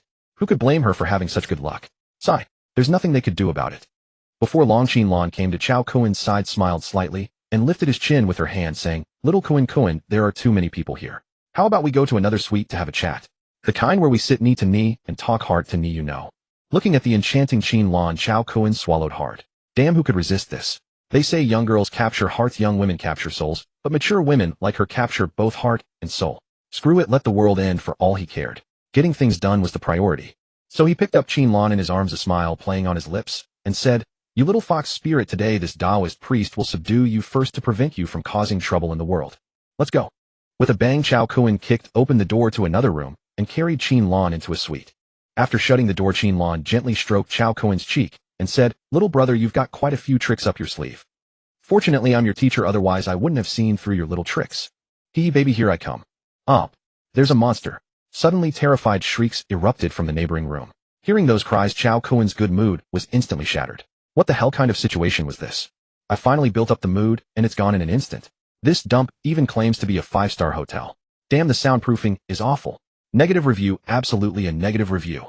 Saying that he drew his giant case sword and cleaved through the wall, striding over. What's wrong?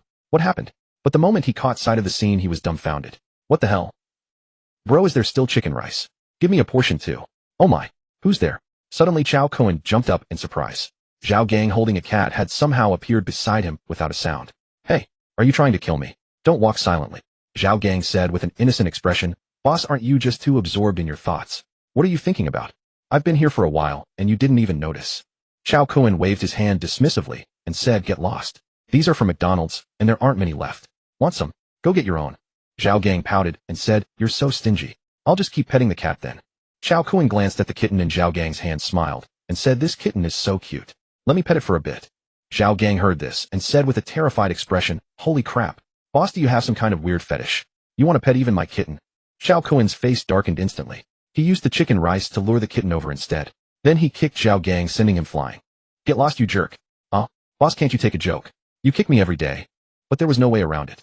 Watching himself plummet down at high speed, Zhao Gang quickly activated his beast transformation and turned into a massive creature. Roar! In an instant, Zhao Gang transformed into a giant golden ape over 10 meters tall and stomped his foot onto the giant spider. Splat! The third-tier giant spider was crushed into a pile of minced meat by that single stomp, completely beyond any chance of survival. At that moment, all the women glared fiercely at the giant ape and roared in unison. Zhao Gang, didn't you see we were about to kill this thing ourselves? Why did you have to intervene? Oh wait, you stepped on it, not punched it. Zhao Gang grinned, revealing a row of fangs, and said, sisters in arms, I'm sorry. It's all because of my boss. He kicked me down. When I saw you guys couldn't kill it for so long, I just had to step in and help. The few women huffed angrily and said, this better be the last time. If it happens again, we'll heat up the pot and boil you. Might as well eat monkey meat. Zhao Gang looked at the women and shivered violently. Oh my god. These women of the boss are too crazy. Don't mess with them, don't mess with them. So Zhao Gang quickly shouted up to Cao Kun on the upper floor, boss, throw me some clothes, I'll be right back. Cao Kun shook his head and tosses a set of clothes at him irritably. After all, his clothing supply was sufficient enough now. He had cleared out many clothing stores. So there was plenty. The women leaped back upstairs and entered the living room. Sigh. This Zhao Gang truly incapable of accomplishing anything. Qin Lan walked up to Cao Kun and handed him a bead emitting a faint glow. Is the inner demon you mentioned this thing? Cao Kun nodded and said, that's right, this is it. At this moment, the orange cat in Cao Kun's arms stared at the demon core and drooled. But Cao Kun coldly replied, you want to swallow it? Dream on. If you dare swallow this inner demon, I'll dig out your inner core and swallow it myself. Hearing this, the orange cat shrank its neck in fright, quickly shook its head, and hurriedly curled back up, showing it dared not. Exactly. From now on, if you encounter one again, I'll dig one out for you to eat, got it? But right now my strength isn't enough yet, and I still need this to advance my cultivation. Not long after, Zhao Gang returned. After returning, Zhao Gang grinned and said, boss, from now on just send me for any fights. Look, I resolved this with one kick while the sisters in arms couldn't kill it after all that time. Too weak. In an instant, all the women turned their gaze to Zhao Gang. What did you say? Too weak. Immediately, a terrifying power erupted from the women. Seeing this, Zhao Gang swallowed hard and laughed awkwardly. No, I didn't mean that. Sisters in arms, don't be angry. I meant that in the future, just order me for these small matters, no need to trouble you all personally. At this moment, Zhao Gang had grievances he couldn't even voice. His own little sister now had a higher status than him. No, he needed to recruit some followers himself. That way, after the boss reprimanded him, he could vent his frustration by scolding his own subordinates. But now in the entire team, his status was the lowest. Even the orange cat he took in probably ranked higher than him. Didn't they see how obedient that orange cat looked in the boss's arms? Absolutely enjoying itself. Sigh. It's all because I got such an awkward ability. A beast transformation type. If only I had abilities like the sisters in arms. Both beautiful and formidable in combat. But mine quite literally is a beast. Hey, how can I call myself a beast? I'm a golden king. But damn it, I'm still an animal. In short, once I activate my ability, anything remotely human has nothing to do with me anymore. Looking at the demon core in his hand, Cao Kun put down the kitten and said to the women, I'm going to refine this demon core to quickly reach the peak of the 3rd level. My ability is special, and at my current low level, I can't unleash much power. I can't use large-scale area damage skills. Even if I do, the effectiveness is limited. Unlike your skills, which can already produce devastating damage at your current level. So I need to strengthen myself first. Once my strength improves, I'll be able to find more resources to enhance your abilities. That way our entire team's level will rise quickly. The women nodded repeatedly and said, go ahead. You are the core strength of our team. Your improvement is the most important. Cao Kun nodded. All right then. Stay alert. I suspect this hotel is no ordinary place. The appearance of a 3rd-tier mutated black widow and a 2nd-tier mutated orange cat speaks volumes. Most likely everyone in this hotel has already been eaten by that giant spider. Zhao Gang also nodded and said, when I found this orange cat, it was guarding its owner's body. Its owner was a little girl. Unfortunately, she was torn apart by something. It wasn't bitten by the orange cat. It was likely the giant spider. This corpse might have been rescued from the spider's mouth by the orange cat. The cat also had wounds left by the giant spider on its body. These details don't matter now. Since a giant spider appeared, there may very well be more than one here. Hearing this, everyone was stunned. What? More than one? How is that possible? Didn't you say earlier that no more than one mutated beast can appear in a single area? Cao Kun said awkwardly. That depends on the species. These are black widows. From what I estimate, this entire hotel could be a giant spider nest. What? A spider nest? In an instant, everyone was stunned. They never expected this hotel to actually be a spider nest. Cao Kun nodded and said, exactly. I felt something was off before. I always found this hotel suspiciously quiet. No zombies, no humans at all. That itself is unreasonable. Such a luxurious 5-star hotel, how could there be absolutely zero people or zombies? Hearing this, everyone froze. Good heavens. If Cao Kun's guess was correct, then weren't they currently standing inside a giant spider nest? This was too terrifying. Hiss. Suddenly, all the women felt chilled to the bone, breaking out in goosebumps. With those words, Cao Kun began to swallow the demon core and refine it. The demon core of a third-tier mutated beast was far superior to a crystal nucleus. Unexpectedly, third-tier zombies had not yet emerged while third-tier mutated beasts appeared first. In fact, there was a reason for this. These mutated beasts instinctively devoured vast quantities of humans and zombies. Therefore, it was hardly surprising that they evolved faster than zombies. Moreover, from the outset, mutated beasts were enormous creatures with few natural enemies. Devouring zombies and humans was an effortless and pleasurable endeavor. Ordinary zombies could hardly withstand their attacks. The women watched as Cao Kun began refining the demon core, daring not to disturb him. Instead, they remained alert, scanning their surroundings to guard against any monster intrusion. After all, according to Cao Kun's account, they might very well be inside a massive insect nest. Growling. At that moment, a gurgling sound came from the doorway as though something exceedingly slimy were sliding along the corridor outside. Upon hearing the sound, the women's pupils contracted in unison. Was another monster lurking outside? Meanwhile, the blue-eyed demon cat on the floor instantly bristled, its face contorted with terror as it stared at the doorway and emitted a low, trembling meow. Meow. Meow. Seeing the little one's terrified expression, Zhao Gang swiftly entered his beast transformation state, standing ready for battle and watching the doorway intently. The women did not hesitate, quickly saying, protect Cao Kun. Do not make any rash moves until he finishes refining the demon core. The group promptly surrounded Cao Kun, standing on high alert and keeping a watchful eye on all sides, fearful that a monster might suddenly emerge from any direction. The sound of rustling foliage came again, this time closer.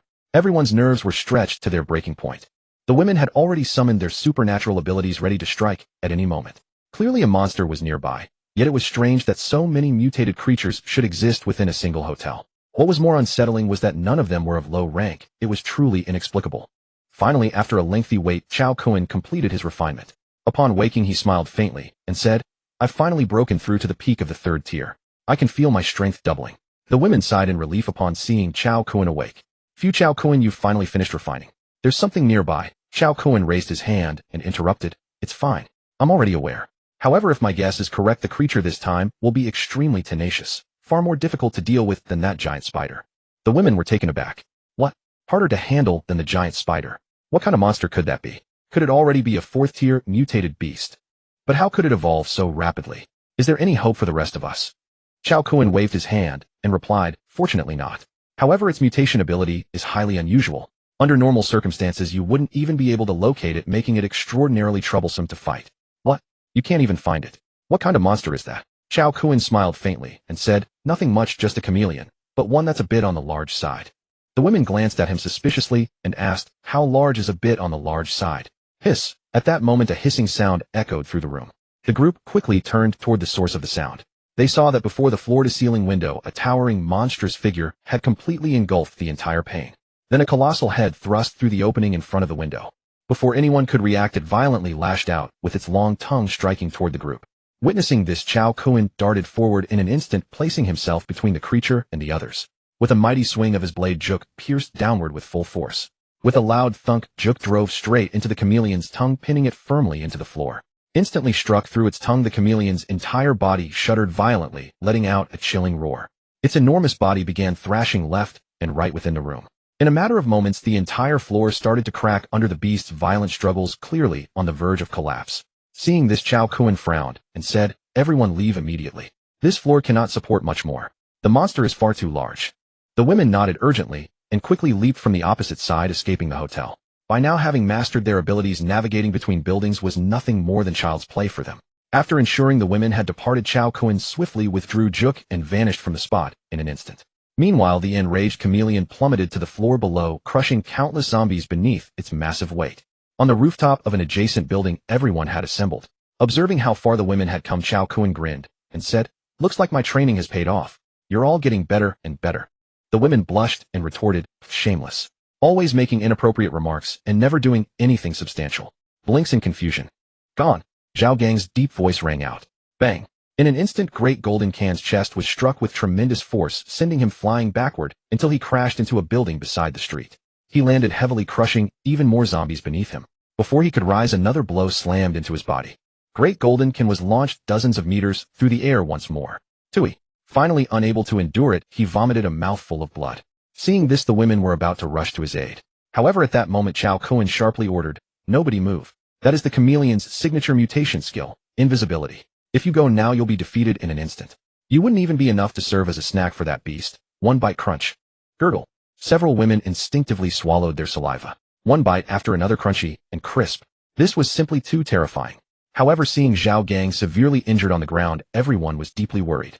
At this moment, Cao Kun frowned and said, "No, this beast is too cunning, constantly changing its form." The women asked solemnly, "Can you sense its location?" Cao Kun nodded and said, "Although I cannot sense its exact position, I can perceive the fluctuations in space. So I can roughly sense where it is, but this creature is extremely cunning, constantly shifting its position rapidly." After a long while under Cao Kun's full concentration, he suddenly's eyes lit up and exclaimed, "You damned beast, dare to show up yourself. Then die."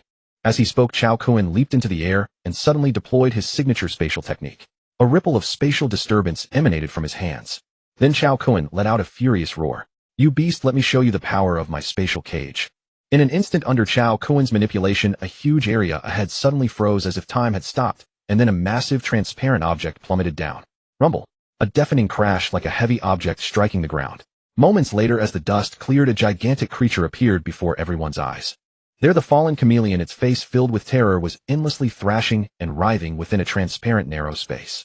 Finally, after an unknown duration, Cao Kun gently descended onto the transparent barrier. Looking down at the chameleon thrashing wildly beneath him, Cao Kun's lips curled into a smile. "Little thing, how dare you be so reckless in front of Grandpa? Weren't you so full of yourself earlier? Where's all that arrogance now?" Roar. The chameleon beneath him roared angrily at Cao Kun, showing its dissatisfaction. "Oh, you're quite defiant, aren't you? Well, want to come bite me? You little cutie." Shortly after, the women all arrived and looked at the chameleon trapped below. "Cao Kun, what kind of ultimate skill is this? It's trapped it already. Why can't I see anything?" Cao Kun smiled and said, "This is a minor spatial lockdown technique. I named it spatial cage because once trapped within it, unless one's power far surpasses mine, there is absolutely no way to break through this cage." The women nodded. "Oh, I understand now. It does seem quite powerful." At that moment, Zhao Gang in the distance, trembling, leaned against the building to pull himself up and walked over with difficulty. "Big brother, if you have such an awesome skill, why didn't you use it earlier? You had to beat me half to death before using it." Cao Kun waved his hand and said, "I couldn't predict this guy's movement trajectory either. So you held it off so I could better handle this little thing." Zhao Gang waved his hand and said, all right, I get it. I'm just a tool person, I understand. But give me a set of clothes, I'll go change. This thing nearly killed me. If you don't act soon, you can come collect my remains." Cao Kun chuckled and said, "No worries. If you kick the bucket, I'll take your sister and run far away, never returning to this sorrowful place." Zhao Gang was instantly stunned. Immediately, Zhao Gang nearly vomited blood. "Damn, so heartless. Brother, this is textbook emotional manipulation with double damage. Sounds like you're trying to send me to my death right here, doesn't it?" Zhao Yun beside him pouted and said, Who wants to go with you?" Cao Kun shrugged and said, "Pfft. If you're not going with me, who will you go with?" Zhao Yun sniffed and said, "Keep dreaming, I wouldn't agree to that. Wherever my brother goes, I go." Hearing this, Zhao Gang was moved to tears and said, "See, a biological sister is the best. In the end, she still thinks her brother is the best. All along, my fondness for you hasn't been in vain. The old saying goes that a sister is her brother's little padded jacket, truly accurate." But just as Zhao Gang was moved and boasting about himself, Zhao Yun added another remark. "Unless my brother dies, I'm not going with you. If my brother leaves you all, I'll definitely follow him. But if he dies, then I won't care about him anymore. I'll avenge him. And I'll go with you without hesitation." Hearing this, Cao Kun's eyes lit up, and he said, "Zhao Gang, hear that? You'd better hurry up and kick the bucket. As long as you die, your sister will definitely go with me." Hearing this, Zhao Gang's internal injuries worsened. Uffed. Heartless cotton. Absolutely heartless cotton. This sister can't be kept. On one side, she wants me to die, on the other side, she also wants me to die. Sigh. How bitter my own brother can't compete with a romantic rival. After saying this, he sadly took the clothes to change. Shortly after, Zhao Gang returned. At this moment, Zhao Gang jumped over and stood beside the group. Zhao Yun grinned and said, "Brother, what I said just now is serious, so you absolutely must not get into trouble. Otherwise, if anything happens to you, this sister of yours will have been raised in vain." Zhao Gang sniffed and said, forget it. A daughter grows up and can't be controlled by others. You go find your romantic rival. This biological brother of yours, I don't need him anyway. Heartbreaking. Heartless cotton. Zhao Yun smiled with her lips pressed together. Oh brother, I was just teasing you. You're so powerful, how could anything happen to you? Zhao Gang's expression suddenly turned serious and he looked at Zhao Yun earnestly and said, little Yun, if brother really gets into trouble, you must not stay behind alone, do you understand? You must follow Cao Kun. These are brother's true words. You've been frail and sickly since childhood. Unexpectedly, this apocalypse turned out to be a blessing in disguise.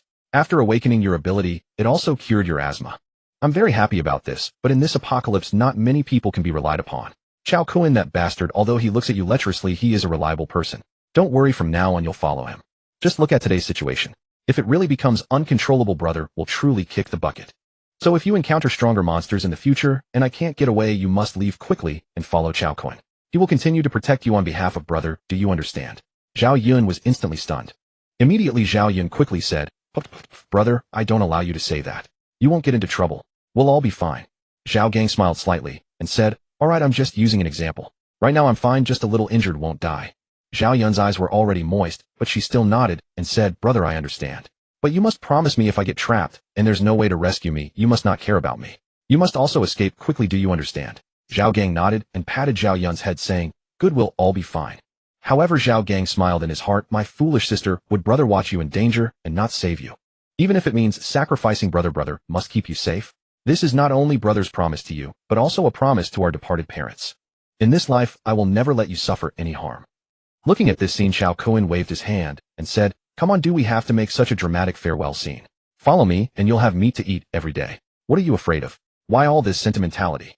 Besides, this kind of situation won't happen. Once my level is high enough, there won't be any situation I can't rescue you from. So stop putting on these dramatic farewell scenes. This beast meat is highly nourishing. Tonight we're having chicken. Oh no, chameleon.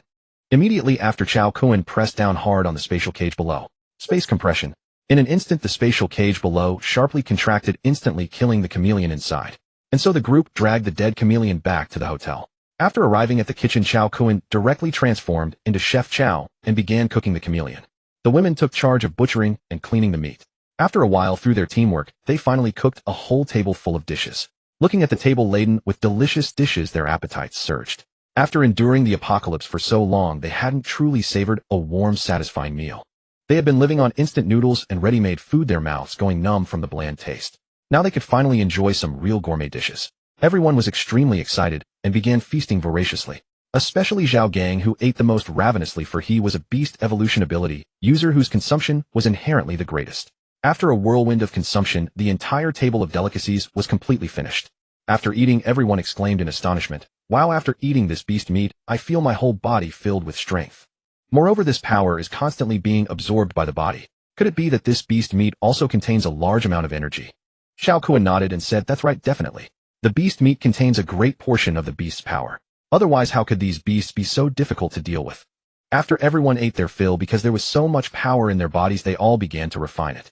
As for Cao Kun, after extracting the inner core, he went off on his own to tinker with something. After some time had passed, the women had all refined their abilities completely. After refinement, their strength also increased somewhat. When the women saw Cao Kun tinkering alone, they all gathered around him. Hey, what are you doing? Cao Kun grinned and said, you guess. The women said helplessly, if we could guess, why would we ask you? Cao Kun waved his hand and said, this is the chameleon's inner core, and it's a great treasure.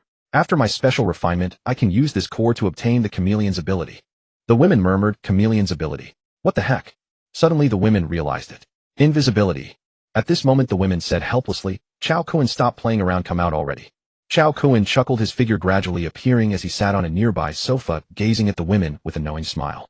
When the women saw Cao Kun, they were stunned and said, Cao Kun, what's going on here? This is too magical, right? Could devouring a monster's inner core also grant you the monster's special abilities? Cao Kun shook his head and said, no, how could that be possible? I used a special ability to activate this inner core's special power. Thus I obtained the mutant beast's ability. Invisibility is something good, a rare mutant skill. The women also said curiously, then if one masters the method, can anyone use the invisibility function? Cao Kun nodded and said, of course, why? You girls want to try it? The women nodded vigorously. Cao Kun spread his hands and taught them the method. After learning, the women also began using the monster core for invisibility. For a while the women were having a great time playing with it. However, when everyone went invisible to ambush Cao Kun always managed to turn the tables on them. After playing for a long time and not being able to prank Cao Kun, they said helplessly, why is it that no matter which direction we approach from, you can always sense us? Cao Kun grinned and said, don't forget I'm spacetime type. Any movement or spatial fluctuation around here, I can sense it all. Against someone like me with spacetime abilities, invisibility is all for show. Unless you can traverse through space, not moving within this dimension, then I couldn't do anything about you. However, as far as I know, I'm the only one who can manipulate spatial power and traverse through space. So don't even think about pranking me. It's impossible. The women boredly shook their heads and said, forget it, it's not fun at all. Just take your bead back. We're going to sleep. Cao Kun chuckled as he took the monster core. Then with a flash he appeared in front of Qin Lan and said, baby, how about we continue what we didn't finish during the day tonight? Hearing this, Qin Lan also smiled faintly. She reached up and lifted Cao Kun's chin, saying, all right. Just right, it was interrupted during the day, and I was quite upset about it too. This hotel is really too unsafe. How about we go across? So we won't get interrupted again by some ghost jumping out and ruining the mood. That would be really annoying. Cao Kun also grinned and said, hee, just what I was thinking. Shall we go? With that, he directly picked up Qin Lan and leapt toward the building across the street, arriving at the opposite building in no time. After entering, they found a relatively safe bedroom. After illuminating the entire room with a portable lamp, Qin Lan went to check the bathroom and found it was still functional. So she stood at the bathroom door and beckoned to Cao Kun with a gesture, saying, baby, there's still water. How about we take a bath first? My whole body is covered in sweat. Taking a bath would be more comfortable. Cao Kun spread his hands and said, all right, but this is cold water, you know. Are you sure you want to take a cold shower? Qin Lan tested the water and said, oh, this place has solar heating, there's hot water. Hearing this, Cao Kun was overjoyed and said, wow, really? With that, he quickly stepped forward and checked. Indeed, it was solar-powered and had hot water. So Cao Kun said excitedly, amazing, we can take a hot bath. All right then, baby, let's take a couple's bath. Huh? After a luxurious bath, Cao Kun carried Qin Lan out of the bathroom and into the bedroom.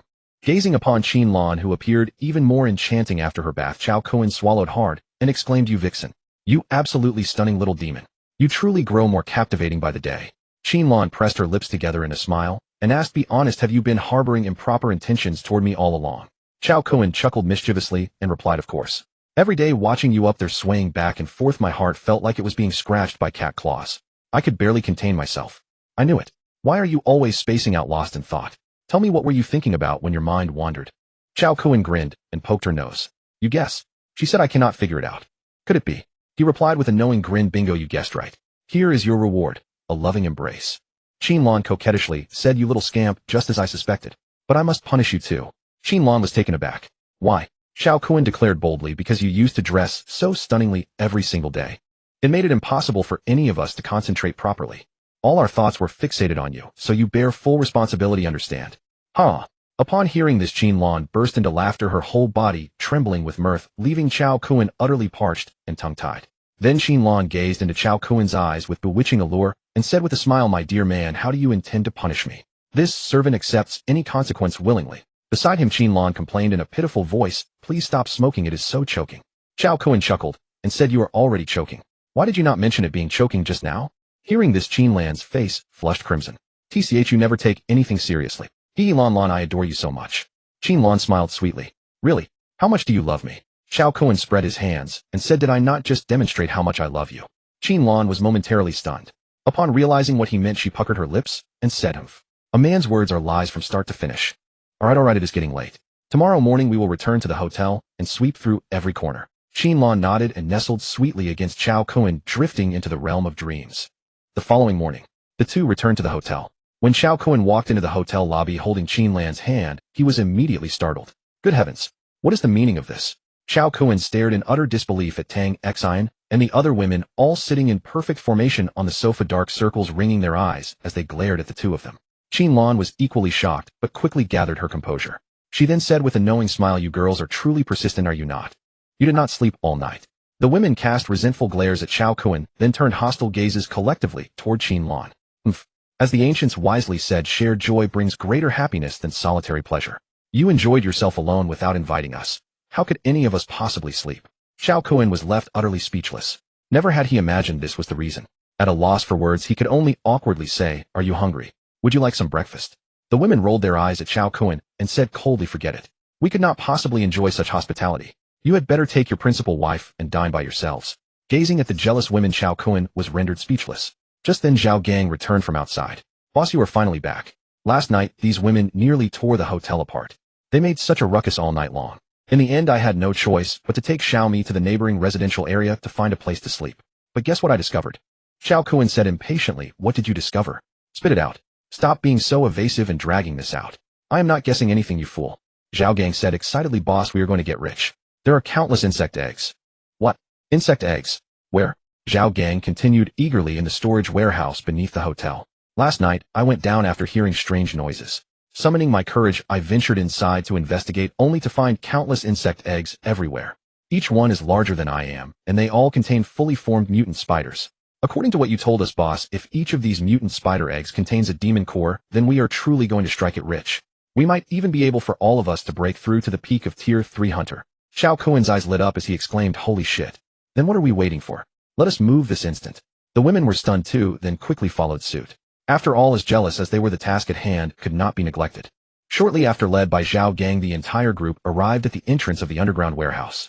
Upon arriving, everyone sensed the movement emanating from within, and each of them restrained their surging excitement. Zhao Gang pointed toward the entrance and said, "Boss, it is right here. I did not dare act rashly last night, and I knew you were busy with important matters, so I did not want to disturb you. Therefore, I waited until this morning to report to you. Boss, the decision is yours. What shall be our approach?" Cao Kun patted Zhao Gang on the shoulder and said, "I am truly pleased with you." In ancient times, Cao Cao had the formidable Wei to assist him in his early days and later gained the might of Su Chu as his capable general. It was with their help that he achieved the legendary legacy of the Wei martial tradition, a name that echoed through the ages. Now, as the heir of Cao Cao's lineage a millennium later, I, Cao Kun, have Zhao Gang, the great Vajra, by my side. Surely we shall accomplish the grand ambitions that Cao Cao envisioned 1,000 years ago. Zhao Gang, good brother, in the future, I shall strive to find more sisters-in-law for myself. All you need to do is guard the gate well. With your assistance, boss, our great cause shall surely succeed." Zhao Gang said with a dark expression, "So I'm just supposed to stand guard outside and eavesdrop?" Cao Kun waved his hand dismissively and said, "Not at all. Rest assured you will definitely find true love. I believe in you. Perhaps someday you'll find an adorable girl who can transform into a beast." Zhao Gang rolled his eyes and said, "I hope so. What if she turns out to be bulky and muscular?" Cao Kun smiled, patted Zhao Gang on the shoulder, and said, "It'll be fine. What's there to fear? Let's go. There's a whole wave of experience points waiting for us inside." After the group entered and saw a warehouse completely filled with spider eggs, all their eyes widened in shock. This was simply staggering, wasn't it? Cao Kun's eyes also lit up as he exclaimed, "Holy crap. Back when I single-handedly invaded that mutated ant nest, nothing compared to this magnificent spectacle before me. With so many insect eggs, this truly represents a fortune. If all of them were to hatch, imagine the horror. Those zombies throughout this city would become nothing more than their nourishment. Once they mature, the consequences would be unimaginable." As he spoke, Cao Kun drew his great sword, and the women around him also began displaying their abilities. Then Cao Kun commanded, "Let's move. Clear this entire place within 1 hour." No sooner had the words left his mouth than everyone sprang into action. Each person unleashed their techniques, launching attacks against the insect eggs. Cao Kun slashed through them one by one, and their inner cores flew out directly into his grasp. Tisk is second-level demon core. A pity it's not third level, though acquiring second-level demon cores is already quite extravagant. The women also deployed their abilities, going on a frenzied rampage to harvest the demon cores. These eggs would likely take several more days to hatch, but unfortunately, they had crossed paths with us. Eventually, Cao Kun grew weary from all the hacking. Enough, space-time vortex activate. With that, Cao Kun opened the vortex and began sucking in the insect eggs one after another. In no time at all, he had single-handedly eliminated more than half the warehouse's insect eggs. Watching this display, the women couldn't help but express their disbelief. "Holy crap. You could have done this the whole time. Why make us exhaust ourselves?" Cao Kun spread his hands and said, "I wanted to give you all some sense of participation." The women glared at him. "Participation, my ass. You think about giving us a sense of participation now. Why didn't you consider that last night?" Cao Kun suddenly felt embarrassed. Good heavens. Was this never going to end? However, he knew that favoring Qin Lan so completely this time, while neglecting the others, was indeed a bit excessive. But if he went through this many at once, could he even handle it? Even if he could, if he indulged them all in one night, wouldn't he suffer major losses? This had to be done gradually. Taking things slow made it more enjoyable. But how could he possibly say such a thing? Sigh. Never mind, perhaps he should consider it next time. Otherwise, they'd start being jealous all over again. He should focus on reaching the 4th level hunter first. Once he achieved that level, his physical capabilities would undergo a dramatic transformation. By then it would be absolutely exhilarating. Not to mention handling them all at once. Even a dozen more would be no problem at all. That's right, he needed to strengthen himself first. Once his power increased, everything else would improve too. Soon under Cao Kun's space-time vortex, all the insect eggs in the entire warehouse were pulled inside. Immediately after, he waved his hand, and as the vortex contracted, 2nd-level demon cores flew out one by one. They quickly piled up into a small mountain. Gazing at the dense array of demon cores, Cao Kun couldn't stop smiling. With so many valuable treasures, we've truly struck it rich. As he spoke, he waved his hand and collected them all. Alright, this haul has made us extremely wealthy. Everyone should begin enhancing your abilities. Consume all these demon cores and raise yourselves as much as possible. Once we've all strengthened, we'll head straight for the downtown building. Currently, there was still a considerable distance between here and the city center, and he had no idea what awaited them inside. Though he understood that the chances of finding his parents were slim, he still had to go. Better safe than sorry. The group returned to the hotel, where Cao Kun looked at the eager young women and smiled, saying, "One at a time, everyone gets their share." As he spoke, he began distributing the demon cores among the women. These demon cores were enough to significantly boost everyone's power. It took quite a while to distribute them all. Once finished, Cao Kun told the group, "You should refine them first. I'll keep watch over you. After you've broken through, I'll refine mine. Otherwise, without someone guarding us, we might attract monsters and have no one to handle them." Everyone nodded and began devouring the demon cores to refine them. Time flew by, and before they knew it, a full day and night had passed. The next day, once everyone finished refining their cultivation, had all reached the peak of 3rd-level hunter. However, they hadn't yet broken through to the 4th level. Breaking through to the 4th was far too difficult. It would require at least double the amount of demon cores they had consumed. The later the stage, the more powerful the required abilities. If they had even one 3rd-level demon core, they could surely break through to the 4th level. Unfortunately, 3rd-level mutated beasts weren't so easy to find. The women gathered around Cao Kun, proudly showing off their improved abilities.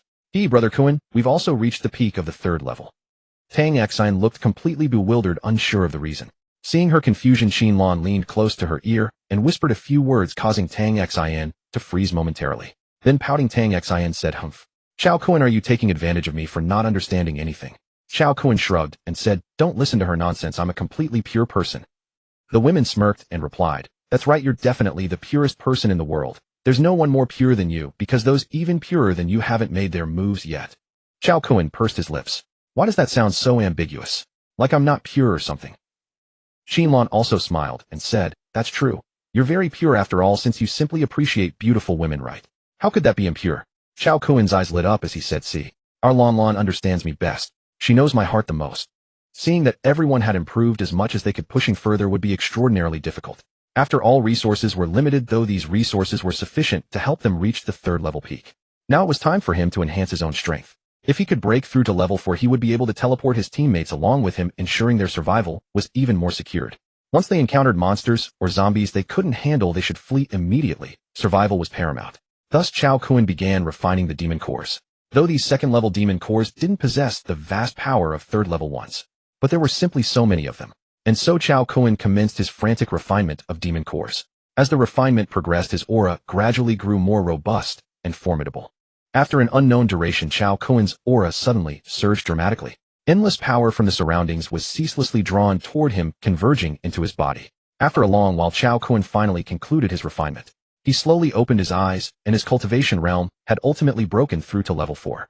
Upon reaching level 4, he had finally crossed the first critical threshold. Now most of his spatial abilities could be employed freely. However, time abilities could still only be used incidentally. He still could not wield time abilities of tremendous power. The energy required for time abilities was simply too immense. This explained why time was supreme and space was king. Time was far more intricate than space. Without sufficiently powerful energy to support it, one could never unleash its true might. As for spatial abilities, however, he could now utilize some techniques with considerable destructive force. Only after reaching level 4 could he truly be called an exploiting cheater, one who would be tremendously difficult to kill. Moreover, this was still the early stage of the apocalypse. The era when espers would be everywhere had not yet arrived. Thus, he had already seized the initiative. Once he arrived at the survivor base from his past life, he would occupy it and begin recruiting large numbers of survivors to cultivate into espers. Cao Kun glanced at everyone and said with a faint smile, "Given our current strength here, we can definitely protect ourselves. There's no need for us to continue hiding here any longer. Let's set off for the city center tower." The women nodded in agreement. And so after preparing their supplies, the group set out directly for the city center tower. Along the way, the horrific zombies that once seemed so terrifying were no longer obstacles impeding their progress. Each of them unleashed their respective abilities, ceaselessly darting through the ruined city. Before long, as Cao Kun drew increasingly closer to the city center tower, his heart rose to his throat. He wondered what the situation would be upon his return. Hopefully, following the trajectory of his past life, his parents would successfully escape to that survivor base. That would still leave a glimmer of hope. The butterfly effect triggered by his rebirth had caused many things to diverge from his past life. As they traveled, they discovered increasingly intelligent, evolved zombies.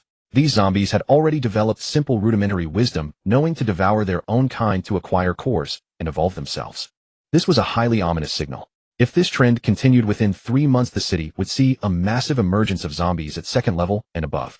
This evolutionary speed was genuinely inconsistent with his understanding from his past life. Thus, many matters had indeed changed along with his rebirth. For now, the best approach was to swiftly scavenge resources from within the city, then proceed to the base to establish their own apocalyptic fortress. Along the way, any resources they could collect were gathered without exception. These resources were the true foundation for apocalyptic survival. Even espers required various necessities to endure. When the group finally arrived at the city center tower, they stood atop a towering building, gazing at the iconic structure before them, all overcome with lamentation. The once most flourishing district now presented a desolate vista, chaos and devastation everywhere. The streets were densely packed with terrifying zombie armies. They had reached the city center, where the zombie population had escalated to a truly staggering number. Upon arriving here, the group dared not act rashly. Fearing to attract the attention of the zombies below, they could see several second-level zombies among the countless horde. Although these second-level zombies were no longer threatening, this sea of zombie masses was utterly horrifying. There was simply no way to begin. Moreover, they were still quite some distance from the city center tower itself. There was absolutely no way they could fly across. At this moment, Cao Kun drew a deep breath, gazing at the tower before him. Though his expression appeared calm on the surface, his heart had long been thrown into complete turmoil, terrified of what he might discover inside. Enough. Whatever the outcome, he had to take a look. Even if it was just one final glimpse of his former home. Cao Kun turned to the women and said, "Wait for me here. I'll be right back." The women understood that if they accompanied him, they would only be a burden. It was better to stay behind and not become obstacles for Cao Kun. Cao Kun possessed teleportation, so he could definitely pass through without being detected by zombies. However, if they followed along, the risk of exposure would increase dramatically. Cao Kun offered them a slight smile and said, "Don't worry. Just wait for me here. Going alone will make it easier for me to slip away." The women nodded, saying with concern, "Cao Kun, be careful. And no matter the outcome, you must be strong." Tang Xin stepped forward and embraced him, saying, "Cao Kun, you're all I have now. You must come back. I'll be waiting for you." Cao Kun smiled faintly. "Alright, I'm just going to take a look. It's not like we're parting forever, is it? Don't make every farewell seem like a final goodbye. Alright then, I'm off." With those words, Cao Kun teleported directly, appearing inside the tower across the way. Upon arriving, Cao Kun looked at where his parents once worked. This place had long been reduced to utter ruin and decay. There were dried bloodstains everywhere, and several zombies wandered through the offices. When the several zombies spotted Cao Kun, they lunged violently toward him. However, Cao Kun couldn't even be bothered to glance at them. With a wave of his hand, he directly executed a spatial compression, reducing the several zombies to a pulp. Casually retrieving their cores, Cao Kun continued downward. In the stairwells, zombies densely packed on every floor continuously surged toward him. Yet Cao Kun moved like an expressionless grim reaper, frantically reaping the lives of these zombies. He descended several floors, but apart from the countless inexhaustible zombies, there was not a single trace of any living person. Gazing upon this sea of zombies, Cao Kun's heart froze to the lowest temperature. Under such dense zombie coverage, how on earth had his parents escaped in his past life? However, at the very least, he hadn't seen his parents transformed into zombies. That could be counted as good news. Eventually exhausted from killing, Cao Kun teleported to the basement. Upon entering the basement, when Cao Kun saw that his family's door was ajar, his heart truly sank to the absolute depths of despair. Exhaling slowly, Cao Kun scanned his surroundings for any sign of zombies, then took a deep breath and stepped into his former home. This was the basement on the lower level, a place that had never seen sunlight. Now with the power out, it was utterly pitch black. However, his eyes had long since adapted to night vision. Once he had advanced to level 3, he could already see clearly in the darkness, using only faint light. Now that he had reached level 4, the night presented no obstacle to him at all. Despite the complete darkness before him, he moved forward unimpeded into the room. Looking around at the familiar surroundings, he fell silent. He slowly made his way to his parents' former bedroom, just as he had expected. They were not here, but now all he could do was hope to find them at the survivor base. He gazed at this familiar cramped home, where his family had lived for so many years. Just then he noticed the bedside drawer was open and money was scattered all over the floor. Cao Kun frowned and walked over, his expression filled with confusion. What was going on? He then discovered a notebook tucked inside the drawer. Curious, he opened it and began to read. The pages were filled with his father's handwriting, a daily record of household expenses and income. It listed how much they had saved each month, bonuses received, salary increases, and other such details. The more Cao Kun read, the heavier his heart grew. He saw his parents living frugally, saving every penny, always dreaming of earning enough to buy a bigger house for their family, saving money for his son's wedding, filled with their love and hopes for him. Unable to hold back any longer, Cao Kun broke down in tears. Father, mother, your son is unfilial. I've come too late. As he turned page after page of his father's notebook, he finally reached the last entry. There, written in his father's hand, it read, "Wonderful. This month I drank until I was sick, but finally clinched that big client I'd been pursuing for half a year. The company gave us a one-time bonus of 70,000. Added to my sales commission and my wife's performance bonus, our family's total income this month reached 100,000 yuan. That drinking session was worth it. We've saved 1.8 million over the years in the bank account, and with this added on, we now have nearly 1.9 million. In a few more months, we'll have enough to buy that dream house in full. I'm so happy. After all these years of hard work, we'll finally have our own home. Little Kun won't have to hide his friends from home anymore. He'll be able to hold his head high among his classmates. After buying the house, if we keep pushing ourselves, we can save up enough for little Kun's bride price. Once he graduates and starts working, he'll have less pressure." Reading these words, Cao Kun was already in tears. With tears in his eyes, he gathered up the scattered bills from the floor, about 20 to 30,000 yuan, with some notes trailing toward the exit. Looking at the scene, he could already picture what had happened.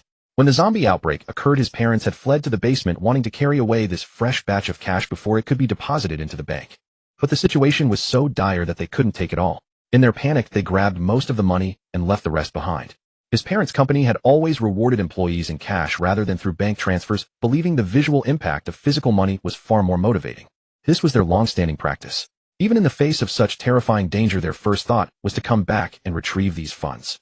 All of this, every saved yuan, was for him, for this family. He had often complained about their cramped, windowless apartment, questioning why they didn't simply rent something better. He had failed to understand their struggles, their sacrifices. Only now did he truly comprehend their hearts. A wave of grief washed over him. He carefully collected all the money and placed it into his storage dimension. These were earned at the cost of his parents' lives. He would guard them with his life. After searching, he found that their bank cards had been taken by his parents. This meant they had not yet turned into zombies. They must have escaped in the chaos. Perhaps this was a blessing in disguise. His father was too shrewd to fall into such a disaster. They must still be alive. Yes, they would survive. Parents, I was wrong. I never understood you before. Please stay safe. I will find you. Wait for me. Gathering the remaining belongings from the house, Cao Kun carried everything with him, each item a cherished memory. Soon he arrived at his own room. He opened his cabinet and found it packed with comic books, endless collections of his beloved stories. Ahem. He chuckled at the sight. Looking at his treasured comics, Cao Kun felt a pang of nostalgia. His collection remained intact. With one last lingering glance around the room, he collected everything and left. Back in the living room, only items left there remained. He looked around one final time, then sank onto the sofa, hoping to feel a trace of the warmth that had once filled this space. But all that came was pain. The act of recalling only deepened his sorrow and stirred memories he could barely bear. His parents were somewhere out there, lost in the chaos. His only hope now was the survivor base he had encountered in his past life. If things followed the same course as before, the radio would soon announce the establishment of various survivor bases. But whether this one had been formed yet remained unknown. Everything was still uncertain, yet at least he still had hope. Slowly rising to his feet, Cao Kun wiped the tears from his eyes and spoke firmly to himself. Cao Kun, you must be strong. Stay strong, strong, strong, strong. Wait, something fell off. Huh, why does that sound strange? Xinjiang, what's going on? The power of language truly is infinite. How remarkable. Just then a loud crash echoed from the neighboring house. Startled, Cao Kun froze. What the hell? Could the neighbors already have turned? In an instant he blurred forward. The moment he entered, Cao Kun's eyes widened in utter disbelief. Before him stood a young woman taking a cold shower. Their eyes met, four pupils locked, in an instant frozen in time. Ah, pervert. Panicking, Cao Kun looked left and right, utterly confused. Where's any wolf? I don't see any. Looking at Cao Kun, who was playing dumb, Chun Xiaojia shouted, turn around. You pervert. Cao Kun was taken aback and said, what the hell? So you were talking about me? Get out. Who are you? Why did you barge into my house? Cao Kun gave an awkward smile and said, Xiaojia, don't be afraid, it's me. Cao Kun smiled sheepishly and said, Xiaojia, don't be afraid, it's me. I'm Cao Kun. Your brother Kun. Brother Kun.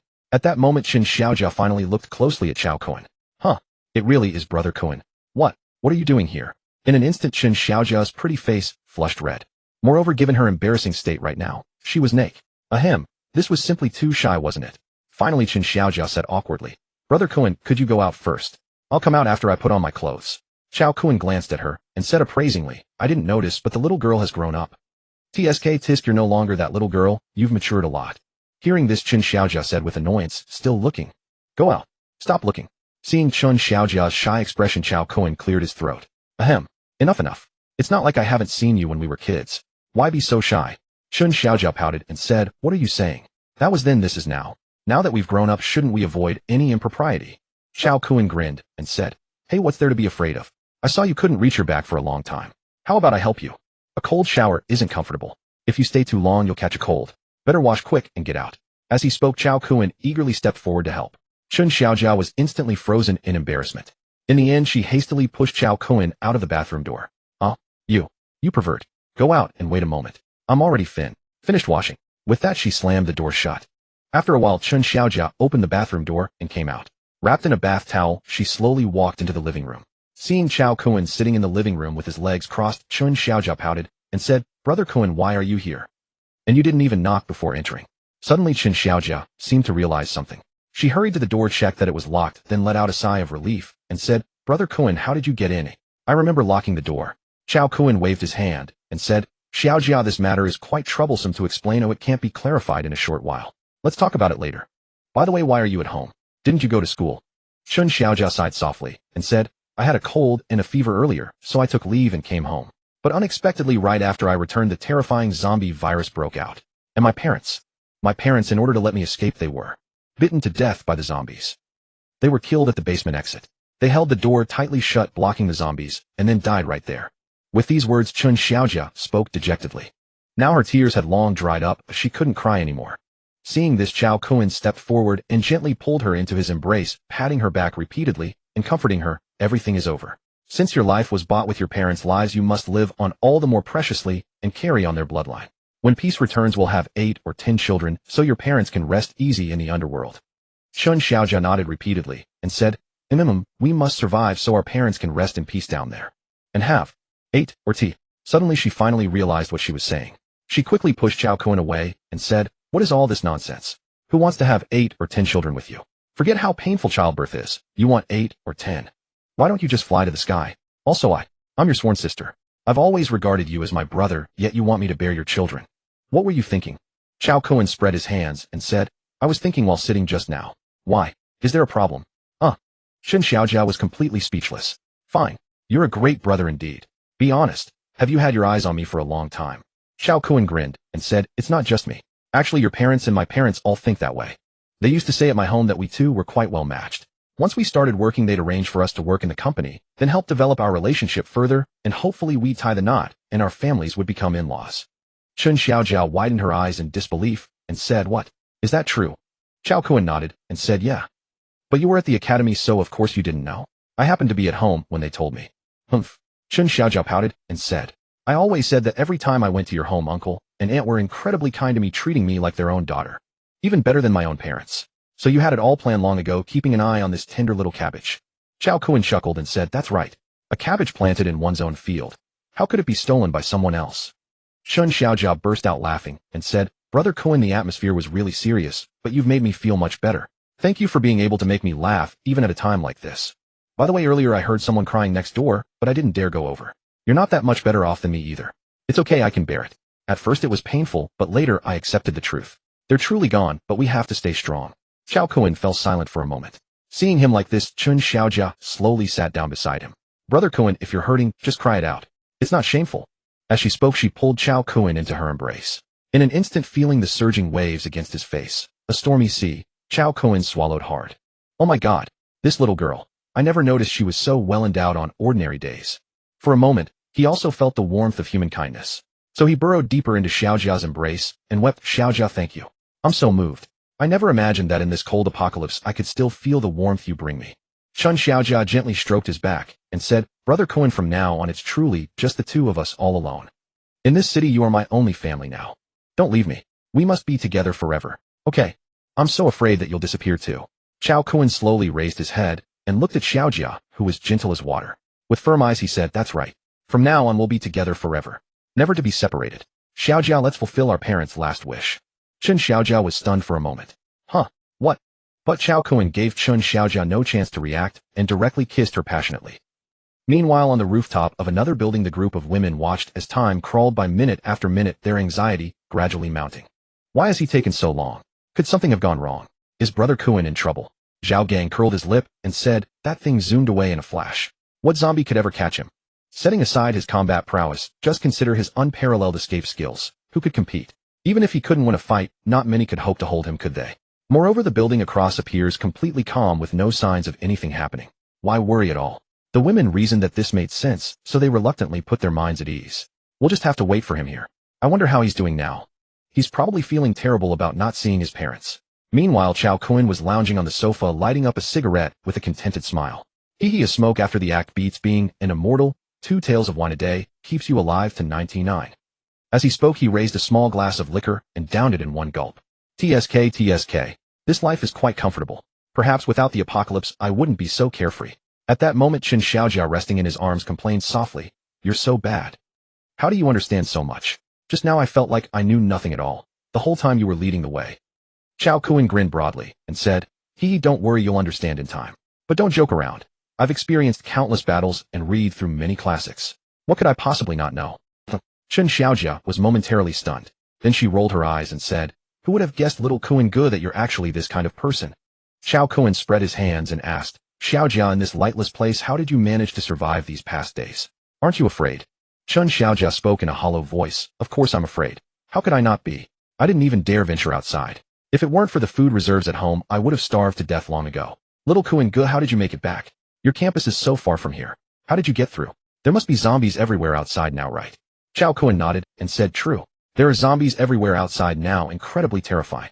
Suddenly Qin Xiaojia leaned in and kissed Cao Kun directly. After a long moment, she lifted her head and said slowly, I don't care what's happening outside. I only wish for this moment to be happy. You lie down for a bit first. I'll go cook for you. You must be hungry too. All that activity just now took a lot out of you, right? Cao Kun smiled gently and replied, all right. It's been so long since I had your cooking. I really miss it. Qin Xiaojia offered a gentle smile and rose to head to the kitchen. Fortunately, they used a gas stove at home. During this time, she had learned to use it sparingly, otherwise once the gas ran out, she would be truly finished. Watching Qin Xiaojia walk with such an unnatural gait, a look of satisfaction crossed Cao Kun's face. It seemed this gentle girl next door was actually quite a proper young woman after all. All this time, and she was still a virgin. The thought of all those items he had collected from the girls' dormitory left him momentarily speechless. These girls really were too. How should he put it? Why hadn't they sought him out back then? Sigh. It wasn't as though he couldn't help them relieve their worries and loneliness, yet not a single one had come to him. It was rather unfair. Based on the supplies he had scrounged, at least half of the girls were no longer virgins. They had already been with boyfriends or others. Yet after being trapped inside for so long, not a single girl had sought him out. This was quite frustrating. The more he thought about it, the angrier he became. Was he really that unappealing? He knew he was pretty great himself, but he had never experienced the warmth of human connection. So the fact that this childhood friend he had grown up with had managed to preserve her virginity until now was truly remarkable. And now he had experienced the tenderness of human closeness with her. From this point forward, he would truly know her completely. Watching her busy figure in the kitchen, Cao Kun smiled knowingly and walked over. Xiaojia, let me help you too. Qin Xiaojia smiled sweetly and said, it's okay. Why would a man like you be in the kitchen? I'll handle it. As she spoke, she kissed Cao Kun and urged him to rest on the sofa. She also mentioned that he had overexerted himself, and she would definitely prepare some eggs to nourish him tonight. Cao Kun curled his lip. Internally, he grumbled, with such light exercise, what more needs replenishing? There was absolutely no need. Was my physical condition a joke? Not to mention that after the enhancement, his body had already become extremely powerful. Even without that, his original physical condition was never poor. Although their living conditions had been humble, his parents had never skimped on food. It had always been nutritionally balanced. So his body had always been in top shape, wasn't it? Come on, did he really need supplementation? However, this was her sincere intention, and he couldn't bring himself to refuse. Actually, some nourishment wouldn't hurt. If he kept depleting himself without replenishing, he would eventually exhaust himself. Soon a few simple dishes were brought to the table. 2 fried eggs, 2 bowls of thin porridge, a plate of peanuts, a plate of fried potatoes. That was all. It seemed Xiaojia's family had consumed most of their food reserves. These were the items that could be stored. Anything perishable had long since spoiled and become inedible after so many days. Although these dishes were simple and unremarkable, the two of them ate with great relish, finding them particularly appetizing. Watching Qin Xiaojia's tender and loving expression, Cao Kun's heart swelled with joy. Actually, he had set his sights on Xiaojia long ago. In comparison, his deskmate Tang Xin was the school beauty. Without the apocalypse, would someone like her ever notice a nobody like him? Even if she might have harbored feelings for him, the enormous gap between them meant they could never realistically end up together. But Xiaojia was different. She was the neighbor who had grown up alongside him since childhood. They had known each other even before coming to this city. Later, Xiaojia's family had moved here for work through his parents' introduction. The housing was arranged by their workplaces as a favor to his parents, leaving no alternative. So the two families had always been very close. His parents had long considered Xiaojia as their future daughter-in-law. Now the two of them had finally come together as wished. Combined with Xiaojia's sensible and gentle nature, she was practically the perfect model of a virtuous wife and loving mother. For a moment, Cao Kun chuckled and said, "Xiaojia, I don't know how long I've been longing for this day, to be with you." Chun Xiaojia smiled gently and replied, "You rascal, I knew all along that you never had pure intentions. You had your eyes on me from the start." Cao Kun spread his hands and said, "That's a given. The little cabbage I watched grow up, I'm going to consume it myself. Down to the roots, stewing them in soup. I won't leave even a sliver of opportunity for any outsider." After hearing this, Chun Xiaojia was stunned moment. Finally, she said speechlessly, "All right. I was too hasty. It really is the case. I always thought that when we were young you would always come run to squeeze into the same blanket with me. It turns out you never had good intentions since childhood, and you called it by the noble name of being afraid I'd be scared, and came to keep me company. I actually fell for that nonsense back then." Cao Kun grinned and said, "I swear on heaven and earth I genuinely came to keep you company because I was worried you'd be frightened. Back then I was just an innocent boy, you know." Chun Xiaojia pursed her lips in a smile and said, "So what you're saying is you're not such an innocent good boy anymore?" Cao Kun was dumbfounded. Good heavens, was he just manipulated? Seeing his stunned expression, Chun Xiaojia chuckled. He just teasing you. Can't even take a joke. TCH. How could that be? I was just thinking about how to navigate our future together. Tell me, should we have a boy or a girl first?" Chun Xiaojia was momentarily taken aback, then retorted with irritation. "Are you insane? Can we just decide something like that? It depends on luck." Cao Kun grinned. "That's true. We're getting ahead of ourselves. Let's deal with the zombie crisis first." Chun Xiaojia's expression darkened. "How is that even possible? With so many zombies, I wonder when the army outside will come save us. We need to wipe out these zombies quickly, otherwise we'll be in danger. We don't have much food stored at home." Cao Kun smiled faintly. "Foolish girl, did you really think someone would come save you? This zombie virus is global. Who could possibly come save us? Besides, in this apocalypse, everyone is struggling to survive. The world has already changed." Hearing this, Chun Xiaojia's expression darkened. "That's true. What should we do then? Without food, we'll starve to death." Suddenly, Cao Kun became serious and began explaining about ability users to Chun Xiaojia. After listening, Chun Xiaojia's eyes widened in shock. "What? Ability users? Do they really exist? Isn't this just something from novels?" Cao Kun took Chun Xiaojia's hand, and with a flash they appeared at his home. Then with another flash they returned to Chun Xiaojia's place. Chun Xiaojia's eyes widened in astonishment. Good heavens! Ability users really exist. No wonder you could travel all the way from so far away to get here. Actually, you can do it too. Chun Xiaojia was startled. "What?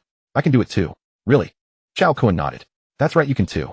Saying this, he took out some resources from his pocket and began teaching Chun Xiaojia in the same manner. Minutes ticked by one after another. After an unknown amount of time under Cao Kun's intensive training, Chun Xiaojia finally reached the 3rd level. The thing is, as long as there are sufficient resources, ability users can constantly advance in the early stages.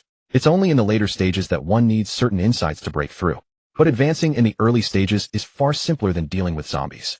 Zombies must go through a complicated evolutionary process, devouring enormous quantities of their own kind to evolve. The further along the evolution goes, the more complex it becomes. This is an unchanging truth. If zombies evolved too quickly, humanity would have absolutely no chance. After feeling her own power, Chun Xiaojia hugged Cao Kun in delight. "Brother Xiao, you're amazing. I never expected I could possess such great power. Xiaojia, your ability is fire-type. Your combat strength is also quite formidable, and fire-type abilities excel in team battles. However, the flames don't discriminate. They attack indiscriminately. So when you use your fire ability, be careful not to hurt your teammates, understood?" Chun Xiaojia patted her chest. "No problem. I know how to handle this." Cao Kun shrugged. "All right then. I hope so. After all, you've always been so careless since you were a child. I'm just afraid you might accidentally deal massive damage to your teammates." Chun Xiaojia stuck out her tongue. "Blah blah blah. Where am I careless?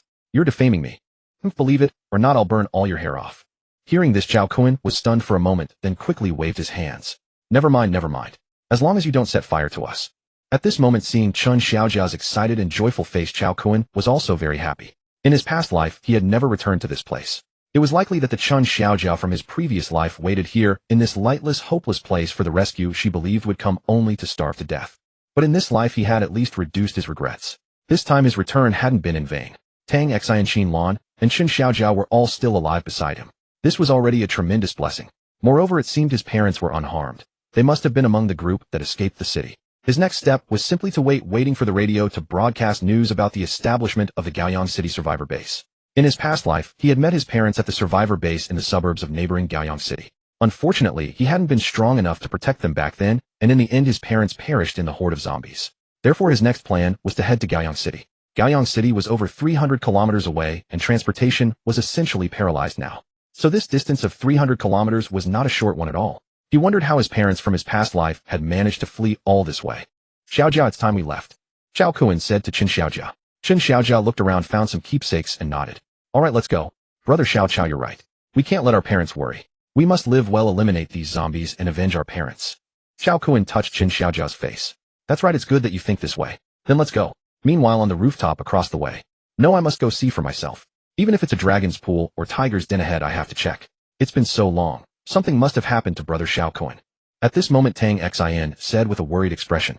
The several women nearby were equally anxious, and even Zhao Gang was beginning to doubt everything. Good heavens! Is our boss that formidable? Could there be someone even stronger than our brother in this building? Someone who could hold our eldest brother at bay? Or perhaps even our brother isn't their match, and he's already encountered some misfortune? The women grew even more worried. They knew that before Zhao Gang had been unwaveringly confident that Cao Kun was fine. But now even Zhao Gang was suspecting something had happened to Cao Kun, which spoke volumes. In an instant the women could no longer wait, and directly activated their abilities ready to set off in search of Cao Kun. But just then Zhao Gang hurriedly stopped them. Enough, don't make things worse. How about this? I'll go take a look. After all, I can enlarge my body. I'll transform to my maximum size now, then leap from this building to the one across the street. That shouldn't be a problem. Once I land on the other side, I'll shrink back down and enter the building to see what's going on with our boss. The women furrowed their brows. Are you sure you can handle this? Zhao Gang was at a loss for words. Good heavens, several sisters-in-law, could you please not ask such tricky questions? A man can't say he can't, you know. Of course I can do it. Saying this, Zhao Gang was about to begin transforming. Oh wait, he was about to start his beast transformation. But just at that moment Cao Kun's voice arrived. Alright Zhao Dagong, I'm back. You don't need to show off your chest hair anymore. Upon hearing Cao Kun's voice, everyone was instantly filled with joy and turned around to look. When they caught sight of Cao Kun, their faces lit up with delight. However, when the women spotted Qin Xiaojia standing elegantly by Cao Kun's side, their expressions instantly stiffened. What in the world? Who is that? Just looking at the two of them, they appeared so close and intimate. Instantly the women's piercing gazes fell upon Cao Kun, hoping he would offer an explanation. After all, they had been agonizing over his whereabouts, constantly fearing for his safety. Yet here he was secretly meeting with a young woman in a high-rise building. So they had been wasting their worries. While he enjoyed a comfortable life indoors, they were left standing on the rooftop exposed to the wind. The more she thought about it, the angrier she became, her glare intensifying. Watching this unfold, Qin Xiaojia began to understand something. Women's intuition could be remarkably sharp at times, so she deliberately stepped closer to Cao Kun, linking her arm through his, as if declaring war. She then spoke in a coquettish tone, Brother Cao, who are they? They look so fierce. Unlike me. I'm well-behaved, obedient, gentle, and lovely. Cao Kun felt a wave of embarrassment. What the? He had just called this girl innocent, yet she was playing an impressive hand from the start. Clearly an expert at this kind of manipulation. But she was his childhood friend doing this on his behalf, so he couldn't bring himself to scold her.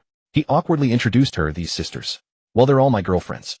Qin Xiaojia froze at his words. Though she had suspected it, hearing him confirm it left her momentarily stunned.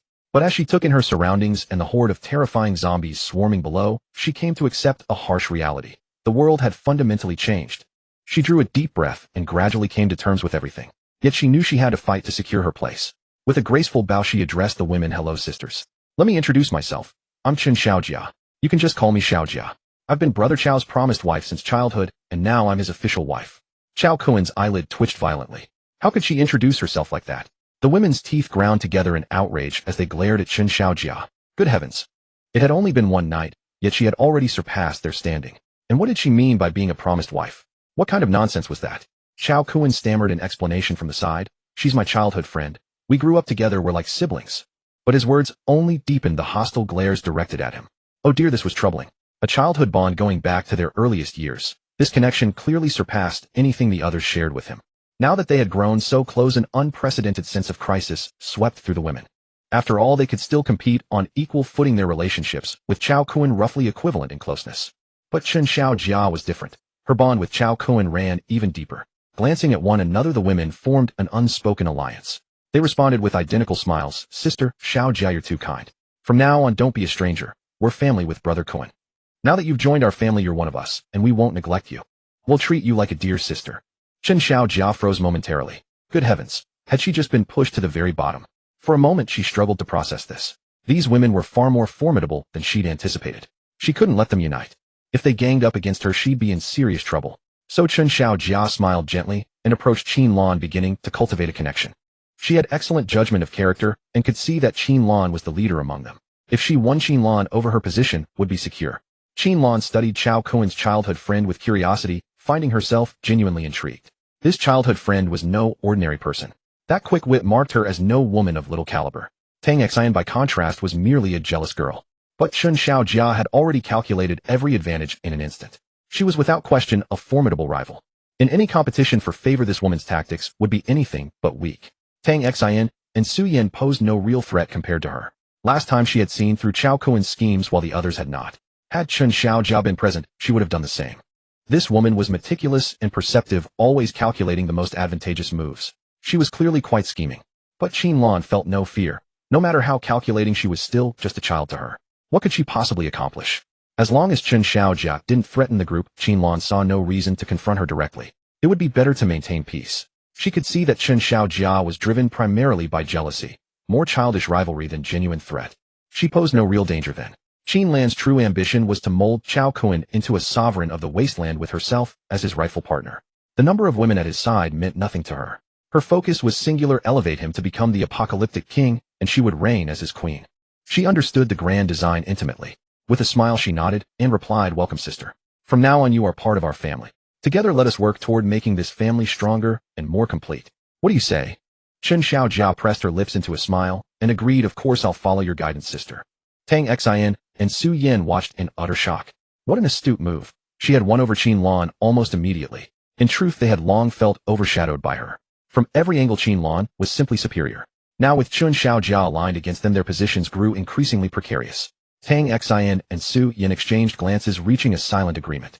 They had to unite. It was their only chance. Otherwise these women would sweep away everything. More would surely come.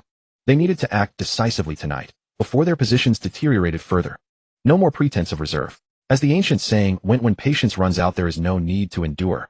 Zhao Gang, standing aside and witnessing this scene, felt his admiration for his big brother surge like an endless river of gratitude. Honestly, the boss's methods were truly impressive. So many girls were willing to follow her, even competing fiercely with each other for his attention. This was simply the epitome of a man's ambition. Sigh. However, he still hadn't managed to win over a single girl. It was all thanks to that damn beast-type ability. Why couldn't he be just like a normal person? If I am a person, it's just that my ability isn't human-like. Alright then, let's just hope to find a beast-transformed girl. Ideally one who could transform into a diamond beast, so they could fight side by side, and neither would mind the other's appearance. After all, they were all beasts of the same kind anyway. Alright, same beast-type transformation. Soon after, the girls approached Cao Kun and asked, "Cao Kun, what should we do next?" Cao Kun thought for a moment and said seriously, "We'll find a place to rest tonight and set out early tomorrow. Do any of you want to go back home to check first?" Cao Kun looked at the girls and asked. At this point the girls were somewhat silent. They were afraid that after returning, if they saw the truth, it would only make them more heartbroken. After all, Tang Xin's family had already met with misfortune. Now Cao Kun was in a similar situation. Perhaps it really wasn't necessary to continue going, because the chances were extremely slim. If they didn't go, there would still be a sliver of hope in their hearts. But if they did go, there would be absolutely no hope left. They knew that going home wouldn't be very useful anyway. After all, the zombie crisis had erupted during the day on a workday, so their parents were most likely still at their workplaces. And the survival rate at workplaces was extremely low, almost negligible. There was nothing they could do about it. Finally, after looking at each other, the girls sighed and said, "We can go or not go either way. After all, the hope is very slim." Cao Kun didn't know what to say either, but he still nodded and said, "Alright then. Anyway, we still need to continue collecting supplies in the city. Let's collect as we go and see if we're lucky. You never know, right? Just like this time, although I didn't see my parents, I was able to rescue Xiaojia."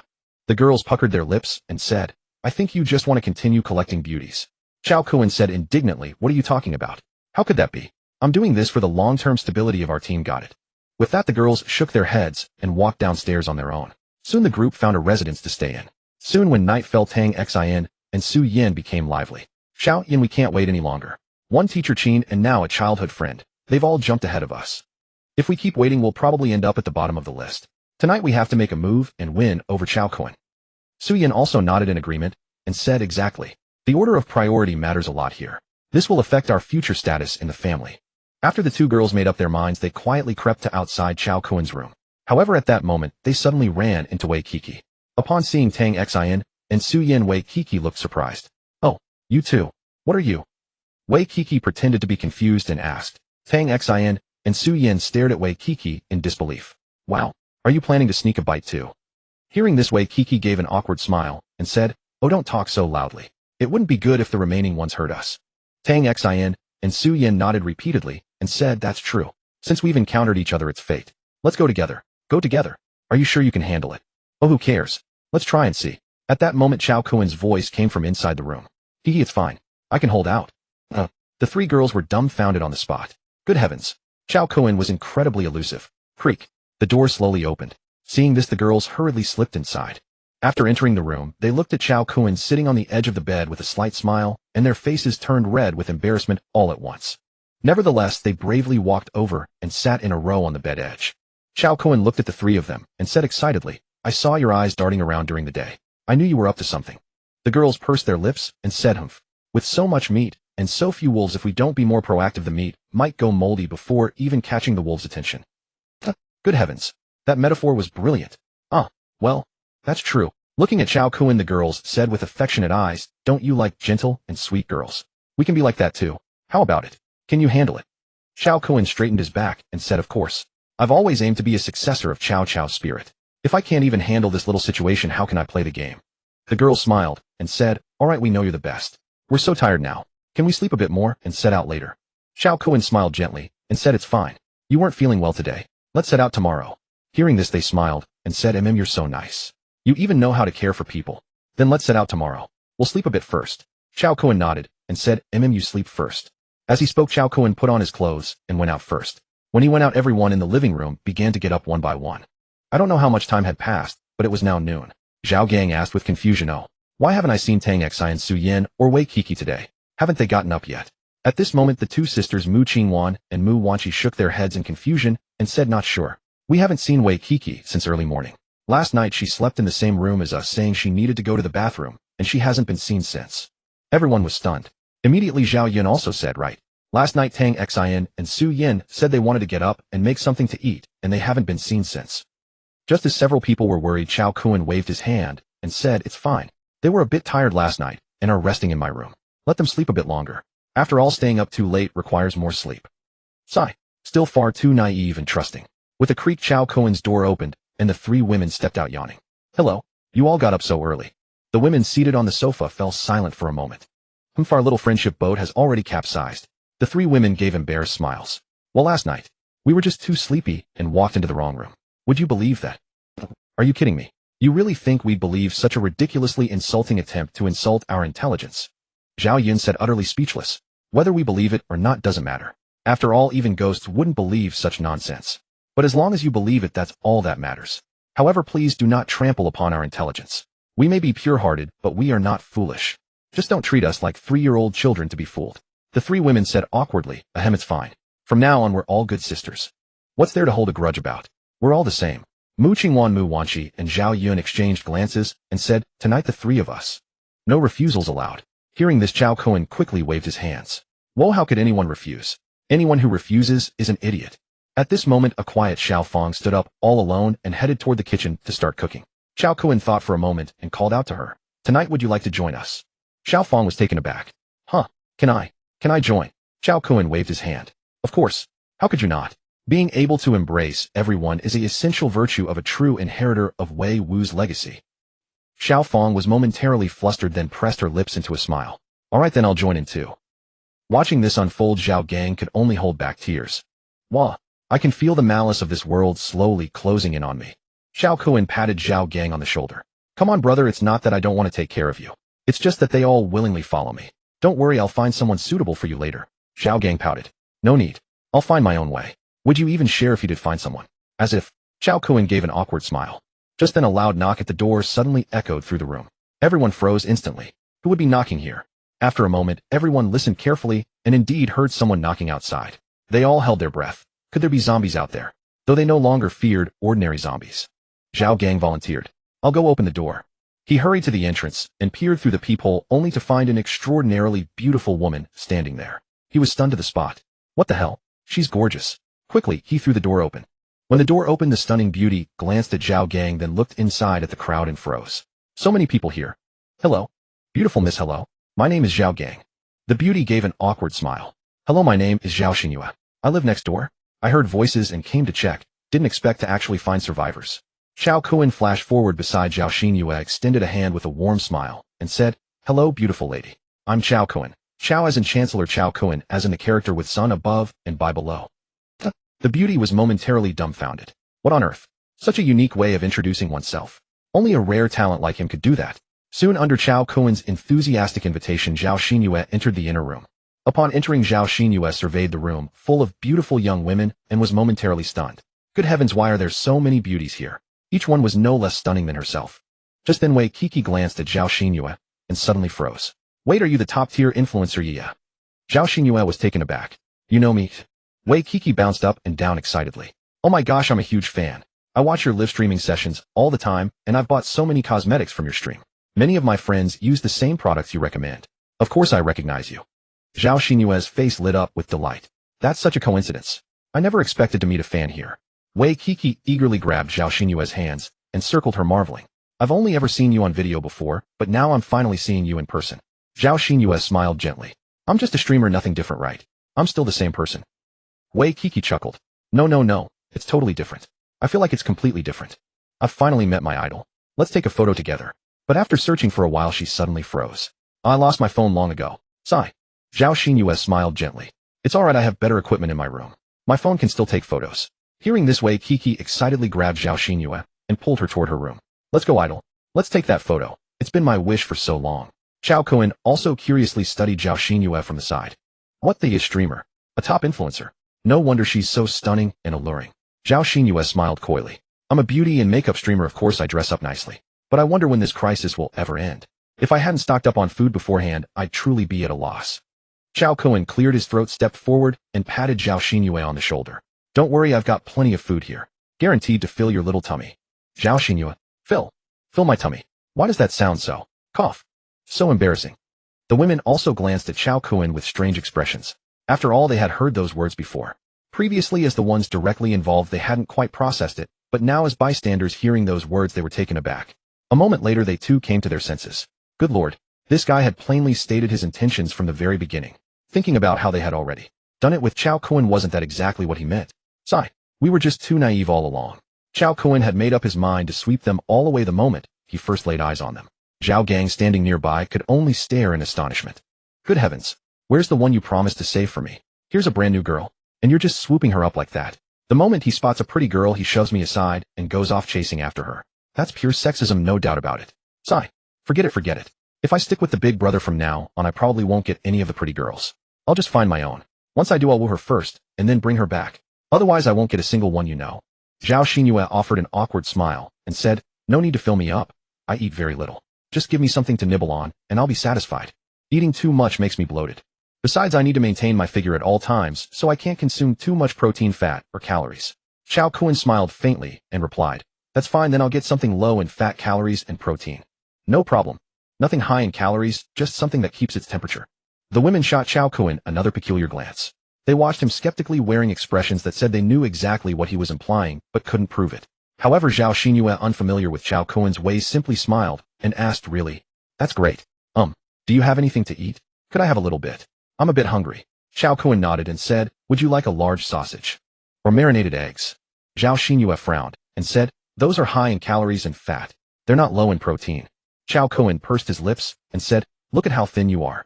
It's just your neck and waist. There's no flesh where there should be any, and nowhere else either. You need to gain some weight to look better.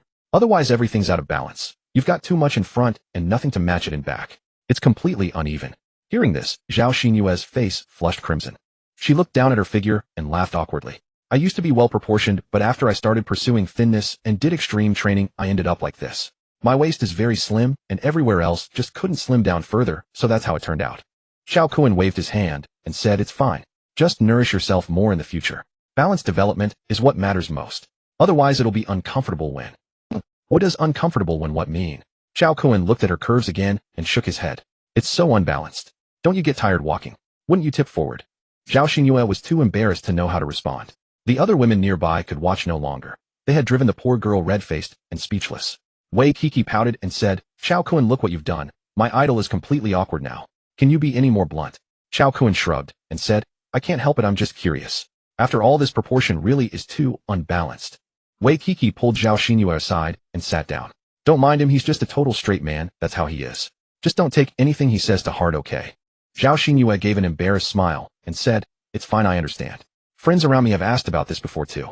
But I never expected that I'd lose weight everywhere else yet gain here. It's quite bizarre. Cao Kun chuckled. However, despite the imbalance, it's still quite nice. By the way, would you be interested in joining our Shufeng Hunt Squad?